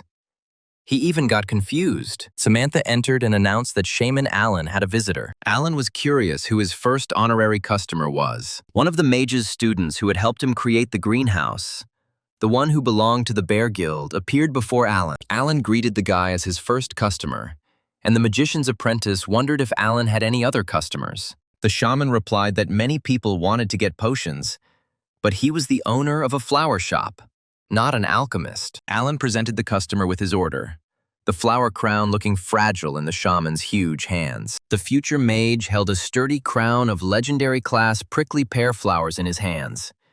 It reduced the hostility of elves and offered high durability. The crown's magical essence ensured that when magic was used 3 times, the damage dealt would be a quarter of the previous spells. The crown doubled the attack power of all spells used and increased mana consumption. As an additional effect, the scent of the prickly pear during its flowering period purified the mana of the crown's owner and his allies, and increased spell power by 3 points. Alan apologized that some of the crown's effects were not very convenient for magicians, but the customer considered the crown excellent. The shaman was surprised that the magician's apprentice liked his product so much, even despite its shortcomings. The player stated that the crown was amazing, and that it didn't matter at all that he would have to spend twice as much mana. The advantages were the increased damage from magical attacks and the additional effect for the group. The mana potion is expensive, but the effects of this crown prevail over it. Red. And it was he, even being a member of the Brown Bears Guild, could not feel hostility towards a person capable of creating such cool items. Alan was glad that the first customer was satisfied, and May had no doubt that her colleague could do anything. The girl sniffed. The air was filled with the pleasant scent of flowers. The only strange thing was that today the smell of flowers was stronger than usual. Alan figured out that at level 100 he received a permanent floral body scent, which ensured the favor of NPCs, excluding demons. The new world contains many unexplored dungeons, which are an important part of the game, as winning them allows you to earn items, fame, ranks, and special rewards. Red decided to take part in the capture of one of these dungeons, for which he needed a crown from a shaman. Red's fellow event participants were gossiping that Red had been trying to replace all of his items with upgraded ones lately. Red appeared before the players in a very strange appearance, with a flower wreath around his neck and a crown of flowers on his head. The guys were wondering if Red had just returned from Hawaii and if everything was okay with him. Maybe the magician's apprentice went crazy after his promotion since he looked so strange. Red realized that the players were confused by his flower decorations and said that it was simply his new look. The players continued to grumble that Red himself didn't know what he was doing and that he had really spent his last money on a strange wreath. Red understood that in the eyes of his companions he still looked like an idiot, but he knew that they would change their minds very soon. Red guaranteed the boys that with the help of his flower decorations, he would win the dungeon. The Elysia sales department is located in a large and comfortable tent in the very center of the oasis. The guys were tired of answering that they only accept orders for flowers when an unusual order came in for 3 flower wreaths at once. Alan was delighted. Red had ordered the same wreath before, and he was most likely the one who recommended these items to his friends. The dispatcher reported that the customers had strange requests. Alan asked for clarification. The order was for 3, 1 for the tank and 2 for the warriors, and they were also haggling and asking to lower the price. Customers promised to recommend the product to other New World players for a discount. Alan suspected that something like this might happen, so he was prepared for such demands. The dispatcher was very scared. But this time, not by Alan's face. He had already gotten used to the boss. The guy said that he was asked to keep it a secret, but this is exactly what scares him. The dispatcher told Alan everything he knew. The shaman was puzzled but not scared. Alan decided that Red was a good man if he brought him 3 more customers, and he would somehow sort out the rest. The shaman asked what the customers' nicknames were. It turned out they were Gloria, Carly, and Kron Kron. Alan ordered these players to be blocked and added to the blacklist. He didn't need such customers. The shaman stated that no matter how much money he was missing out on, types like these could only ruin everything. Alan didn't care about the tricks of these 3. He was confident in himself. Kruvasan contacted Alan. The saleswoman said that she was doing well, but had recently become withdrawn from the world. Alan asked if Kruvasan was calling him about replenishing his elixir supplies, but the girl was calling for a different reason. In the north, there is the continent of Citra, where the city of Otalk is located, where the Night of the Unquenchables festival is held every year, Kruvasan said. Kruvasan has been there a couple of times. It is a grand festival attended by many nobles. Why shouldn't Alan join them? Alan didn't understand why he needed to attend a festival where the aristocrats of the New World were having fun. Kruvasan explained that it was at this festival that she earned her first million, and Alan's name is widely known as the King of the New State. To everyone, he's not a florist, but a member of the nobility. And at the festival, there will be young and inexperienced aristocrats, and Alana will have nothing to worry about. Alan decided it was a good idea. There were no customers anyway, and it was unlikely that his flower shop would be any worse off if he took a couple of days off. The shaman put the white lily aside and promised the girl to come to the festival and, at the same time, to prepare something for it. Kruva-san was looking forward to their further collaboration. The festival was a great place to promote the flower shop. The tree specified that Alan was going to go to Otok on the continent of Citra. The shaman wondered if the divine tree knew this place. The tree answered that there was not a single corner that it had not seen. The tree regretted that her powers were not as strong as they once were, but she still remembered the taste of honey mint lime. The shaman promised to bring the tree this delicacy. He was planning to pick flowers there anyway. The tree was only happy and said that lupines and sweet potatoes grow there, and that resin and honey could be found there before. But now that forest is inhabited by demons. Alan asked to clarify what Dravo had just said. He definitely understood everything correctly. The tree clarified that Alan was interested in the Emba forest. Many years ago, demons raided this forest. The elves lost and left it. If nothing has changed since then the forest is still a haven for demons. And the tree wanted Alan to check it out. Alan agreed to fulfill the tree's request, but he was afraid that the demons were very strong, since they were able to drive the elves out of the forest. The shaman decided that he would not interfere, but would just see how things were going and leave. The tree was outraged by Alan's plans. The shaman realized that he should not leave everything as it was and start fighting the demons. But the tree announced that it seemed to her that he would do the opposite. Alan decided to leave. Otherwise, this plant would come up with something else. Tree was indignant. He hadn't come for several days and was already leaving. It was sad. The shaman asked why the tree didn't spend time with the elves, and the plant replied that it was unpleasant for her to communicate with those who never shut up for a second. Alan announced that he had urgent business, and one of the elves would keep Tree company. The tree stopped the shaman in vain. The player was already lost in his thoughts, and the main one was that he couldn't approach the Emba forest. Samantha wondered why they would go to the festival alone without the elf escort. Alan replied that it would be so. What did she have to worry about? He and Kruva-san were old friends. Samantha didn't understand one thing: why Alan was hiding from the elves so much that he disguised himself beyond recognition. The player explained that on the way to Otok there is a forest that is teeming with demons, and if the elves go with them, a fight is inevitable. Samantha guaranteed that Alan in this form would more likely attract the attention of the elves. They would recognize the guy in any guise. Samantha's words were confirmed by the first elf Alan came across. He greeted the shaman and asked where he was going. Alan sighed in disappointment, and Samantha barely restrained herself from bursting out laughing. The shaman had to lie that he wanted to study the plants that grow near the oasis. Alan will explain the same thing to the next elf. He goes into the forest to study the plants, and then to another one. Samantha was surprised. The elves trusted the shaman completely. Along the way, they met 22 pointy-eared ones, and everyone was interested in where the shaman was going. Alan was pleased that he had gotten off so easily and could go to the festival without an escort from the pointy-eared squad. The travelers walked only a short distance from Alicia and immediately found themselves among sand dunes. The heat had a strong effect on Samantha. Alan thought that at Samantha's level, the heat wouldn't be too much of a problem. The girl noticed that her boss was making some strange movements and asked what he was doing. Alan replied that this was the elbow spirit skill, which resulted in the player being surrounded by the essence of a dream flower, increasing their connection with the spirits and increasing their resistance to heat. Samantha was puzzled by this strange skill and why it was connected with dancing. Alan pointed out that she could pretend not to see anything. Samantha noted that if Alan was worried about her, then it was unnecessary.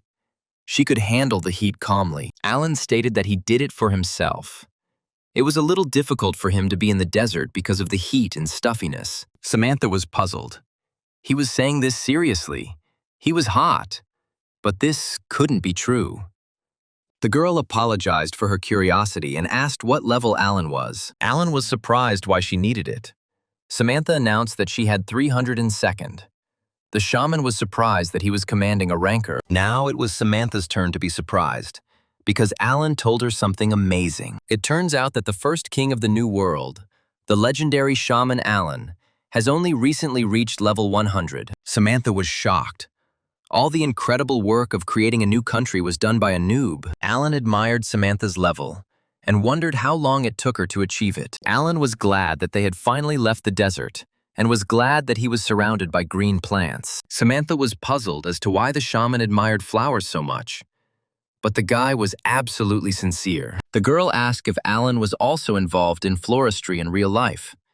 Alan replied that he only does this in the game. The girl came to the conclusion that the guy was really enjoying the game. Samantha knew that Alan's appearance could intimidate anyone. But this guy smiled so serenely when he looked at the flowers. This smile made him amazing, incredibly charming, and even handsome. Samantha stopped her thoughts. She was going crazy.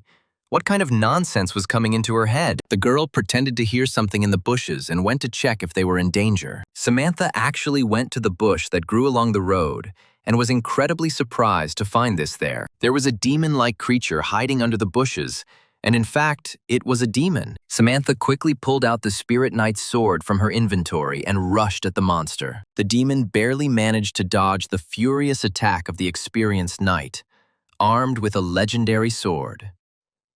Samantha had no intention of backing down.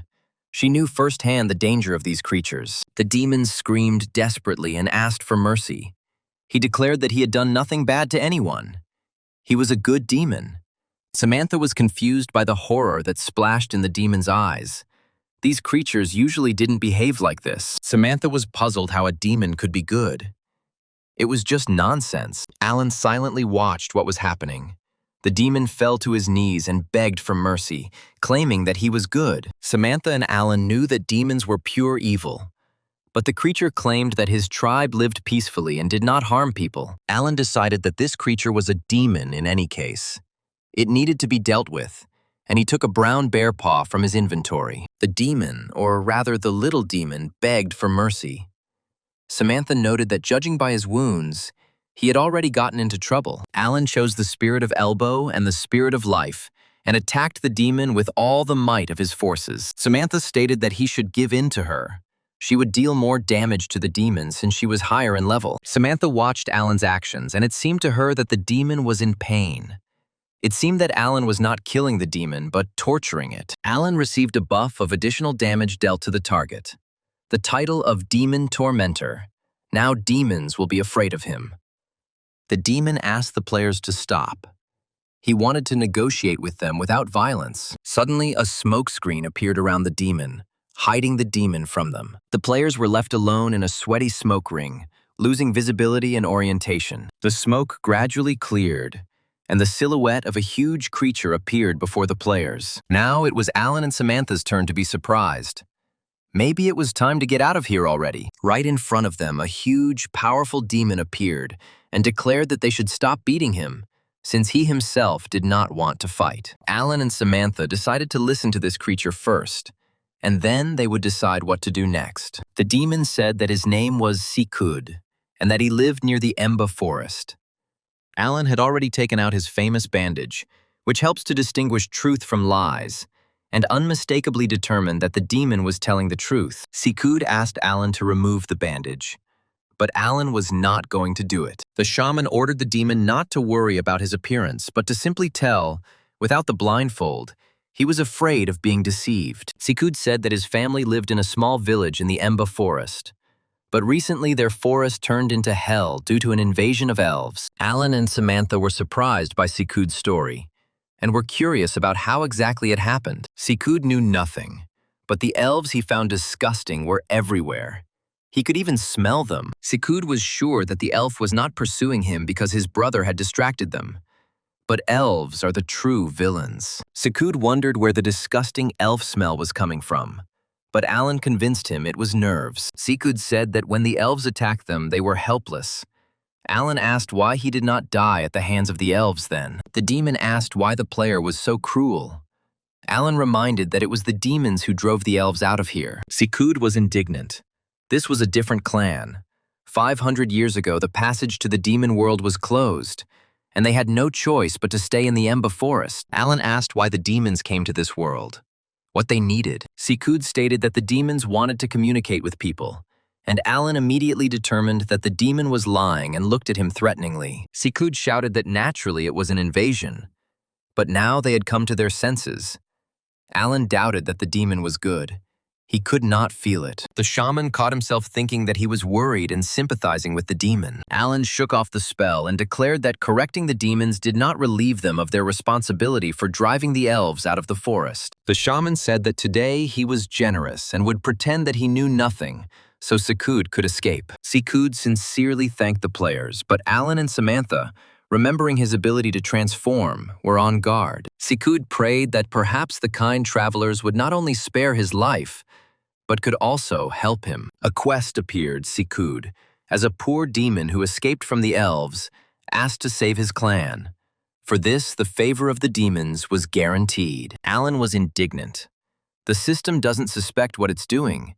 It wants him to fight the elves, but not for anything in the world. Sikud begged for help and said that at first he mistook the boy for an ordinary person.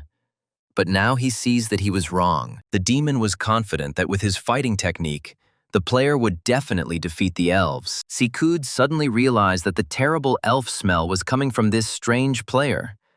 Alan did not hide the fact that he smelled like an elf. The demon put all the nuances together. This smell and the fighting technique clearly made it clear that this was a shaman in front of him. Alan realized he was exposed and ordered Samantha to deal with Sikud before he swallowed them both. But Sikud stopped Samantha again with a shrill scream, asking her to wait and not rush. The demon claimed that the shaman was actually a friend of his clan, and that the patch on Alan's eye indicated that Sikud was telling the truth. Alan ordered the demon to first shrink, and then they would continue their conversation. Sikud became small again, and told them that Teolite had helped them hide in the Emba forest. Alan asked the Spirit of Life what he knew about this, but he could not remember anything. And Sikud was happy about the appearance of the shaman's successor. A quest appeared. The shaman Teolite built relationships even with demons. Sikud was familiar with him.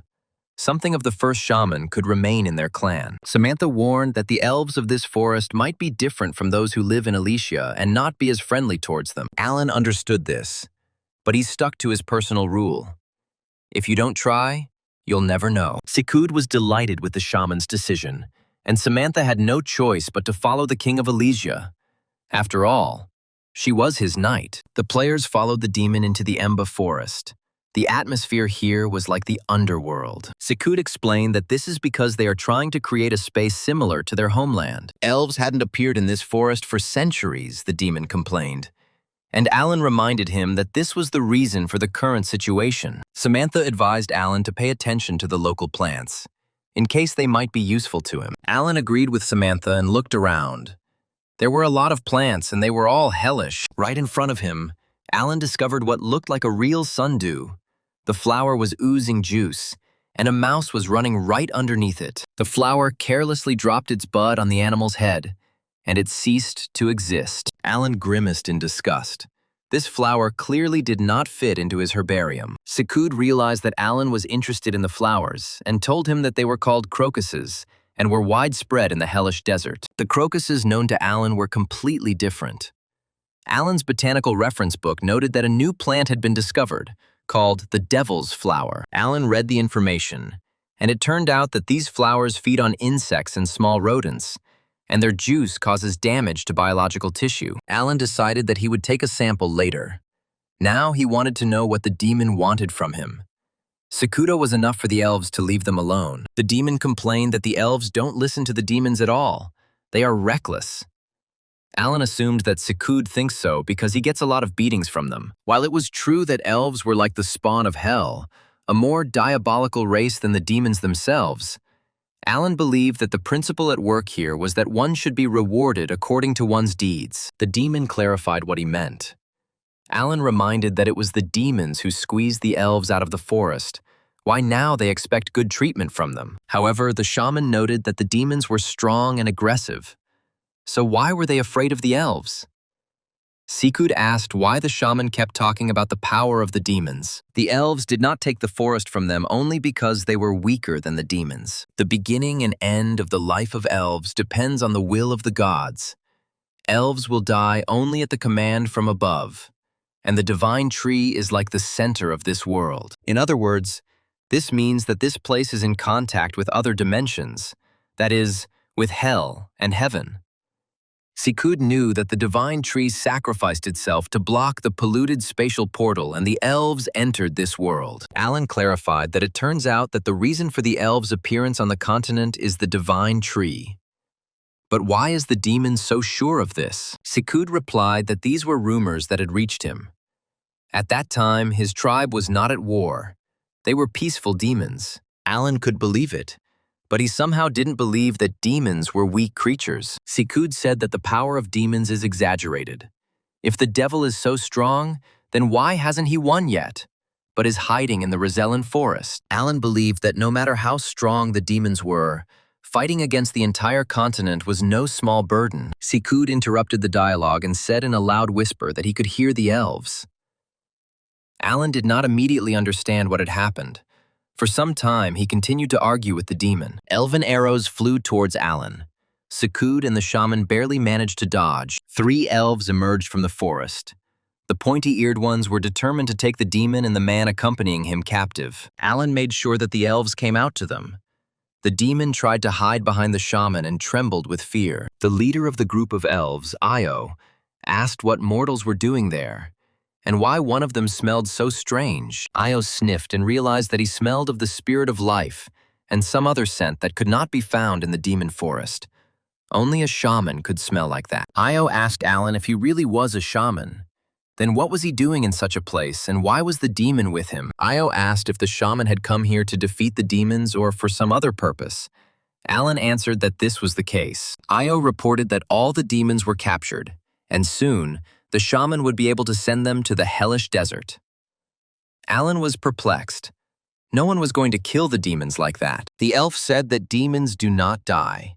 Even when defeated in battle, they are transported to their homeland. Alan looked at Sikud, who was trembling with fear, wondering why he was so scared if he had a chance to return to his homeland. Io grabbed Sikud by the shoulder and pulled him towards him, the demons struggling and whining. The elf invited the shaman to go with him and watch how the demons were sent home. Alan wanted to refuse, but Sikud's eyes were full of tears and a plea for help, and he agreed. The elf was glad that the shaman accepted his invitation and turned his attention to Samantha standing to the side. Io said that the girl has pretty good communication skills, but she doesn't know how to deal with the spirit, although it won't help her while she's human. The elf clarified that the shaman wanted to place this person under shamanic accompaniment. Alan did not understand the difference. Io said that this would not be enough. If the person did not object, then he could teach him. Samantha was surprised why they were asking her permission. Alan looked at the girl. She nodded in agreement, and the player responded to the elves with consent. Samantha didn't like the elves, but with their help, she could learn the Spirit Shaman class, which is the foundation of the basics. The Fire Sea of Elves quest was intended to teach how to handle the spirit of fire. Samantha didn't understand what they could teach her, but she had to go through it. Alan patted the girl on the shoulder and wished her to endure the test. If anything happened, he would be waiting for her in the Garden of Elysia. After some time, the elves brought Alan and Samantha to the village where the demons lived. Everywhere Alan saw traces of demons, and he felt creepy. In the center of the village, the elves gathered all its inhabitants. They were bound and kneeling, awaiting a decision on their fate. The village elder, the demon Grum, begged for mercy for all the villagers, claiming that they were peaceful demons. The elf ordered them to shut up.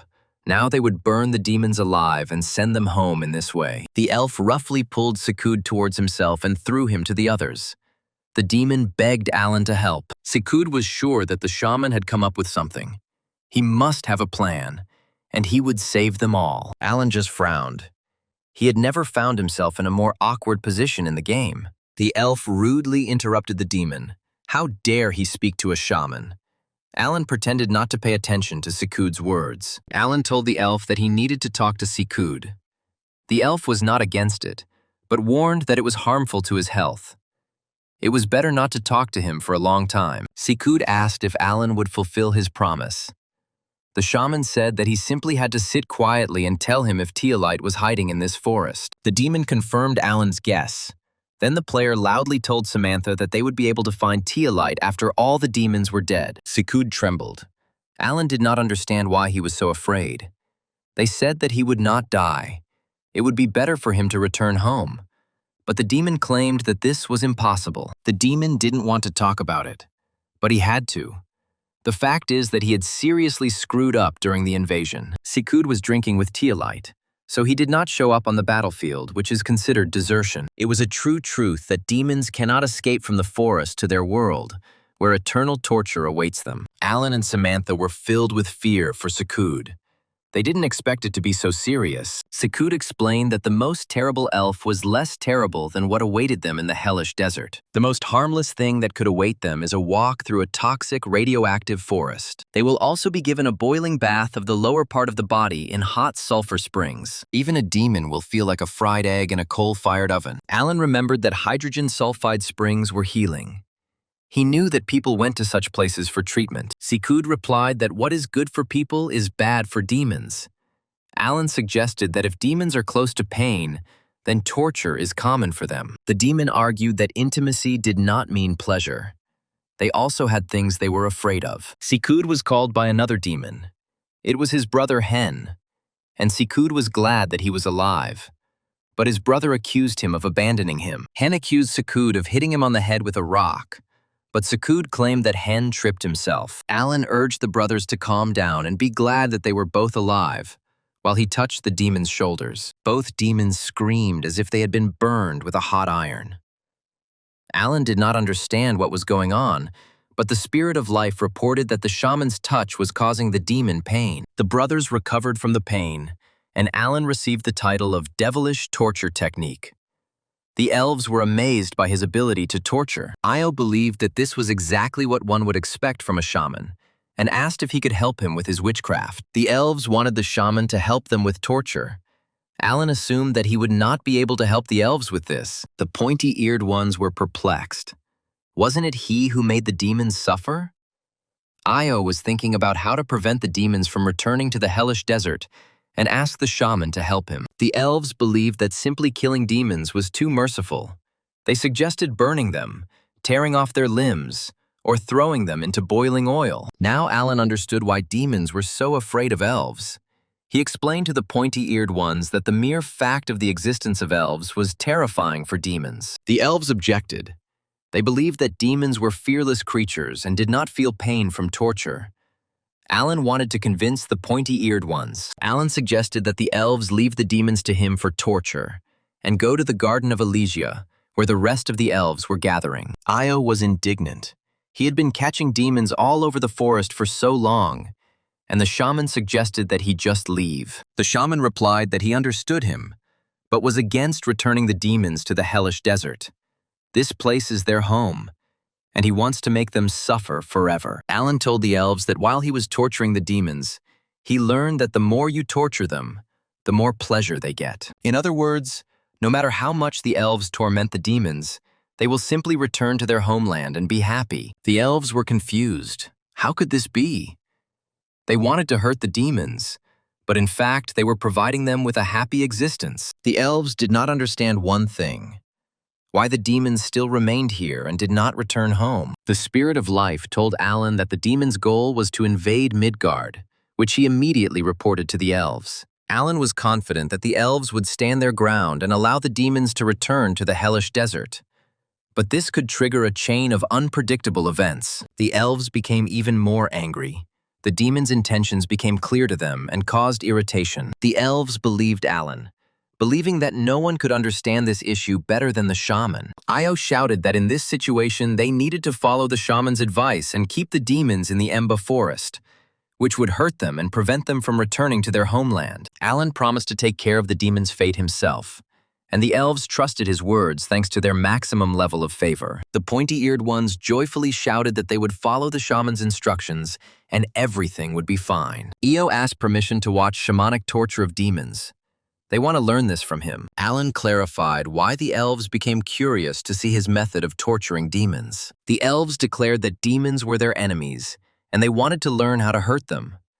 They asked the shaman to show them the technique of torturing those who could not be tortured. The demon brothers looked at each other, wondering if they would have to endure this hellish torment again. Sikud looked around helplessly, small and defenseless in the face of a cruel fate. The demon raised his eyes, full of fear and hope, to the shaman, and began to shake all over. Alan whispered to Sakudo that he would have to be patient for a little while. Sikud began to cry from fear and anticipation of the torment he would have to endure to save the village. The spirit of life was chosen as the sacred power. Sakudo was in a lot of pain. Alan hit quietly, but with his bare hands, it was necessary to buy time. The elves admired how Alan ignited his body with sacred power and used it to beat the demons. The pointy ears learned their lesson, but they needed to find something that would have a similar effect. They couldn't use divine power. The pointy-eared ones left, and Alan hurried to find out if everything was okay with Sakudo.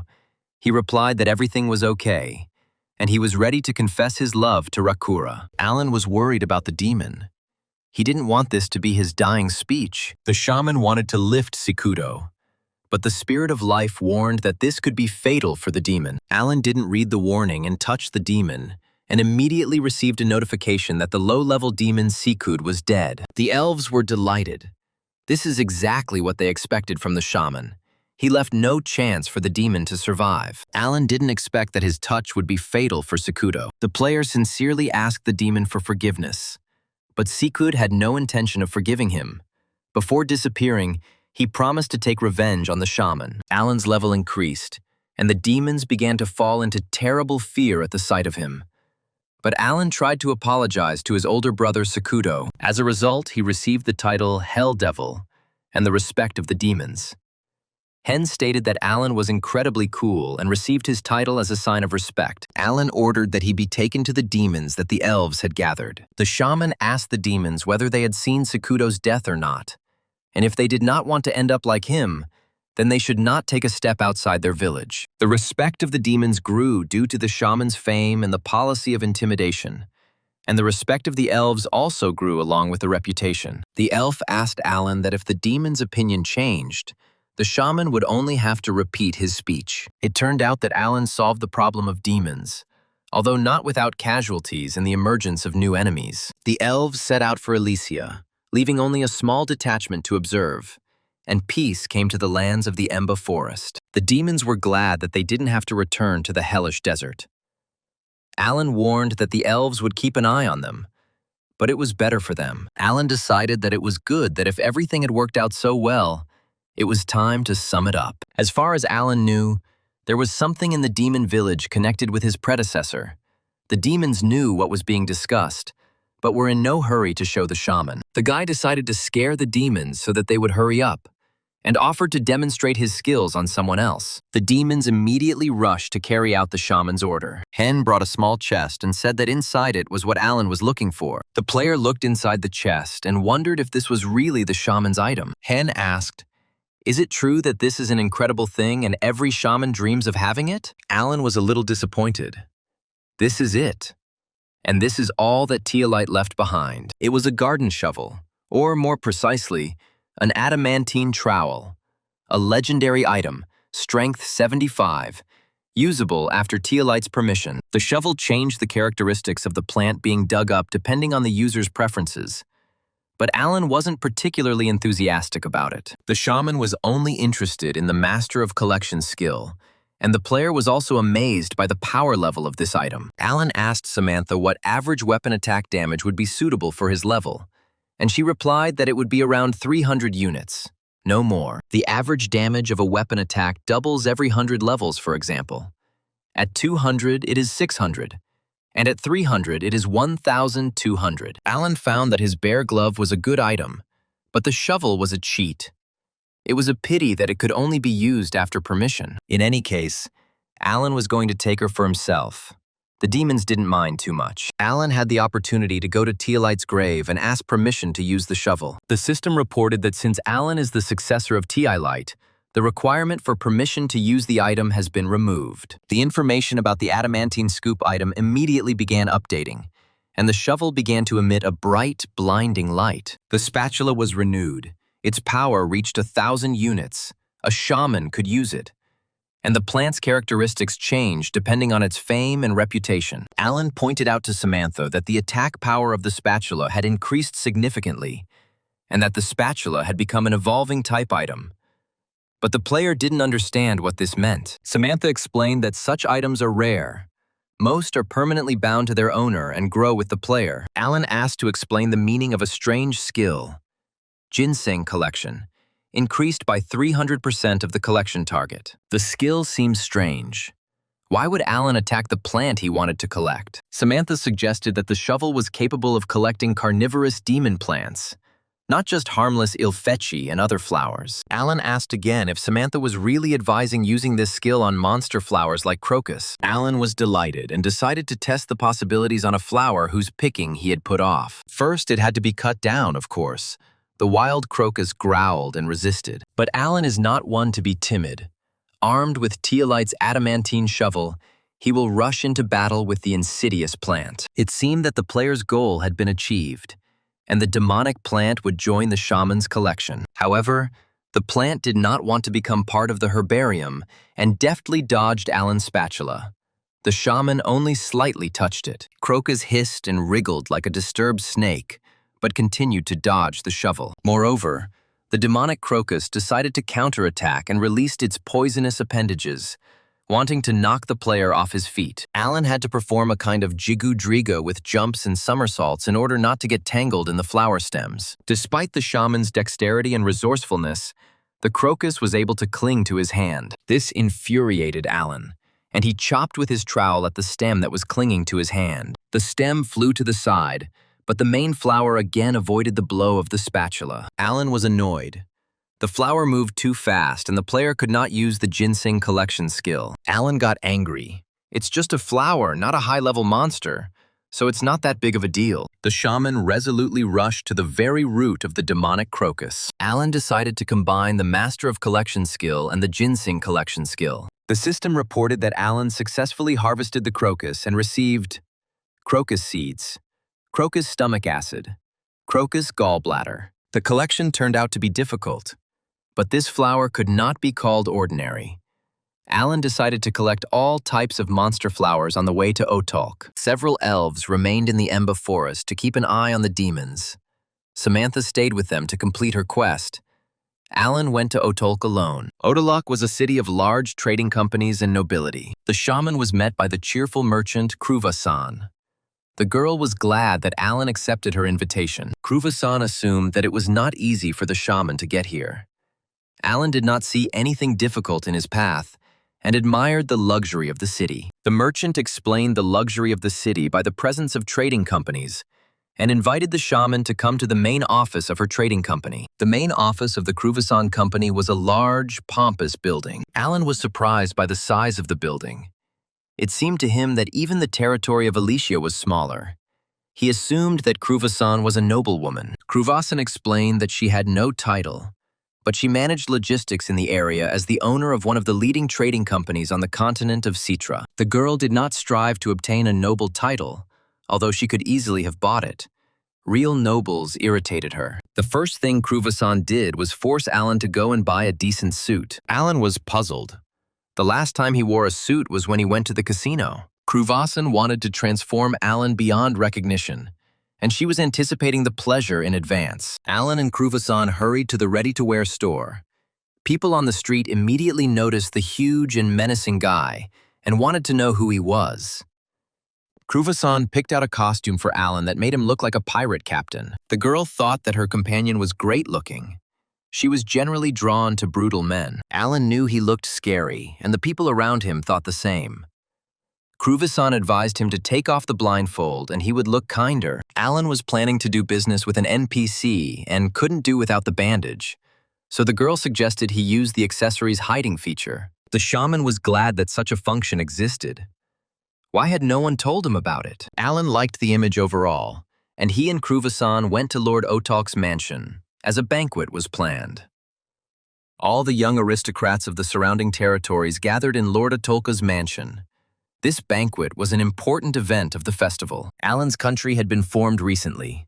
He was its rightful king, and that is why he was invited. Kruva-san received the invitation as the owner of one of the continent's leading trading companies and as one of the festival's sponsors. The guests were having a pleasant time when the arrival of Alan and Kruva-san was announced. The appearance of these two players created a sensation among the guests. People gossiped that Alan was too arrogant, so he proclaimed himself king of a new state on the continent of Terrace. One of the guests recalled that last time Kruvasan treated everyone to a unique dish and said that it was prepared by the shaman Alan. Alan immediately acquired the title of culinary king, and the guests decided to ask the player to cook something else. The guests of the mansion felt that with the arrival of Alan, a faint floral scent spread throughout the room.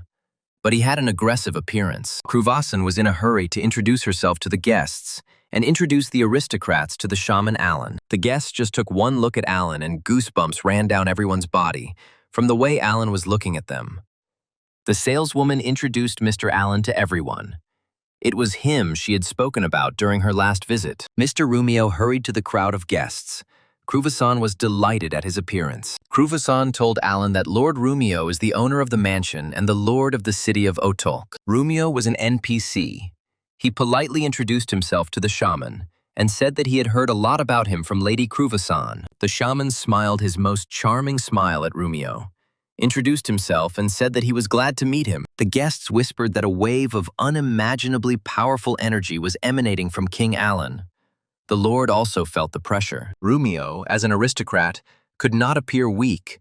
He was the lord of Otolka, much older than Alan, and should not yield to him. Moreover, Lord Rumio was the permanent sponsor and organizer of this festival. The ladies trembled even when Alan passed by, and under the shaman's gaze they almost fainted. Rumio couldn't bear to look defeated in front of the young aristocrats and held on with all his might. Despite his advanced age, Rumio was planning to get married and was looking for a candidate.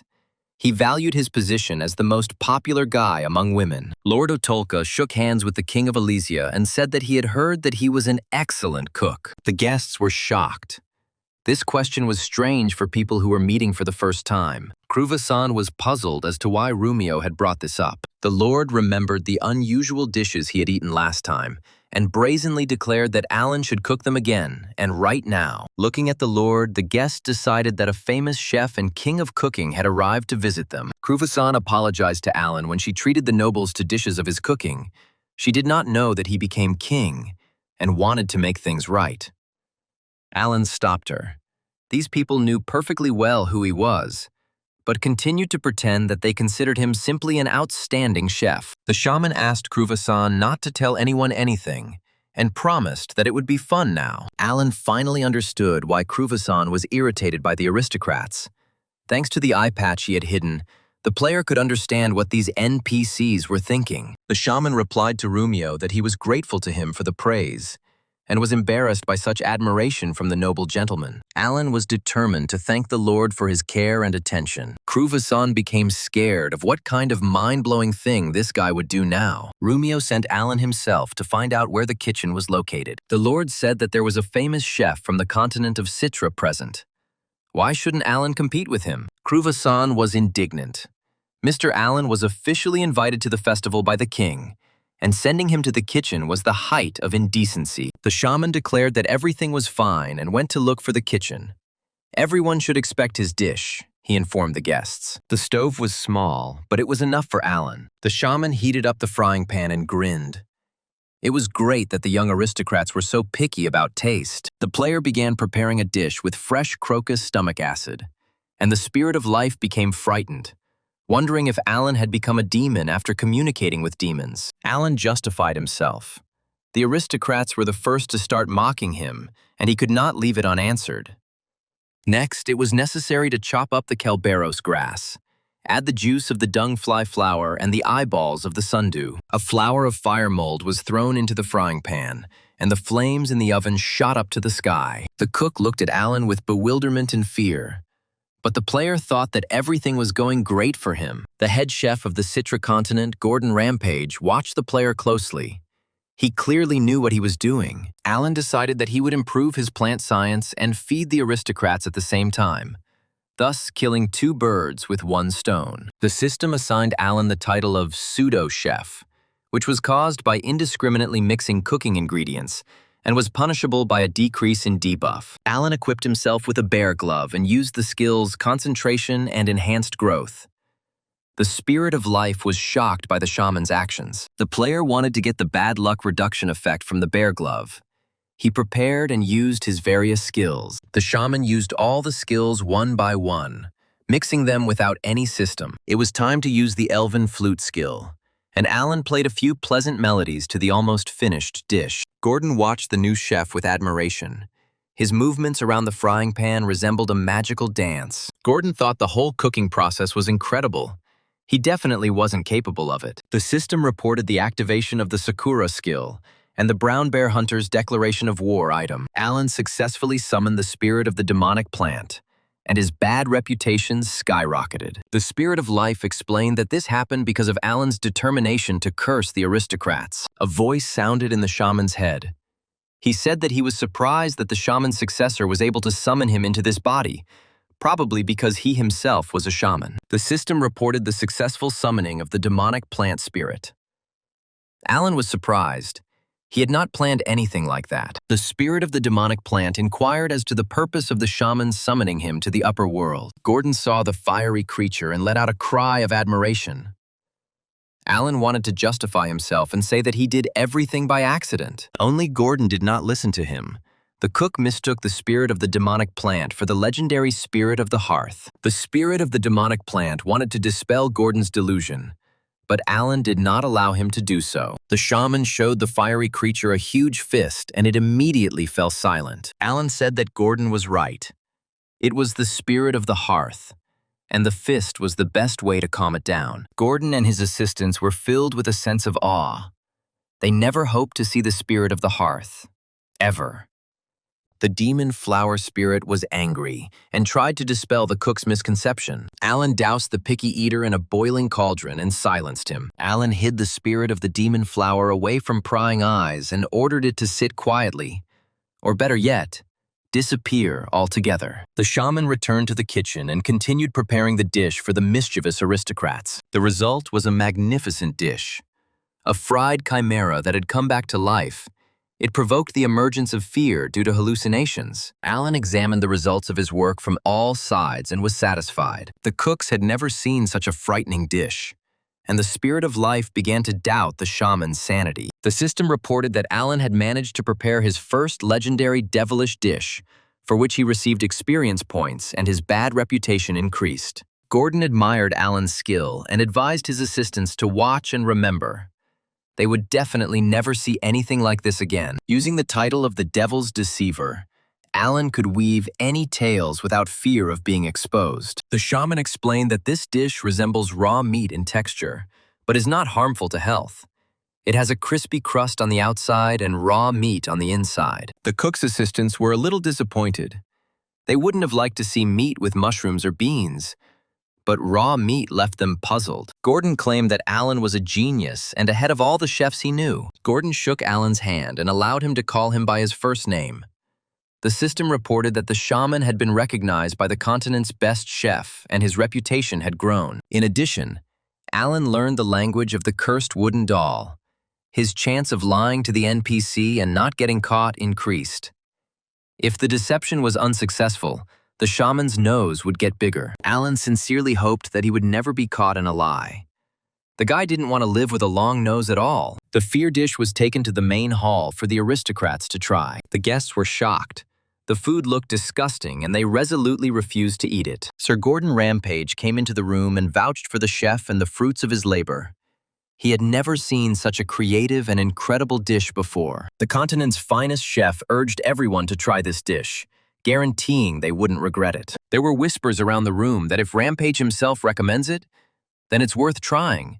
It's strange to just stand and watch. Alan found Cruvassan and warned her not to touch this delicacy under any circumstances. The girl did not immediately understand what the shaman was talking about, but her confusion did not last long. Cruvassan looked into the goblin kaleidoscope to accurately determine the essence of the dish. At this time, the distribution began in the hall. The girl immediately discovered that the dish had legendary status, but its description was phantasmagorical. Gordon Rampage was determined to cut a piece for each guest and not forget himself. A red greed, incredibly similar to blood, spurted out from the cut dish in all directions. but Gordon declared it was just sauce. The world-renowned NPC chef was eagerly awaiting the chance to try this culinary masterpiece himself. The guests and the host of the evening were completely confused as to how anyone in their right mind would want to try something like that. Rumio is sure that Alan has fooled Rampage.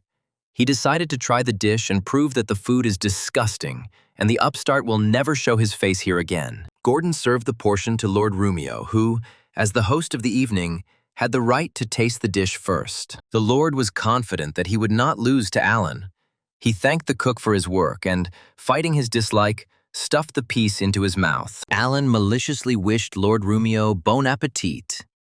Cruvasson closed her eyes in fear. The Lord chewed silently for a while.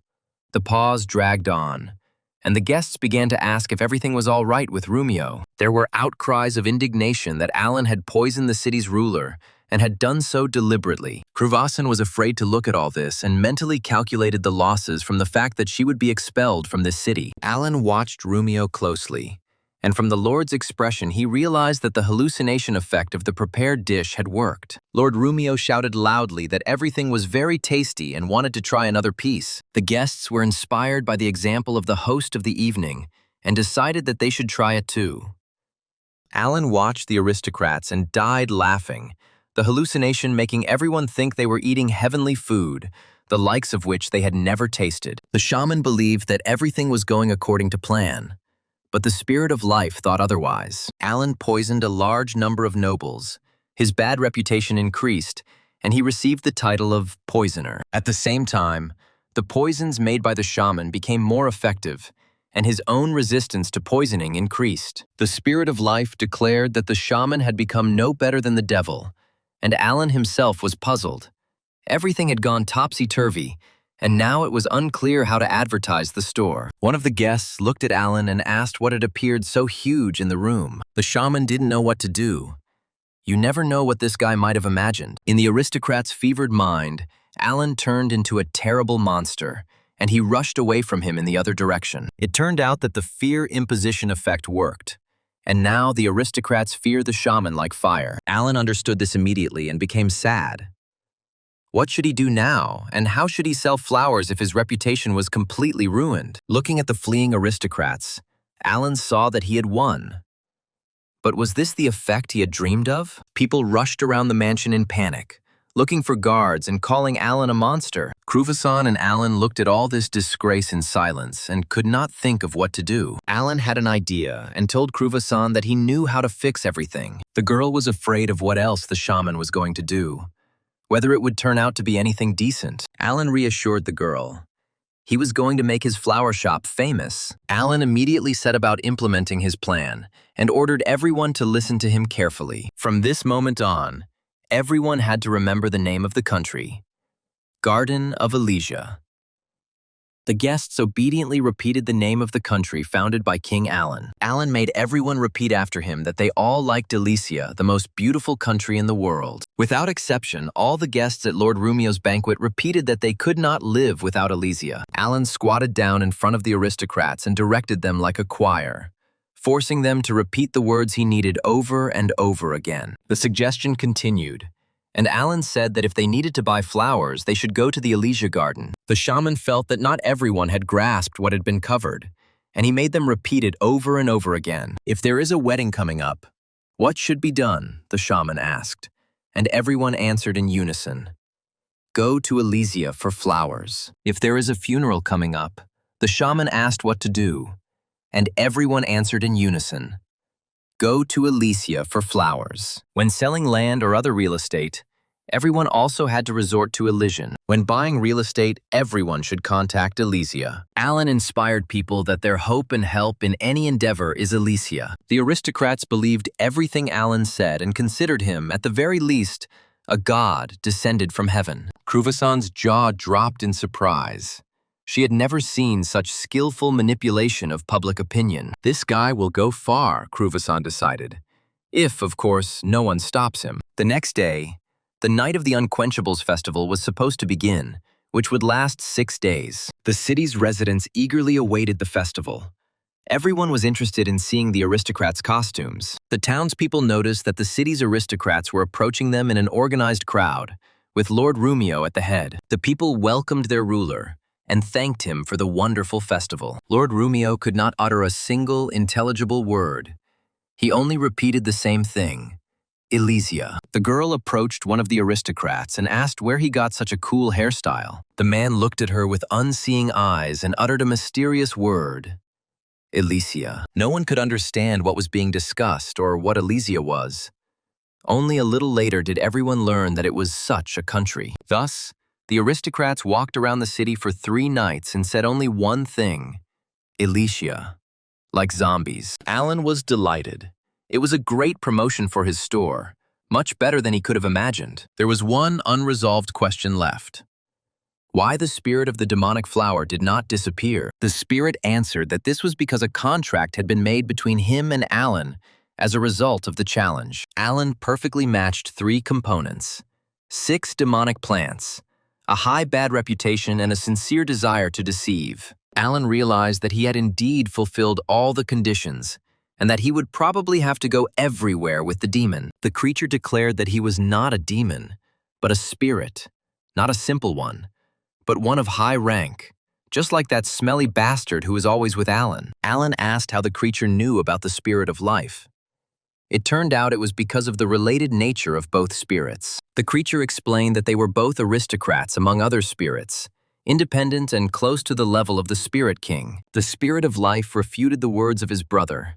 He believed that everything said should be divided by 10. Alan couldn't understand what benefit he could get from owning 2 spirits, but the creature explained that if they had power, they could become spirit kings. Alan shrugged.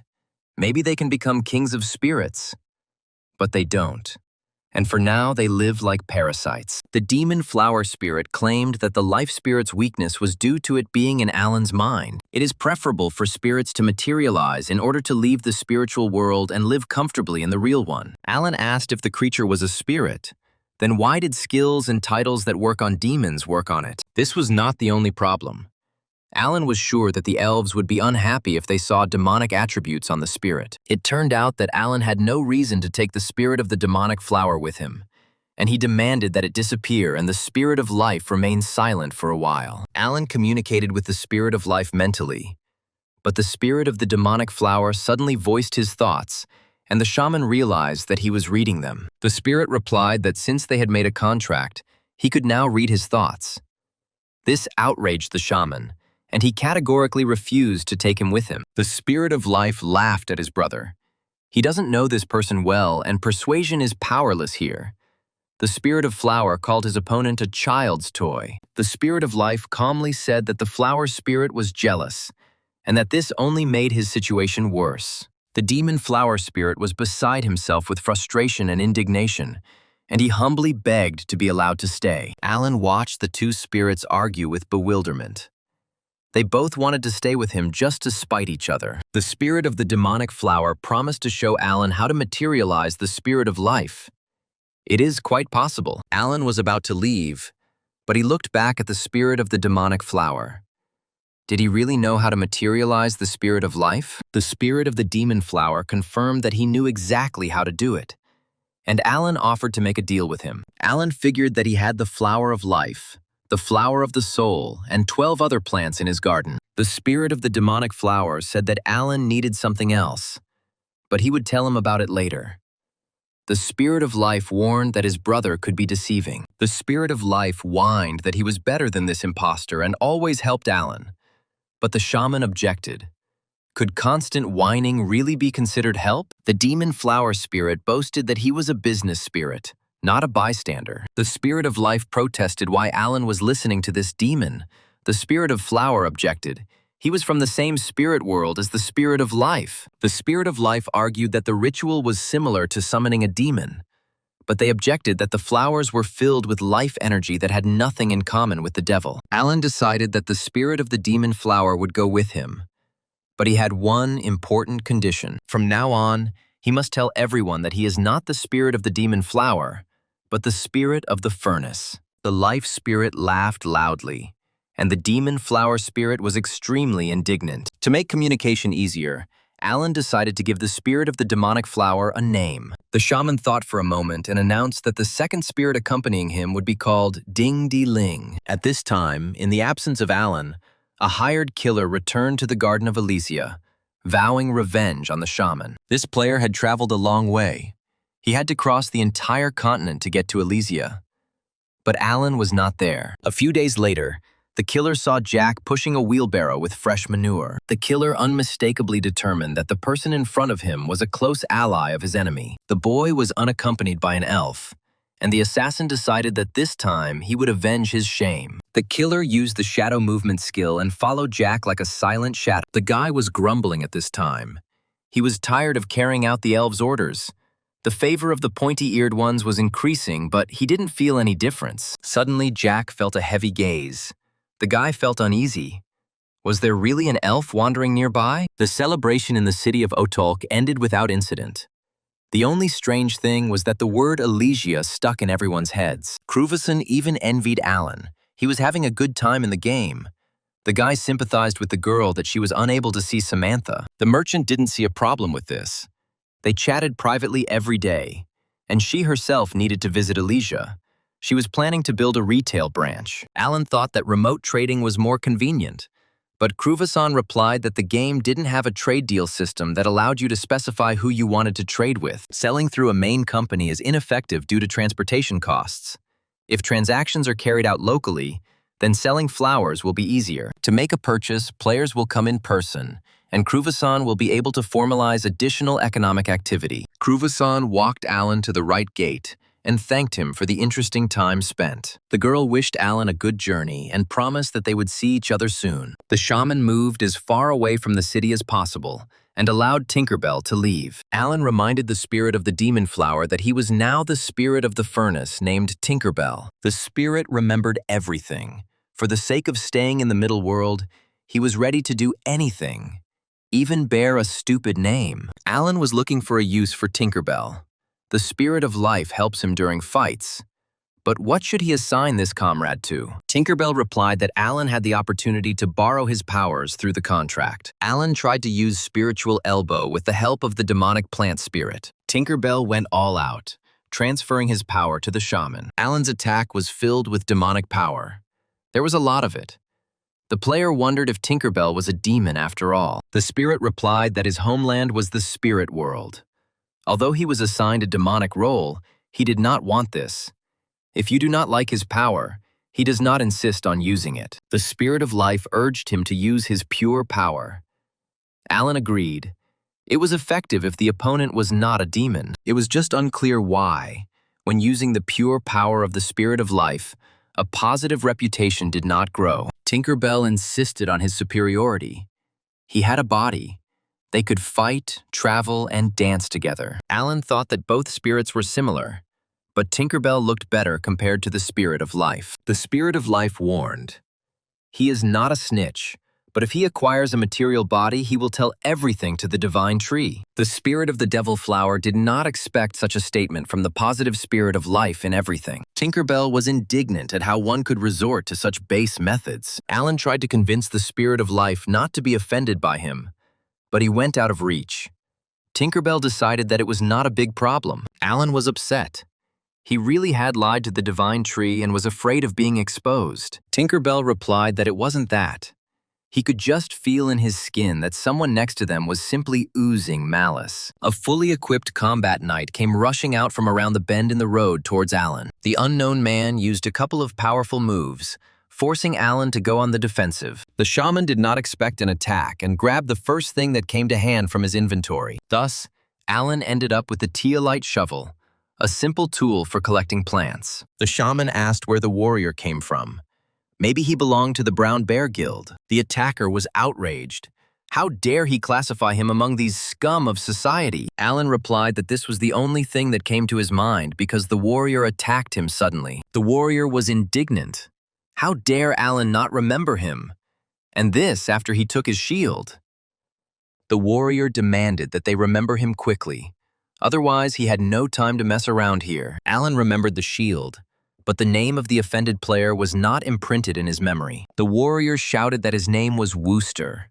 He was a brave and courageous warrior, an achiever of various achievements, and belonged to the Prime Guild. But because of Alan, after losing the shield, I spent several months in shame and despondency. Samantha and the Prime Guild insist that they need Alicia's friendship, but Wooster has no one on his side, and he pursues Alan alone. Alan was surprised. Wooster screamed through tears that there were no elves nearby, and therefore Alan was weak and should return his shield to him. Wooster used the assault wave skill against Alan, expecting the enemy to be completely weakened. The shaman didn't want to fight him, but he also had no desire to give the shield back. Alan noted that Wooster was much slower than the elf, and that he could easily deal with him. Wooster got angry and used the blast storm wave connection on Alan. Only Wooster suffered from this skill.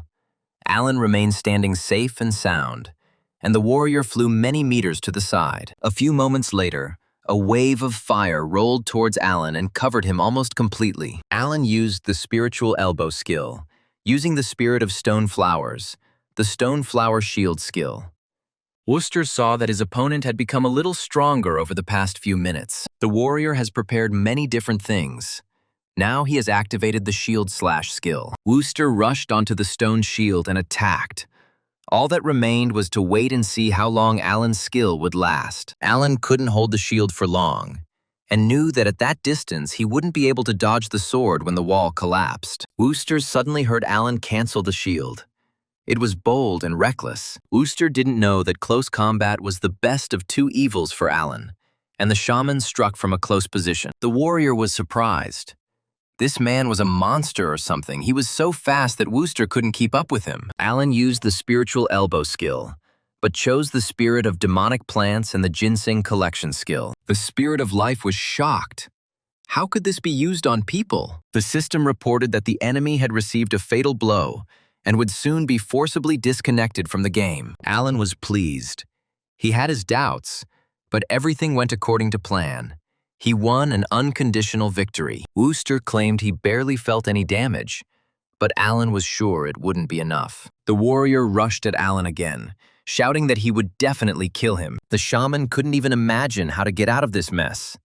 After all, Wooster was much stronger than him. Alan remembered his demonic addiction and cast a fear effect on his opponent, which frustrated his movements. Wooster broke out in a sticky sweat and, through a shudder, muttered that he was offering to talk to Alan. Alan had no intention of talking to the man who had just promised to kill him and swung his garden trowel. Wooster begged him to stop and let him live. The abnormal fear status was cancelled. Wooster cleared his throat and rushed into the attack. Alan received a message that he could use demonic blast. The shaman didn't even think about it. He immediately used this skill. Wooster got into trouble himself. The deed was done. Wooster's body pulsed as it vanished, and within moments, he had vanished into thin air. Alan just wished the guy a safe journey, and he won. The system reported that Alan's opponent had died. He had killed a man. Tongues of flame danced around Samantha. These were fire spirits, different from the elves of the Rakshi forest. The fireman told about the fiery sea of elves and promised to teach how to control the fiery spirit and apply its power to the sword. The elf said that he would tell the girl about a spiritual sword that would be suitable for a knight who protects a shaman. Samantha was sweating profusely from the heat, but she figured it was much better than hauling manure in Alicia, and she received a class quest, Spirit Sword. This is the highest skill of the Elven Knights, but it was not easy for humans to use it. Having mastered the Spirit Sword, the warrior was reborn as a legend. The conditions for completion were to reach 100% of the spiritual sword skill. Upon completion of the quest, a promotion to the unique Flame Sword class was promised. The elf said that a person's communication with spirits threatens him with death. She can borrow their power without contact or concentrate on one fire spirit. Samantha was ready to follow all the elf's instructions. He replied that he was glad of her obedience. He had not taught a person for a long time. The training process was difficult, but the elf hoped that Samantha could handle it. The girl was ready to do anything for the sake of a new, unique class. The system responded that Samantha had mastered the Spirit Sword skill. The elf said that they needed to rest a little, and they would begin training again. Samantha was unexpectedly called on the line by Kruvasan. The girl had no time, but she did not ignore her friend. Kruvasan informed Samantha that there was a huge problem. Wooster had gone crazy. Samantha guessed that the guy was still angry about the shield and asked what Wooster had done. Wooster learned that Alan had gone to O-Talk and called on the PC players for help. Samantha was afraid for Alan. He had increased his level but was still weaker than Wooster, and the elves were not accompanying him. The girl was angered by Wooster's untimely appearance, but she had to go to the shaman's aid right now. Samantha started to run towards the road, but someone called her and asked where she was going. The girl saw Alan and automatically reported that he had been attacked and that she was rushing to his rescue. Alan was puzzled. I wonder if Samantha was okay. Here he was standing next to her and no one was attacking him. Samantha couldn't grasp reality for a moment and looked at Alan in surprise. The guy chuckled. Is she okay, or is the elf training so difficult that she decided to run away? Samantha realized that it was indeed Alan in front of her, and asked if everything was okay. Alan replied that he was fine. He had just met a crazy warrior who wanted to fight him, but nothing special happened. Samantha didn't understand how Alan could defeat Wooster. Either the shaman was lying about his level, or he was a natural fighter with overwhelming strength. Alan asked how Samantha knew he was attacked, and how she knew Wooster. Samantha could no longer hide the truth about her connection with Wooster and the guild, and the reason for her rapprochement with the shaman. The girl took a deep breath and told Alan how things really were. Alan was neither surprised nor indignant. It didn't matter to him. If they could help each other, then why not cooperate? Samantha asked if Alan was okay with Wooster. Shaman replied that he was uncomfortable, but he would somehow adjust, and he wouldn't make a fuss in front of the elves. Samantha was surprised by Alan's kindness and noticed a strange creature on his shoulder. She asked where the shaman got his pet. The player replied that he got this weirdo during an incident in Otrok. Samantha found the creature scary but cute. The spirit of life laughed at Tinkerbell. He was a coward and had been hiding from the spirit of fire from the very beginning. Samantha was surprised that the creature could speak. She had never seen talking creatures. The spirit was outraged and declared that he was a demon. Alan got angry at him. Tinkerbell got scared and said that he was just a very demon-like spirit of the furnace. The spirit of life reported that in the demon world, the strongest spirits are the fire spirits. But Alan did not see any fire spirits nearby. The elf explained that he was training Samantha and telling her about the power of fire. The girl had great potential, and she would be an excellent spirit knight. The elf convinced Alan not to worry. He would make an excellent knight out of Samantha to protect him. The elf took Samantha with him, declaring that the training should not be interrupted under any circumstances. Alan noticed that the demon village was empty and asked the elf guard where its inhabitants were. The elf replied that the demons were working hard to clear the forest. Alan asked if the demons were dying in the process. The elves didn't know about this, but they couldn't leave the ecosystem like this. If this place was drowned in greenery, the demons would suffer even more. The elf suggested that Alan visit the demons' warehouse, where all their riches are collected, although they are all filled with demonic energy.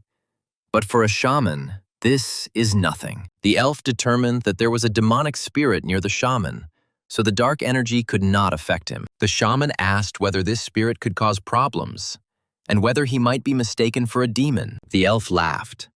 This spirit is a creature of the spiritual world. Even demonic spirits can be possessed. He knows many flower spirits. Ostruki stated that there is no reason to hate demonic spirits. A spirit is a spirit, no matter where it is in Africa. Alan didn't understand how he knew about Africa, and concluded that all spirits are the same for elves. Now the shaman did not have to be careful when Tinkerbell was nearby, but he warned the spirit that he still couldn't tell the truth to strangers. The elf took the shaman Alan to the demon's warehouse in the underground cave. Alan walked inside calmly, not expecting to find anything worthwhile here. The cave was mostly used for storing food, but Alan decided to take away everything he could. The player received the title of Secret Vault Robber. Now he could find something hidden. The player received the title Tomb Raider. If there was a tomb nearby, his speed and agility increased. Alan was surprised that it was possible to store food in a tomb, but the elf just shrugged his shoulders.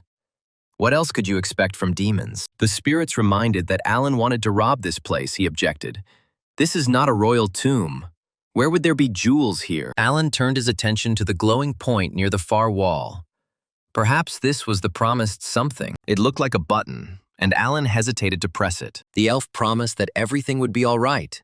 He was there, after all. Alan knew that when the elf was next to him, there was nothing to be afraid of. The player reached out and pressed the button into the gray surface of the cave stone. Elf and Alan were incredibly surprised. They expected anything but this. The cave wall slowly moved aside, revealing an entrance to a secret room. The passage was quite wide, and the demonic energy within it weakened as it moved forward. Alan was informed that he had discovered a hermit's mine deep in the mountain. The player was delighted. If this was a mine, then perhaps he would find real money and jewelry. The elf asked if he wanted to go inside and check. Alan refused.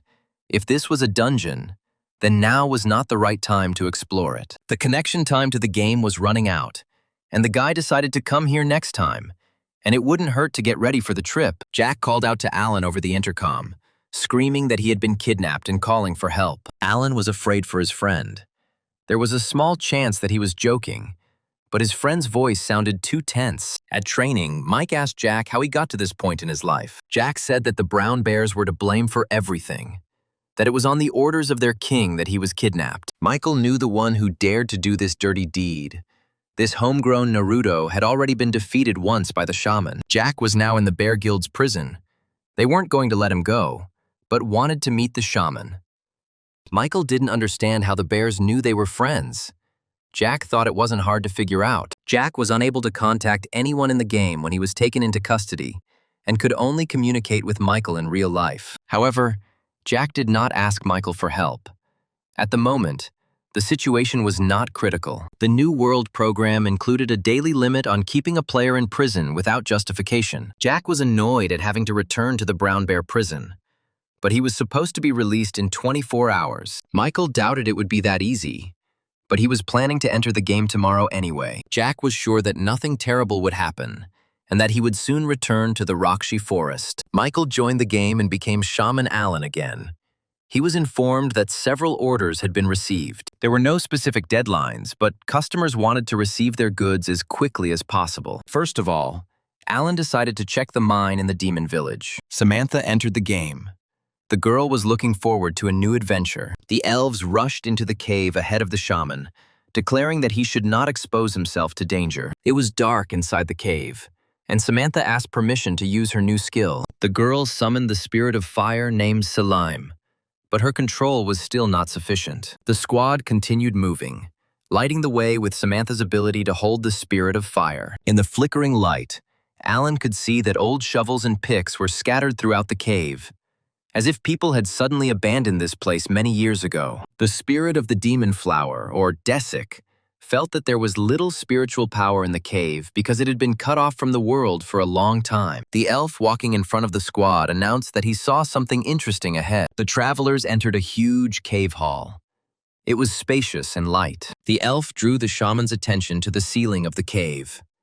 He raised his head and froze in admiration. A stream of soft blue light poured from the ceiling, as if someone had installed illumination there. Luminescent stalactite flowers glowed on the cave ceiling. For some time, the self-proclaimed speleologists gazed in admiration at this miracle. The elves told Alan that he saw flowers, which surprised the shaman even more. Alan used the plant knowledge skill.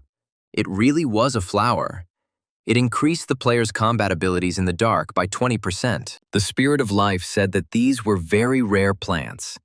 Alan could admire them forever. The elf reported that it had been a long time since he had last seen such a flower. The Spirit of Life knew that such flowers do not grow without intensive care, which means someone is looking after them. The unknown gardener of the stone flower bed was apparently going to check on his property. The travelers heard the sound of footsteps and a loud voice demanding an answer as to who dared to enter his mine. Fear of the unknown gripped the minds of Alan and Samantha. But the elves were resistant to this influence. Alan's passive ability, Curse Resistance, was triggered, and he was partially freed from the effects. Alan heard Samantha's groans. She was calling the shaman for help. The girl couldn't move from fear, so she couldn't escape from whoever was approaching them. A huge hand loomed over Samantha, intending to swat her like a fly. Alan rushed towards his comrade and pushed her out of the line of attack, saving the girl's life. Samantha grabbed her savior's head in surprise, causing him a few uncomfortable moments. The elf was the first to see a huge, ugly creature tumble into the cave. The monster noticed the elves and ordered them to get out of here immediately. Alan was amazed by the giant's ugliness and size, and only now did he realize that he had entered the mine of the mountain hermit Hugo. The monster immediately confirmed the shaman's guess, roaring that he was a mountain hermit named Hugo. Maybe someone would have been afraid of the giant Hugo, but not the shaman Alan. The offended players rushed into battle. They called upon the spirit of Salamander and Elbow. Alan tried to deliver a blow of crushing force in order to immediately knock his opponent off his feet. The elf was going to call down fire and blow up the giant. No matter what he did to interfere with the journey, Alan stopped the pointy-eared man. It was impossible to cause an explosion in the mine, otherwise the collapse would kill everyone. The spirit of life calmed Alan. The elves are not idiots. He will just fry the aggressive Hugo a little. Alan had no choice but to join the fight. Samantha followed him, armed with the salamander sword. The girl used this equipment for the first time, but was confident in her abilities. Only Hugo was too resistant to everything the players had in their arsenal, and his power faded too slowly. However, Samantha managed to set fire to the giant's leg, which caused Hugo terrible pain. The giant fell as if he had been mown down and groaned loudly. Alan realized that this was his chance and decided to join the attack. The shaman took out Teolite's shovel and struck the leg of the giant lying on the cave floor. The shoulder blade didn't even pierce the skin, but the elves and Samantha supported him and advised him to hit again. Alan urgently needed to find a weak spot on the giant's leg and strike. Such a place could only be the monster's nails. The giant walked around the cave barefoot. Alan decided to stick the spatula into the area under the nail. This was the only place where he could cause damage to the enemy. Hugo was in pain and was outraged by Alan's inhumane act. The shaman replied that Hugo had started first and had just tried to get rid of the guests. Hugo tried to throw off the annoying player, but Alan held on tightly and dealt one blow after another. For this, the boy received the title of Master of Giant Torture. And now all the giants were afraid of him. The elves admired the shaman and promised to immobilize the giant, if only Alan would continue the torture. Alan objected that his actions were not torture, but nevertheless decided to repeat his blow. Hugo got tired of being patient and shouted that he admitted his defeat. The elves believed that the giant could not be trusted. Alan received a quest. He needed to talk to the mountain hermit Hugo and gain the sympathy of all the mountain hermits. The player declared a temporary truce in order to try to complete the quest. Alan reread the quest text. The giant's name seemed strange to him, as if it had been made up in a hurry. Hugo was indignant. He had an excellent name. It was chosen by the father of the mountain hermit. Alan decided to flatter the giant and said that his father had good taste, and at the same time asked where Hugo's father and other relatives were. The giant replied that all his relatives and friends were gone. This world was too small for his people. Alan was puzzled. If everyone had left, then why did Hugo stay and live here all alone? Hugo explained that the reason for this is the glowing flowers that the player sees on the ceiling of the cave. The giant did not know the correct name of this plant, but it was sensitive and capricious, and he could not leave it. The shaman was surprised that Hugo was actually tending to the shining flowers.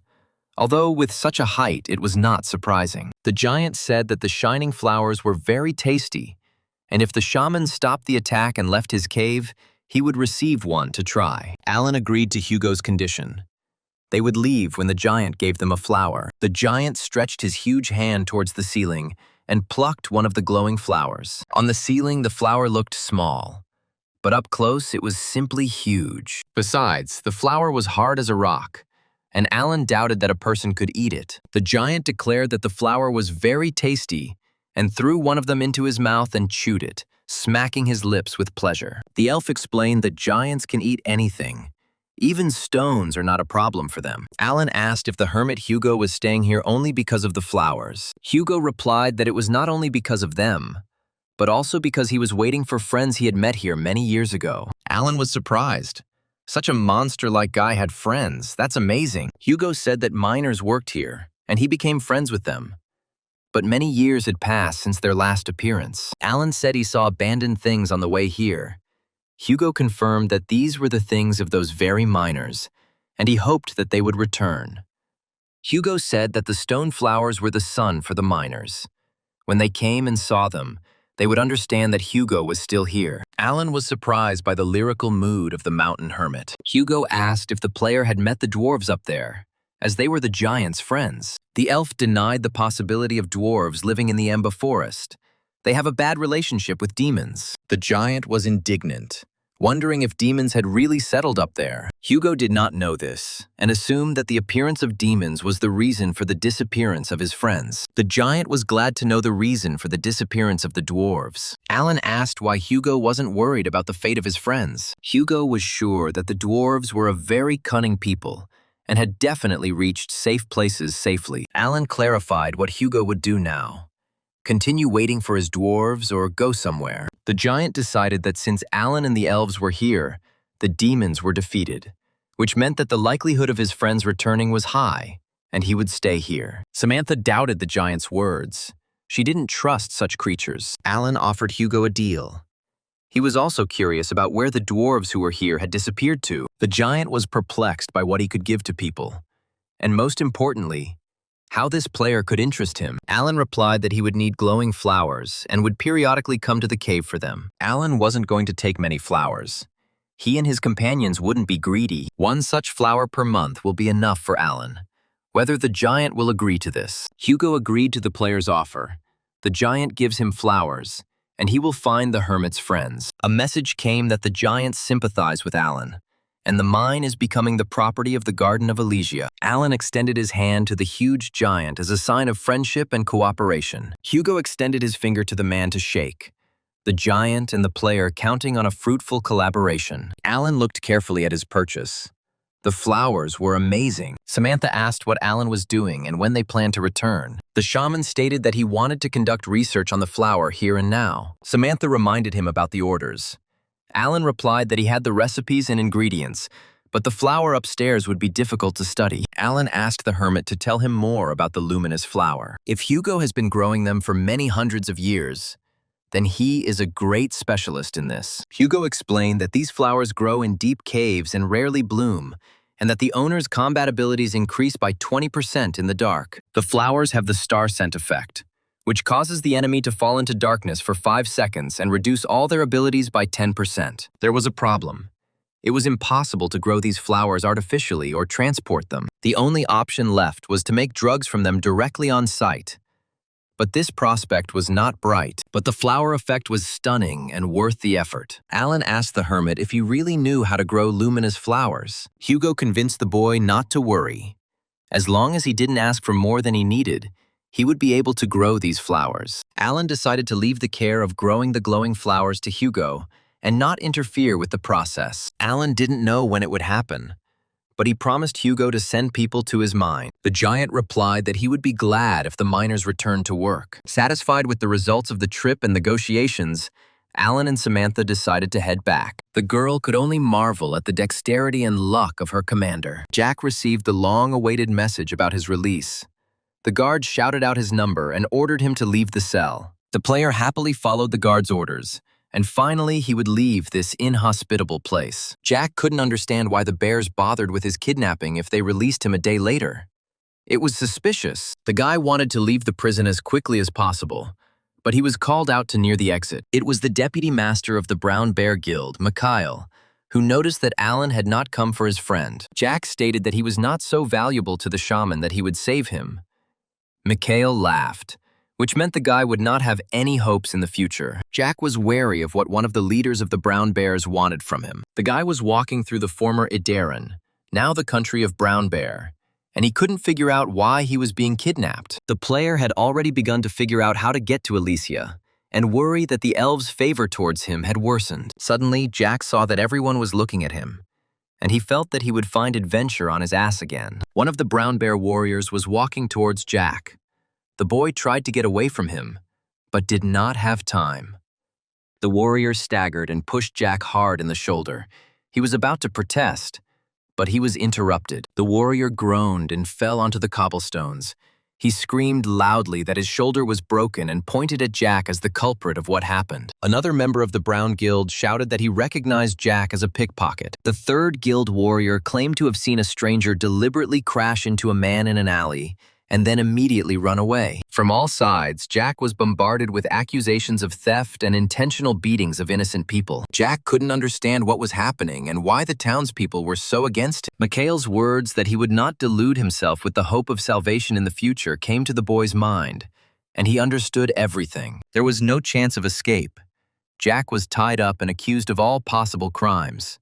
It was a dirty but effective tactic. Jack continued to insist that Alan was not contacting him in the game and would not come even if he asked for help. Mikhail didn't care. He was sure that Taylor would do his job, and soon Alan would simply be gone, and the elves would not help him. Michael stated that Jack's bluff was useless. They had already received information that Alan had gone on a journey alone, without the elves. Mikhail was sure that Jack would not be able to leave the basements of the Brown Bears Guild for a long time. Taylor, aka the hired killer, was sure that Alan was wandering near the city of Otolka, and that there were no elves with him. The killer was sure that the shaman would take this very path to Elysia, where he would attack and kill him. Taylor decided to go live so everyone could see him beating Alan and him kneeling in front of him. In the distance, Taylor saw two familiar silhouettes, Samantha and Alan. The killer decided to use the illusory camouflage skill and launched a live broadcast. Taylor was confident of his victory, since he did not see any elves near Alan. With every moment, Taylor was getting closer to his goal. Let everyone see his triumph. Alan and Samantha walked carefree through the desert towards their destiny. Taylor suddenly discovered that a fairly large group of NPC elves was following the players. The killer was stunned. The Brown intelligence assured him that there would be no elves. The broadcast's viewers were already laughing at the hapless killer and urging him to go and fight. Taylor told the audience that he would let the shaman go this time, but suddenly discovered that the disguise was not helping him, and Alan was looking straight at him. In fact, that was the case. Alan was looking at the cactus that Taylor was disguised as. Alan found something hidden, namely Taylor, since he had the title of robber of the secret vault. The shaman decided that this was the entrance to Brazal's dungeon. Although it seemed strange to him, Alan decided to check everything himself. But Desik stopped him, saying that the cactus was not real. The spirit of life confirmed Desik's words, saying that he felt negative energy from the cactus and that this was strange. One of the elves suggested shooting the cactus with a beam first, and Alan thought it was a good idea. The elf's arrow hit its target, and Taylor had a hard time. Alan and the elf approached the cactus and discovered that it was shaking strangely. Alan was puzzled as to why red liquid was leaking from the cactus, and the elf suggested setting the strange plant on fire. Taylor twitched in the fire, but still maintained his disguise and did not reveal his true form. But when the boy heard that the elf was going to cut him into pieces, he began to lose his composure. Alan heard the cactus swearing and realized that his suspicions were justified. Taylor took off his disguise and surrendered. The elf asked what to do with him now. It was he who kidnapped Jack. The killer was drenched in cold sweat, expecting the worst fate for himself. Alan decided that this guy should be taken alive. His death would not bring any particular benefits. At this time, in the land of the Brown Bear, they were preparing another trap for Alan. The Grand Master of the Brown Bears was furious.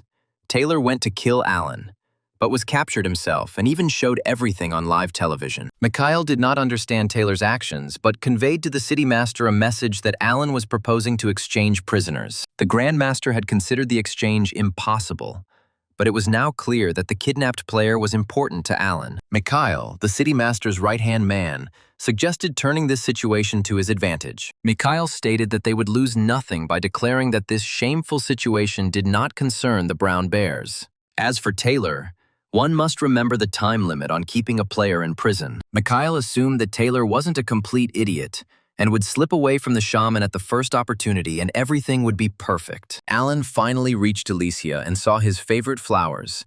Judging by their appearance, everything was fine with them. May was delighted to see the shaman alive and well again. The shaman praised his assistant for the quality care of the flowers. The girl replied that she was coping with the help of the elves and information from Alan's botanical reference book. May asked how Jack was doing. Not in real life, of course, but in the conditions of Brown Bear's prison. Alan replied that he had already offered the guild an exchange. May asked who he planned to exchange Jack for, but instead of answering, Alan showed her the prisoner. May recognized Taylor. Alan said that he caught him trying to attack and ordered the elf to drag the killer away somewhere. Alan wanted to exchange him for Jack, but the bears were silent. The prisoner needed to be locked up, but there was no prison in Elysia. The game's rules forbid anyone from being kept in prison for long without a reason. So May feared the killer would escape and try to attack again. The elves heard the players' concerns and asked them to entrust the maintenance of the hired killer to them. The pointy-eared ones decided to create a cage from the wood of the moon tree and help it take root. In this way, they ensured that the prisoner would be locked up for at least 100 years, as the cage would be considered an ordinary room. Despite all the negative attitude towards Taylor, 100 years of imprisonment seemed too long to Alan. However, the very fact of the assassin's imprisonment was pleasing to Alan's ears, and he gave the go-ahead for the implementation of the pointy-eared idea. Taylor was optimistic. Could he really be held back by a wooden lattice? Why did Alan so blindly trust the words of the elves? The player was sure that it was possible to escape from the elves, especially from such a wooden prison. The stupid elves would regret their disdain for him, Taylor thought. An elf approached the cage and poured a generous dose of some kind of powder onto the boards. Taylor read that his cage was made from moonwood and was now taking root and sprouting under the influence of growth powder. Alan said loudly that they needed to have a serious talk, and Samantha took it personally. The girl said that she was not ready for a serious conversation here and now. Alan explained that he didn't mean her. He had one spirit inside him and another on his shoulder, and he needed to talk to them. Samantha decided to get away from the perfume-gifted boss for a while. Alan wanted to say that she didn't have to leave at all, but the girl had already run away and had no intention of stopping or returning. Alan asked Desic about a way to extract the spirit of life from him. The player was irritated by the presence of someone else in his head. The spirit of life threatened to tell the divine tree everything. But Alan was not afraid of this. Desic called the spirit of life a coward and promised to help Alan materialize this pest. The spirit of life was completely unwilling to leave its familiar place in Alan's head and threatened Desic with death. Desic claimed that a spirit connected with life cannot commit murder and has absolutely nothing to fear. The spirit of the demon flower believed that the spirit of life had completely despaired, having forgotten about its essence and responsibility. Alan got tired of their argument and decided to test whether Desic's method would work. And at the same time, he promised to appoint one of them as the king of the spirits of the Garden of Elysia. There must be only one king, and the spirits will have to fight for this place. Desic was convinced that victory would be his. The spirit of life thought differently, and in order to prove his case, agreed to materialization. Alan had to go to the Rakshi forest. Only here could the materialization occur. It requires 12 types of plants that grew in the place where the spirit was sealed and the spirit flower itself. Alan hadn't been here for a long time.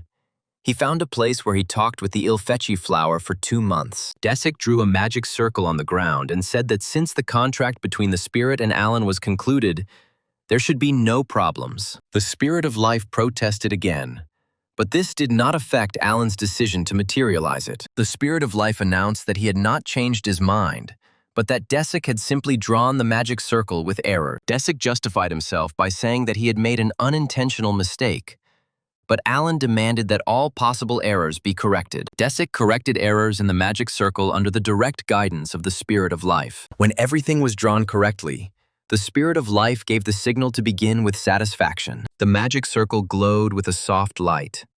Alan concentrated on his sensations. The shaman felt as if something was leaving him, leaving some regret in his soul. The glowing substance left Alan and made a lap of honor above his head. This something rushed towards the center of the magic circle.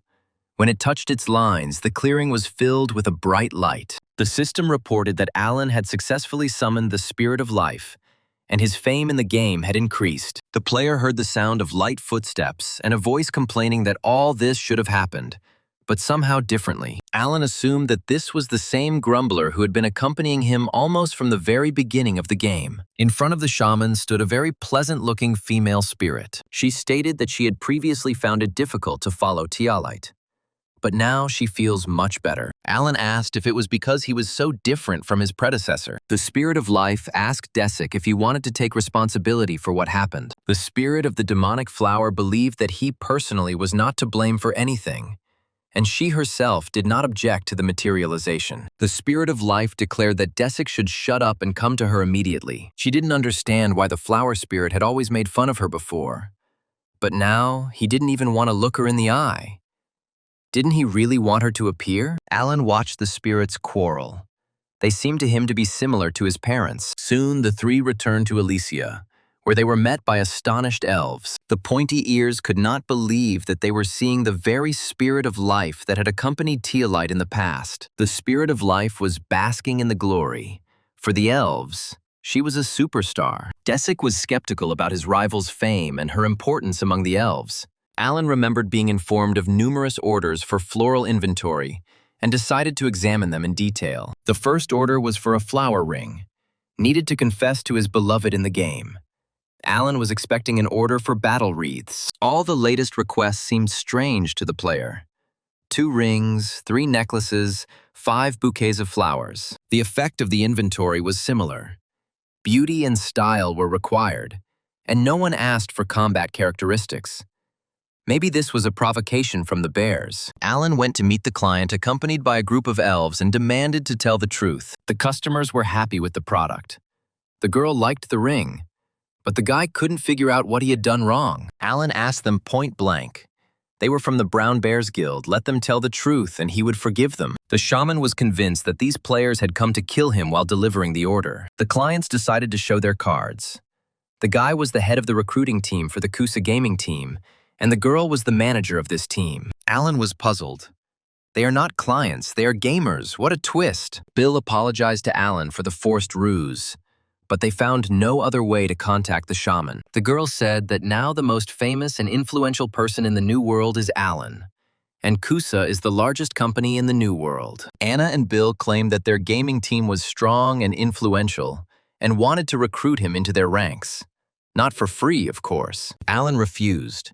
He just does floristry, and even the guarantee for the player's individual activity did not change his decision. The player stated that the flower shop is his first priority, and he has no intention of doing anything else. Anna convinced Alan that they were offering the best conditions for cooperation, but Alan categorically refused. To get them to leave him alone, Alan admitted that he wasn't suitable for Kusa's team because he was only level 100. This message left the representatives of Kusa at a loss. They never expected that the level of such a famous person would be so low. Alan said that he was not strong and not fit to participate in competitions. It would be better for the team to find really good players. Bill and Anna didn't believe Alan's words. It couldn't be that Alan was only level 100. There were no changes at the site in the Rakshi forest. People were working and the elves were giving orders. The pointy-eared ones did not allow me to relax. They reminded me of the angle of the axe and ordered me to move faster. 2 new players worked alongside everyone else, but if you listened to them, you could learn something interesting. It turns out that representatives of the American team Kusa wanted to hire Alan, but they were unable to do so. Alan is being hunted by representatives of many gaming teams, but luck has not smiled on anyone yet. These 2 were one of them. They came here to meet the shaman, but ended up harvesting wood in the Rakshi forest. The boys hoped that one day they would be able to meet and talk with Alan, rather than being forced to disconnect from the game due to being tired from work. The 2 were curious about how the guys from Chonrokyup could work for so long without rest. One of them approached the old-timers of the Rakshi forest and asked what the secret of their endurance was. And they answered that it was all a matter of habit. They worked long and hard, and their strength and endurance stats increased. It turned out that regular, grueling work in the game actually helped increase stats. The guy introduced himself. In fact, he was the head of the SKD gaming team. If the guys don't mind, he wants to take a look at the level and stats of the players. After watching, the head of SKD was shocked. There was something wrong with this place. The players' levels were low, but their strength stats exceeded 100. Which showed how hard they worked. The head of SKD suggested that if stats continue to increase at the same rate, players will become monsters. The influx of labor into Elysia increased, but this only slowed down the city's construction. Alan didn't understand what the architect Dianth had been doing in his absence. Maybe he needed help again. Dianth confirmed that he indeed needed the shaman's help, as laying bricks sequentially was contrary to the spirit of the elves. Alan asked what suggestions Dianta had in that case, and how he planned to build without the main material. Alan was worried that after so much effort, only flowers were growing in his country, despite the high construction costs. Dianth was full of optimism and claimed that with Alan's help, Elysia would become a unique city. The shaman strongly doubted this after everything he had seen, but willingly followed the architect. Dianth was more confident than ever, and boldly declared to Alan that the city was, in fact, almost ready. The architect liked to keep the intrigue going. Alan couldn't even imagine what this player would offer him now. Dianth understood Alan's bewilderment.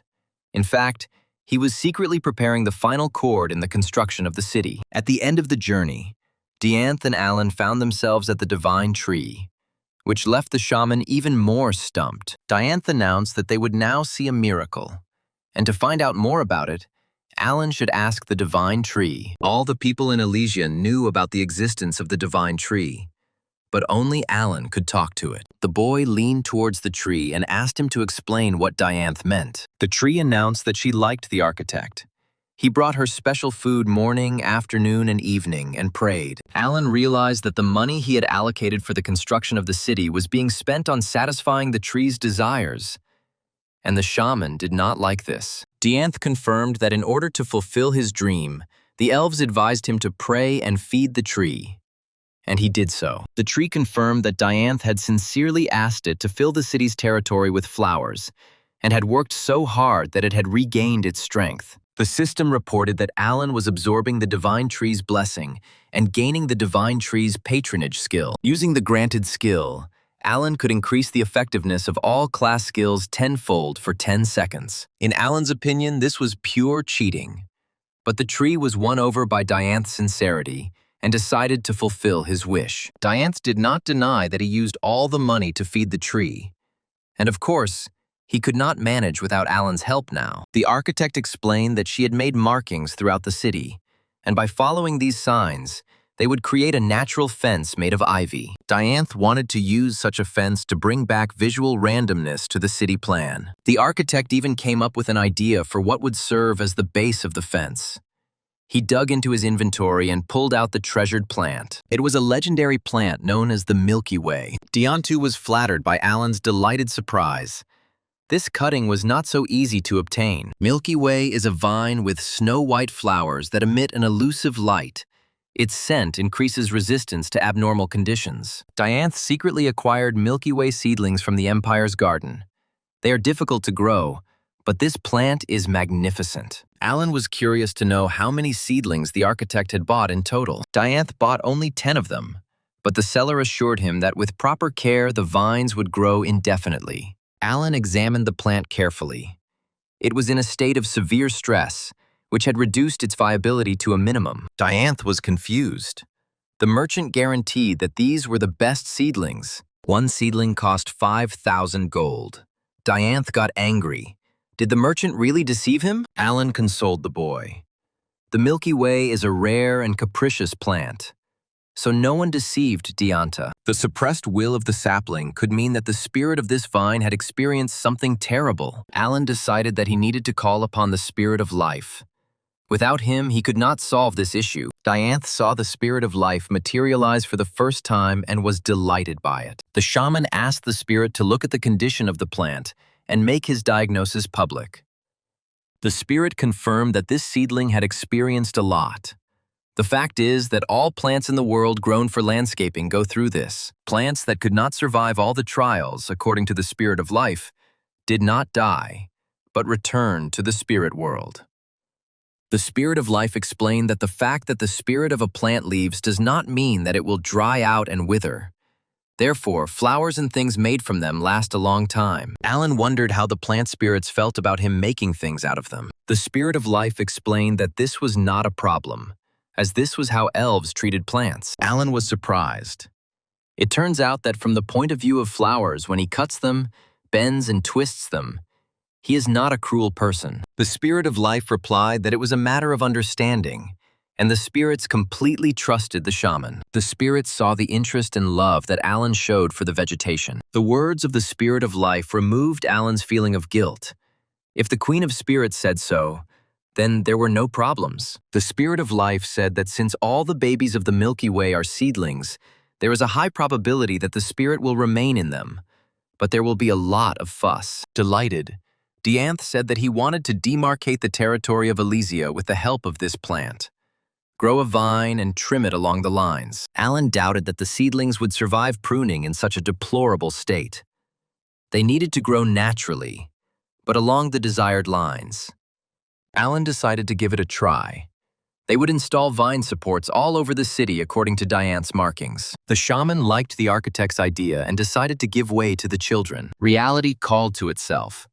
But even here, Michael did not stop thinking about his country. The guy was searching the internet to see if the garden where the Milky Way grows was really only in the Hasfo Empire. It was a secret place whose beauty only royalty could enjoy. The snow-white flowers glowed at night like fireflies. So it's clear why they were expensive. Michael looked at the flowers and hurried to the gym. If he was late, his father would skin him alive. The guy hurried to training and was suddenly called by a complete stranger. The stranger rushed to Michael and asked if he really was the shaman Alan. The guy was scared. He wasn't in the game. Why was this guy calling him that? Who was he anyway? Michael tried to deny that he was Alan, but the man was persistent but polite. He introduced himself as Kim Dupe, the head of a recruiting company that selects players for the MK team.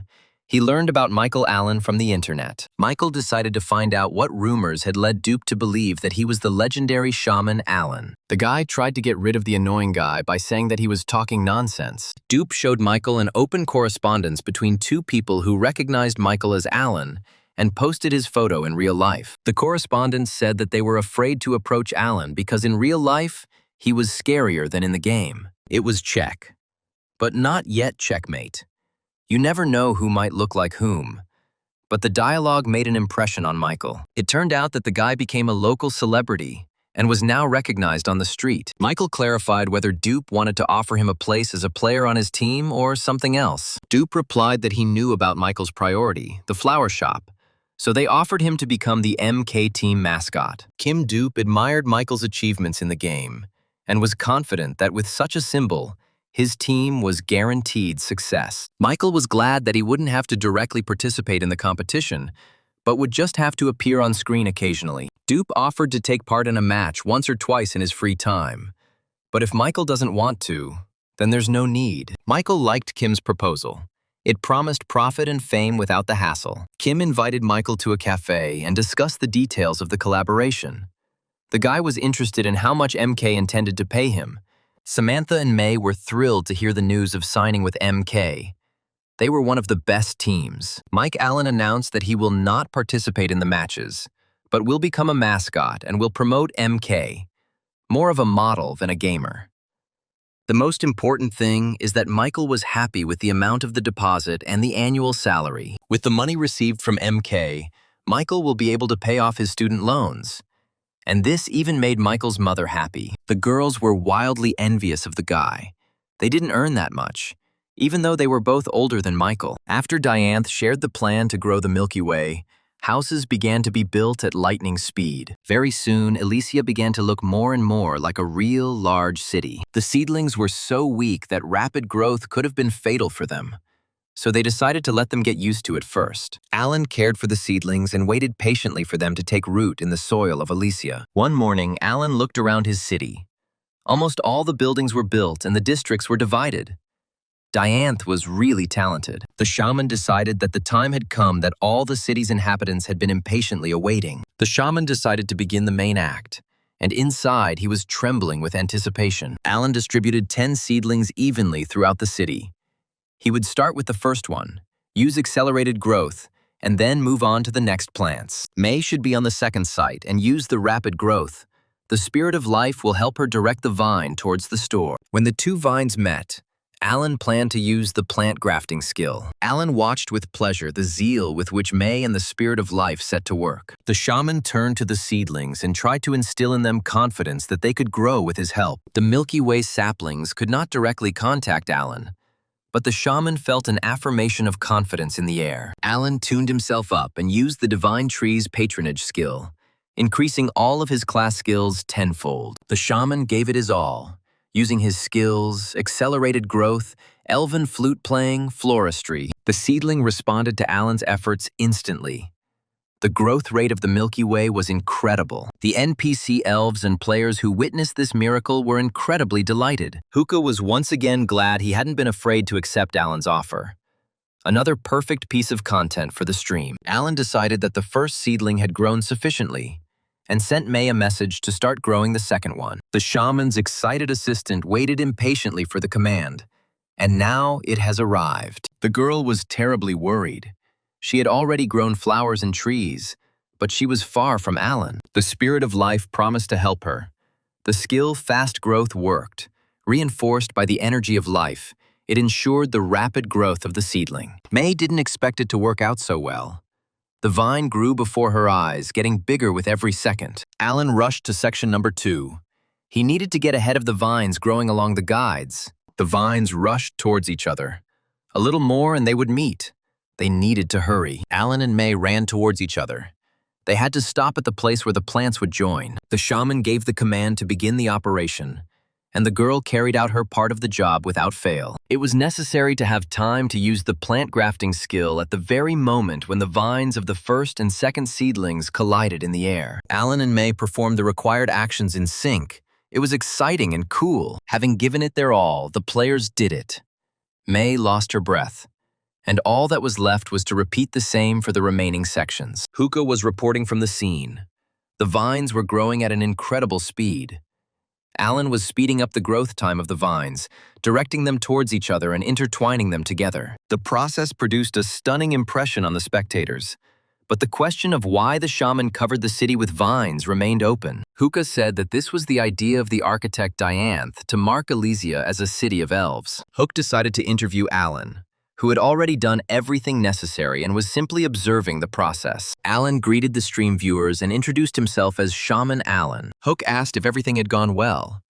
Alan replied that, in general, everything had gone according to plan, but there were some areas that needed some work. Alan told the audience that he was growing a plant called the Milky Way, and it was Dianth who suggested he do it. The shaman said that it looked a little awkward now, but after a while the landscape would change. Hook asked how long to wait.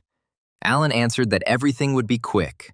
He was paving the way for growth, and then the Milky Way would grow on its own. Hookah expressed concern that the city could be destroyed due to the disorderly growth of the vines. Alan replied that this would not happen. He guaranteed a successful outcome. The thing is that every plant has a spirit.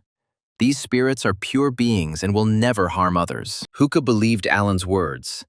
The shaman was never wrong, and the blogger had seen this for himself on numerous occasions. Spectators asked if Alan was going to enter a professional league competition and which team he would be on. Alan replied that he was not going to do that. His priority was to develop the flower shop. Hookah said that everyone knows this very well, but there are rumors that the shaman signed a contract with someone. Alan confirmed that he had signed a contract with MK, but not as an active player. The shaman decided to announce the contract on stream and also advertise the flower shop. The news was a real bombshell. The forums were full of nothing but talk about Alan choosing his team. The video of Hook's interview with Alan went viral and broke all viewership records. Hookah was jubilant. His channel shot to the top. The number of requests went through the roof. The Milky Way blossomed into snow-white flowers, fragrant during the day and shining like stars at night. Alan accomplished something incredible, and his fame increased many times over. The vines were recovering and blooming on the third day. Hookah was in a hurry to present Elysia's night image to his subscribers. The Milky Way blossomed, meaning the vine had taken root, and the elves waited for the night to see the wondrous radiance. Alan himself was eager to see the miracle that had been created. The architect was truly a fine fellow. Night fell in the renovated Elysia. The view was stunning, better than in the photo of the Imperial Garden. The results of the work exceeded the expectations of both people and elves. It was truly wonderful. Alan noticed a strange movement near the wonderful colors of the Milky Way. It was the spirits of the Milky Way that gathered together in Elysia, and because of this, Elysia received increased resistance to anomalies. Hookah and Alan were fishing, and in addition to such beauty, the whole city also got a buff. The spirits of the Milky Way were charming, luminous creatures who sat quietly on the branches of plants. After some time, they became bolder. as they recognized Alan as a shaman. The plant's aroma permeated the city, and all its inhabitants gained increased resistance to anomalies. The buff will gain an additional boost once the vine study is completed, and Alan has earned the Flower Master achievement. The city was filled with the scent of flowers. Everything resembled the world of flower spirits of Bloria. The spirits of plants began to take physical form. Alan doubted the normality of what was happening, but the spirit of life reassured him that the existence of spirits was harmless to the world. The only problem was that there were a lot of spirits, and Alan was afraid that they would bother the residents and the shaman first of all. The spirit of life sent the spirits that pestered the shaman to play with their fellow spirits in the flowers. Everything worked out, and the spirits of the Milky Way left Alan alone. They always listened to the spirit of life. The spirit of life complained that only one harmful spirit did not want to listen to her. Desic was a headstrong and wayward guy. Alan promised that if the spirit of life had a hard time, he would send her back to the spirit world. Desic cried with happiness, wiped away his tears, and said that everything was fine with him. Taylor had seen enough. Everyone was distracted by the Milky Way, and this allowed him to escape. The killer believed that everyone had let down their guard.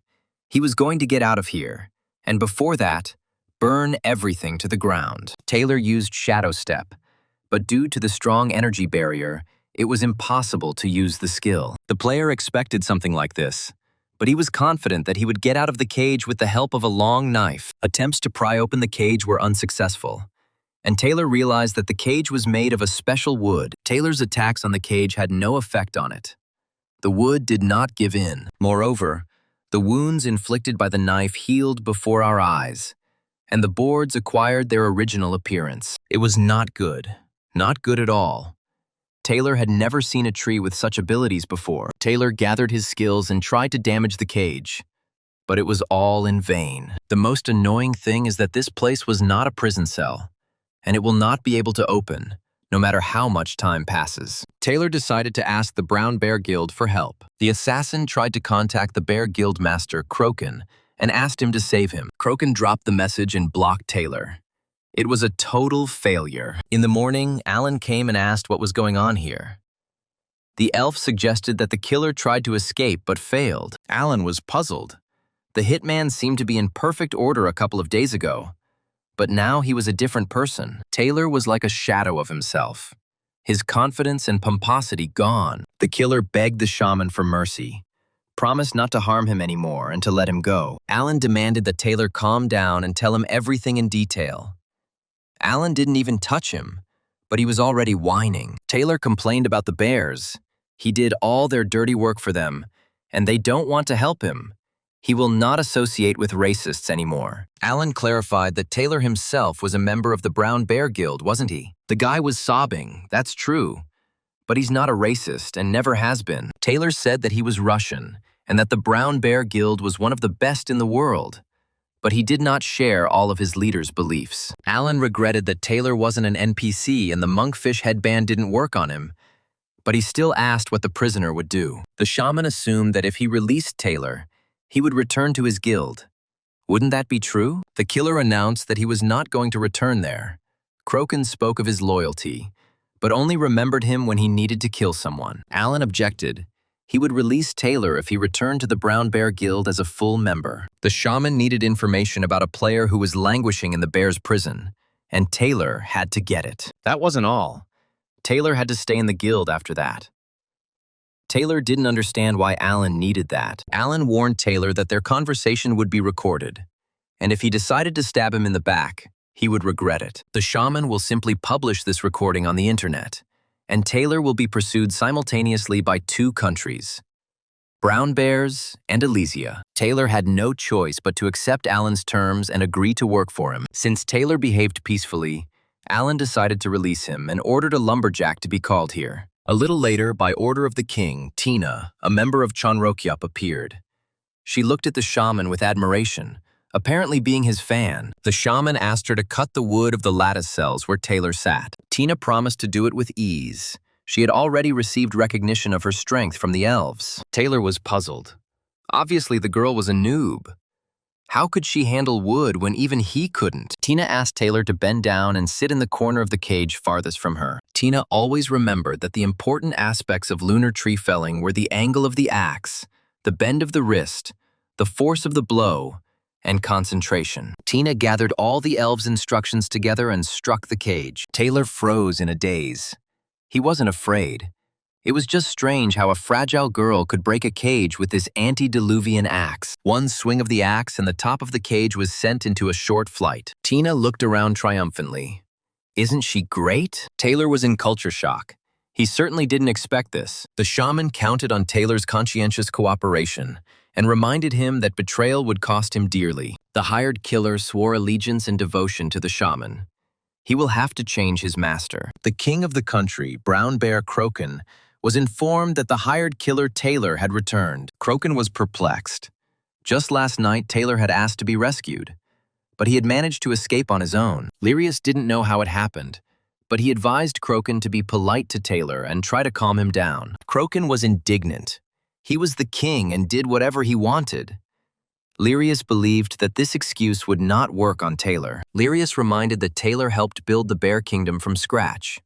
They can't throw him away, so they need to appease him. Crokin moved his gray matter and decided that he needed to talk to Taylor. A little later, Taylor appeared before his king and guildmaster, alive and well. Crokin asked how Taylor had managed to escape from Elysia and why he had begged for help if he could have done it all himself. Taylor replied that it was a test of his and Crokin's friendship, and he was outraged by the behavior of his comrades. Crokin played dumb and mumbled that Taylor had let himself be caught and locked up, wanting to gather information about Elysia. Taylor stated that he did everything to deceive Alan, and the message about the rescue is the same.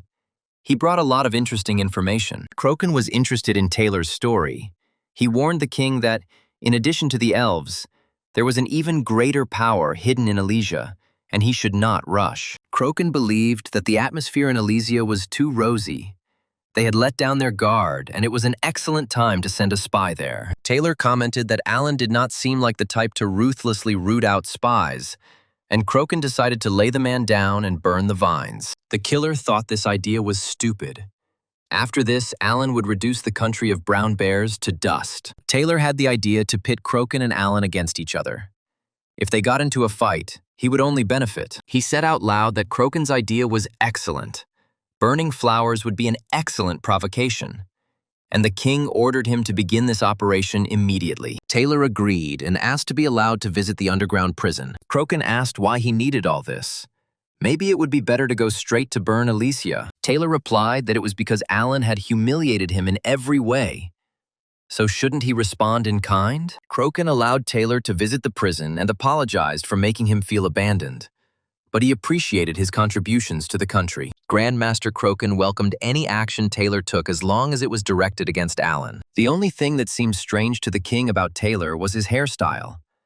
The killer said that he wanted to freshen up his look a little. This place was called the Garden of Elysia, the city of elves, the city of flowers, the hellish desert, and now another one has been added, the city of spirits. After Hook's nightly stream, news of the superb nightscape and cute spirits spread throughout the new world. At this very time, at the logging site, they learned that the completion of the vine fence marked the completion of the construction of Elysia. The system immediately informed everyone that the group quest for city construction was completed. The system informed everyone that they should go to the Garden of Elysia and receive a reward. The elf overseeing the logging site loudly announced that everyone had done a great job. Ostruki said that they were all clumsy chickens at first, but now they are quite skilled in their work. The logging workers were stunned to hear the elf's words of praise. Ostruki continued, "With the skills they acquired here, no one will look down on them.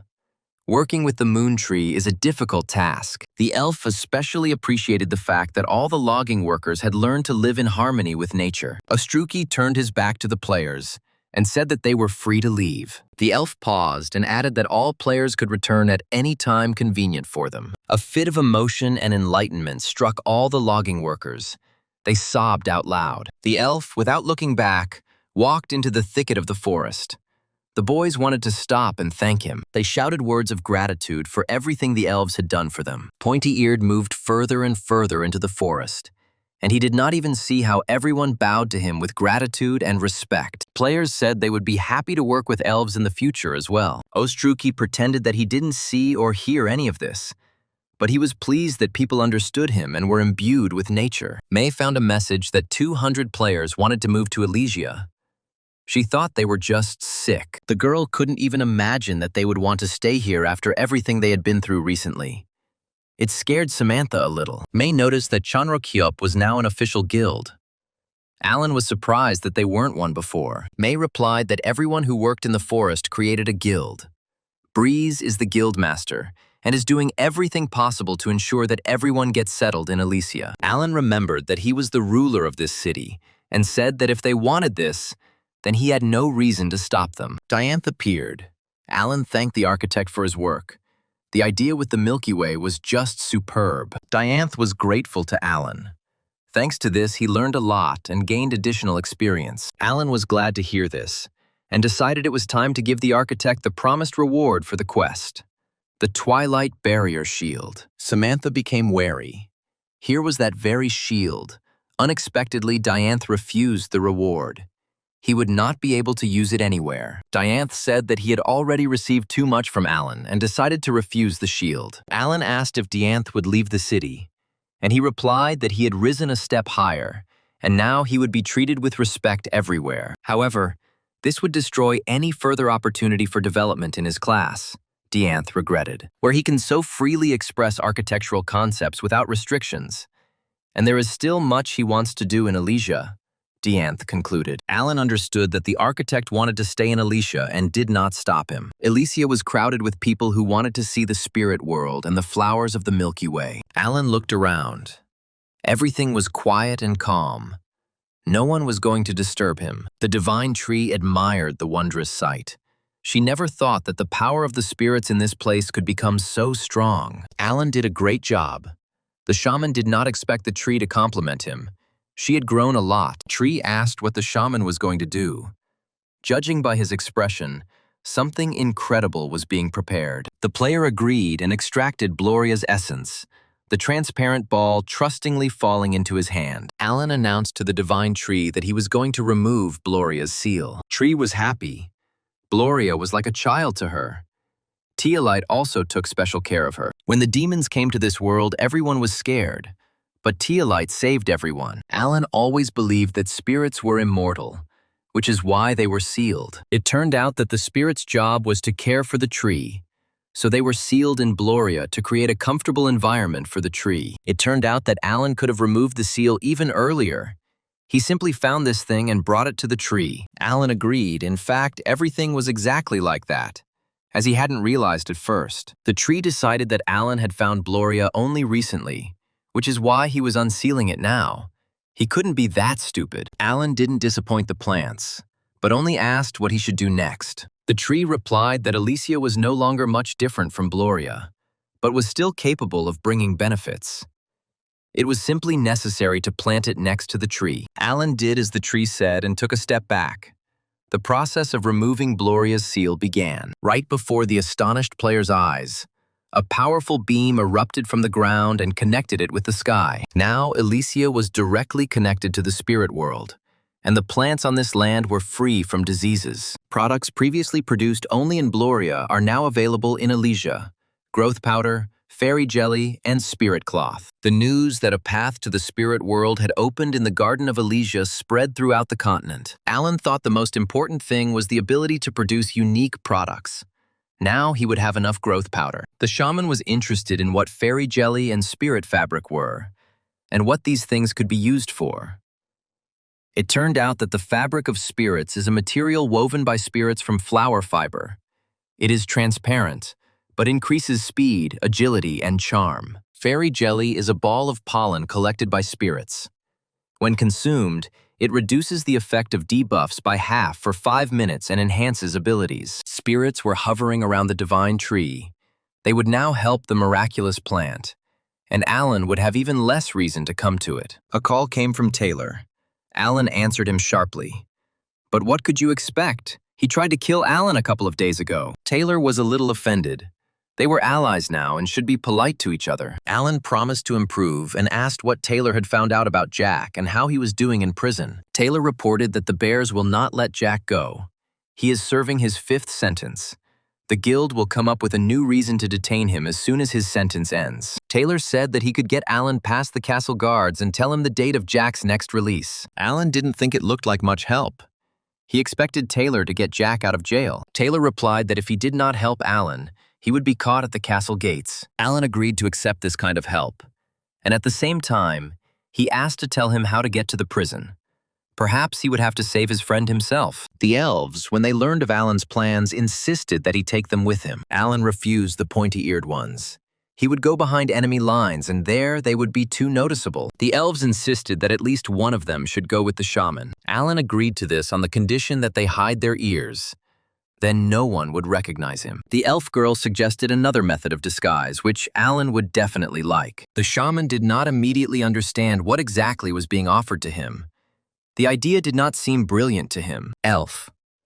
Tori said that the best place to hide a tree is the forest, and invited Alan to go with her. Tori was delighted with her work. Alan was simply transformed, became a completely different being. Alan felt uncomfortable, but Tori insisted that the shaman looked great with elf ears and could wear something like that every day. The idea with the ears was entirely Tori's. Alan felt there was something fishy about it. The player expected a different disguise option.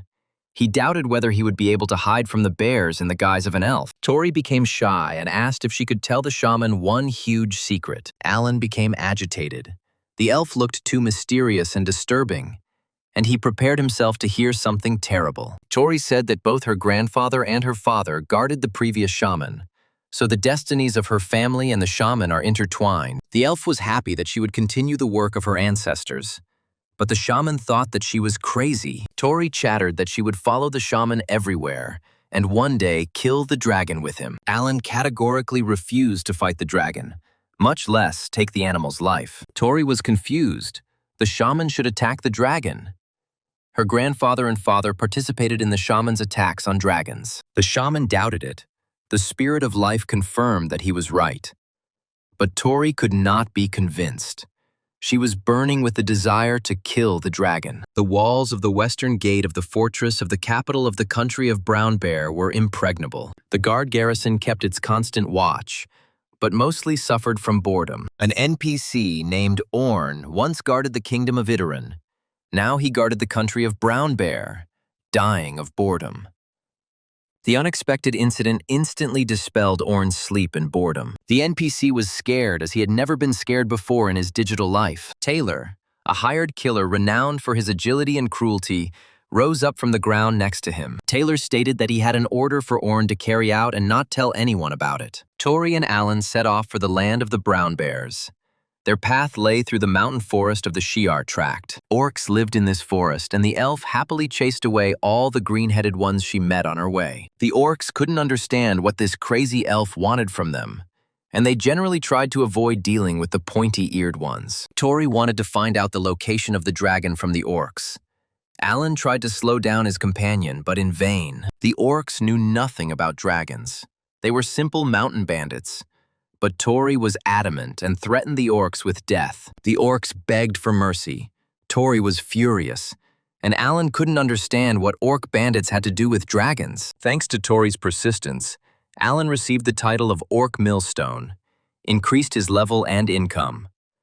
Tori continued to interrogate the orc about the location of the dragon, and her interrogation methods were brutal. Alan suffered because of Tina's obsession with dragons.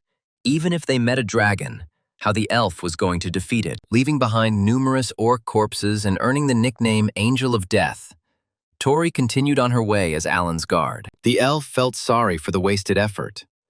No one knew where the dragon lived. Tina and Alan reached the land of the Brown Bear, and on Taylor's advice, they entered through the western gate. Alan explained to Tori that the guard had been bribed and would let them through without questions. There were no dragons here, and so she should remain silent. Gritting her teeth, the elf agreed to obey the shaman, and they approached the gate guard. Orn asked if they were really the ones Taylor had spoken of. Alan replied that this was indeed the case. Orn saw the newcomers off, But the traveler's ears aroused his mistrust. They were clearly elves, not at all like people. The elf's expression reminded the guard of Alan. Who else could have such an aura? The travelers entered the city unhindered and tried to blend into the crowds of players and those filling it. Alan and Tori failed to blend into the crowd. Their elven appearance, which stood out brightly against the background of people, let them down. People were whispering that these were elves from that very Elysia that had been talked about so much lately. Some players found Alan's face too familiar, and he was a bit tall for an elf. Tori found a wall covered with portraits of Alan, and a reward of 100 million in gold had been offered for his capture. The player doubted that changing the shape of his ears would save him from failure. Tori considered all this nonsense. Besides, the shaman looked so cool on the leaflet. The spirit of life believed that the portrait was accurately drawn. Desik felt the negative energy from the leaflet, and Tori rejoiced at the shaman's popularity. Desik laughed. Alan was probably happy to be so popular. The shaman was angry at the spirits. They got along with each other only when they mocked him. Passers-by looked at the tall elf. It seemed to them that he looked like the wanted man. But he was a player, not an NPC like all elves. When Alan heard that they wanted to test his camouflage, he decided that he needed to come up with something urgently. The brown bear player decided that this elf looked too much like Alan and called out to him. The boys almost fainted when the huge elf turned his attention to them. An elf whose nose was the same size as his ears turned to face them. The guys decided that they were mistaken and hurried to get away from such a freak. They decided that it was wrong to say that the elves of the New World were handsome. This one was definitely an absolute freak. Alan didn't have time to breathe a sigh of relief before the woman next to him loudly called out his name. The girl was upset when she heard the shaman say that he couldn't stand flowers. In fact, the player used the wooden doll nose skill, which provided the NPC deception and an enlarged nose. Tina failed to deceive. Alan was cursed for this, and his nose will be enlarged within 24 hours. The travelers reached the bar where they had agreed to meet Taylor. The hired killer did not recognize the shaman.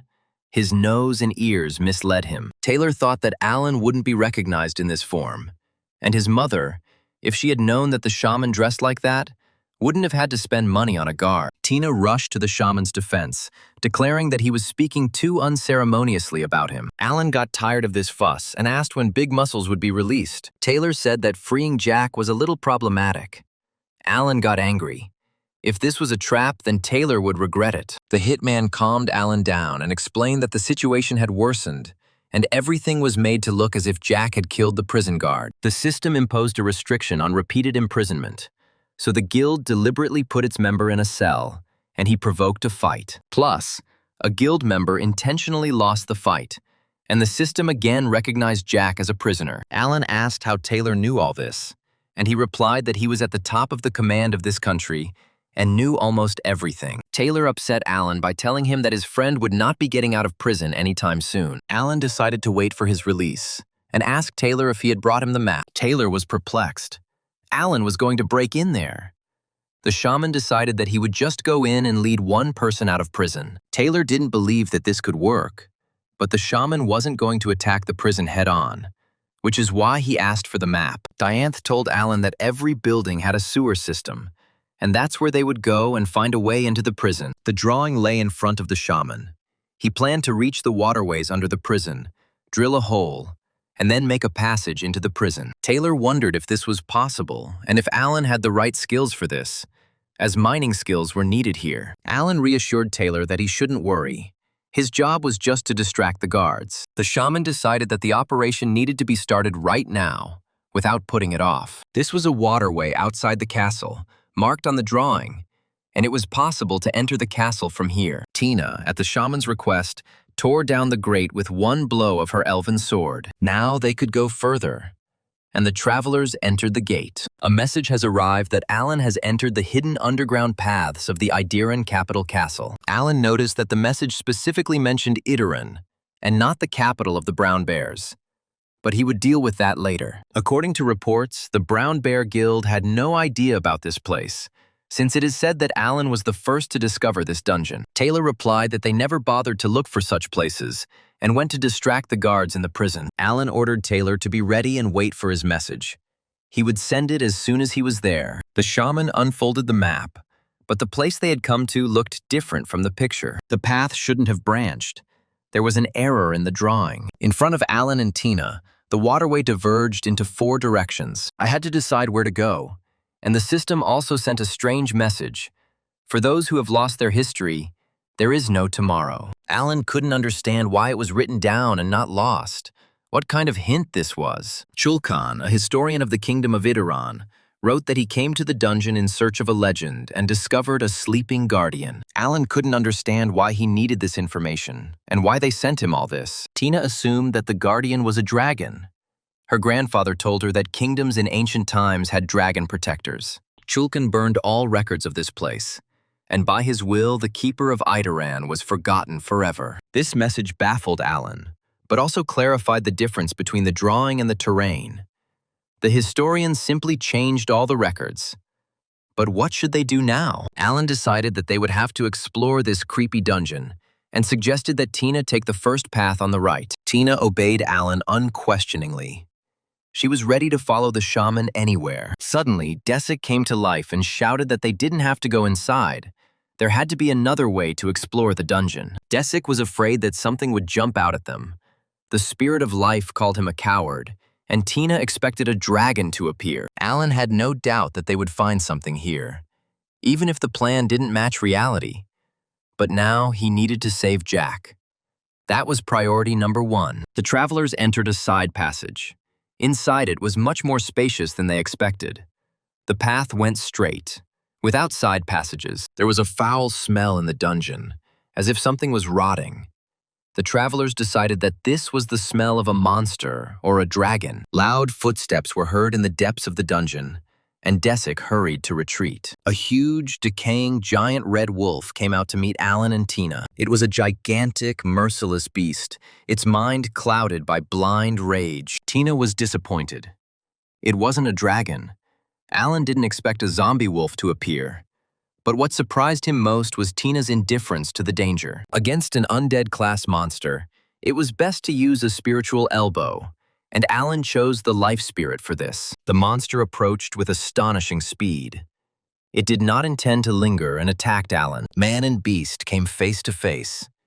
In a little while, only one will remain alive. The beast jumped. Alan ducked and struck from below. The beast roared and arched. The damage was minor. Alan continued to dodge and strike. Fists came into play, and the wolf had to experience the strength of Alan's blow. Alan slipped and fell, but his athletic training allowed him to quickly jump up and continue the fight. The wolf was angry and a little battered, but he had not lost his desire to attack the player. Alan and the wolf once again clashed in a deadly duel, and it was unclear which of them would emerge victorious. Tina had already recovered from her disappointment. It wasn't a dragon that attacked Alan, but a strange dog. Tina stood between Alan and the wolf.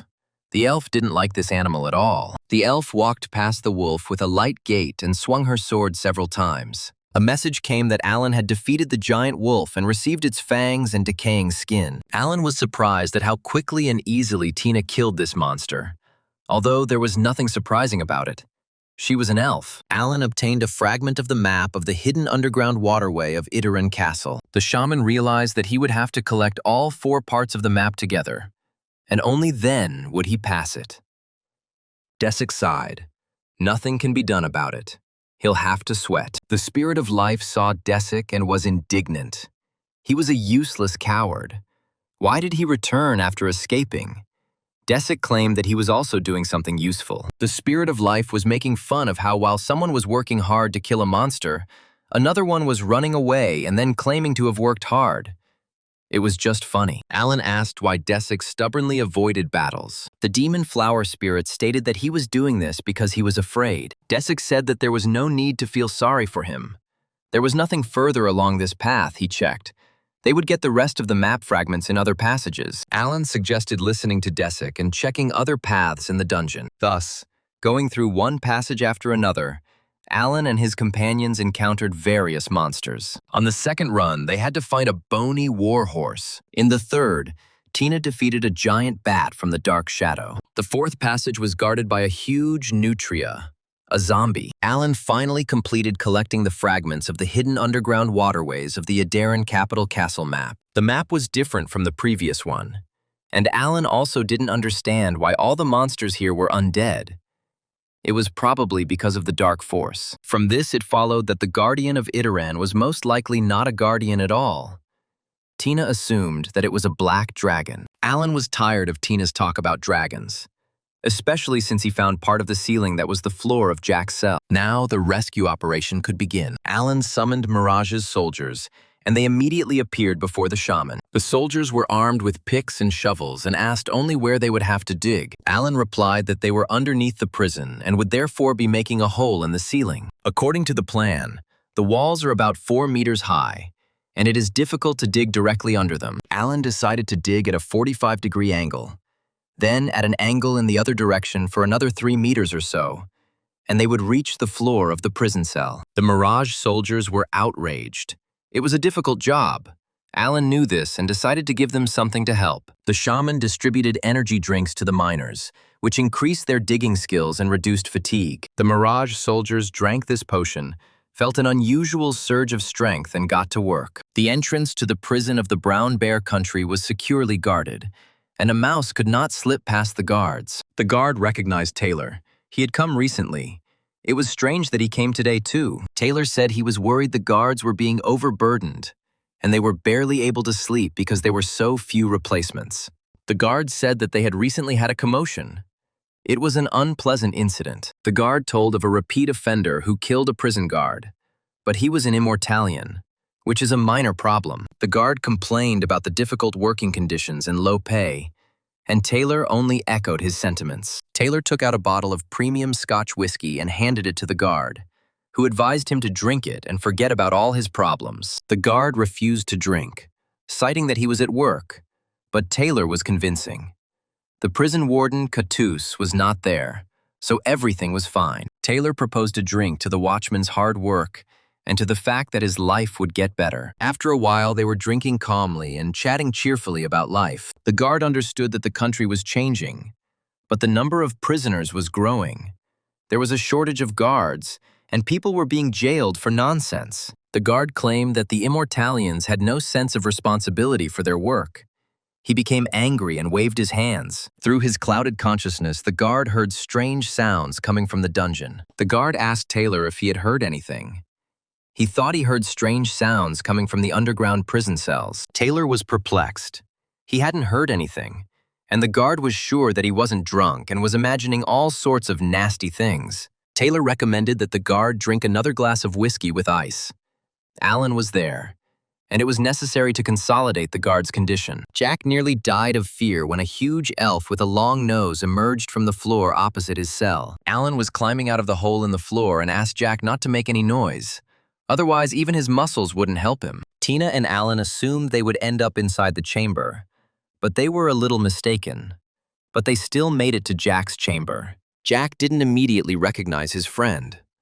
Michael Allen looked strange, but he still came for him. Mike announced that it was a long story, and it had been difficult for them to get there.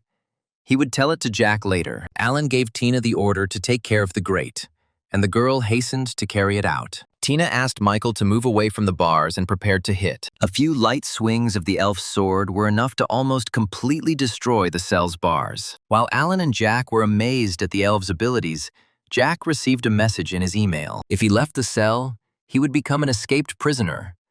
But the guy still had no intention of staying in it. Allen asked how it happened that he killed the guard. But it turned out that he came into the cell running, hit him head-on, and died immediately. The bears deliberately portrayed the player as a criminal. Allen was amazed by the bear's persistence and suggested getting out of there. Jack and Allen were called out by a prisoner from the neighboring cell. Its occupant was surprised to see Allen in front of him. The prisoner was glad to have met the one who captured Taylor, the enemy of the Idaran royal family, the shaman, Allen, the monster of the desert. Allen was perplexed. He had never heard such a nickname before. The prisoner asked the guys not to leave and to take him with them. He was in complete despair and said that his name was Pichio, and he was the third prince of Idaran, meaning that this guy was an NPC. Allen decided to test the veracity of his opponent's words with the help of a blindfold, and it turned out that he was telling the absolute truth. The boys didn't expect that anyone from the royal family had survived.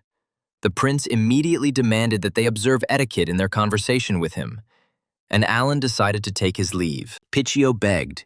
He asked Alan to help him escape, but the shaman did not understand why he needed to do this. Alan explained that he was only here to save a friend, and that the squabbles between the former and current governments of this country did not concern him. Pichio promised to reward Alan for saving him. There was a royal treasury in this castle, and he was left alive only to open it. The prince offered 1/10 of the treasure to Alan as a reward for his rescue. But this was not enough for the shaman. Alan looked menacingly at the prince and said that he would only agree for 8 parts of the entire treasure. The prince offered 6 to 4. Alan agreed to half, and he must not offer less. Otherwise, the shaman would leave without him. The shaman's appetites were only reduced by the size of the inventory compartment, so he had to be prudent and ordered Tina to free the prince. Alan explained that they needed to go down into this hole that connected to the waterway, but the prince stopped him again. Pichio stated that most of the prisoners here are loyal servants of the kingdom of Itaran, and Alan must save them. Without them, the prince will perish. Alan ordered Tina to free everyone else. All the NPCs released from their cages thanked the shaman for saving them. Tina warned that she heard footsteps on the stairs. Someone was going down to the prison. Tina and Alan decided that they had to deal with the unexpected visitor with one blow, so that he wouldn't even have time to squeak. Suddenly, Taylor appeared in the doorway. Alan and Tina did not have time to realize that it was him, and they hit him with both hands. Taylor suffered a fatal injury and will soon be forced out of the game. Taylor was outraged. How could Alan betray him? The shaman made excuses. He didn't want to kill. It was just a misunderstanding. Taylor didn't understand why Alan kept hitting him. The shaman apologized again for his mistake, and Taylor passed out. Alan defeated Taylor's killer. The surviving adherents welcomed this. Their opinion of Alan improved dramatically. The liberated people praised Alan, and the opinion of the inhabitants of the kingdom of Itaran and the aristocratic families grew exponentially. Pichio thanked Alan on behalf of all his relatives. The shaman clarified that one of the princes from the royal family was being held hostage. The prince said that his older brothers remained with the king and died.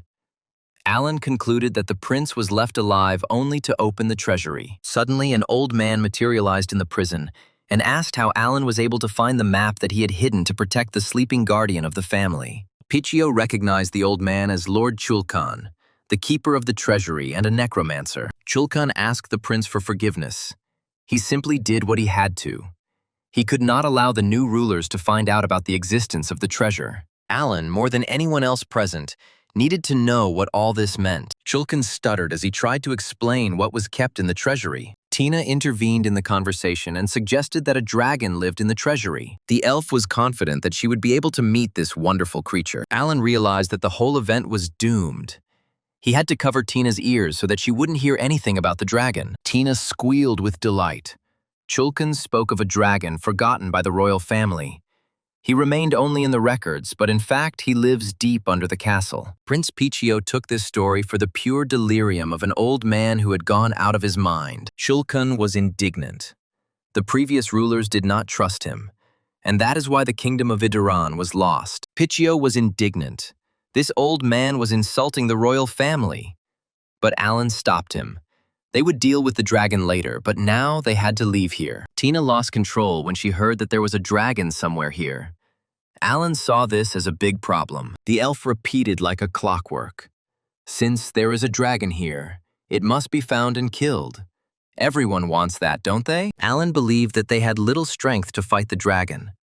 Jack suggested bringing more elves, but Alan saw no need for such a battle. Tina's grief knew no bounds. Was Alan really not going to fight the dragon? And this after they had collected the entire map. Alan asked Chulkan if he really needed to kill the dragon, since he was the one who had put the map together. The historian objected that there was no need to kill the dragon.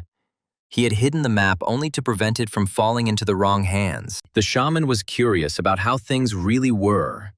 If Chulkan had found the guardian, then why hadn't he used him in the battle for the kingdom? Chulkan replied that he had indeed found a dragon sleeping soundly underground, and he immediately realized that it was the guardian of Itaran. However, the guardian was not in a good mood. Since Chulkan had interrupted his sleep, Alan understood that this could very well happen. Of course, Alan himself doesn't hit people who wake him up, but he's seen that happen before.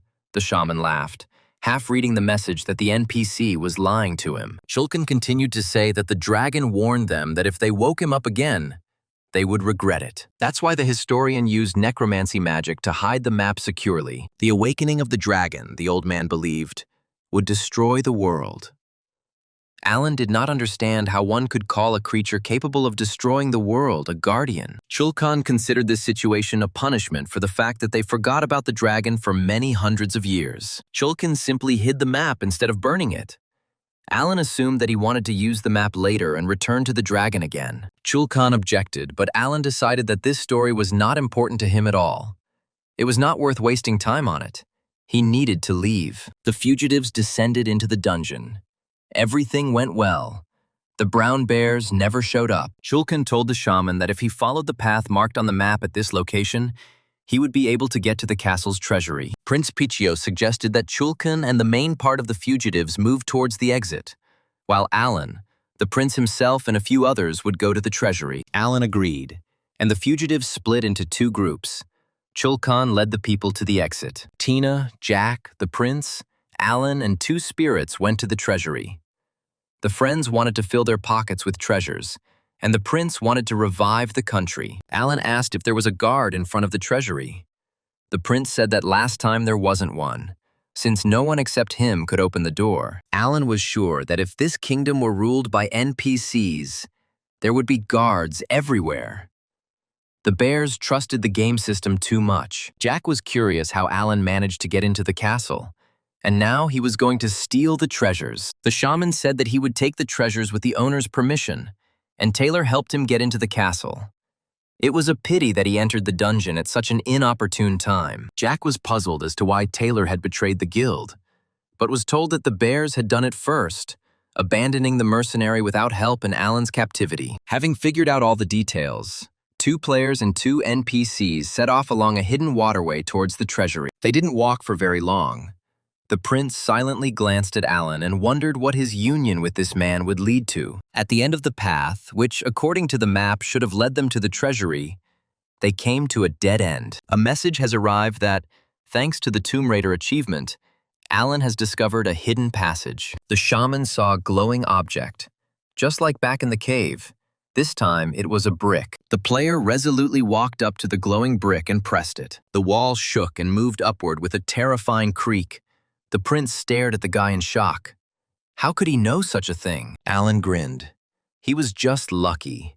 Let everyone think so, and was the first to step into the opened passage. The prince was speechless.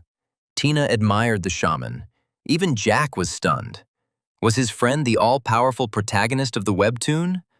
Or was that really the case? The treasure hunters walked down the long, underground corridor again. But there was no evidence that they were going to the treasury. Soon they came to another fork in the road.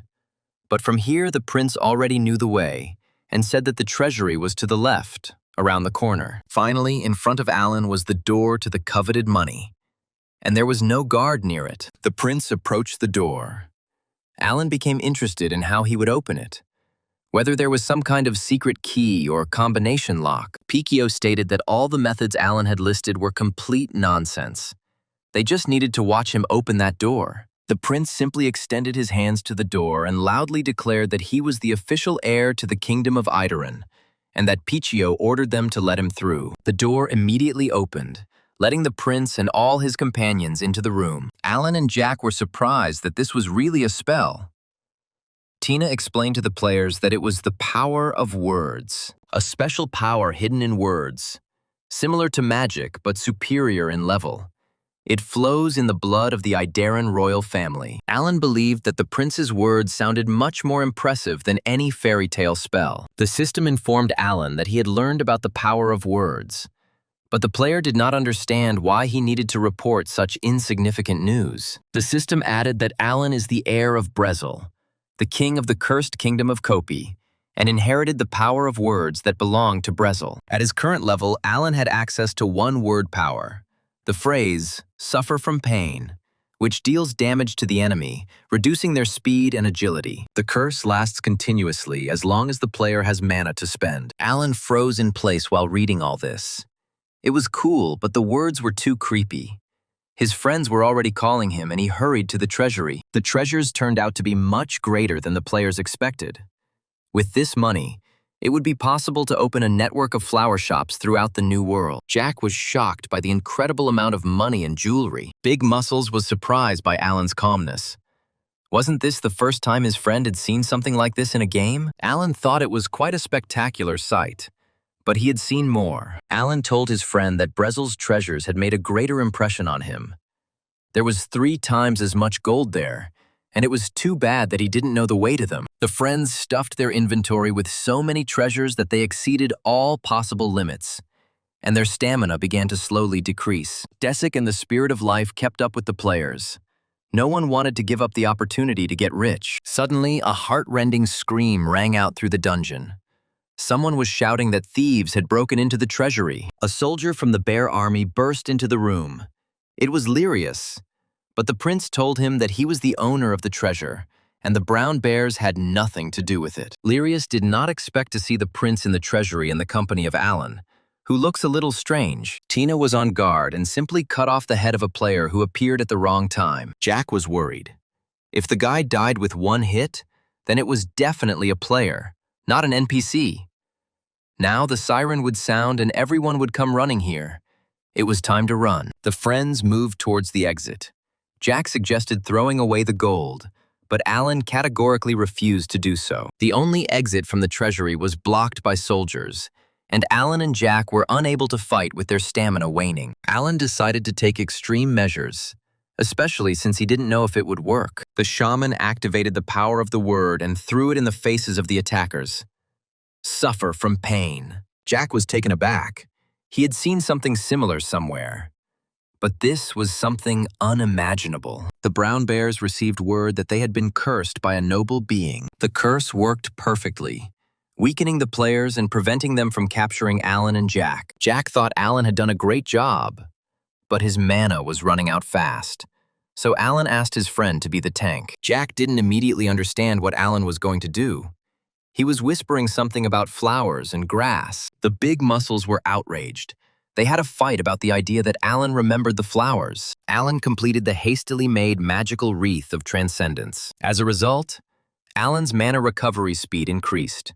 Half of the mana used was returned, and the power of magic increased. A stream of magical power burst from Alan's eyes, and thanks to the large number of buffs, the mana flowed back. The impact of the power of the word on the soldiers of the Brown Bear Army has increased many times over. One of the soldiers sent a message that a monster had appeared in the treasury and asked to send rankers there. High-level players burst through the open doors of the treasury and were unable to immediately figure out what was happening. Whirlwinds of magic, fountains of blood, gold scattered in disarray.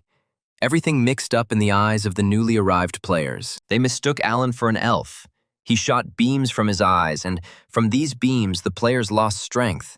Jack and Tina fought near him. Alan himself was not happy with the opportunities he had received and wanted to somehow stop it all. Players who weren't under the influence of magic were afraid to come closer. If there was an elf in front of them, then the shaman Alan should appear somewhere nearby. The commander of the rankers, Archon, ordered not to be afraid of the enemy. There were only 3 of them, but there were many bear soldiers. Archon decided that first of all, they needed to kill the strange elf and rushed at Alan. Tina saw the player rushing towards Alan and stood in his way. How dare he even think about attacking the shaman? Several people came out against the elf at once. Elves are, of course, invincible, but if you try hard, you can cause significant damage. Tina deftly repelled the attacks, but one of the soldiers managed to deal the elf a fatal blow. The elf staggered and began to fall onto her back. Tina lost her balance. Archon was delighted with his imminent victory and redoubled his efforts. But then a sharp disappointment awaited him. Tina's incredible somersault ended with a fatal wound to the attacker, and the elf again took up a defensive position. However, the soldiers managed to wound the elf. They were weak, but quantity often wins over quality. Jack shouted that Tina was surrounded by rankers. It was dangerous even for the invincible elf. The guy asked Alan to take off this strange wreath and help Tina. The shaman replied that he must continue to use the power of words to cast a curse on the members of the Brown Bear Guild. Jack even wanted to throw the treasures out of his inventory to avoid overload and escape, but Alan did not allow him to do so. Jack didn't expect such greed from his friend. He always only chased flowers. But Alan didn't listen. He tried to guess the timing and get into the secret passage. The message about gaining a new level did not distract Alan. He was too busy trying to avoid death. The mana level increased by 50 due to the use of the power of the word. The power of the word increased. This surprised Alan a little. The player became curious about how much mana he currently had. Jack felt that Alan had stopped cursing his enemies. The shaman asked him to hold on a little. He needed to check something. Alan's level has increased to 132, and most importantly, his mana has reached 304, which means he can use the hourglass. The shaman snatched up the hourglass of the frozen desert and summoned the golden golem. It was the same golem that appeared when Alan fell through the desert into the secret passage. To complete the summoning of the golden golem, the guardian deity of Kopi, it was necessary to select a sufficient amount of treasure. The selected treasures form the body of the golden golem. The more treasures, the stronger the attack and endurance of the golem. After reading this, Alan immediately ordered Jack to throw out all the gold from his inventory. And he was glad that Alan had finally decided to run away. Alan screamed hysterically, calling for Prince Picchio, whose highness had been hiding all this time behind piles of gold. The prince peeked out from his hiding place, and Alan asked his highness for permission to use his share of the treasures for the construction of the golem. It was necessary to urgently determine the volume of gold used to create the golem. Alan clarified that the prince's current priority was survival or preserving the treasures, and Picchio replied that it was survival. Alan repeated his request to lend him all the gold of the crown. It was now a matter of life and death. Picchio couldn't understand why Alan would remember the gold at such a dangerous moment, but he agreed to give it up. The players felt the floor of the treasury shaking under their feet, and they assumed it was an earthquake. The fight stopped, and the bears realized that their opponent had planned a terrible trick. To create the golden golem, Alan used all the gold in the country of Iteron. Alan decided that it was better to give everything to the golem than to lose to others. The prince tried to stop the shaman but was unsuccessful. Alan shook the hourglass and completed the summoning of the golden golem. The walls shook and the floor cracked, something the brown bear soldiers had never seen with their own eyes. The golden golem was created. It was huge, terrible, and all sparkled. The brown bears understood the futility of continuing to resist. They could not break this force. Realizing this fact, they rushed out of the treasury before the monster sent them into a forced exit from the game. The writers decided that they couldn't handle this golem. Its strength and power were difficult to compare even with a raid monster. It was a level 980 transcendental golden golem. The golden golem was far beyond the level the player could handle. Alan was pleased. Iteron's gold was perfect for creating the golden golem. Its efficiency was high. The prince mourned the treasures. The golem's effectiveness exceeded expectations several times over, and it was very different from Brazal's golden sand golem. The golem's lifespan was limited to half an hour, so the friends had to hurry. Alan thought they had plenty of time, admiring how the golem dealt with the brown bears. A little later, Alan announced that it was time to escape. The shaman ordered the golem to clear the way for escape and carry them out of here alive. Crokin was furious. How could his people allow this to happen? All the prisoners escaped from the prison. Alan, or whoever it was, took the royal family's offspring with him and carried off all the gold and jewels from the treasury. Crokin was informed that there were elves there, and the king concluded that it was definitely Alan's doing. They said that there were only 2 elves. One of them was a real monster, from whose eyes deadly rays came out. Crokin dried up the news with indignation and fear. The enemy was too strong. It was reported that a raid monster, namely the golden golem, had also appeared inside the treasury. Crokin didn't understand why his entire palace was shaking, and his assistant suggested that they had fallen into Alan's trap. Even the fact that they captured his friend could have been part of the shaman's plan. Most likely, he had long intended to take the prince and all the treasures. The assistant reported that during the inspection of the prison, it was discovered that Alan had made a passage through the floor, and not many people knew about the secret passage. Crokin wondered who could have leaked information about the prince and the treasury to Alan. The assistant assumed it was a mage named Red who attacked the bears when they attacked Alicia. Red then justified himself by saying that he did it only because of the quest. But now there is a rumor that it was done to get items from the flowers. Moreover, Red has recently acquired a lot of shaman products. They are expensive. The average magician definitely won't have enough money for them. Crokin believed his assistant and decided that the main traitor was Red, who had leaked all the information for the sake of some flowers. The leader of the Brown Bears ordered Red to be eliminated. The betrayal could only be washed away with blood. The most important question remained. What to do with the golden golem now? The ceiling began to shake again, and Crokin and his assistant decided to leave the room immediately. The players jumped out onto the castle wall and saw a monstrous monster below. A level 980 golden golem. Crokin had never seen such a monster, even in the most dangerous raid. The leader of the Brown Bears watched in horror as the gold-colored monster quickly walked away from the capital of his country. Tina, Alan, Jack, and the prince were comfortably seated in the monster's huge arms. Alan could now breathe deeply. Neither he nor his friends were in any danger. The system reported that the golden golem had carried out Alan's order, and the player was glad that he could issue orders to the golem in the form of tasks. The golem would still exist for about 15 minutes, Alan read, and decided to take advantage of this time. Alan gave the golem the order to destroy the fortress wall around the capital and move towards Elysia. A new order was received, and the golem hastened to carry it out. The golden golem struck the fortress wall, causing it to shake and collapse. Alan caught the courage and ordered that the wall be destroyed to the ground. Tina was delighted. The Prince of Idaran was in panic. The walls of his hometown were collapsing like a house of cards. Crokin couldn't believe his eyes. His power was coming to an end. Crokin was in a painful state of disgrace when he was informed that the golem had entered the forest of Shuar and suddenly disappeared. Crokin panicked. He decided that the owner of the golden golem was the royal family of Idaran.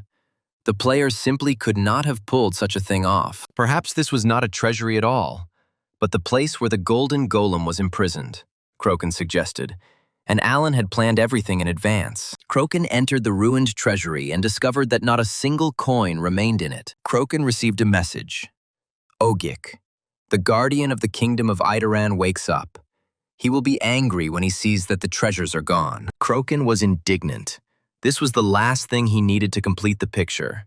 Some guardian was waking up. The air around Crokin and his assistant thickened, and a loud voice rumbled in the player's ears, asking who he was. The system reported that Crokin heard the voice of an ancient creature and fell into a state of fear, helplessness, and weakness. The leader of the Brown Bears was under intense mental and physical pressure. Ogik mistook him for a robber and demanded an answer.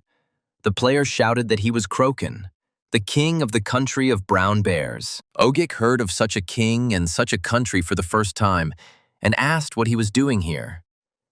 The guardian assumed that the kingdom of Idaran had fallen. It was expected. They were too complacent. Crokin declared that this was indeed the case, and that the area now belonged to the Brown Bears. Ogik was not against Crokin and his subjects in principle, but he was outraged by the disappearance of the treasures that were dedicated to him. Ogik could accept that someone had taken a little of the treasure, but the fact that they had taken everything outraged him. But he decided to give Crokin a chance. The guardian tasked him with replenishing the lost treasures, and Ogik would recognize him as the new king and forgive his mistake. Crokin was indignant. He was also a victim. Why should he take out his anger on him? Then, Ogik told him to catch the thief or do it himself. Crokin was forced to agree. Ogik was pleased. People always have to be threatened to make them act. The guardian announced that he expected Crokin to act and produce immediate results, and the player realized he was in deep trouble. The golem's lifespan has ended. Half of the gold has been returned to the inventory. The capacity has been exceeded, and the excess is poured out. An incredible amount of it spilled out. The prince was glad to have the treasures returned, and Alan wondered how and where to transport it all. Jack asked if Michael was playing the game for his superpowers, but he replied that he usually ran a flower shop. The guys couldn't just leave all this stuff here for random passersby. The shaman wondered where to hide everything that he couldn't take away. Tina asked if she could offer something. Alan had long since realized that this elf knew a lot and was not as simple as she seemed, and he decided to listen to her. Tina suggested asking for help from the local orc bandits. They definitely knew such places. Alan thought it was strange to ask for help from those he had just killed, and Jack wasn't too keen on the idea either. The shaman suddenly decided that Tina had come up with a great idea. Why not use the monsters to their full potential? An alarm was declared in the orc village.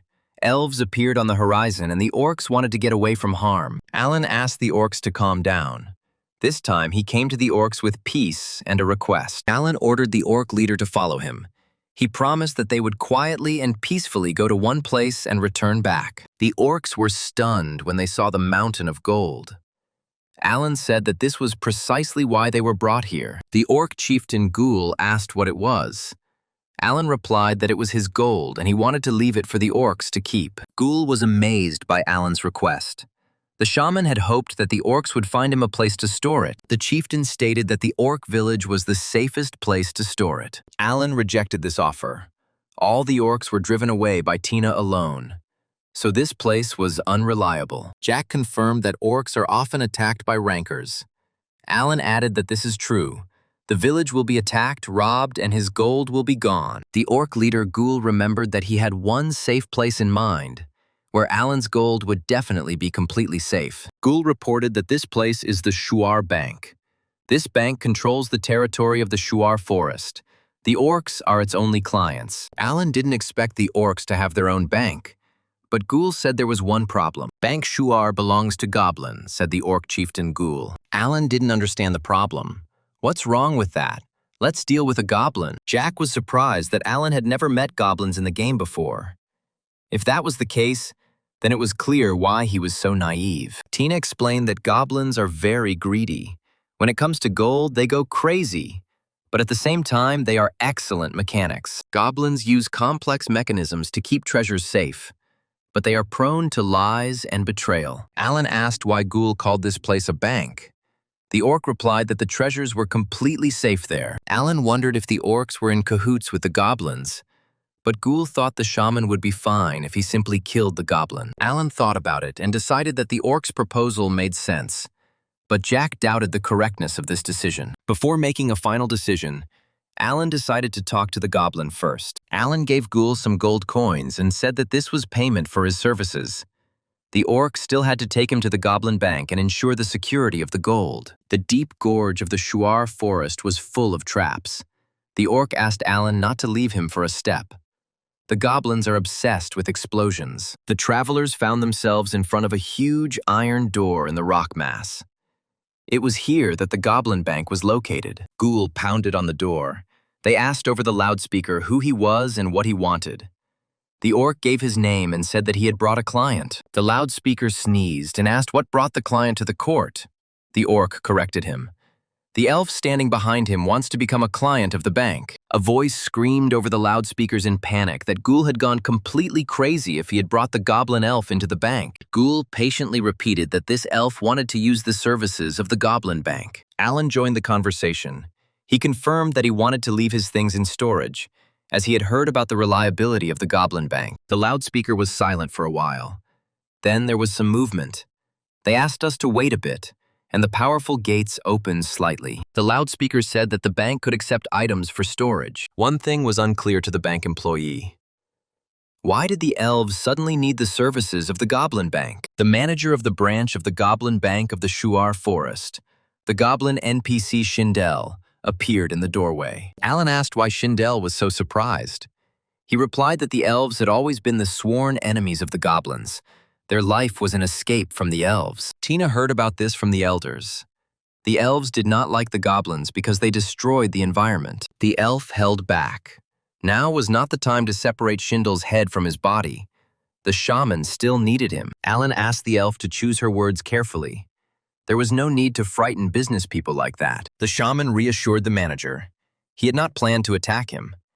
Shindel noticed that the guy was talking as if he was not an elf. Alan confirmed his guess and asked Tina to rid him of his long ears. He would still have to endure the nose. Tina was offended. She liked Alan with his pointy ears. Like an elf, but If the shaman asks, then okay. The manager asked if the client was really a demon. He looked a lot like one. But why did the elves team up with the demons? Alan chuckled and said that he was just a man. Schindel was surprised how a man could have such a face. Having made sure that Alan was really a human, the goblin calmed down.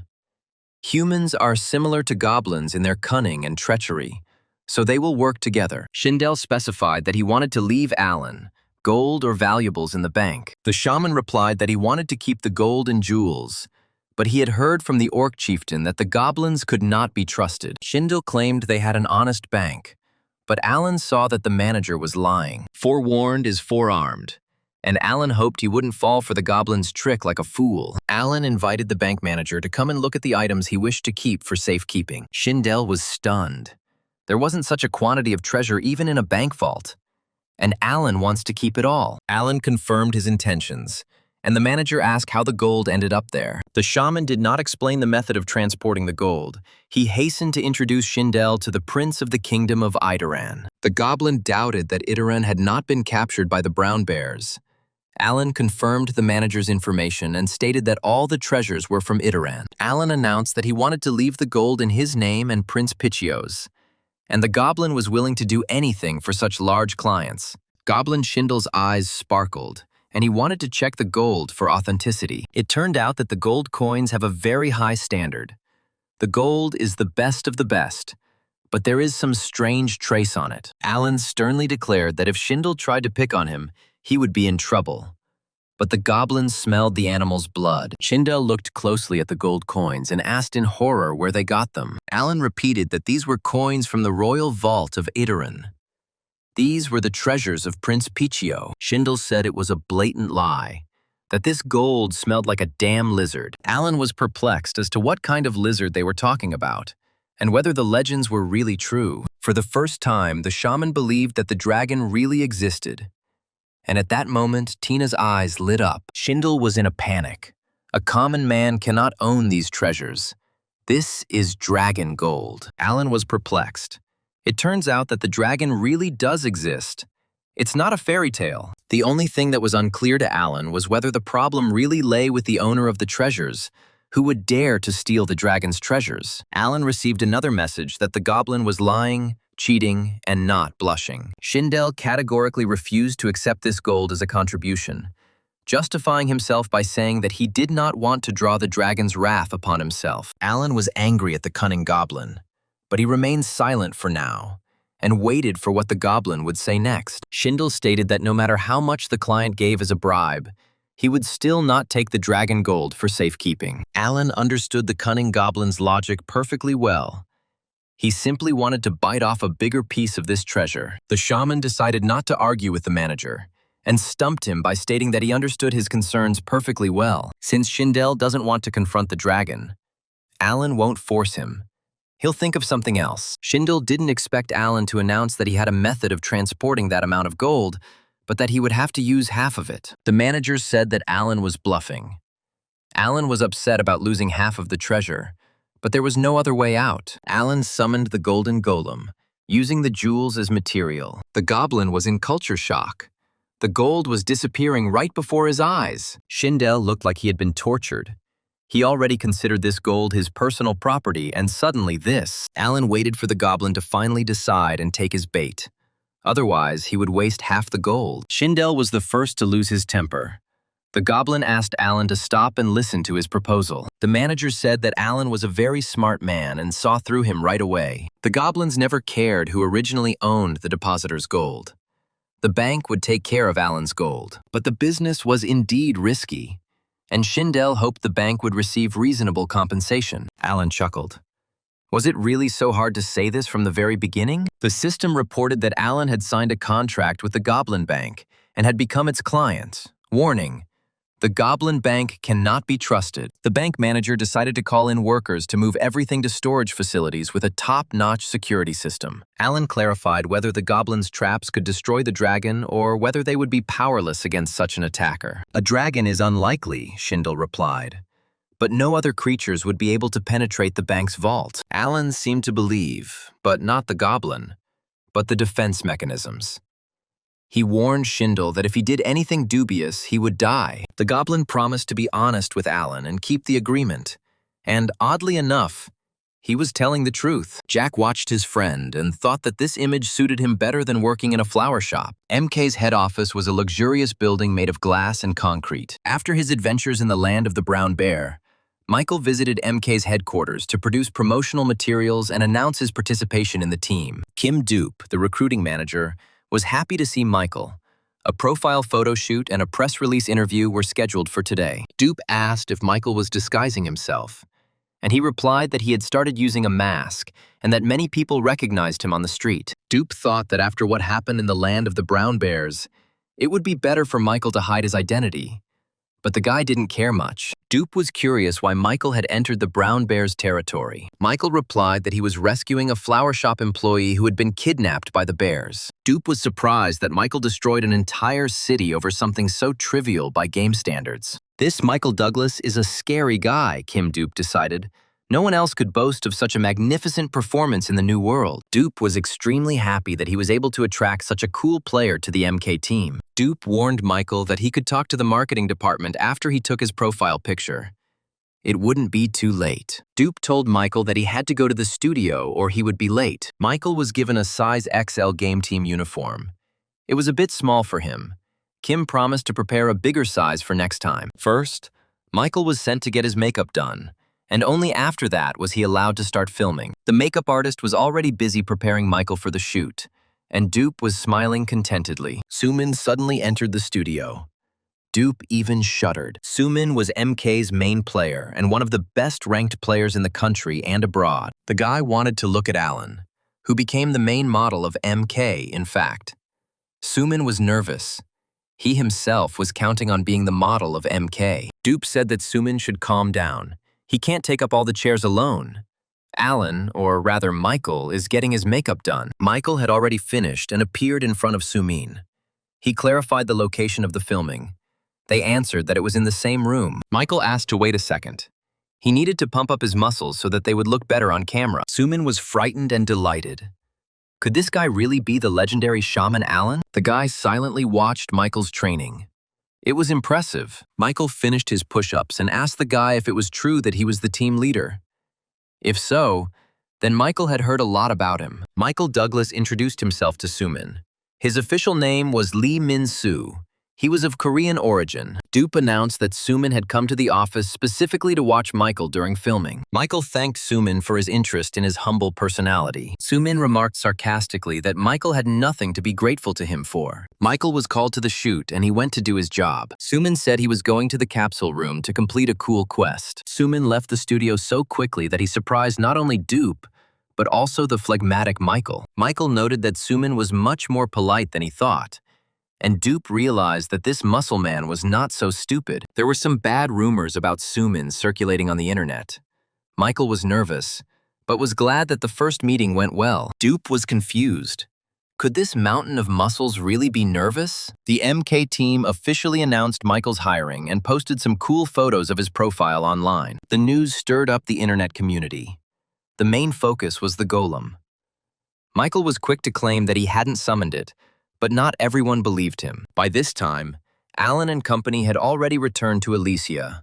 The shaman declared that there was nothing better than his flower shop. Alan summoned a level 15 golden golem, thinking that it could be used to guard the city and for heavy work. Jack was interested in the time limit, but Alan assured him that the little golem would live a long time if he put more jewels into it. At the moment, Alan didn't have the resources to make the golem huge, and for cultivating the land, this size was just right. The elf asked Alan what kind of people he had brought with him.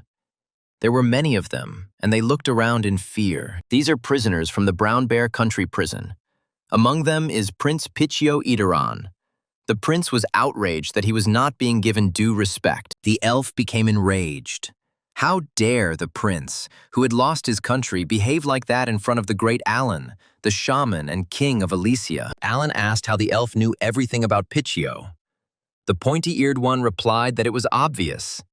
Destroyed kingdoms always rot from the inside. The elf was outraged. Why did these impudent people follow the shaman? Hadn't the bears slaughtered all the aristocrats? Alan replied that they had nowhere else to go. Their relatives refused to let them into their territories, disgusted by the Idaran royal family. Several other people who came with Alan were simply players who had escaped from prison. These were the same Immotalians that the elf had heard about. They wanted to settle in Elysia. The elf decided that it was necessary to start with the moral education of these players.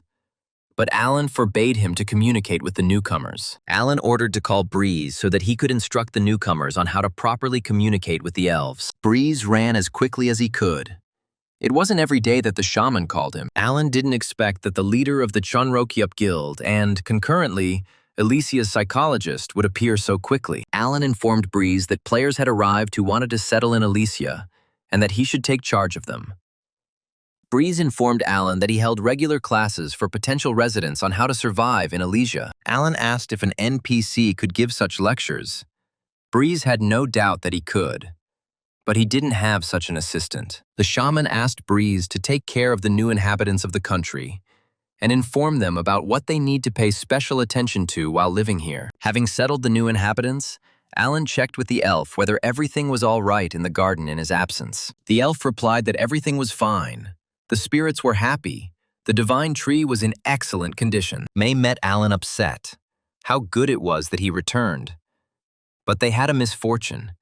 The girl said that the managers of a pro-gaming team came to the city and created chaos. Alan didn't understand why he suddenly showed up.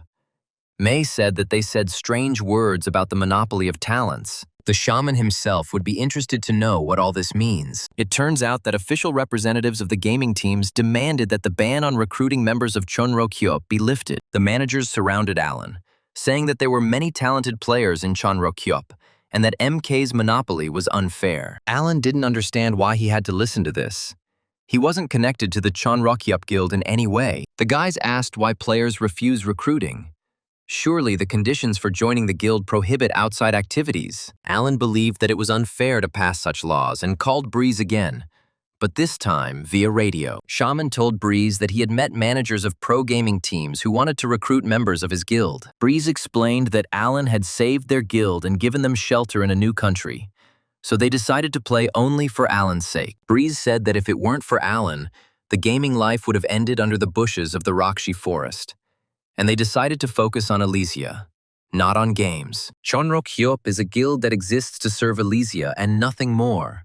The managers heard the entire conversation. Alan wasn't against recruiting, but he asked those interested to contact a player named Breeze, who is the guildmaster of Chonrokyup. Alan is not the guildmaster of this guild, and the guys shouldn't bother the flower shop employees. The guys understood everything perfectly, apologized for disturbing them, and quickly left. The shaman sighed with relief. The distractions were finally gone. The bottom line was that he had the following advantages. He summoned a golem and became a client of the Goblin Bank with unlimited credit. Now, Alan really wanted to find the secret storage of Old Man Brezel, and he set out on a trek through the desert, riding on a golem. The vault was in Brezel's dungeon. The location couldn't have suddenly changed.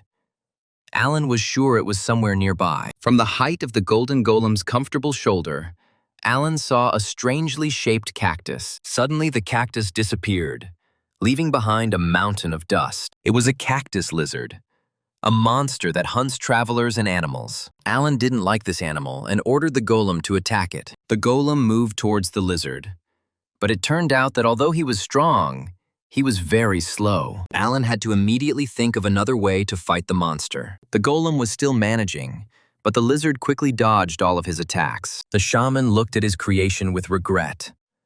The golem was too slow. The player decided that the lizard was not a high-level monster, so he could defeat it himself. The lizard was so busy attacking the golem that it didn't immediately realize that someone was riding on its back. Alan pinned the lizard to the ground, twisted its tail, and ordered the golem to attack the reptile. The golem's fist crashed down on the monster, and the cactus-tailed lizard was killed. Alan regretted that the golem couldn't fight such a weak monster alone. It was because of its low level. It was necessary to find a way to improve it. All that remained of the lizard was its tail, shaped like a cactus. Alan looked at the monster's tail and wondered what he could come up with. The shaman decided that no one was stopping him from decorating the golem with flowers. If Alan plants flowers in the golem, it will turn into a moving flower bed. Earth and stones did not correspond to the call of the golden golem. They had to be mixed with gold, The proportions had to be found. The golem with low gold was difficult to use, and increasing gold prevented flowers from growing. Alan despaired. There was no way out. Only gold was spent on experiments. The player dug through his inventory and pulled out a Twilight Barrage shield. Can use this inventory. Its effect could be applied to the golem when using gold with special characteristics. The shield might have given the golem added durability, but it didn't belong to Alan. The guy felt sorry for the unique item. It was unknown what would happen to it after the call ended, and Alan decided to come up with something else. May came running and asked to restore order. A dwarf came into the store yard and started fighting with the elves. Alan couldn't even guess what kind of dwarf this was. May said that the spirit of life knew him. Alan wanted to say that he didn't know any dwarves, but he remembered the forge. Had he really come to Elysia? The elves restrained the troublemaker, but the dwarf resisted and shouted that he had been officially invited by the shaman Alan himself. May asked if Alan knew this NPC. The shaman replied that he knew perfectly well. It was a real headache. It was the blacksmith Volka. Volka escaped from his creditors and came to Elysia. This time he kept the anvil. Alan needs to make a decision. If the shaman saves Volka, he will become the blacksmith of Elysia. If he turns him over to creditors or expels him, the dwarves' sympathy towards him will decrease. Alan didn't want to give himself another headache and ordered Volka to be taken outside the city. The blacksmith shouted that Alan should remember their childhood spent together, and talked all sorts of nonsense, inventing things that never happened. Samantha appeared in the square. They hadn't seen the shaman for a long time, and the girl was surprised by the dwarf's presence. Samantha had heard that all dwarves were skilled blacksmiths, and that it was simply impossible to obtain equipment made by them. But Volka was more of a gamer than a blacksmith. The girl reminded him that dwarves were rare on the continent, and that the mine in the Emba forest needed labor. Alan himself remembered that the mountain hermit Guga asked him to bring the dwarves to the mine. Volka is a dwarf and knows what the ore in the mine looks like. The shaman had a great idea. He should leave Volka locked up in the hermit's mine and let him work hard. The demons of the Emba forest love gambling, and it's the easiest place to hide Volka from creditors. Deciding that saving Volka would be to his advantage, Alan stopped the elves who were dragging the poor fellow to the city gates. The shaman asked if the blacksmith really needed to hide somewhere, and if so, he would help him this time too. Volka thanked Alan as a benefactor, but the shaman had a condition. He had to prove that he had come to repay the debt. All along the way to the forest, Emba Volka kept repeating that he would take care of everything and would not let Alan down. The shaman reminded Volka that he needed a blacksmith, not a gambler. The dwarf asked Alan not to worry. He was also interested in the experiment with the golem. He would try to make it good protection. The dwarf felt that the forest was full of magic and smelled of demons, but Alan was not going to send him to hell, and the shaman had no intention of doing so. Volka heard a rustling in the bushes and became wary of who was hiding there. A real demon's head appeared from the bushes, its red eyes staring at the dwarf without stopping. Volka saw a real demon and thought that maybe he was already in hell. The demon reacted to the dwarf in the same way. He didn't understand where this guy came from. Alan recommended that the demon and the dwarf meet and become friends. From that day on, the dwarf would live in this forest. Volka didn't want to stay with the demons. It hurt his pride. The demon didn't want to accept the dwarf. There was too much noise from these people. Alan got angry. He threatened the demon with a walk with the elves in the mountains, and he promised to take Volka to the creditors if they dared not get along in the same forest. The dwarf and the demon immediately took a liking to each other and apologized to the shaman. The first part was finished, but Volka had to meet one more comrade. But this was not a human. Volka already regretted that he had come to Alan for help, but there was nothing else to do. Alan and Volka came to the hermit's mine. Volka burst into tears, wondering if they really wanted to bury him alive. But the shaman said that he would work inside. In the mine, Volka became more active, especially impressed by the vein of mithril and high-quality iron ore. Alan joked that you can't drink away your skill, and that Volka still has more of a blacksmith in him than a gambling addict. Volka saw that this place was full of different treasures. How interesting that Alan learned about her. The dwarf looked around enthusiastically, but Alan warned that if he stole anything, he would be a corpse. Alan assigned a demon to watch over the dwarf, And there was another guy guarding this place. And the shaman called the mountain hermit Hugo. The dwarf felt strange vibrations in the ground. Alan reminded Volka not to forget to say hello. The hermit emerged from the cave, greeted Alan, and asked what he needed. Perhaps another flower. Alan greeted the hermit and said that he had brought him a friend. The giant's appearance amazed the dwarf. Hugo spotted Volka. He was so small that the giant did not notice him. Hugo happily declared that he was pleased to meet the dwarf and that he had a lot of questions for him. The shaman asked the hermit if there were dwarves here.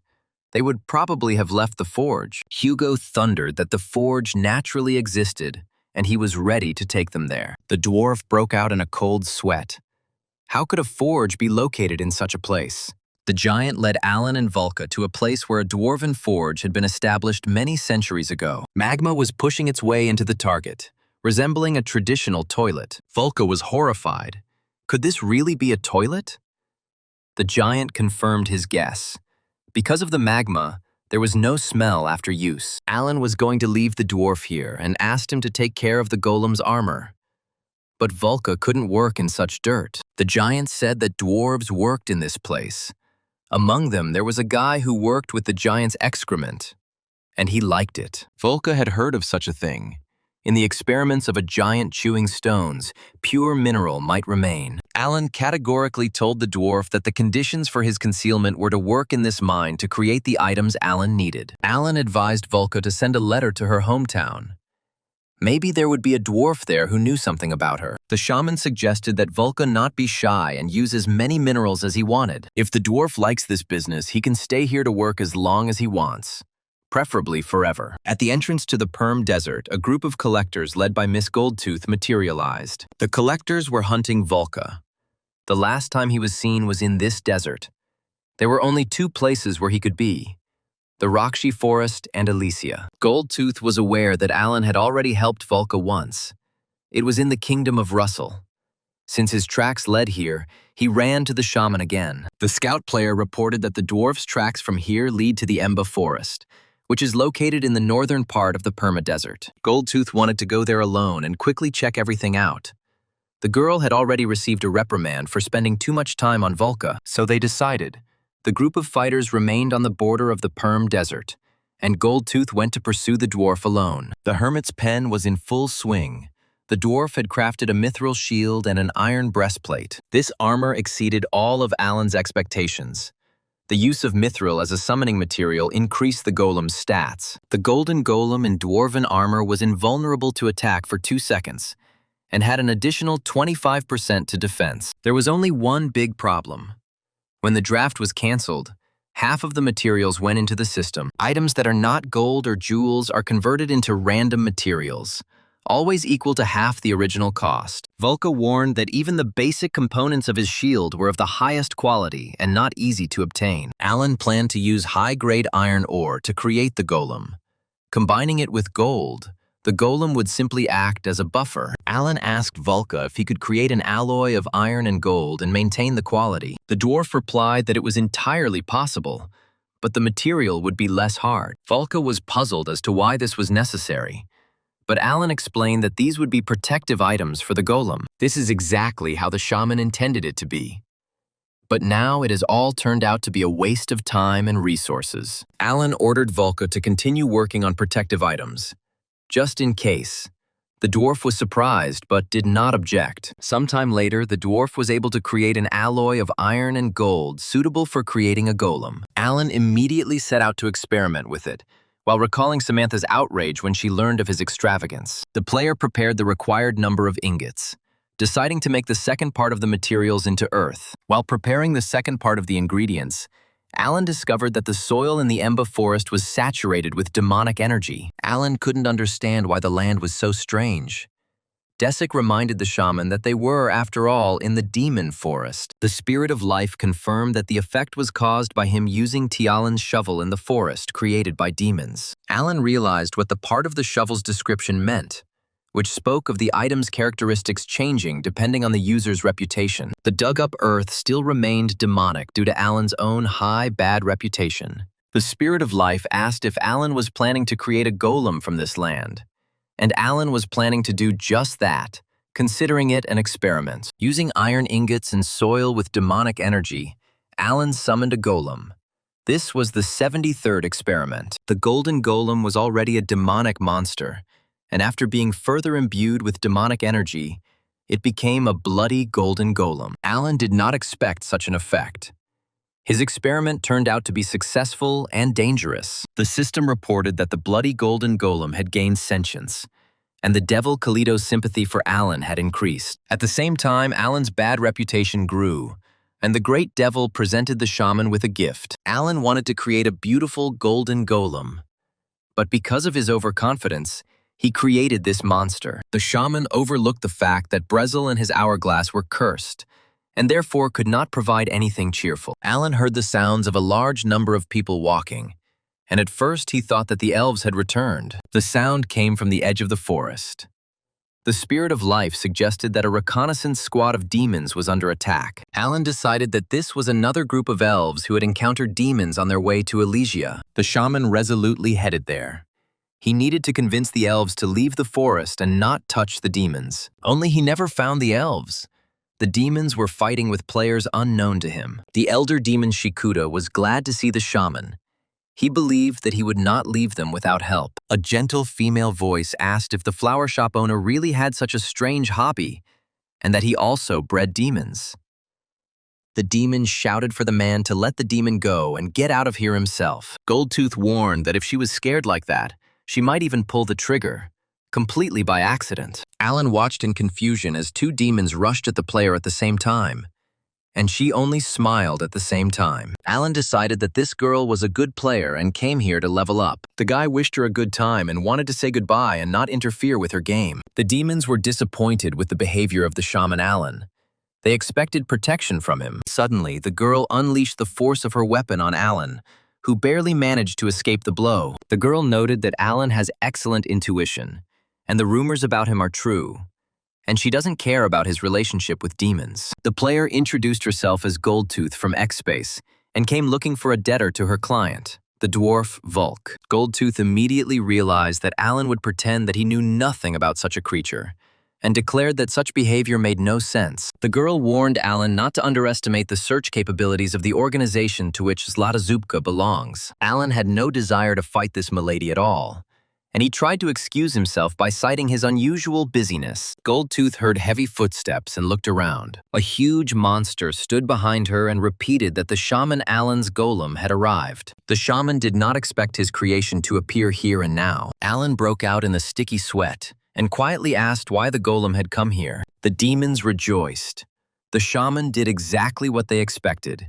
He came to their aid. Alan didn't know the golem's intentions, but if this monster attacked him at the same time as Goldtooth, then an emergency shutdown was guaranteed. Alan decided that before the golem attacked him, he would have to deal with the annoying lady. Goldtooth decided not to waste any more time and attacked this strange guy with a garden shovel in his hands. The girl became terribly curious whether it was true that Alan fought as well as they said. One of the demons decided to attack Zlata Zupka and, shouting, "Die, man!"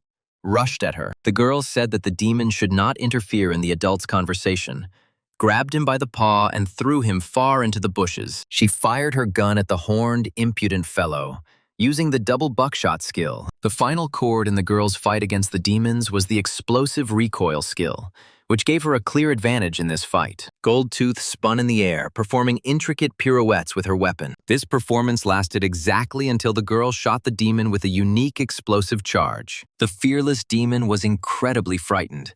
Before his eyes, one of his fellow tribesmen turned into a clot of pixels. Alan watched Goldtooth with his mouth open.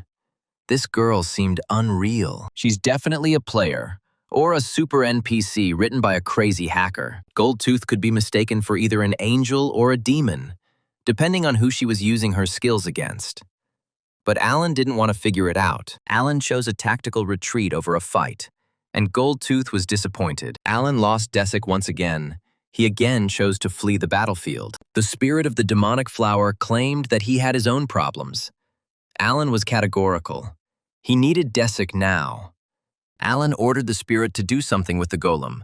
He has been irritating him since the very beginning of the fight. The shaman believed that since Desic and this golem had demonic origins, they would be able to find a common language. Desik was scared.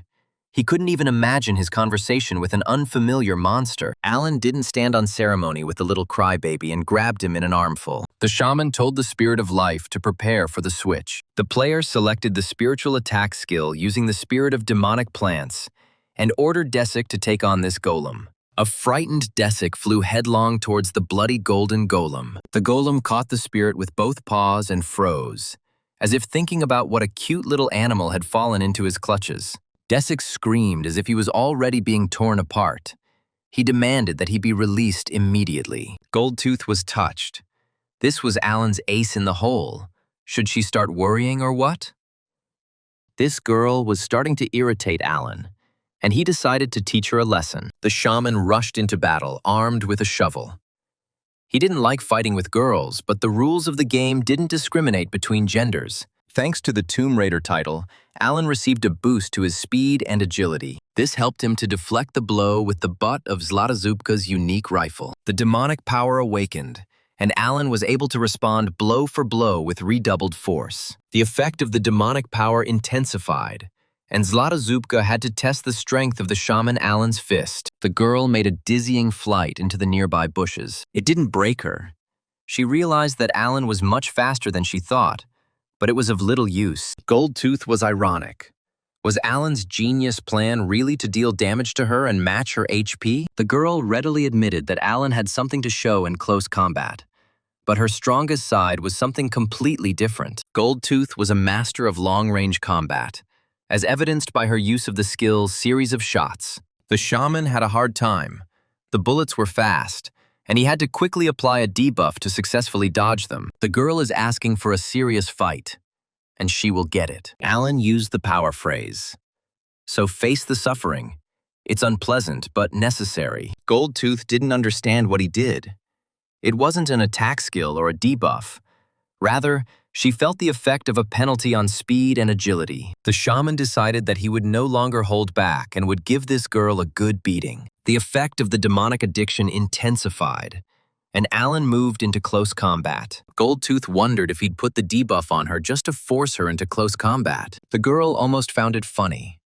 The damage from physical contact with Alan was like the effect of poison, just incredibly small. Alan didn't pay attention to the ridicule and continued to beat the persistent girl. Goldtooth finally realized that Shaman Alan actually has a low level in the New World game. The girl couldn't believe that Alan did everything based on his instincts and reflexes, which meant that the rumors about his coolness were just rumors. Goldtooth was disappointed.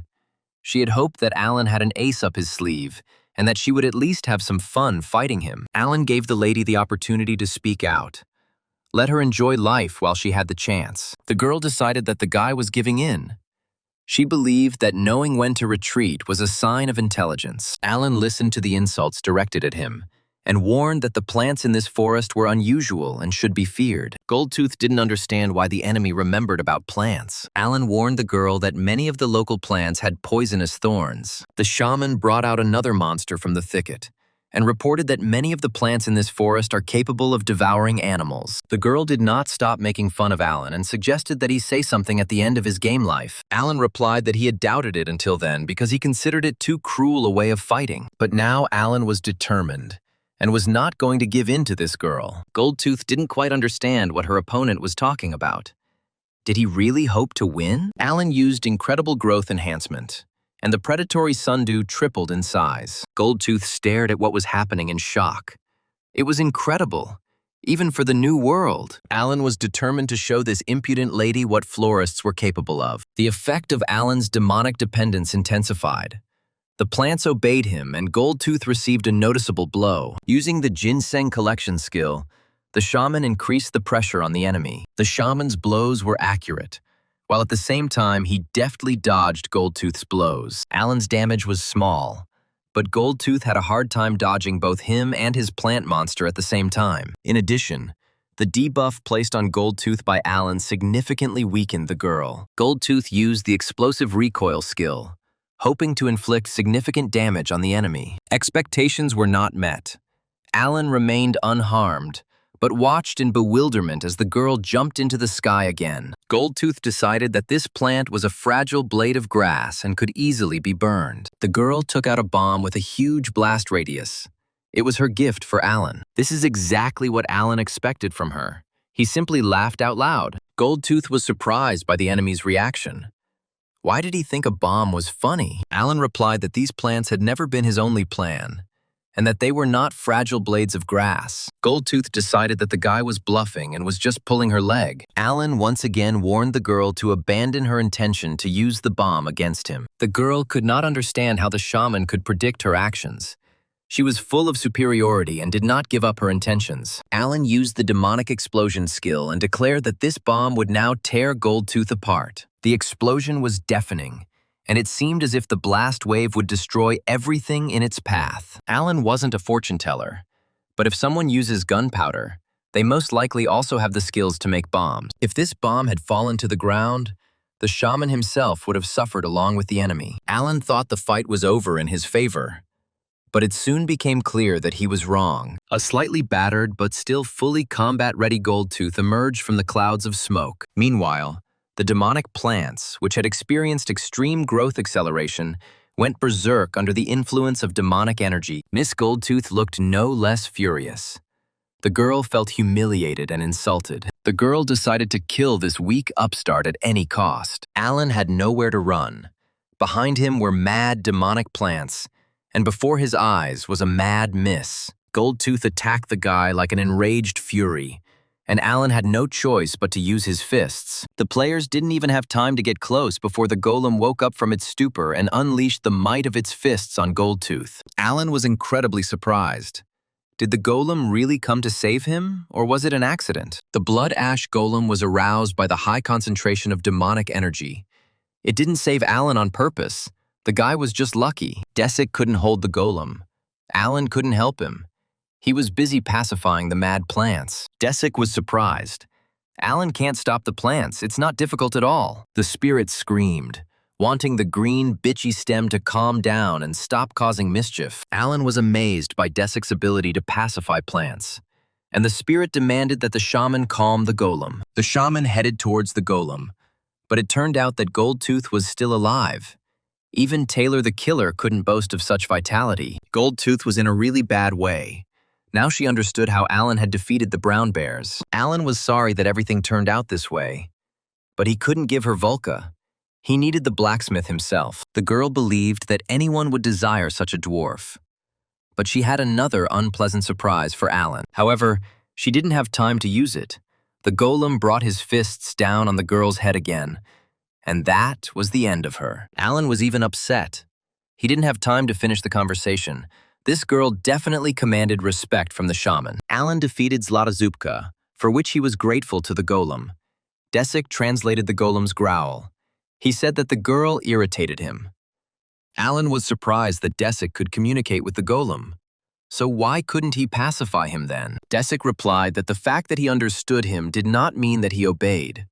The golem's brain was clearly askew. Alan eliminated the golem, even though it helped him, but its lack of control was a big problem. The guy decided that he needed to be more careful when creating golems. Otherwise, he himself could get hurt. Volca was horrified. Crazy Goldtooth had almost reached him. What a stubborn girl. Alan didn't understand why the blacksmith was so surprised by this. The girl impressed him with her abilities. Volca considered Zlatazupka to be the death of debtors. She tortured them by pulling out their gold teeth. The blacksmith considered it his duty to thank the shaman for saving him from this fury. Volca presented Alan with ingots from which he could create golems, and he improved the formula for the product. It was an impractical magical alloy that had enhanced absorption, meaning that absorbed damage was returned as an explosion. Alan saw that the ingots were created with the help of dwarven magic. Could it be that Volca knew and could do this too? The dwarf replied that everything would be even better if he had a special powder, of which he had very little left. The shaman was surprised.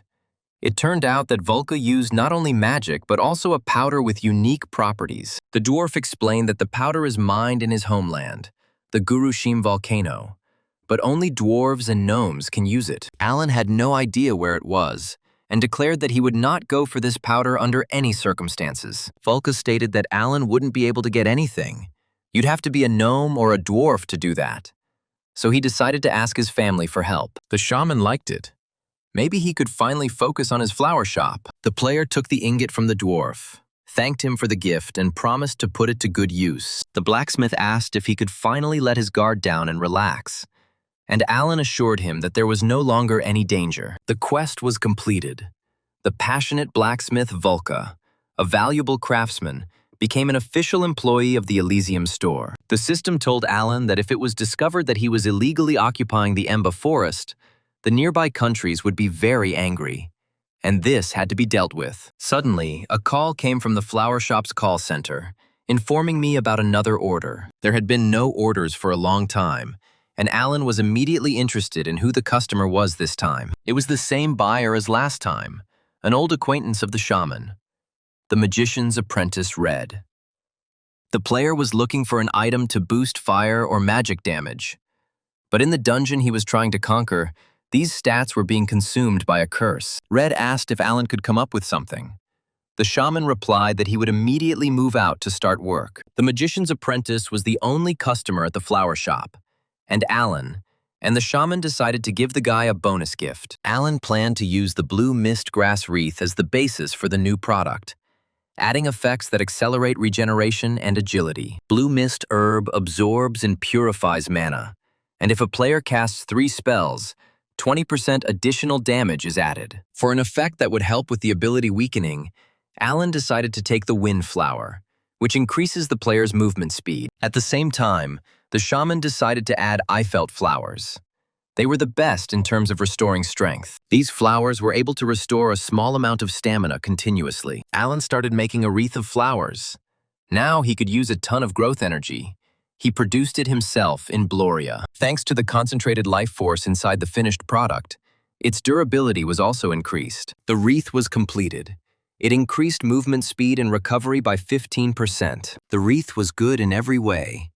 But Alan was confused by the fact that the system defined it as semi-permanent under certain conditions. The spirit of life explained that the wreath needed to be cared for as carefully as all the flowers in Elysia. But this was impossible for Red. Desic advised Alan to recommend Red, bringing the wreath to Elysia for periodic repairs. Alan listened to the spirit's advice. It was the only way out, to provide the wreath with periodic maintenance. The spirit of life believed that Elysia contained so much vital energy that it could bring hundreds of wilted flowers back to life. Alan liked this idea. He decided to try to introduce such a service, and they will start with Red. Red hadn't been to Elysia for a long time. Last time, he was very worried about the Brown Bears Guild. The guy was kicked out of the Bears Guild with a scandal and threats, because they decided that Red had passed on all the guild secrets to Alan. Red wasn't too upset. He only joined them to have access to the benefits of players in a large guild. Now the player didn't have to worry about what people thought of him. He hoped that his new wreath would be incredibly powerful. Red was eager to take the wreath in his hands, but he hurried, noting that Elysia had changed greatly for the better. A loud call stopped the player hurrying to the flower shop. Red was slightly frightened, but when he saw who was calling him, he was happy. Red hadn't seen Alan for a long time, and the shaman was glad that the magician's apprentice had arrived in his country. Alan showed Red the wreath he had ordered. It was exactly what he needed. The shaman was glad that Red was happy. He was a little worried.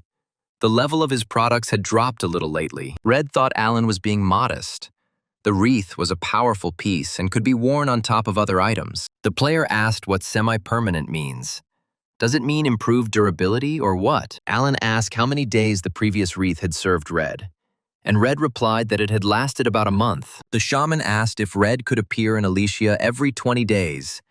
Then he would be able to restore the withered flowers to their original state. Pavda will have to charge Red a small fee for the work, but he cannot take care of the flowers himself, and this is more profitable than ordering a new one. Red readily agreed to Alan's offer. He had nothing to lose from it, and as a bonus, he received a bracelet from Alan. It was a bracelet of unshakable consciousness. It increased the speed of regeneration and was semi-permanent, like the wreath. Alan believed that this bracelet would not be a detriment to Red in the dungeons that he planned to clear. Red was grateful to Alan for everything he did for him, and even shed a few tears. The player asked Alan for permission to stay the night and enjoy the night view of Elysia. Alan understood what Red was dreaming about and offered to give him a short tour if he didn't mind. The beauty of the night flowers that twined around the buildings and streets of Elysia at night left a stunning impression on Red. The guy understood that he was in a virtual world and that everything was possible here. But he could not imagine such beauty. Alan said that flowers are not only beautiful and smell delicious, but also give inner peace and self-confidence. Red plucked up his courage and asked if he could make a serious confession to Alan. The magician's apprentice twisted his cap in his hands for a long time, became covered in sweat, and mumbled incoherently. Alan was already scared. Maybe the guy decided to refuse the wreath or something irreparable happened. Red couldn't get the right words out. He blushed, stuttered, and coughed. May saw Red fall to his knees in front of Alan and was afraid that maybe the boys had decided to deviate from their gender. Red took a deep breath and admitted that he had been in a situation where he had to kill Alan. The player explained that the reason was his membership in the Brown Bear Guild, and he asked Alan to forgive him for it. Alan sighed with relief. This was Red's terrible secret. He had known about it for a long time. The magician's apprentice was at a loss. He did not expect such generosity from the shaman. Alan confirmed that he communicated with him and accepted all his orders, despite the fact that he knew everything. Red was perplexed. Could this really be true? Perhaps it was somehow strange. The magician's apprentice looked at Alan with admiration. This man really had a big heart. Alan's appearance belied his inner world. It was difficult to guess that he loved flowers. If his worst enemy comes to him looking for flowers, then Alan will greet such a person with joy. Red was touched. Alan's generosity exceeded all his expectations. Alan couldn't understand what was happening to the Red Tower Mage's apprentice. Red had always been ignorant and not very quick-witted, but now he was almost crying with emotion. A few days ago, Taylor sent Alan a message that he was not suspected of anything, but Red was made the culprit and expelled from the guild. Alan assumed that Red was very upset because he was unfairly kicked out of the guild, although he did nothing. So he was kind to him. Sometime later, Red was streaming against the backdrop of the famous cave called the Ancestral Trial. The player introduced himself as a student of the Red Tower Mage Red, and a former member of the Brown Bear Guild, whose members consider him a traitor. Red stated that he would not try to convince anyone of anything, but would simply give everyone useful advice. The player said that right behind him there is a cave, known for its difficulty even for players at level 300. Red announced that he wanted to clear this cave today using one unique item. Red put the wreath made by Alan on his cap and proudly showed it to the audience. The people thought the wreath was pathetic. Red stated that they might call him a traitor, but who plays the new world just to belong to a guild? The guild is just a way to become stronger. The goal of the game is growth.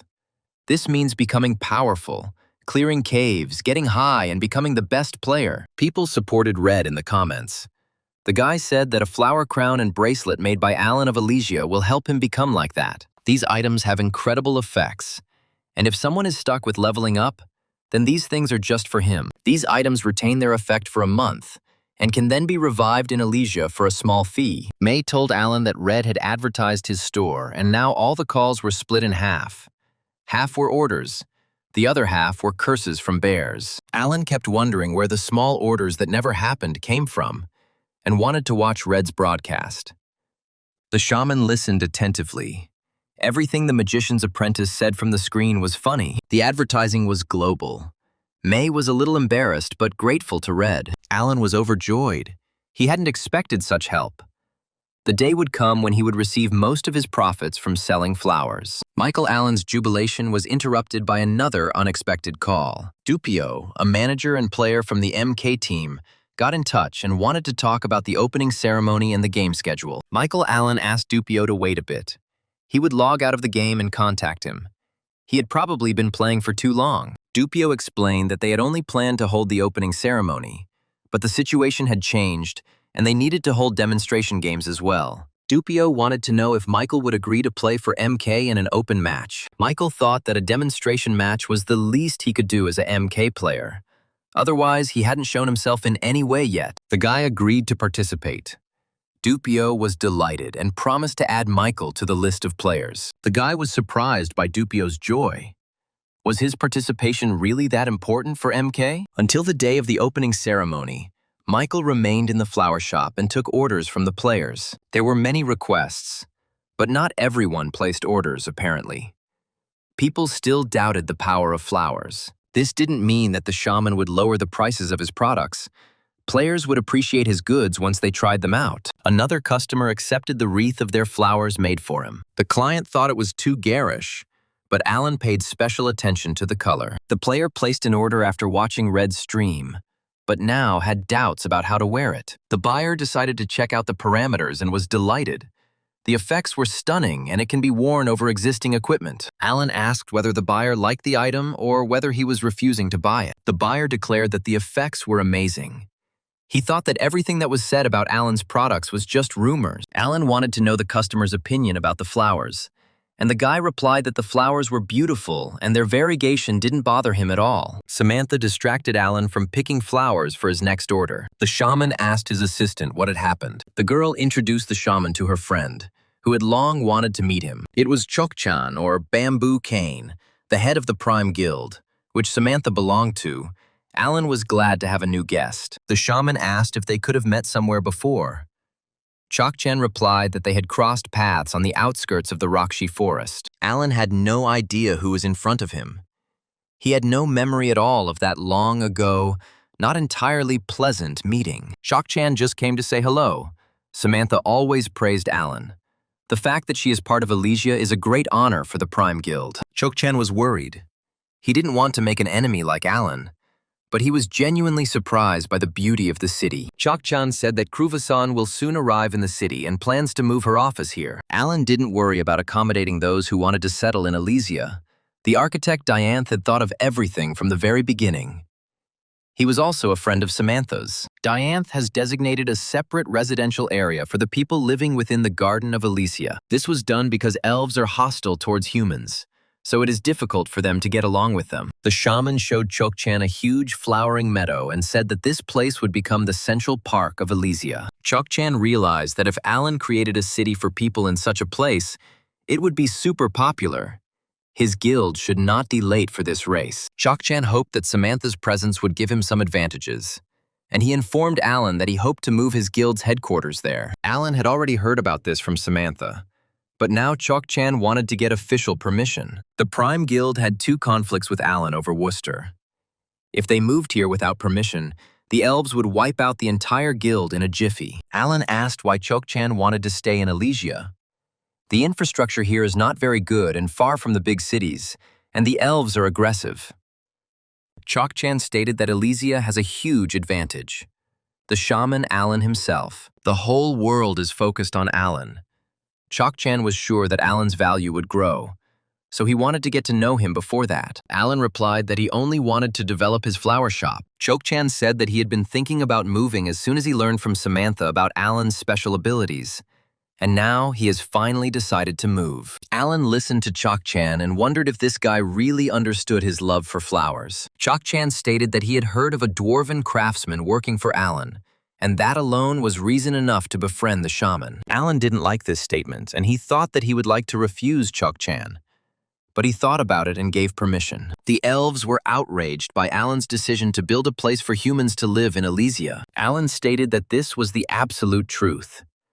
May was worried about what this statement would mean for her and the shaman. Alan whispered something furiously into the ear of the upset elf, and the long-eared one's mood immediately changed, shouting that he understood everything, that people were just cannon fodder to protect Elysia.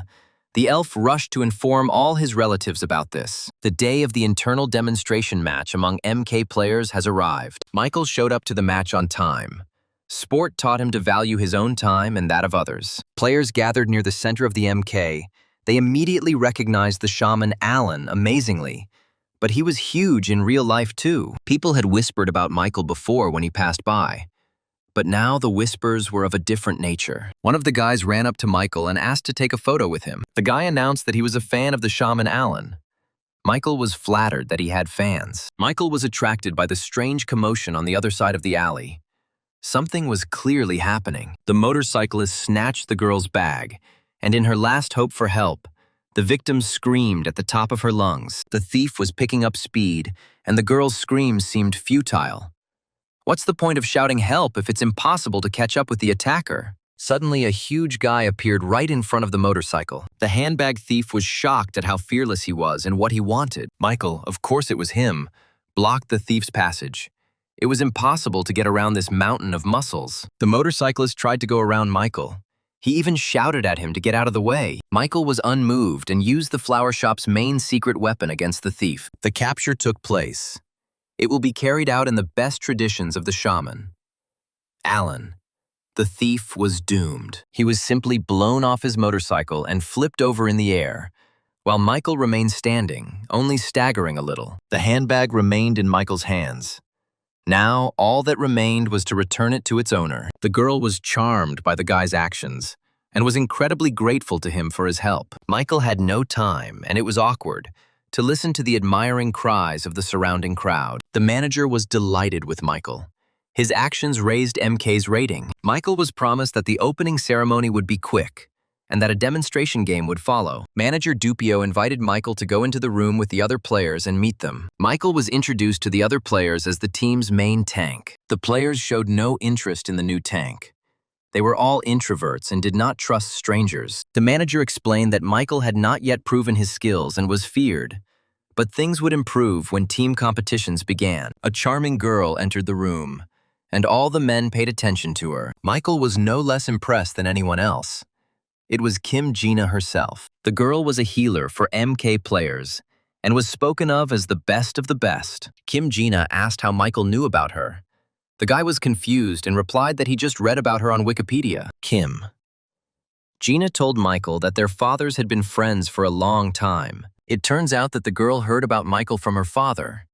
He recognized Michael as soon as he saw him on TV. He looked exactly like he did in childhood. Gina was surprised when she learned that Michael had joined the MK team. She and her father hoped that they would become friends. Michael was pleased to hear this, and he replied that he wanted to get to know her better. The girl was only in favor of continuing the relationship. Michael didn't expect his father to have a good reputation among his friends, which was nice. The manager overheard the young people's conversation and was delighted with such a coincidence. Good relationships between the players increased the team's success. It was time to go to the room where the game capsules were located. The room was equipped with capsules with the best characteristics. They were spacious and lined with latex pillows. Michael was impressed. His capsule was constantly clicking, and he had to bend his knees because it was too small for him. Manager Dupio sympathized with Michael. It was difficult to play in such conditions. But now, new horizons were opening up for the guy. Dupio explained that there would only be 3 people on the team.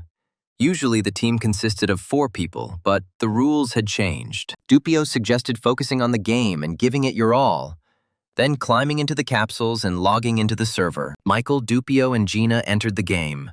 The players were told that it was a separate server, but they were each wearing their usual equipment. Dupio said he doesn't know the rules of the competition, but players are given the opportunity to get all their items. It was also encouraging that everything that happened on this server did not in any way affect the game character on the main server. This server was intended exclusively for competitions, but it felt somehow empty.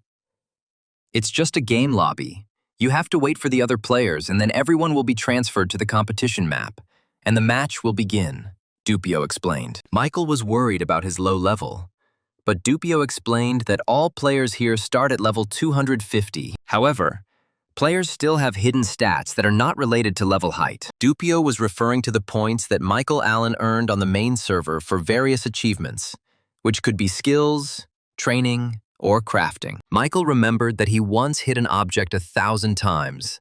The level did not change, but he received a ton of power points. The cool thing was that the new world allowed players to do whatever they wanted while still keeping the game fair. Dupio's optimism was dampened by a comment from one of the players, who stated that even at the same level, players have different abilities. It was Sheik Sumin, the champion of the apocalypse, whose strength, intelligence, agility, endurance, and mana stats allowed him to look down on others. Dupio himself was amazed by Sheik's high stats, not to mention Michael, who seemed like a newbie compared to this monster of the game. Sheik Sumin was self-confident and arrogant. He contemptuously stated that not everyone is destined to be a good player. Dupio advised Michael not to pay attention to Suman. He is certainly competitive, but quite beatable. Michael nevertheless decided to test his performance and show his achievements to his teammates. Gina took one look at Michael's stat sheet and her eyes widened in surprise. Michael's numbers were uniquely high, and there was something to be amazed at. Michael Allen couldn't understand why the guys were so surprised. Everything seemed to be normal. Dupio explained that Allen's strength, agility, intelligence, and mana stats were the same as Sheik's, even though he hadn't reached level 200 yet. The kids were curious about what Michael was doing in the game that allowed him to score such high stat points. Mike replied that he wasn't doing anything special. He had simply opened a flower shop. Dupio and Gina just blinked their eyes in surprise. They seriously doubted that Michael was telling them the truth. Dupio always thought that Allen was only famous for his reputation and not for his skills. But this guy is a real monster of a game. A 3-minute readiness period was announced, after which all players will be transferred to the Labyrinth of Chaos map. It was necessary to quickly distribute the points for the overall condition of the group. Michael was worried. Dupio reassured the guy. The devil is not as black as he is painted. He can handle everything. Everything will become clear once they get to the Labyrinth of Chaos map. Michael believed that strength was his primary attribute and allocated 2 units to strength, and 1 each to agility, endurance, and mana. All players were teleported to the Labyrinth of Chaos. The league match began, and each team was sent to its own part of the labyrinth. There are 3 people on a team. When defeating a monster, the team gets a point. Eliminating a member of another team gets 3 points. The competition will end when only 1 team remains, but the group with the most points wins. The monsters that players encounter become stronger every 5 minutes, and they start at a fairly high level. After 20 minutes, defeating the main bosses will award 2 points, but there is a chance of getting trapped when trying to defeat them. Michael wondered if it might be possible to hide somewhere on the map and focus on hunting monsters and gaining points. But the map increases in size every 10 minutes, so the teams will still cross paths. Finding a good strategy for playing the game was the key to success, and this issue had to be resolved on the shore. The rules may change at further stages of the competition, so this can be considered a beta version. Heavy footsteps echoed through the labyrinth as the first monster approached the players. Dupio and Gina took out their weapons. Michael was a little confused. He is certainly not a professional, but he will do everything to avoid becoming a burden to the guys. Dupio warned that this monster may appear slow, but its halberd attacks are lightning fast. Dupio rushed into the attack. Gina remained to cover the guys. Her task was to promptly restore the team's health. Dupio decided to distract the monster while Michael had to. But the manager didn't have time to finish. Michael rushed towards the huge monster, ignoring the boys' warning cries. Dupio was afraid for Michael.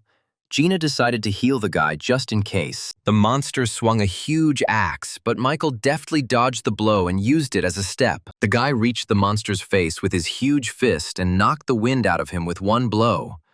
But that wasn't the end. Desic and the Spirit of Life stuck their heads out of their shelters. They couldn't understand where they ended up and where the monster came from. Allen promised to explain everything to them later. Michael Allen activated Spiritual Attack and rushed into battle. The shaman activated the Garden Shovel. Ginseng Collection was the player's signature skill. Michael Allen decided that only a combo skill would be effective against such a monster, and caused an explosion of demonic energy. The result is that the team won 1 point by defeating the Knoll, the Labyrinth Warden, and MK. Dupio didn't even have time to come to his senses. Everything happened so quickly. The manager asked Michael if he would like to try his hand at the professional league. From then on, everything went as planned. Dupio's team slowly but surely earned points. Gina and Dupio watched with fascination as Michael Allen skillfully and confidently dealt with the monsters of the labyrinth. The boys were distracted from watching the fight by the sudden appearance of a player from the other team. Sumin, game nickname Sheik, came up and asked why they were standing there doing nothing, and they explained to him that Mike was doing just fine without them. Sheik looked closer and saw that Michael was enthusiastically beating up another monster. Sumin grinned, since the one who scores more points wins. Then he has the right to attack Allen here and now. Dupio replied that it was a friendly match, and Sumin would not break any rules by doing so. The manager advised Sumin to be softer and kinder with Michael, while he himself remained in place to observe. Confident. In a quick and easy victory, Suman rushed towards Michael. The spirit of life warned Alan that he was about to be attacked from behind. Michael Allen looked around. Well, rules are rules and there is nothing to be offended about. Although one must also have a conscience. Suman had already chosen the earth split skill and was about to bring down a crushing blow on Michael Allen's head. Only Allen was faster. He was still in a fighting mood and deftly parried Sheik's kick. As a result, Sheik's super advanced axe was pinned to the ground. Michael approved of Suman's attempt.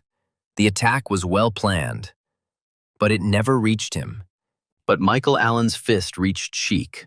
The shaman rarely missed at such a close range. Michael hoped that Suman understood everything. Nothing personal, just a game. Suman was tormented by only one thought. He had to get the sword out from under the enemy's foot. Michael lifted his leg off the sword and performed a double spirit strike, hitting Sheikah in the forehead with both legs. Sheik received a fair amount of acceleration and flew straight to Dupio's feet, where he stopped. The player was in culture shock. And what kind of fighting style is this guy? He's definitely making fun of him. Gina summed it up. Suman got his ass kicked. It looked like an ancient dinosaur beating up a chicken. Suman Sheik roared and accused Michael of catching him off guard. The player rushed at Michael again, declaring that he would not be able to dodge Ragnarok's skill. There was a deafening explosion. But at the last moment before it, Michael jumped out of the epicenter of the impact and hung above it in a swift jump. Suman spun a deafening fire element around himself and grinned maliciously. No matter how fast Michael is, he cannot outrun the deadly force of a lightning strike. Suman expected to see the prostrate body of his opponent and the news of his defeat. Strangely enough, he found himself facing an empty labyrinth floor and a garden trowel stuck into it with its bayonet pointing upwards. Michael stood behind Sheik and mockingly asked if he had heard anything about the lightning rod. Suman realized that he had been beaten, and this time he seemed to be in deep trouble. Michael stated that it was a good fight, but he had to say goodbye and sent his opponent to rebirth, and the team received 3 points. By the end of the match, Michael had defeated all of the MK players.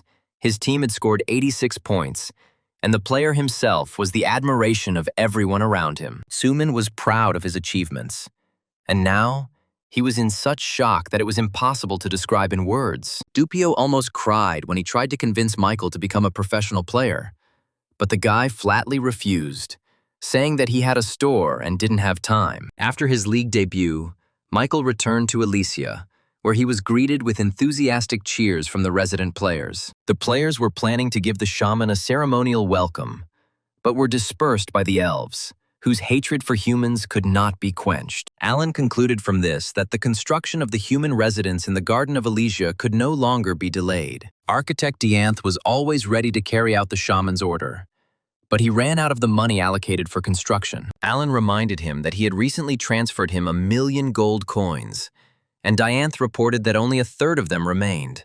The rest went towards materials. The shaman decided that he needed to go to the bank for more funds, but Dianth said that he had an idea. The architect proposed selling land on the territory of Elysia to those who wished to do so and granting building rights. Alan thought about selling the land, and then also the right to build on it. People would build houses themselves and he wouldn't have to spend money on it. Dianth saw only one small problem with this proposal.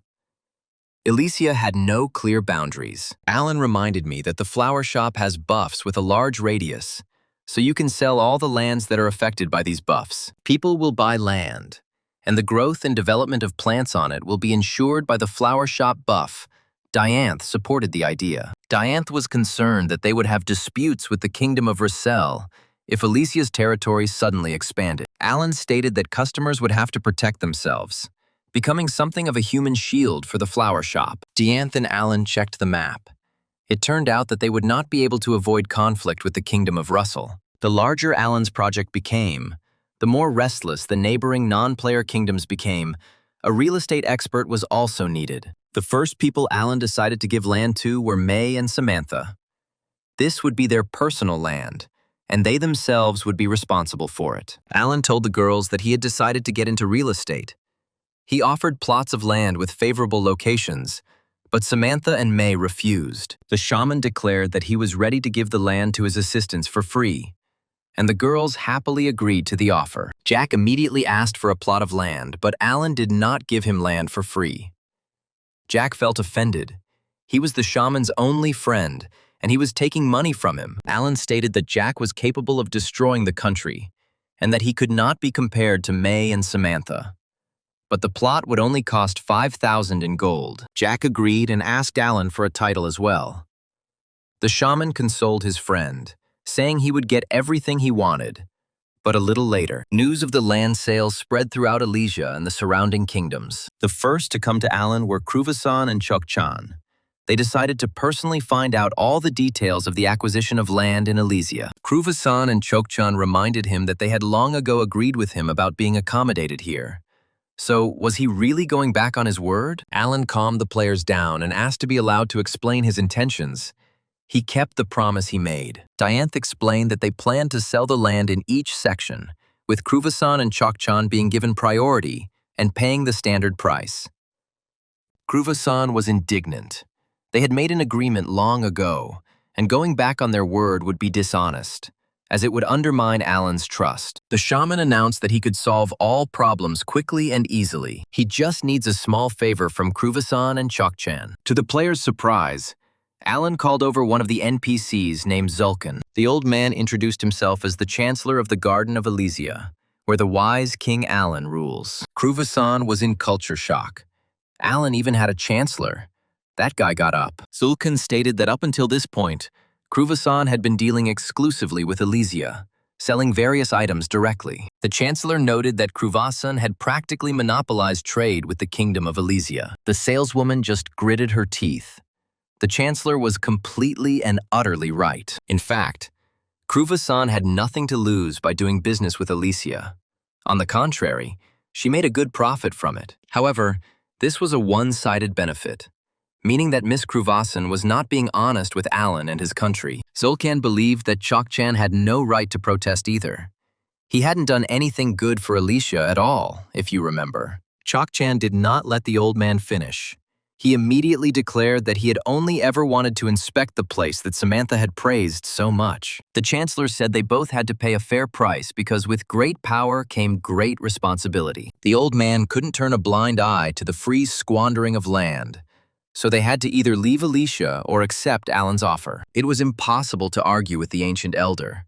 He was absolutely impartial and unwavering. Chokchan and Kruvasan didn't think for long.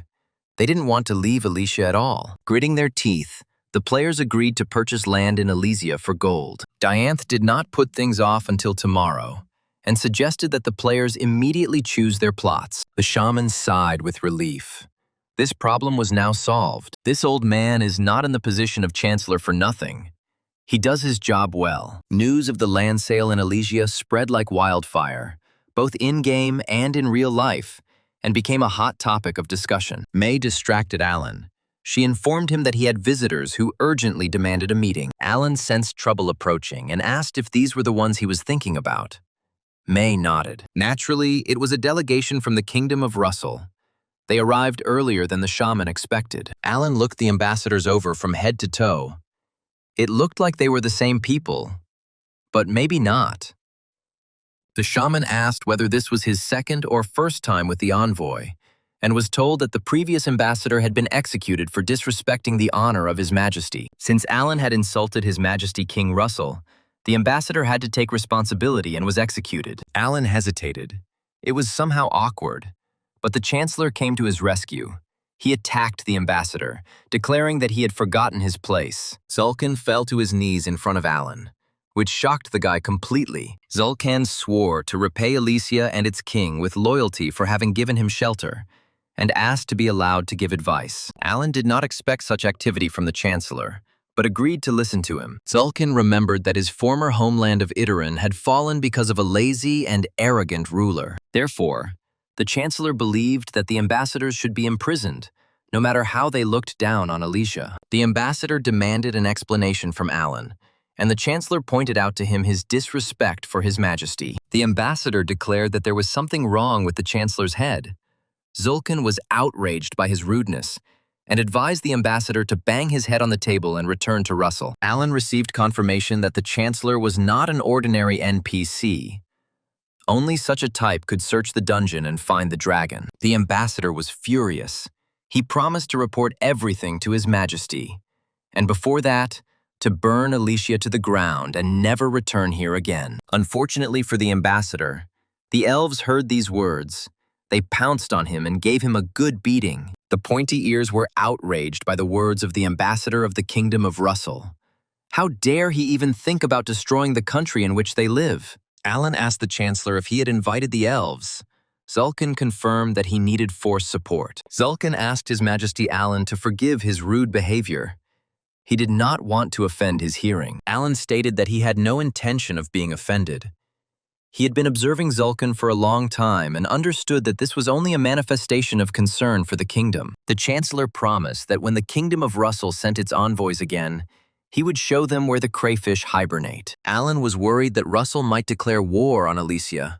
They had the elves, but military action would undermine the economy. Zulkan laughed. They would never start a war. They would rather resort to other actions. The Chancellor advised Alan to learn as much as possible about the Kingdom of Russell. Only then would it be easy to defeat him. The ambassador left, his speech filled with obscene language, and he threatened Alan with all possible punishments. The ambassador declared that the treaty between Alan and the Kingdom of Russell was finally broken. Alan wasn't too upset. He just decided that he needed to find out about the past agreements between the Kingdom of Russell and his predecessor. What did the Kingdom of Russell get from Tealon that made them give up the Roksha forest and the Perma Desert? Alan didn't take long to figure out who might know about this. He immediately remembered the character he needed. In the distant past, Tealite became the savior of the elves. It seems that the Kingdom of Russell and Tealite made some kind of agreement. Thanks to this, the elves were able to settle in the Rakshi forest. This happened 300 years ago, but the previous shaman did not tell the elves what this agreement was. Only those who have strong ties to the Kingdom of Russell know about this.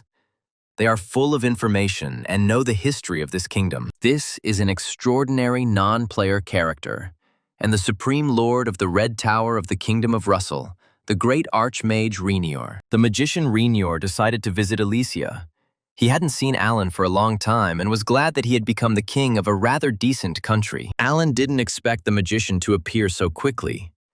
Renier replied that he had no other choice. Curiosity overcame him. The mage asked permission to look around while they discussed the problems. Alicia was beautiful. Renier found it funny. He had lived in this world for so long, but had never met a person like Alan. For a magician, he was an ordinary loser who owned a flower shop. Why would someone like Alan need an old man like Renior? The shaman replied that he wanted to know something. Renior suggested that Alan needed a mage, and that it was connected to his quarrel with the Kingdom of Russell. Alan interrupted the magician and asked if he knew anything about the shaman Tealite. Mage Renior laughed. He was wrong. Alan wasn't looking for a player named Red Ball. He was really looking for a mage. This was a completely different state of affairs and made the old magician happy. Renier did not want to interfere in the conflict between the countries, and this story will be just a story of an ancient old man. Alan learned from the magician that Tealite helped the Russell royal family create the elixir of immortality. The magician confirmed that this was not a fairy tale and such a potion really does exist. Renier explained that there are two paths to immortality. The first is to achieve enlightenment and rise above people like himself, and the second is to prepare a potion. Tealite found a second way, and he revealed its secret to the royal family. In return, he received a place where the elves could settle. The magician only knew about this because he helped build the fleet.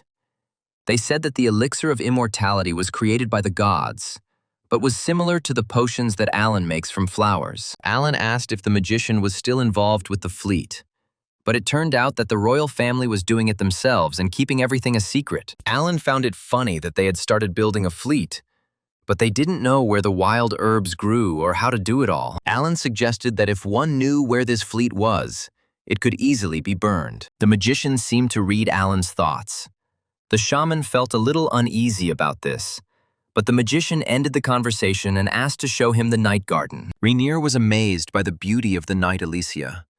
The old man kept saying how stunningly magnificent it was. The magician was in the Garden of the Milky Way, but even there it was not as beautiful as here, Strick thought. His breath was simply taken away by the beauty of the surrounding night. Alan stated that he had spent a lot of money on this, But the magician objected that this could not be achieved with money alone. He simply really wanted to do it. Rainier said dreamily that he would like to admire this beauty all the time. Alan replied that the magician was able to fulfill any of his wishes. Rainier replied that the position of High Lord was not as simple as it seemed. The Red Tower could collapse even if he left it for just a day. The old man assumed that while he was chilling out there, an uprising might have already begun there, and the tower might have been completely destroyed. But this was not what the magician feared. The building itself could be rebuilt. The main thing was the people and the information. The magician almost screamed with joy. How could he not have realized it right away? The red magic tower could be moved to Elysia. Rainier asked Alan what he thought about this, and whether he would be against the red tower moving to his country. Rainier asked if he could give him land as payment for the information he received. But Alan considered this insufficient. The old man had already planned where and how he would erect his tower. But Dianthe and the Chancellor considered him a suspicious character. Dianthe knew for sure that by moving the Red Tower to Elysia, the glory of the country would increase. Sulkin reminded that countries where such towers are located pay a tax on magical research, and this is a common practice. Alan decided that he did not need the extra taxes and would refuse Rainier's request to move. But the Chancellor believed that the tower would bring in profit. A market is formed around such towers, which will help develop the economy, and the taxes collected from merchants will go towards funding magical research. Alan decided to entrust this matter to Sulkin. The Chancellor stated that this was a serious matter and he needed to prepare for it. He had not been so worried for a long time. Alan decided that since he had a new idea, he needed to gather as much information as possible. There was only one person who was best at collecting information, and that was Taylor. And Alan contacted him. Taylor was outraged. He was not Alan's personal secretary. But the shaman convinced the guy that he considered him an expert in espionage and covert infiltration. Taylor was indignant. He was just an assassin, the same player as a shaman. Alan tried to negotiate with him in a good way, but Taylor was stubborn and demanded payment for the information. Alan was indignant. The guy clearly forgot about his position. He was obliged to spy for the shaman. Taylor swallowed his pride and clarified what he needed to know. Alan wanted to know everything about the secrets of the Russell royal family. Taylor asked why he needed this country, and Alan promised to explain everything during a personal meeting. The shaman suggested meeting in the coastal forest, in the Goblin Bank, where they could hide from prying eyes and ears. Alan pounded on the door of the Goblin Bank and loudly called for Schindel. The nasty goblin pretended not to hear anything. As the bank door creaked alarmingly, about to fall off its hinges, the goblin climbed out and asked Alan why he had come. The shaman stated that he had come to collect his deposit.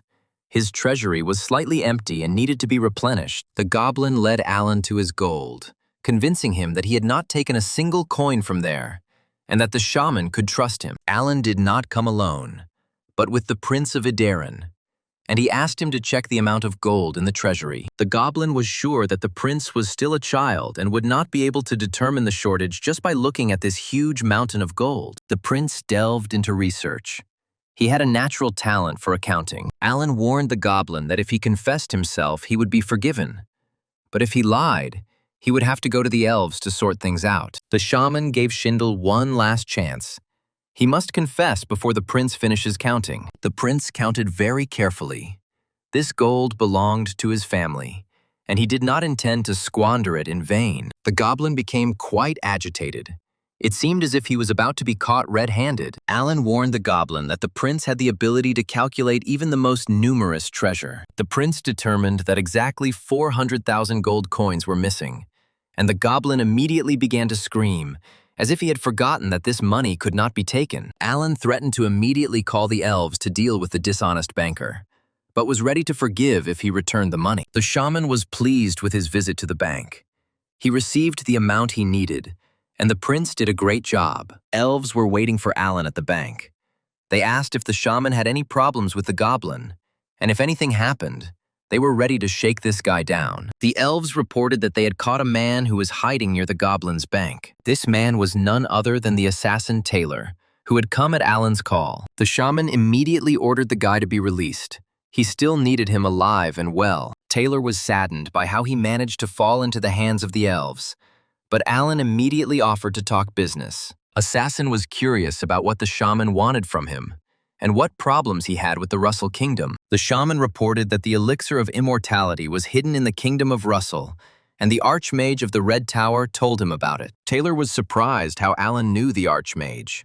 He was a non-player character, and he was incredibly lucky. Alan asked if Taylor could find this magician and put him under surveillance, and the assassin agreed that in this case, it would be better not to kill anyone. Voices were heard nearby. Someone was calling Alan and asking him for help. They were orcs.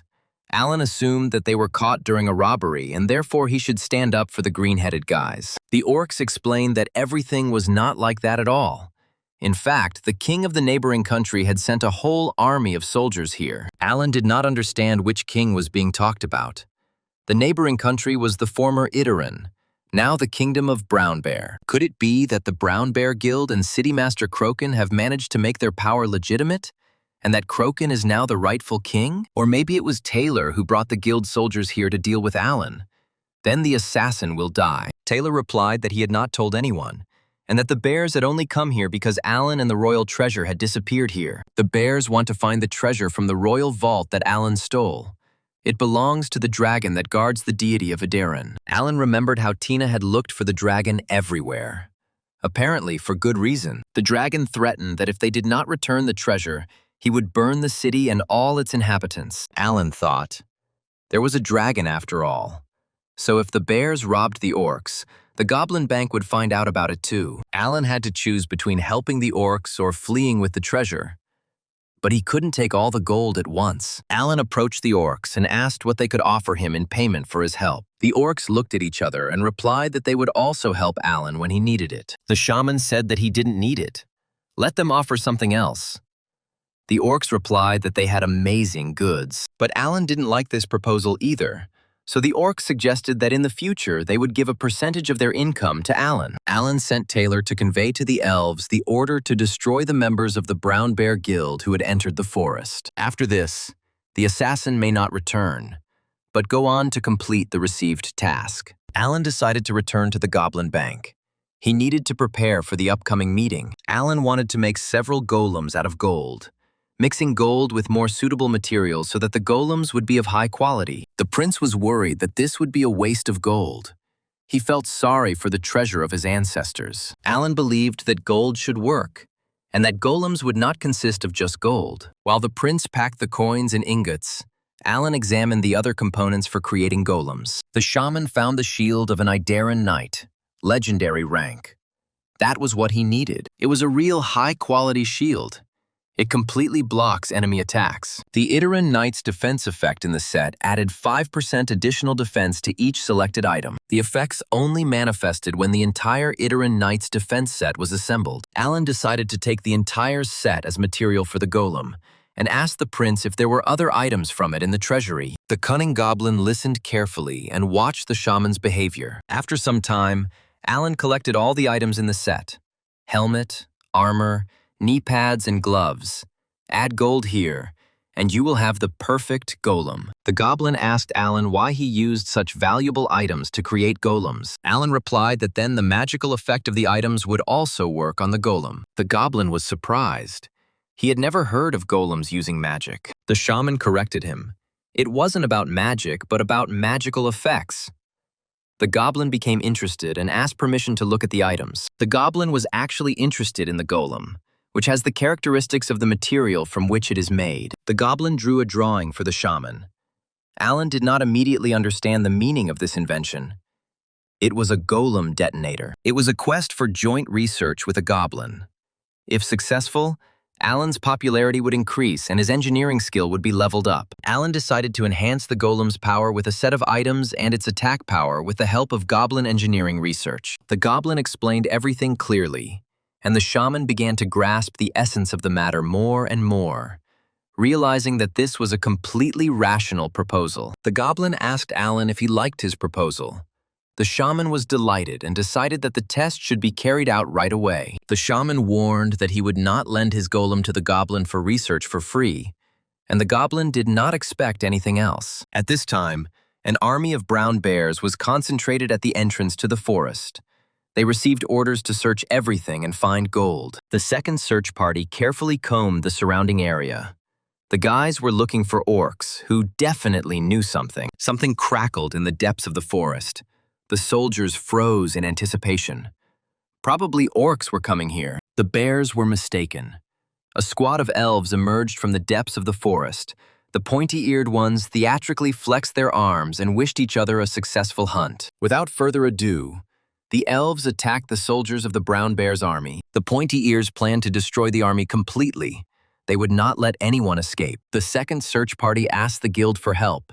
They ran into elves and will soon be destroyed. The squad sergeant did not have time to fully convey the message because he was sent to rebirth by one of the elves. Pointy-eared grinned carnivorously and announced that he was carrying out King Alan's orders. At this time, in the Brown Bears Guild, Croken received a message that the second search party had run into elves and been destroyed. The newly crowned king of Iteran was delighted with this news. This is exactly what Croken was waiting for. His soldiers must fight. If elves appeared, then it means the treasures are somewhere nearby, and of course Alan must be looked for there. Croken decided to send elite soldiers instead of regular troops, but the elite did not like to die. They wanted to keep the ranks they had earned. Croken ordered that they didn't have to be too zealous, but at least let them find out where Alan was. An urgent call came on the other line, and Croken became nervous. It was Taylor, and Croken wanted to postpone talking to him for another time. But the assassin said that he had important information about Alan. Taylor reported that the shaman is now in the forest. He himself saw him enter there and even knows where he is hiding. Croken ordered the coordinates to be sent to him, and he would send a squad of elite soldiers there. The Bear Master ordered the soldiers to avoid the elves and catch Alan. The treasures must be near him. Croken ordered Taylor to report immediately if he stumbled upon anything important. But the assassin replied that it would be difficult. In the thick of the forest, Alan organized an ambush for Croken's elite troops. Taylor reported that he had asked the elves to say that they had killed him, and they had also spoken of King Alan. The assassin believed that Croken would not appear on his own anyway. He was afraid to go to the front lines, lest he lose his status as king. If a king gets dirty, it leaves an indelible stain on his reputation. Alan didn't care whether Croken would come or not. His goal was the entire Brown Bears Guild. He was going to destroy it completely. The shaman praised Taylor for his efforts and sent him on his way. The assassin asked for a piece of land in Alicia as a reward. Alan didn't respond. Shaman Alan was in his best form and was ready to meet the uninvited guests. Meanwhile, an elite squad of soldiers assembled by Croken entered the forest and headed towards the coordinates sent by Taylor. These were experienced warriors, hardened in battle, with high levels and strong skills. The only goal of these players was to catch the shaman, Alan. The elite squad quickly reached the required location. These were the coordinates the assassin had sent. The leader of the squad was a player named Boa Constrictor. He froze and ordered everyone else to lie low. Alan was definitely here. Alan's back loomed right in front of the bears, and there were no elves in sight. The soldiers decided that it would be great to all attack him together. Then they would definitely be able to send him to rebirth. The unexpected blow scattered the elite soldiers into the nearby bushes. Alan remained sitting with his back to the attackers. Only grumbling discontentedly at the golem, he ordered him to act on the signal. The elite bear boys struggled to get up from the ground and discovered a real monster in front of them. These guys haven't seen such horror for a very long time. Where could the boss monster come from in this forest? In fact, it was a golem, walking through the forest, not looking where it was going and not seeing any obstacles in front of it. The cursed Idaran Golden Golem, modified by a goblin engineer, seemed an invincible opponent. Alan scolded Desic. He ordered him to control the golem, but he could also attack him. Desic recalled that he warned that he could not manage this monster. Alan didn't argue with him any further. Since that was how it turned out, it was worth seeing the golem in action. The shaman tried to stay close to his creation, but not get into the affected area. Alan walked up to the golem and looked around. The golem looked like a real destroyer. It was equipped with a saw chopper and a mutated flower of a fruit tree. The bear soldiers were more than impressed by the golden golem's appearance. The golem turned on the saw and moved towards the enemy with quite clear intentions. The boa constrictor and his fellow sufferers could not find a place to hide from this killing machine. The boys had no choice but to submit to their fate and set off for rebirth. The goblin was pleased with the work of his brainchild. It was wonderful. The bear soldiers weren't called elite for nothing. They were able to pull themselves together and regroup.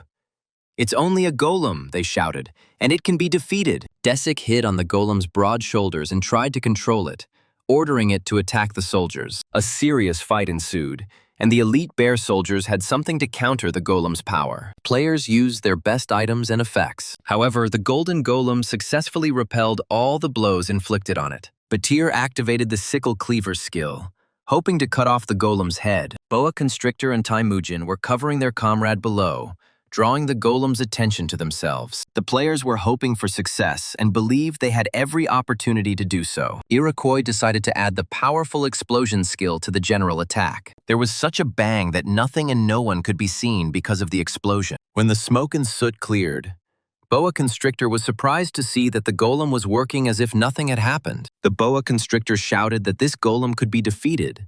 The one that destroyed the city was much stronger.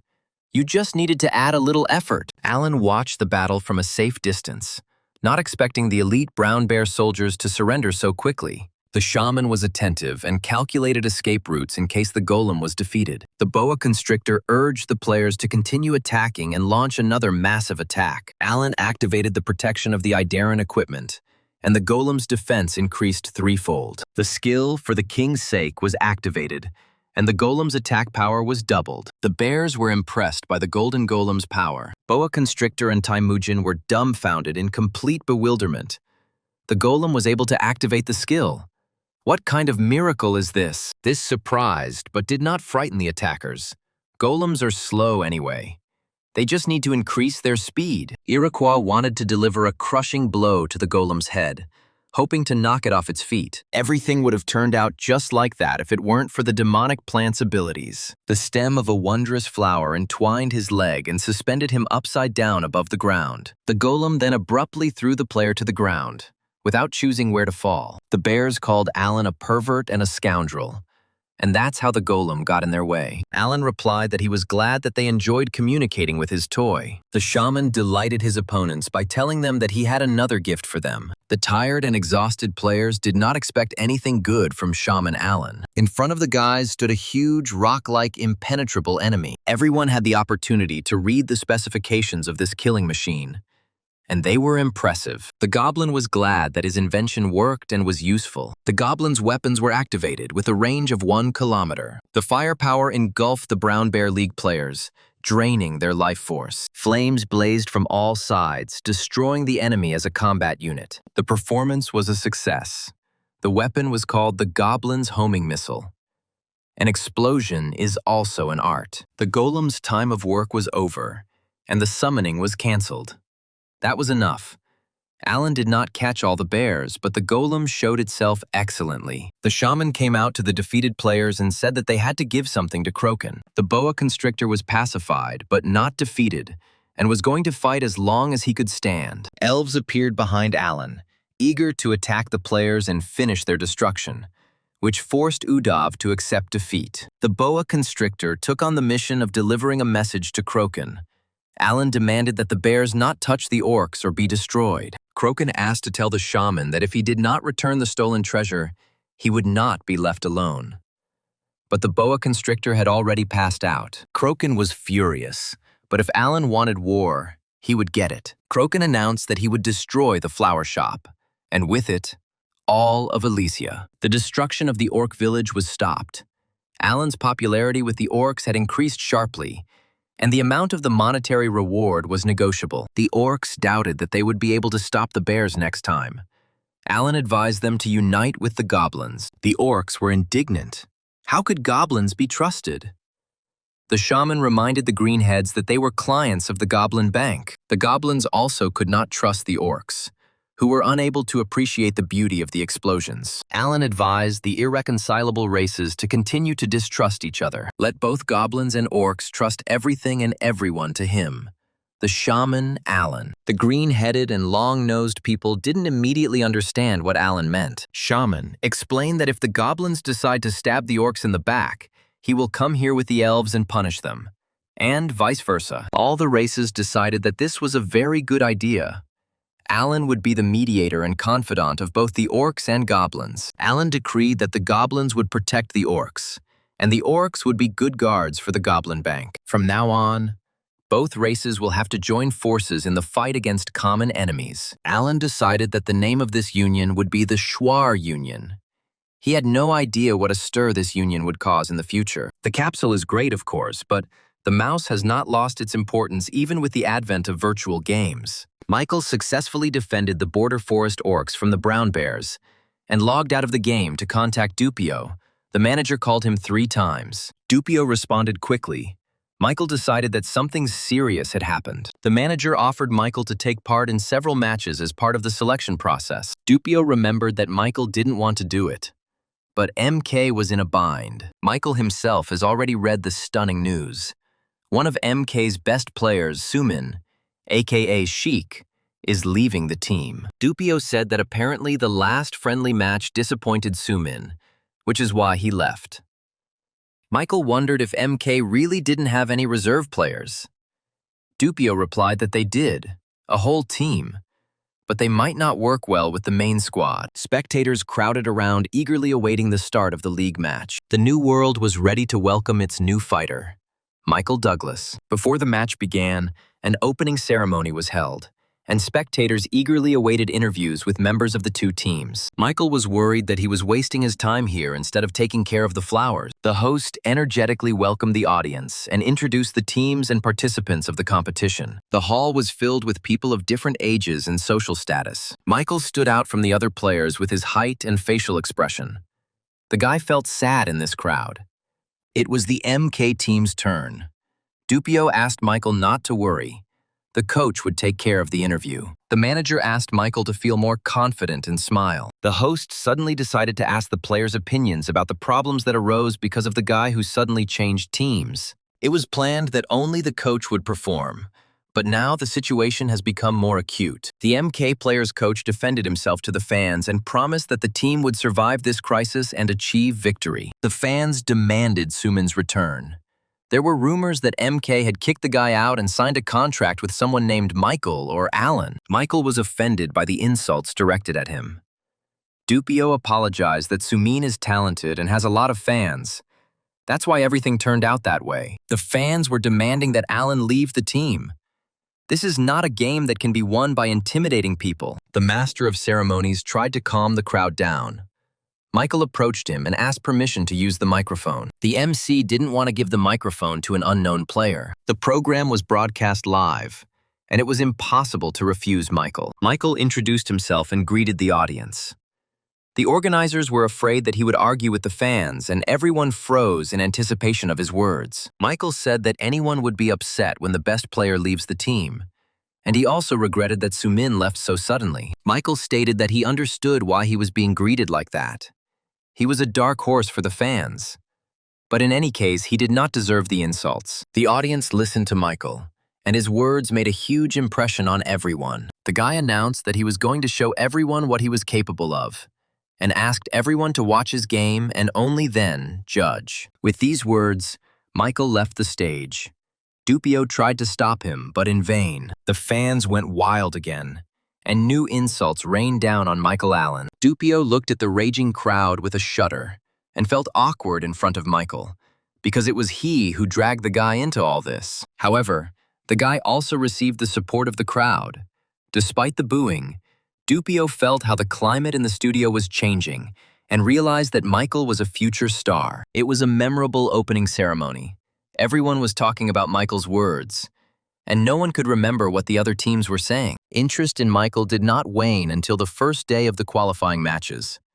May was among the spectators and fans of Team MK. This is where Jack met her, recognized her, and came up to talk. The girl recognized the guy and Jack was surprised that she didn't look much different from her game avatar. Jack was glad to have met May in real life and offered to go straight to the MK waiting room as Michael had said. Michael was given a private waiting room, and that's where the guys came. Jack and May quietly entered the room.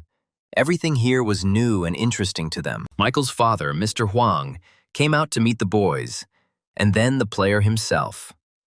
Michael introduced May to his father and thanked his friends for coming to cheer for him. Mr. Huang made the girl blush by saying that Michael was going to marry her. Michael's mother came to the girl's aid. It was surprising that she was commanding two huge men. Michael had to introduce May again, this time to his mother, who was glad that her son had such wonderful friends. Michael was incredibly happy to see both Jack and May.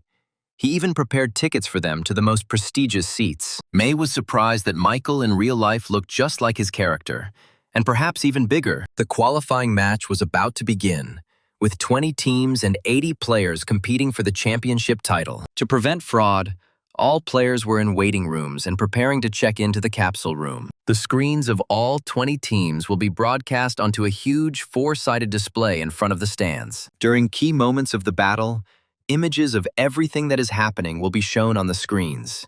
Today, Team MK played with healer Gina, and the players had no chance of dying while they were on her side. The next player is Mage Minuk. He showed some amazing team plays with Sumin. What will be his strategy this time? The third player, Tank Choi, is a reliable psychological support for the MK team. The fourth player was introduced last, the one everyone was talking about today, Michael. Or, in the game reality, the shaman Alan. The first official trial match of the league was held on the Forest Labyrinth map. At the beginning of the competition, each team collected points by hunting monsters. Some teams chose to hunt together. Thanks to the strength and dexterity of their leader, Team Fantasy earned 2 more points, bringing the total to 12. The team members thought their leader's actions were amazing. The players were serious, discussing the possibility of using a flare when the monster recovered. When the enemy attacked, the commander planned an organized retreat. But now it was necessary to concentrate on the hunt. The problem with this team was the player Tabao, strong and brave, but too self-confident and disorganized. Tabao had no intention of listening to his commander and was eager to fight alone. This did not contradict the rules of the game. It was believed that this would maximize the player's efficiency. At the same time, there was always a risk of running into players from the other team and becoming their legitimate prey. This is what happened to Tabao. A player from the enemy team noticed it and decided that he would be his first prey. Tabao thought about the fact that they had 21 points and were in first place because in fantasy, all the players were alive. Tabao smelled the flowers and couldn't figure out where it was coming from. A golden golem has grown up behind the player. It was created by Alan again and armed to the teeth. Tabao had no idea that in a second his fate in this match would be decided. The super sharp circular saw began to buzz and the golem pounced on Tabao. The player managed to jump away in time. Otherwise, he would have been cut off at the first moment. Tabao couldn't figure out what kind of monster it was. It was still too early for the boss, and used the explosive flash skill. At the same time, the monster pointed its handgun at the player and fired. Tabao fell. The shot had deprived him of almost all his playing strength. The guy was on the verge of rebirth. The player was about to launch a flare and call other members of his team for help. Tabao succeeded in this. The monster turned out to be not a very fast creature. Tabao was going to keep this miracle near him and wait for the others to arrive. A cold sweat broke out on the player as he heard a voice tell him that when the team arrived here, they would all be destroyed. Tabao recognized the members of the MK team. Alan thanked the guy for the excellent work. Thanks to him, he tested the new gun and saw its power. The player realized that his overconfidence would destroy not only himself, but the rest of the team as well. Only then did Tabao realize his mistake. This golem was not a boss. He was just bait. Alan suggested that Tabao be the first to leave the game. The rest of his team would soon join him. The system notified everyone that Tabao had left Team Fantasy. Team Fantasy also received this message, and players wondered if Tabao had actually tried to fight the boss alone. The decision was immediately made to go to the launch site of the signal flare. The magician couldn't believe that they managed to defeat Tabao so easily. They were just lucky. In any case, Magician considered the golden golem created by Alan to be an amazing thing. It made hunting much easier. The magician was interested in how Alan controlled the golem. The shaman said that only with brainwaves. The magician saw the golem running away and asked if this was how it should be. Alan only chuckled. The golem's controls needed some work. The magician thought that it was much more important that Tabao had given a signal to the entire team and that they would soon be here. Almost immediately after his words, the commander of fantasy, Sao, materialized in the clearing. The girl's appearance was incredibly impressive. She immediately used the blue dragon blade, and the boys could only deftly dodge it. Michael decided that this player was more dangerous than he thought, but he would not allow himself to be made mincemeat. Sao announced that Fantasia would defeat MK even if Tabao was eliminated, since Suman was not with them. Magmanuk warned Alan that this is a strong team.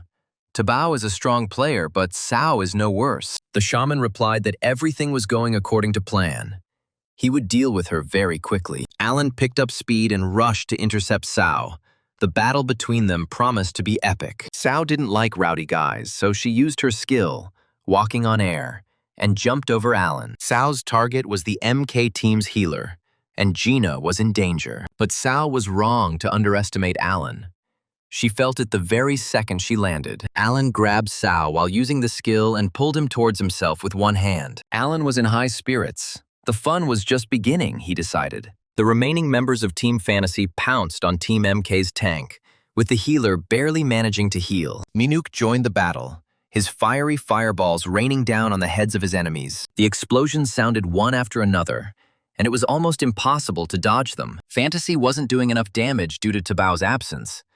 At this rate, they could soon be wiped out. But that was not the worst thing. Terrible events awaited them ahead. Alan's demonic addiction was building up. Sao was already asking for a timeout. The player felt humiliated. This guy made her look like a complete fool. Alan defeated her so easily, without a single skill. Just like that. The spectators watched the first team fight of the match with delight. It was amazing. Michael won without using any special skills. Mr. Huang, May, and Mrs. May were desperately rooting for Michael, and his father even shed tears of joy. May wondered why the shaman didn't use his shovel. Michael didn't take out his spatula because during league matches they are at the same level and it's not difficult to beat them. Everyone keeps spamming their abilities, but they're easy to dodge. Michael challenged Sao to a fight and used his skills specifically on him. Sao decided that this was her last chance and agreed. The girl used the skill walking on thin air and commanded her subordinates to retreat immediately. Fantasy ran away. In vain, Manuk demanded that they return. All that was left was to regret the missed opportunity. Michael decided that they had had enough, and the audience had a blast. Michael raised his hand and snapped his fingers. The magician asked what he was doing. Alan's demonic addiction reached a critical point, and he triggered a demonic explosion. Alan just snapped his fingers, and what the fantasy players had been so afraid of happened. All three dreamers were covered by the explosion and sent into forced shutdown. A message came in that Alan had eliminated 7 players and scored 21 points in total, and it was unclear where the other 4 people had come from. The observers themselves did not understand what had happened.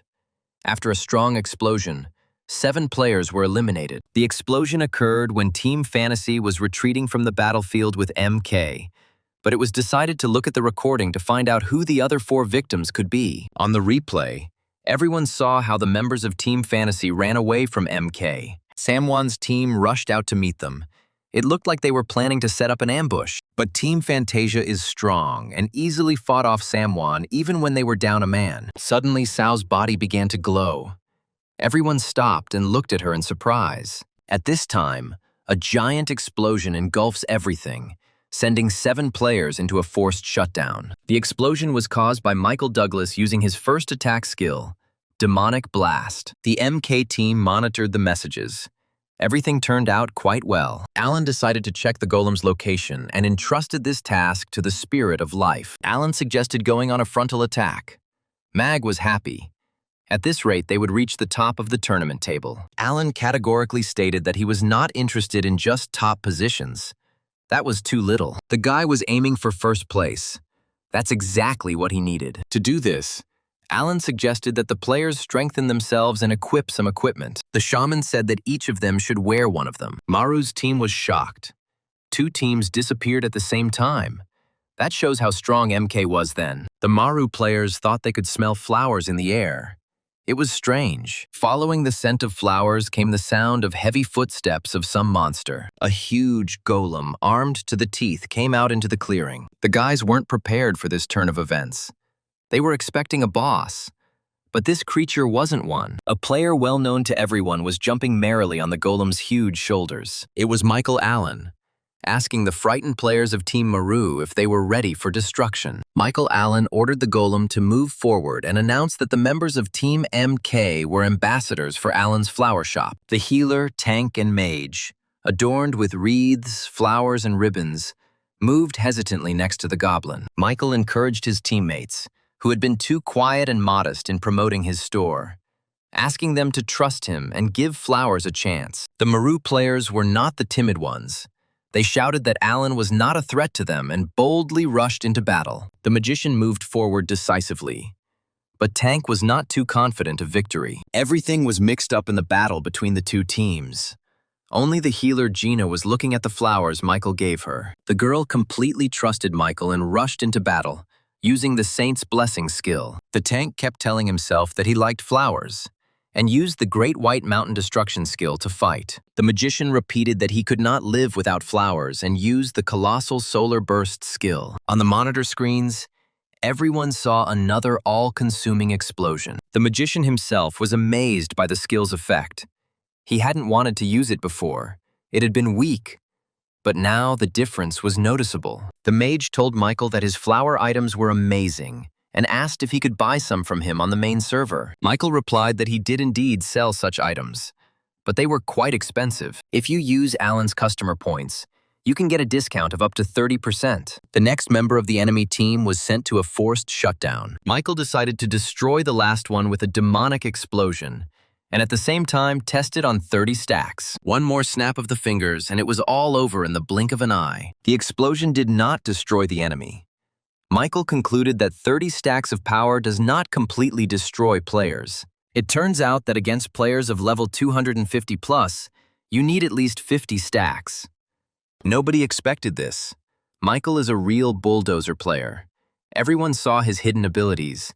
It was not for nothing that he was so confident in himself. This is not a template skill that everyone is used to. Michael was demonstrating the maximum strength that the human body is capable of. Sumin, a current CUSA member and captain candidate, followed the game's events closely. The guy couldn't understand where Michael got such a reaction from. He is an athlete, of course. But not all athletes are good at games. Or he is a natural genius of the game. So why is this guy participating in games instead of going to MMA? Sumin decided that he really needed to take care of himself in real life. Led by the enraged golem, MK passed through the forest unhindered and destroyed everything in its path. Everything turned out to be much easier than Michael expected. He didn't even need a shovel. It wasn't long before Michael discovered another team. And it was the last one. Only half an hour had passed since the start of the competition, but only two teams remained in the game. MK and CUSA.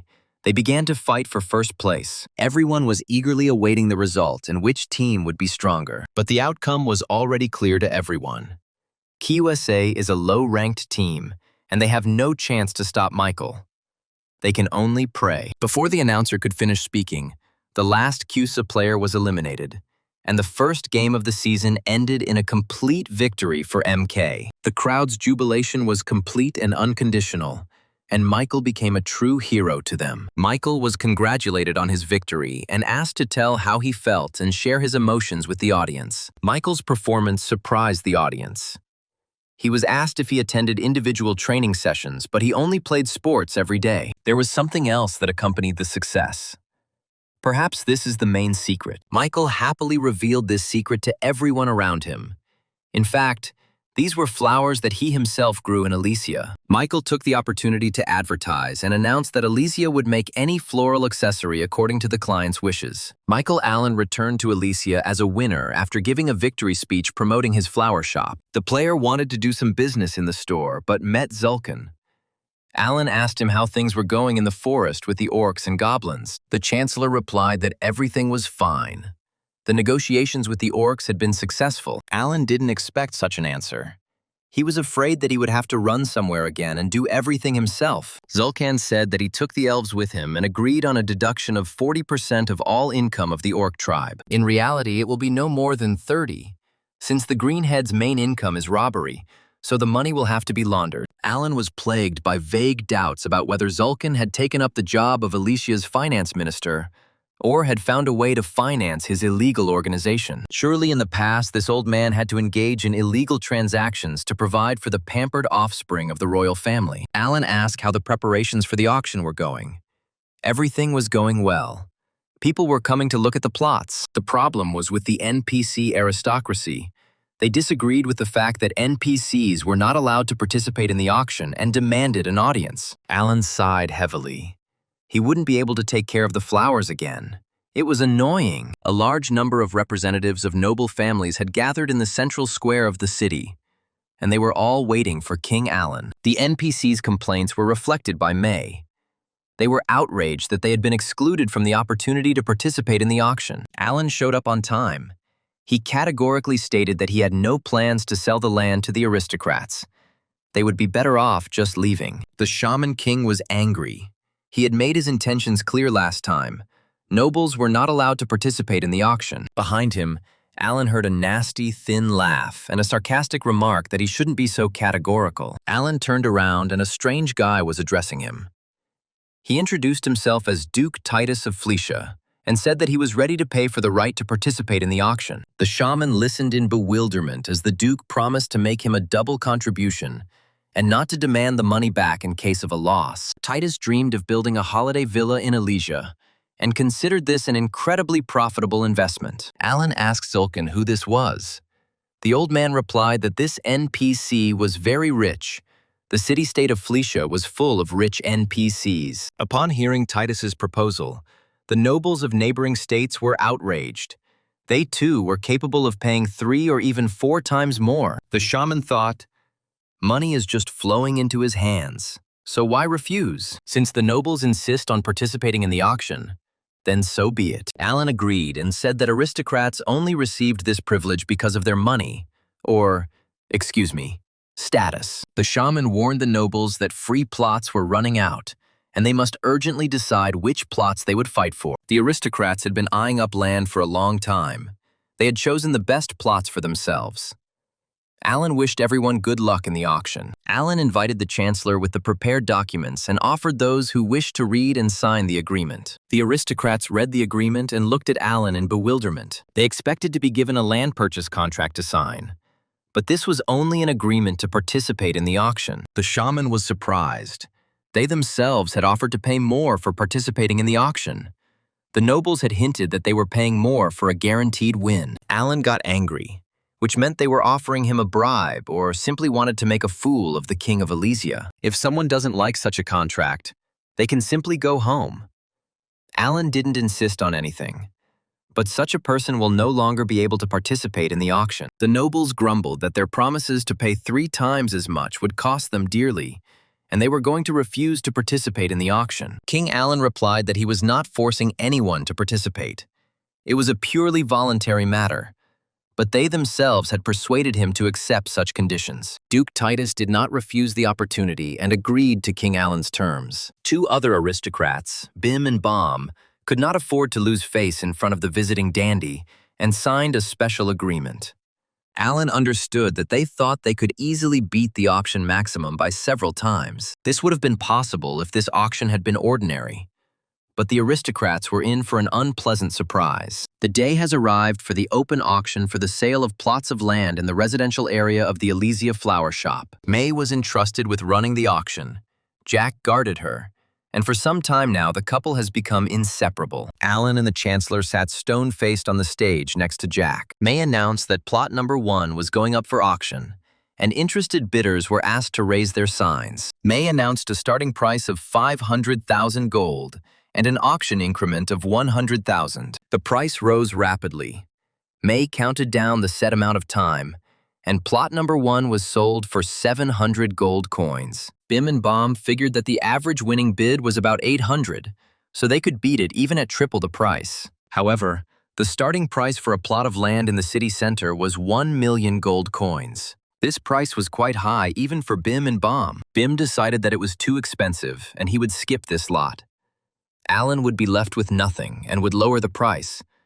Who else but them could offer such an amount? Imagine Bim and Bom's surprise when a serious fight broke out over this plot, and the price jumped to 5 million. The nobles were angry, but they could do nothing.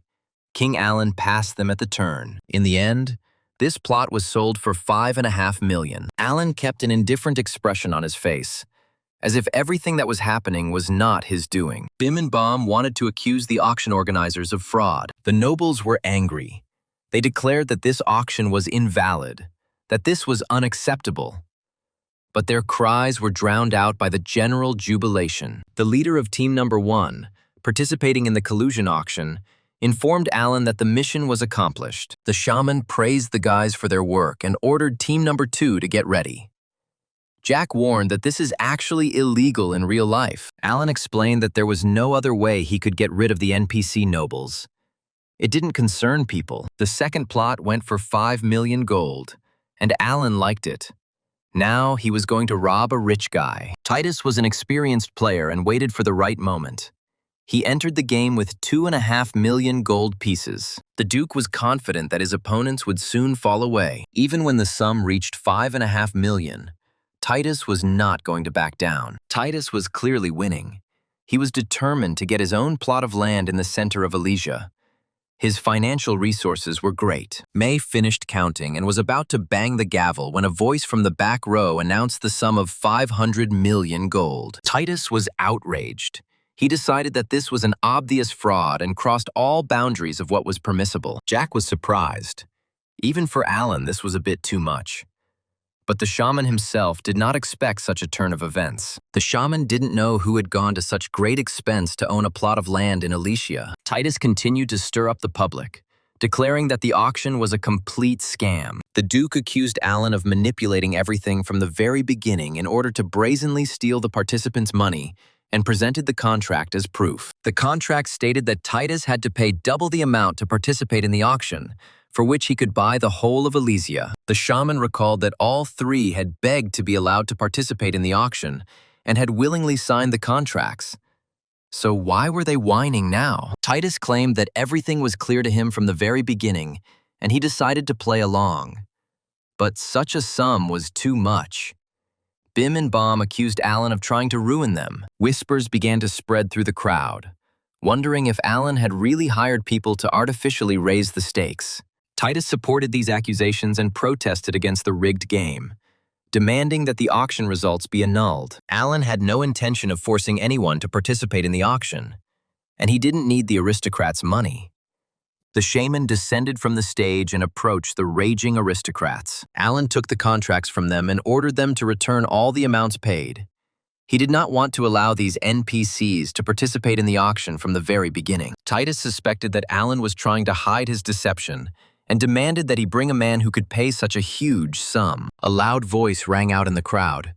The child was perplexed as to why such rich men were so upset over a measly 500 million. The Duke claimed that the child was a fake and was participating in the auction only to extort 1 billion gold pieces from him. The boy asked if this amount was really that big for Titus. It seemed that things were not as good in his family as they used to be. The boy laughed at first, but suddenly became incredibly serious and shouted out some kind of spell. Before the eyes of the astonished participants and auction organizers, a vortex of water began to swirl in the child's place. A few short moments later, an old magician stood in the boy's place and announced that the Red Tower would pay 1 billion gold pieces. Tit, Bim, and Bom did not expect a representative of a living legend to appear at the land auction. The old man greeted everyone gathered and introduced himself as the Archmage of the magical Red Tower, Raynor. Alan remembered that Raynor had expressed interest in purchasing the land, but the Archmage had not appeared for a long time, and the shaman decided that he had changed his mind. The sum of 500 million seemed enormous even to Alan. Raynor believed that such events should have surprises. What a surprise! The Red Tower moving to Elysia, the magician laughed. 2 on the Council of Elders fainted when they heard about it. The news of the Magic Tower being moved to Elysia was a bomb, and the price of land skyrocketed to incredible heights. Bim and Bom quickly offered to renew the agreement, but Alan declared that there would be no deal. He had gotten rid of the contracts. Titus fell at Alan's feet, calling him Your Majesty again, and asking him to give him another chance. The shaman looked at the NPC with disdain and ordered the Alpha team to be activated. The elves took up the matter and were ordered to deal with the Duke, but not to kill him. The lands of Elysia were once a useless wasteland, but now they are one of the most desirable places to buy land in the New World, and Michael has become rich. Mike handed his mother an envelope and asked her to open it. The woman was puzzled as to what it could be. The envelope contained a bearer debit credit card. Michael decided to please his parents and give each of them a small amount of money. Michael explained to his mother that he had earned a lot of money in the game and had withdrawn some of it into real money, 300,000 on the card, and he was giving it to her. The mother asked her son if he was happy that he was playing this game. Michael remembered all the battles that prevented him from focusing on developing the flower shop. However, if we sum up the overall results of his life in the virtual reality conditions of the New World, then everything was wonderful. Mike got great pleasure from growing flowers and making various items from them. The guy confessed to his mother that he is happy when he works in his virtual store. Michael thought it was a little weird, but if his mother asked him to play less, he would do so. The mother thanked her son for the gift and said that she would not demand anything from him. If he was happy, then she would be happy too. The woman looked at the card. Her son told her to spend it however she wanted, but she wanted to please her son. The game capsule in Michael's room was a real antique, and the woman went to the game capsule store to buy her son a new one. She found this place on the internet but didn't know what to do next. A woman walked into the store. The manager smiled sweetly and asked how much money she was willing to spend. Miss Douglas decided to buy her son a good capsule, which was quite affordable for her. She told the manager about this, and the guy asked if she preferred any particular model. Miss Douglas asked to see the best game capsule. The manager was delighted that this lady knew nothing about anything, and he could sell her an expensive and low-quality product. The manager announced out loud that they were having a sale, and he recommended purchasing the most popular model, which cost $60,000. Miss Douglas thought that the most expensive capsule cost no more than $40,000. But the manager convinced her that only he could give her such a great discount. The seller became completely brazen and declared that this particular model had been reserved by Michael Douglas, the star of the New World. Ms. Douglas did not say that Michael was her son, but said that she would look around first. The manager rattled off that he could offer a cheaper option, but she wouldn't find this model at such a low price anywhere. Miss Douglas wanted to look at other options first when she suddenly heard her son's voice. Michael and Jack walked into that same store and were surprised to see Michael's mother. It turned out that the son decided to buy a capsule for himself and took a friend with him to help him choose the best model. Michael didn't expect to see his mother here. Did she really decide to play? The woman laughed. She came to buy a capsule for him. The guy was a little offended. He wanted his mother to spend the money on herself, but the woman wanted to please her son. Miss Douglas remembered the salesman had just told her that Michael had reserved a model for himself that cost $60,000. The woman pointed to one of the capsules on display, apparently like this one. Jack intervened in the conversation. He was outraged. 30 was too much for such a model. Other models with similar characteristics sell for no more than $15,000, and their characteristics are even worse than the base ones. Michael was furious that anyone would dare use his name to push an outdated model at an inflated price. Jack was in culture shock. Had this manager completely lost his conscience or something? Miss Douglas looked around for the manager who had been so persistent in persuading her to buy this particular capsule. The guy was blushing and covered in sticky sweat. He understood perfectly well that his career in this store was over. Michael was barely holding back from giving him a thrashing, but there were too many witnesses around, all with smartphones. Jack realized that his friend was seething with righteous anger and suggested going somewhere else. Mike hoped that other stores wouldn't try to rob him, let alone embarrass him. The manager bowed and apologized, but it was too late. Michael and his mother, accompanied by Jack, left the store. Michael spent the whole day shopping with Jack and his mother. The guy convinced his mother that she should spend the money, that he gave it only for himself, and she bought a supply of rice. Miss Douglas convinced her son that she had everything, and that such cheap and high-quality rice was rare. The phone rang and it was Dupio, asking if Michael had really tried to buy the capsule, and a scandal ensued. Michael was surprised how Dupio knew about this. It turned out that the company Ilson Electronic contacted MK. They want to apologize. Dupio advised Michael to turn on the TV and see what was going on. There was just a program on about how capsule retailers were cheating customers, and even Michael Douglas himself couldn't escape it. Michael couldn't understand why the employee had done something wrong, why Ilsen was apologizing.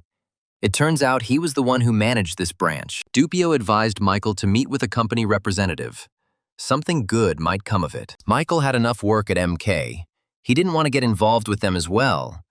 Dupio promised to politely refuse Ilsen's representatives. The House of Ilsen Electronics chairman, Handola Job, was plunged into evening silence. Handel had just finished a conversation with Michael Douglas's manager, and the guy refused to meet with Ilsen's representatives. Dupio relayed Michael's words that he wanted to focus on the game. The seller had already apologized to him, and that was enough. Handel believed that this was what the best player in the world should do. The chairman of the board was a fan of Michael, considering him the most exciting player of the last decade. It was all great, but Handel was dying to meet Michael in person. Ari's daughter entered her father's office. She heard the conversation and asked if her father really liked this Michael so much. Ari thought her father's room was creepy. She didn't understand his hobby, but she didn't mind either, considering it a cute quirk of her daddy. Ari said that she could help her father meet Michael Douglas, and Handel was surprised by his daughter's words. The girl said that it was Michael who helped her when they tried to rob her on the street. Handel had completely forgotten about this incident. He had to thank that guy in any case. But now it turned out that it was Michael himself. The chairman was indignant that his daughter hadn't told him about this earlier. Ari thought that her father knew and didn't focus on it. Ari asked that all articles about this incident be removed from the internet, as she did not like her photos being reposted. Ari heard that Michael would be awarded as a brave citizen, and her father might attend the ceremony in her place. The girl believed that this was a good chance for her father to meet his idol. Handel asked his daughter when and where the event would take place, but the girl replied that this information was paid for. The father promised his daughter the latest bag from a famous brand for information, and that's what they agreed on. There were too many journalists at the Brave Citizen Award ceremony. Among all the guests, a middle-aged man stood out in appearance. It was he who was surrounded by reporters, and he was saying that the hero who saved his daughter was Michael Douglas himself, the best player in the new world. Michael recognized the chairman of Ilsen Electronics, but he couldn't understand why he was there. Journalists realized that they were facing another sensation of the year, and abruptly changed direction. The sharks of the pen abandoned Handel and surrounded Michael, intending to interview him as well. Michael was bombarded with questions, but he couldn't keep up with them, and so he decided to simply remain silent. Handel couldn't get through to his idol again, but he really wanted to just say hello to Michael. The journalist asked if Michael knew that the woman whose handbag he saved was the daughter of the board chairman, Ilsen. This information was a revelation for Michael. He did not expect such a coincidence. The ceremony of awarding Michael Douglas with the Certificate of Courage and the Courageous Citizen badge was held in a solemn manner. Michael was eager to have his photo taken with the mayor and the chief of police. By the end of this action, Michael began to figure out how to get out of here as quickly as possible to escape from the journalists. This is where Handel caught him. The man offered to take Michael home. Handel realized that there were too many curious people in this room and suggested that Michael go to the car. The guy was about to refuse, but the chairman insisted that he should thank him for saving his daughter and apologize for the incident with the capsule. Michael replied that anyone in his place would have done the same, and that the capsule was simply a misunderstanding. The manager had overdone it. Michael thought that he needed to get home quickly. If Handel took him by car, the journalist would make up a lot of things. Handel was completely upset. He just wanted to get his favorite player's autograph, shake his hand, take a photo. But everything went wrong. Sometime later, Michael entered the game within Elysia. Samantha was planning to come visit May and see her hometown. Among other things, the girl planned to personally watch the shaman play for the MK team. Alan promised Samantha he would get her a ticket to the entire series of games as soon as she arrived. May was eagerly waiting for her friend to hang out in real life. At this time, Alan received a letter from Taylor. The assassin reported that he had found the herb of immortality, although he was sure that it was a legend and did not exist. Alan offered to meet and talk.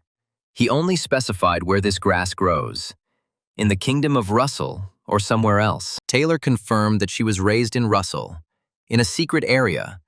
Alan decided to take Tina with him and move out immediately. The assassin clarified why Tina in particular, Alan believed that she was more adequate than all her other pointy-eared brethren. Sandra suggested calling Tina, but Alan took a deep breath and shouted the elf's name himself. The pointy-eared bodyguard immediately appeared in front of Shaman Alan. The elf looked charming and was ready to carry out any order of the commander. Alan greeted the elven woman and asked if she would go with him on a dangerous mission. Tina replied that with the shaman she was ready to go to hell and to heaven, to rise to the sun, or descend into the depths of the sea. Any trip with Alan will bring her nothing but pleasure. Alan liked Tina's attitude towards business, and they went to the kingdom of Russell. The elf boasted that she was named the shaman's official bodyguard. Alan liked Tina's new outfit. She looked cool. This was Alan's second visit to the capital of the kingdom of Russell. Alan didn't wander around the city, but went straight to the pub where he was supposed to meet Taylor. Taylor was already waiting for the shaman at the table. His employer's appearance struck him. The assassin himself was without a mask and had changed his hairstyle. He asked why Alan looked so strange. Alan has regained his elven ears and donned a mask that covers 3/4 of his face. Taylor took off his mask to go unrecognized. He rarely appeared in public like that. Alan chose the guise of an elf to avoid being pestered. Taylor introduced his companion to Alana as an NPC, the leader of a gang that controls the lumpen proletariat of the Russell Kingdom. The NPC turned out to be an old acquaintance of Alan, the bandit Desi. He himself did not expect to meet him again. The shaman greeted the NPCs. He remembered their old adventures in the casino. Desi recognized the god of gambling and the elf sitting next to him.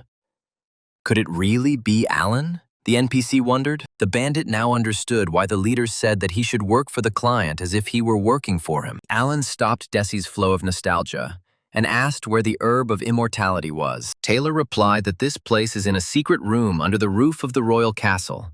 There are no doors in this room, and this grass grows there. When Taylor saw it, a system notification appeared saying it was the herb of eternal youth. Alan agreed with Taylor. Apparently he was right, and this was the very same herb. Desi said that was all they could find out. And they also asked the red ball to convey the phrase, "Everything that falls has wings, I guess." Alan understood that this was conveyed to him by the Archmage himself, who was also the leader of Russell's bandits. But it was unclear what the word meant. Probably at the very end. The shaman didn't think long and decided that he had to go and see what was there. The royal castle was located on the top of a cliff just outside the city. Taylor suggested going up to the roof and checking the room with the herb of immortality. But the castle was guarded by a large number of knights. Alan asked how Taylor got in, and it turned out he got in through the front door. It's just that the assassin has a skill, penetration into the shadows. So he easily penetrated into different places. Tina suggested killing everyone who would interfere with them. Alan believed that they did not have enough people for this. In order to enter the castle unnoticed, Alan suggested a completely different route. It was necessary to climb the rock, then jump onto the roof of the castle. Taylor was skeptical. Even with his experience, rock climbing was difficult, and he wasn't sure Alan and Tina would be able to follow him. Alan took out an elven climbing axe and a strong rope blessed by the elves from his inventory. He hadn't used it for a long time. Taylor asked where he got this equipment from. If Alan was a flower shop owner, Alan mysteriously said that in the old days he had seen a lot. Alan and Taylor began their climb, the shaman looking like a professional climber. Taylor kept asking for help, and the assassin kept feeling like he was about to fall and crash. Tina, jumping around the mountains like a mountain goat, offered to kill the assassin no matter what he did. But Alan declared that he would drag the guy to the top himself. Finally, the players found themselves on the roof. Taylor wondered what Alan's strength and endurance stats were. Alan replied that they were normal. He just knew how to distribute them correctly. Taylor justified himself by saying that all hired killers were weaker in strength and endurance. In any case, it didn't really matter now.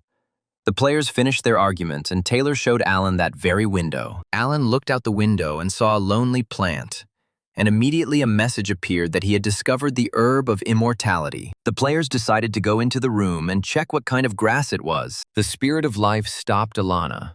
She did not feel the life energy from the flower, so she believed that it was not real. Alan used the plant survey skill, and the system responded that the object was unavailable for research because it was not a living plant. Alan concluded that it was an artificial flower.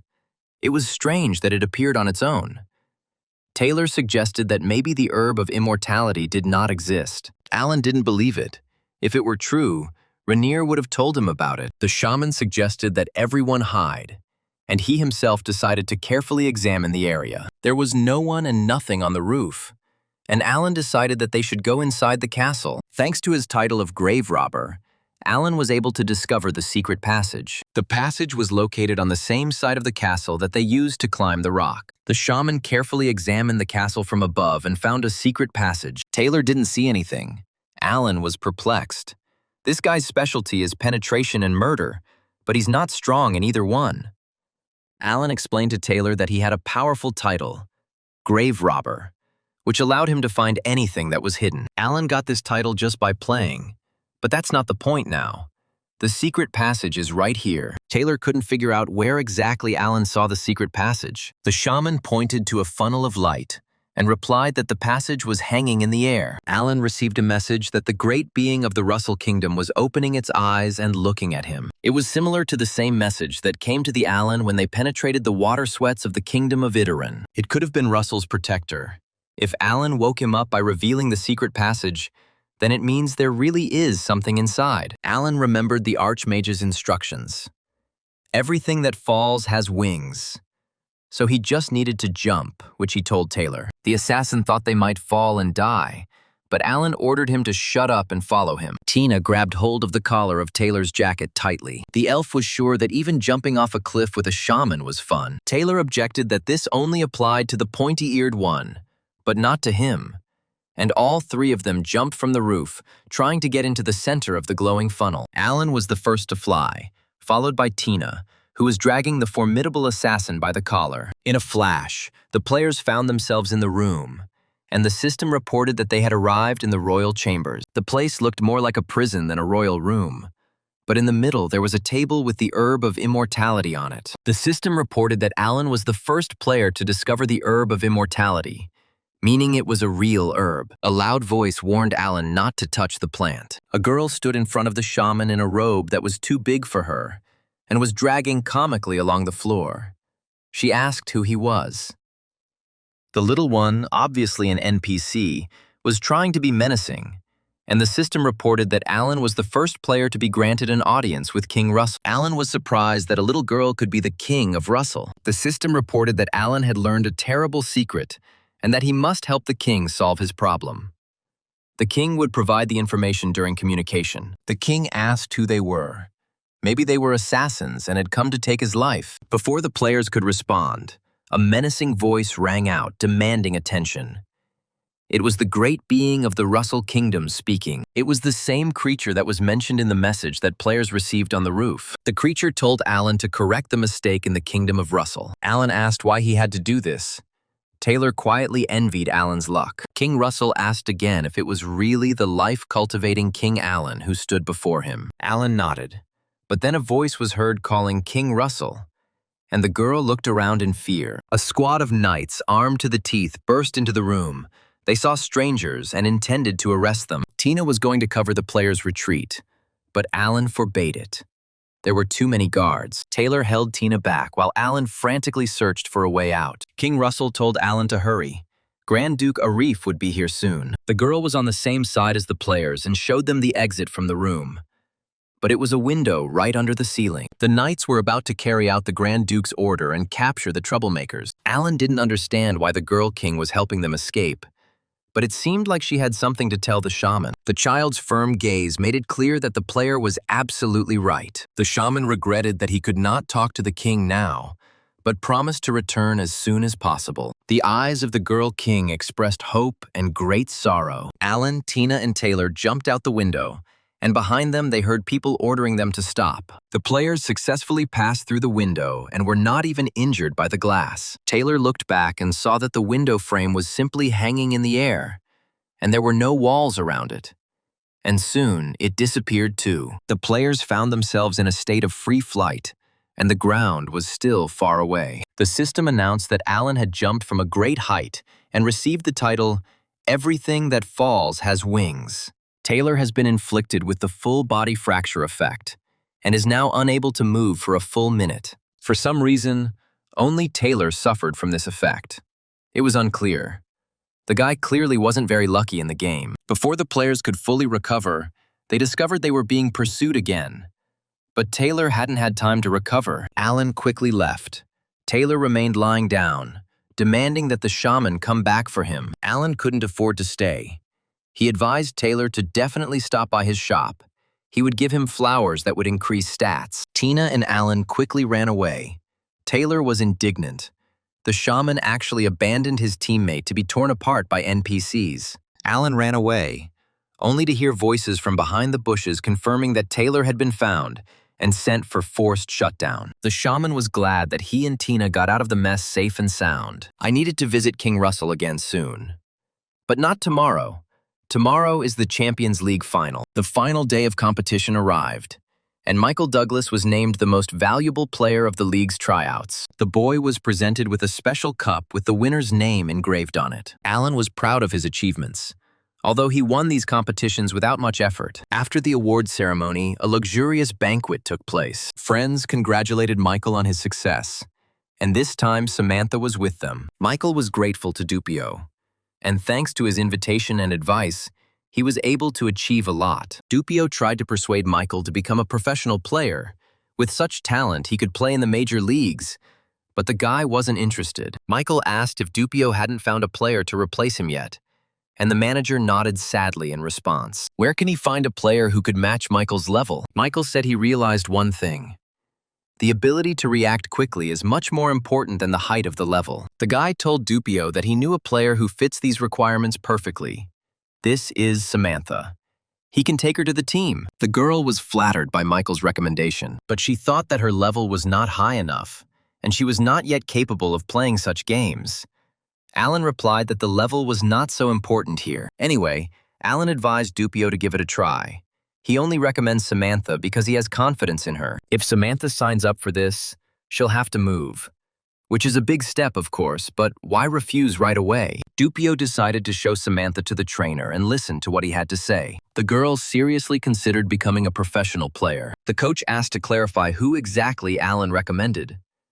Dupio replied that it was the girl who had been playing with Alan for a long time and had a talent as a fighter. Coach Pack was in a bad mood, so he reacted sharply to Alan's proposal and advised him to be a coach himself. Dupio wondered what had bitten the coach, but he continued to shout that he would not listen to the players and follow their advice. Michael was calm. He signed a contract as a model for the brand and was told that his opinion would be respected. The coach replied that he didn't know much. Life is not easy, and Michael cannot do whatever he wants. But during the coach's time, the team came first, and they never missed training. Michael's expression changed. Is MK really planning to force him to continue playing as a professional player? The guy understood everything and said that in that case he would quit. Dupio tried to calm him down and promised to find another player. Peck attacked Dupio. He is too soft with the players, and they do whatever they want and don't want to listen to anyone. For some reason, the coach wanted to break Michael and decided that he had a chance to teach the young impudent a lesson. Michael returned to the table, his mood worsened, and he told his friends that he was going to leave MK, blaming the conflict with the coach. Friends asked what the coach did to him. Michael replied that he made it clear that Michael had no say, so he decided to leave. May was outraged. Michael is not a player. It is terrible that MK does not comply with the terms of the contract. And what is wrong with this coach? Jack asked if Michael would quit right now. The guy replied that he didn't want to leave at the moment. Everyone was wondering what Michael would do next. The guy decided that he needed to earn a cool reputation as a player on a team that he would create himself. While Michael was shining in the game and in real life, several players found themselves in a dungeon that was rarely visited. Players found this to be an ideal hunting spot, as it wasn't too difficult and the mobs respawned quickly. The guys were confronted by monsters, mid-level boars. It's good to get your hands dirty on these types of characters. The players entered the battle with excitement, hoping to have a good time. The guys tried out new skills such as wave slash and axe force. It felt like this place should be full of people, but it was empty. This dungeon was worth having a high-level player or guild take over to control access. They said that there was a crazy player wandering around here somewhere, so everyone avoided this place. He is a high-level player.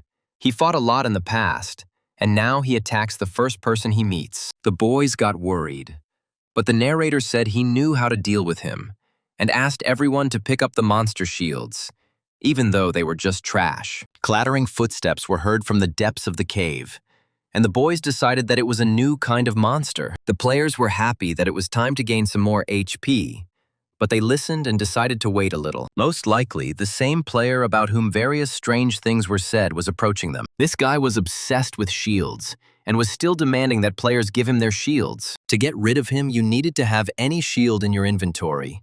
Even a completely trashy one would do, but you had to hold it above your head. The strange player shouted that he would kill everyone if they did not give him their shields. The players knelt down and offered the boy their shields, urging him not to be angry with them. The strange player took all the shields from the players and laughed a terrible laugh. The guy's eyes were shining with madness.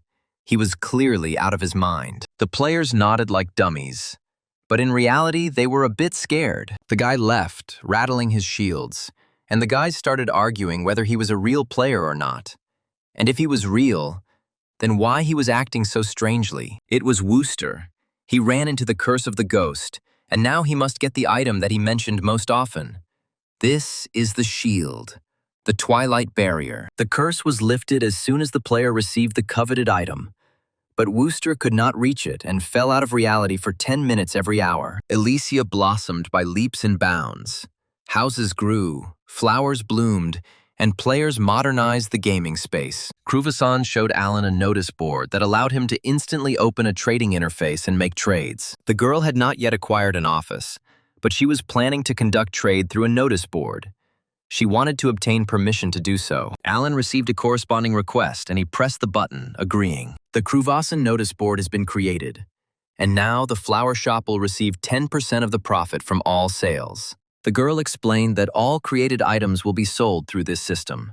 Construction will soon be completed, and trade will intensify. Kruvasan asked Alan if he remembered Wooster. He was a guy he had fought with several times. Alan threw up his hands. He had fought with many people.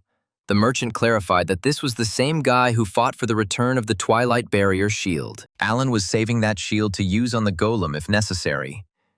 Kruvasan was worried that Wooster was currently in bad shape. The knight has fallen under a curse and runs around the dungeons with a bunch of trash shields chained to his body, attacking everyone in sight. Kruvasan asked Alan to return Wooster's shield so that he could overcome the boss monster's curse. Alan replied that he agreed to return the shield. The girl was delighted and was going to contact Wooster. The notice board has been successfully opened. The details of the Tower of Magic's move to the lands of Elysia have been settled. Zulkan reported that the Russell Kingdom sent a diplomatic letter to discuss the issue of moving the Magic Tower to Elysia. This kingdom has lost the tower. Their anger knows no bounds. But the mages from the tower will not change their minds, and the discussion will be a waste of time. Michael agreed with this. Zulkan decided that it was necessary to write a response. But the shaman was going to personally visit the kingdom of Russell. Zulkan was worried about the king. What if they harm him there? Michael said that they would not be able to kill him. He would simply be reborn. Michael had important business in this kingdom, and he was going to use these negotiations as cover and see the king of Russell. Zulkan understood that His Majesty had his own plans. But then he had to ask her for something. Alan was puzzled by what his chancellor might ask him to do. Zulkan asked if he could add more fuel to the fire there. Alan wondered why Zulkan wanted to do that. The old man wanted to confirm something about the kingdom of Russell. Alan promised to fulfill the old man's request exactly. In fact, his second talent after floristry is annoying, arrogant idiots. This time, Alan arrived in the kingdom of Russell on an official visit, accompanied by the same elf Tina. Alana entered the throne room expecting to see the king, but there was no one on the throne. Alan and Tina walked confidently along the red carpet, proudly looking at the aristocrats present. The shaman chuckled in disappointment. The king's seat remained empty. The meeting did not look much like a formal occasion. Only a pitiful handful of nobles were in the hall. All the NPCs stood along the walls with serious faces. Alan declared that since the king was not there, he had nothing to talk about with mere mortals. And in response, he received a lot of insults. Tina asked the shaman if it would be easier to kill everyone. Alan stopped her. He just needed to talk to the king. A loud voice asked Alan not to worry. Everything would be fine. The Grand Duke Arif came down from the second floor and reported that the king had set aside some time to talk with Alan. But later, Alan and Tina looked at each other. This message seemed like a lie to them. Arif noted that one elf for a king is either a very small retinue or an attempt to demonstrate modesty. Alan was nervous. Arif was acting strange. He invited him here, but he was late and talking down to him. The aristocrat came down the stairs and introduced himself to those around him as Duke Arif Russell. The player introduced himself as the King of Elysia, the shaman Alan. The guy felt that the Duke was trying to take control of him. Duke Arif walked down the stairs deliberately slowly, demonstrating his superiority over those present. Most likely, Arif wielded real power in the kingdom of Russell. It remains to be seen whether he was a regent or a usurper.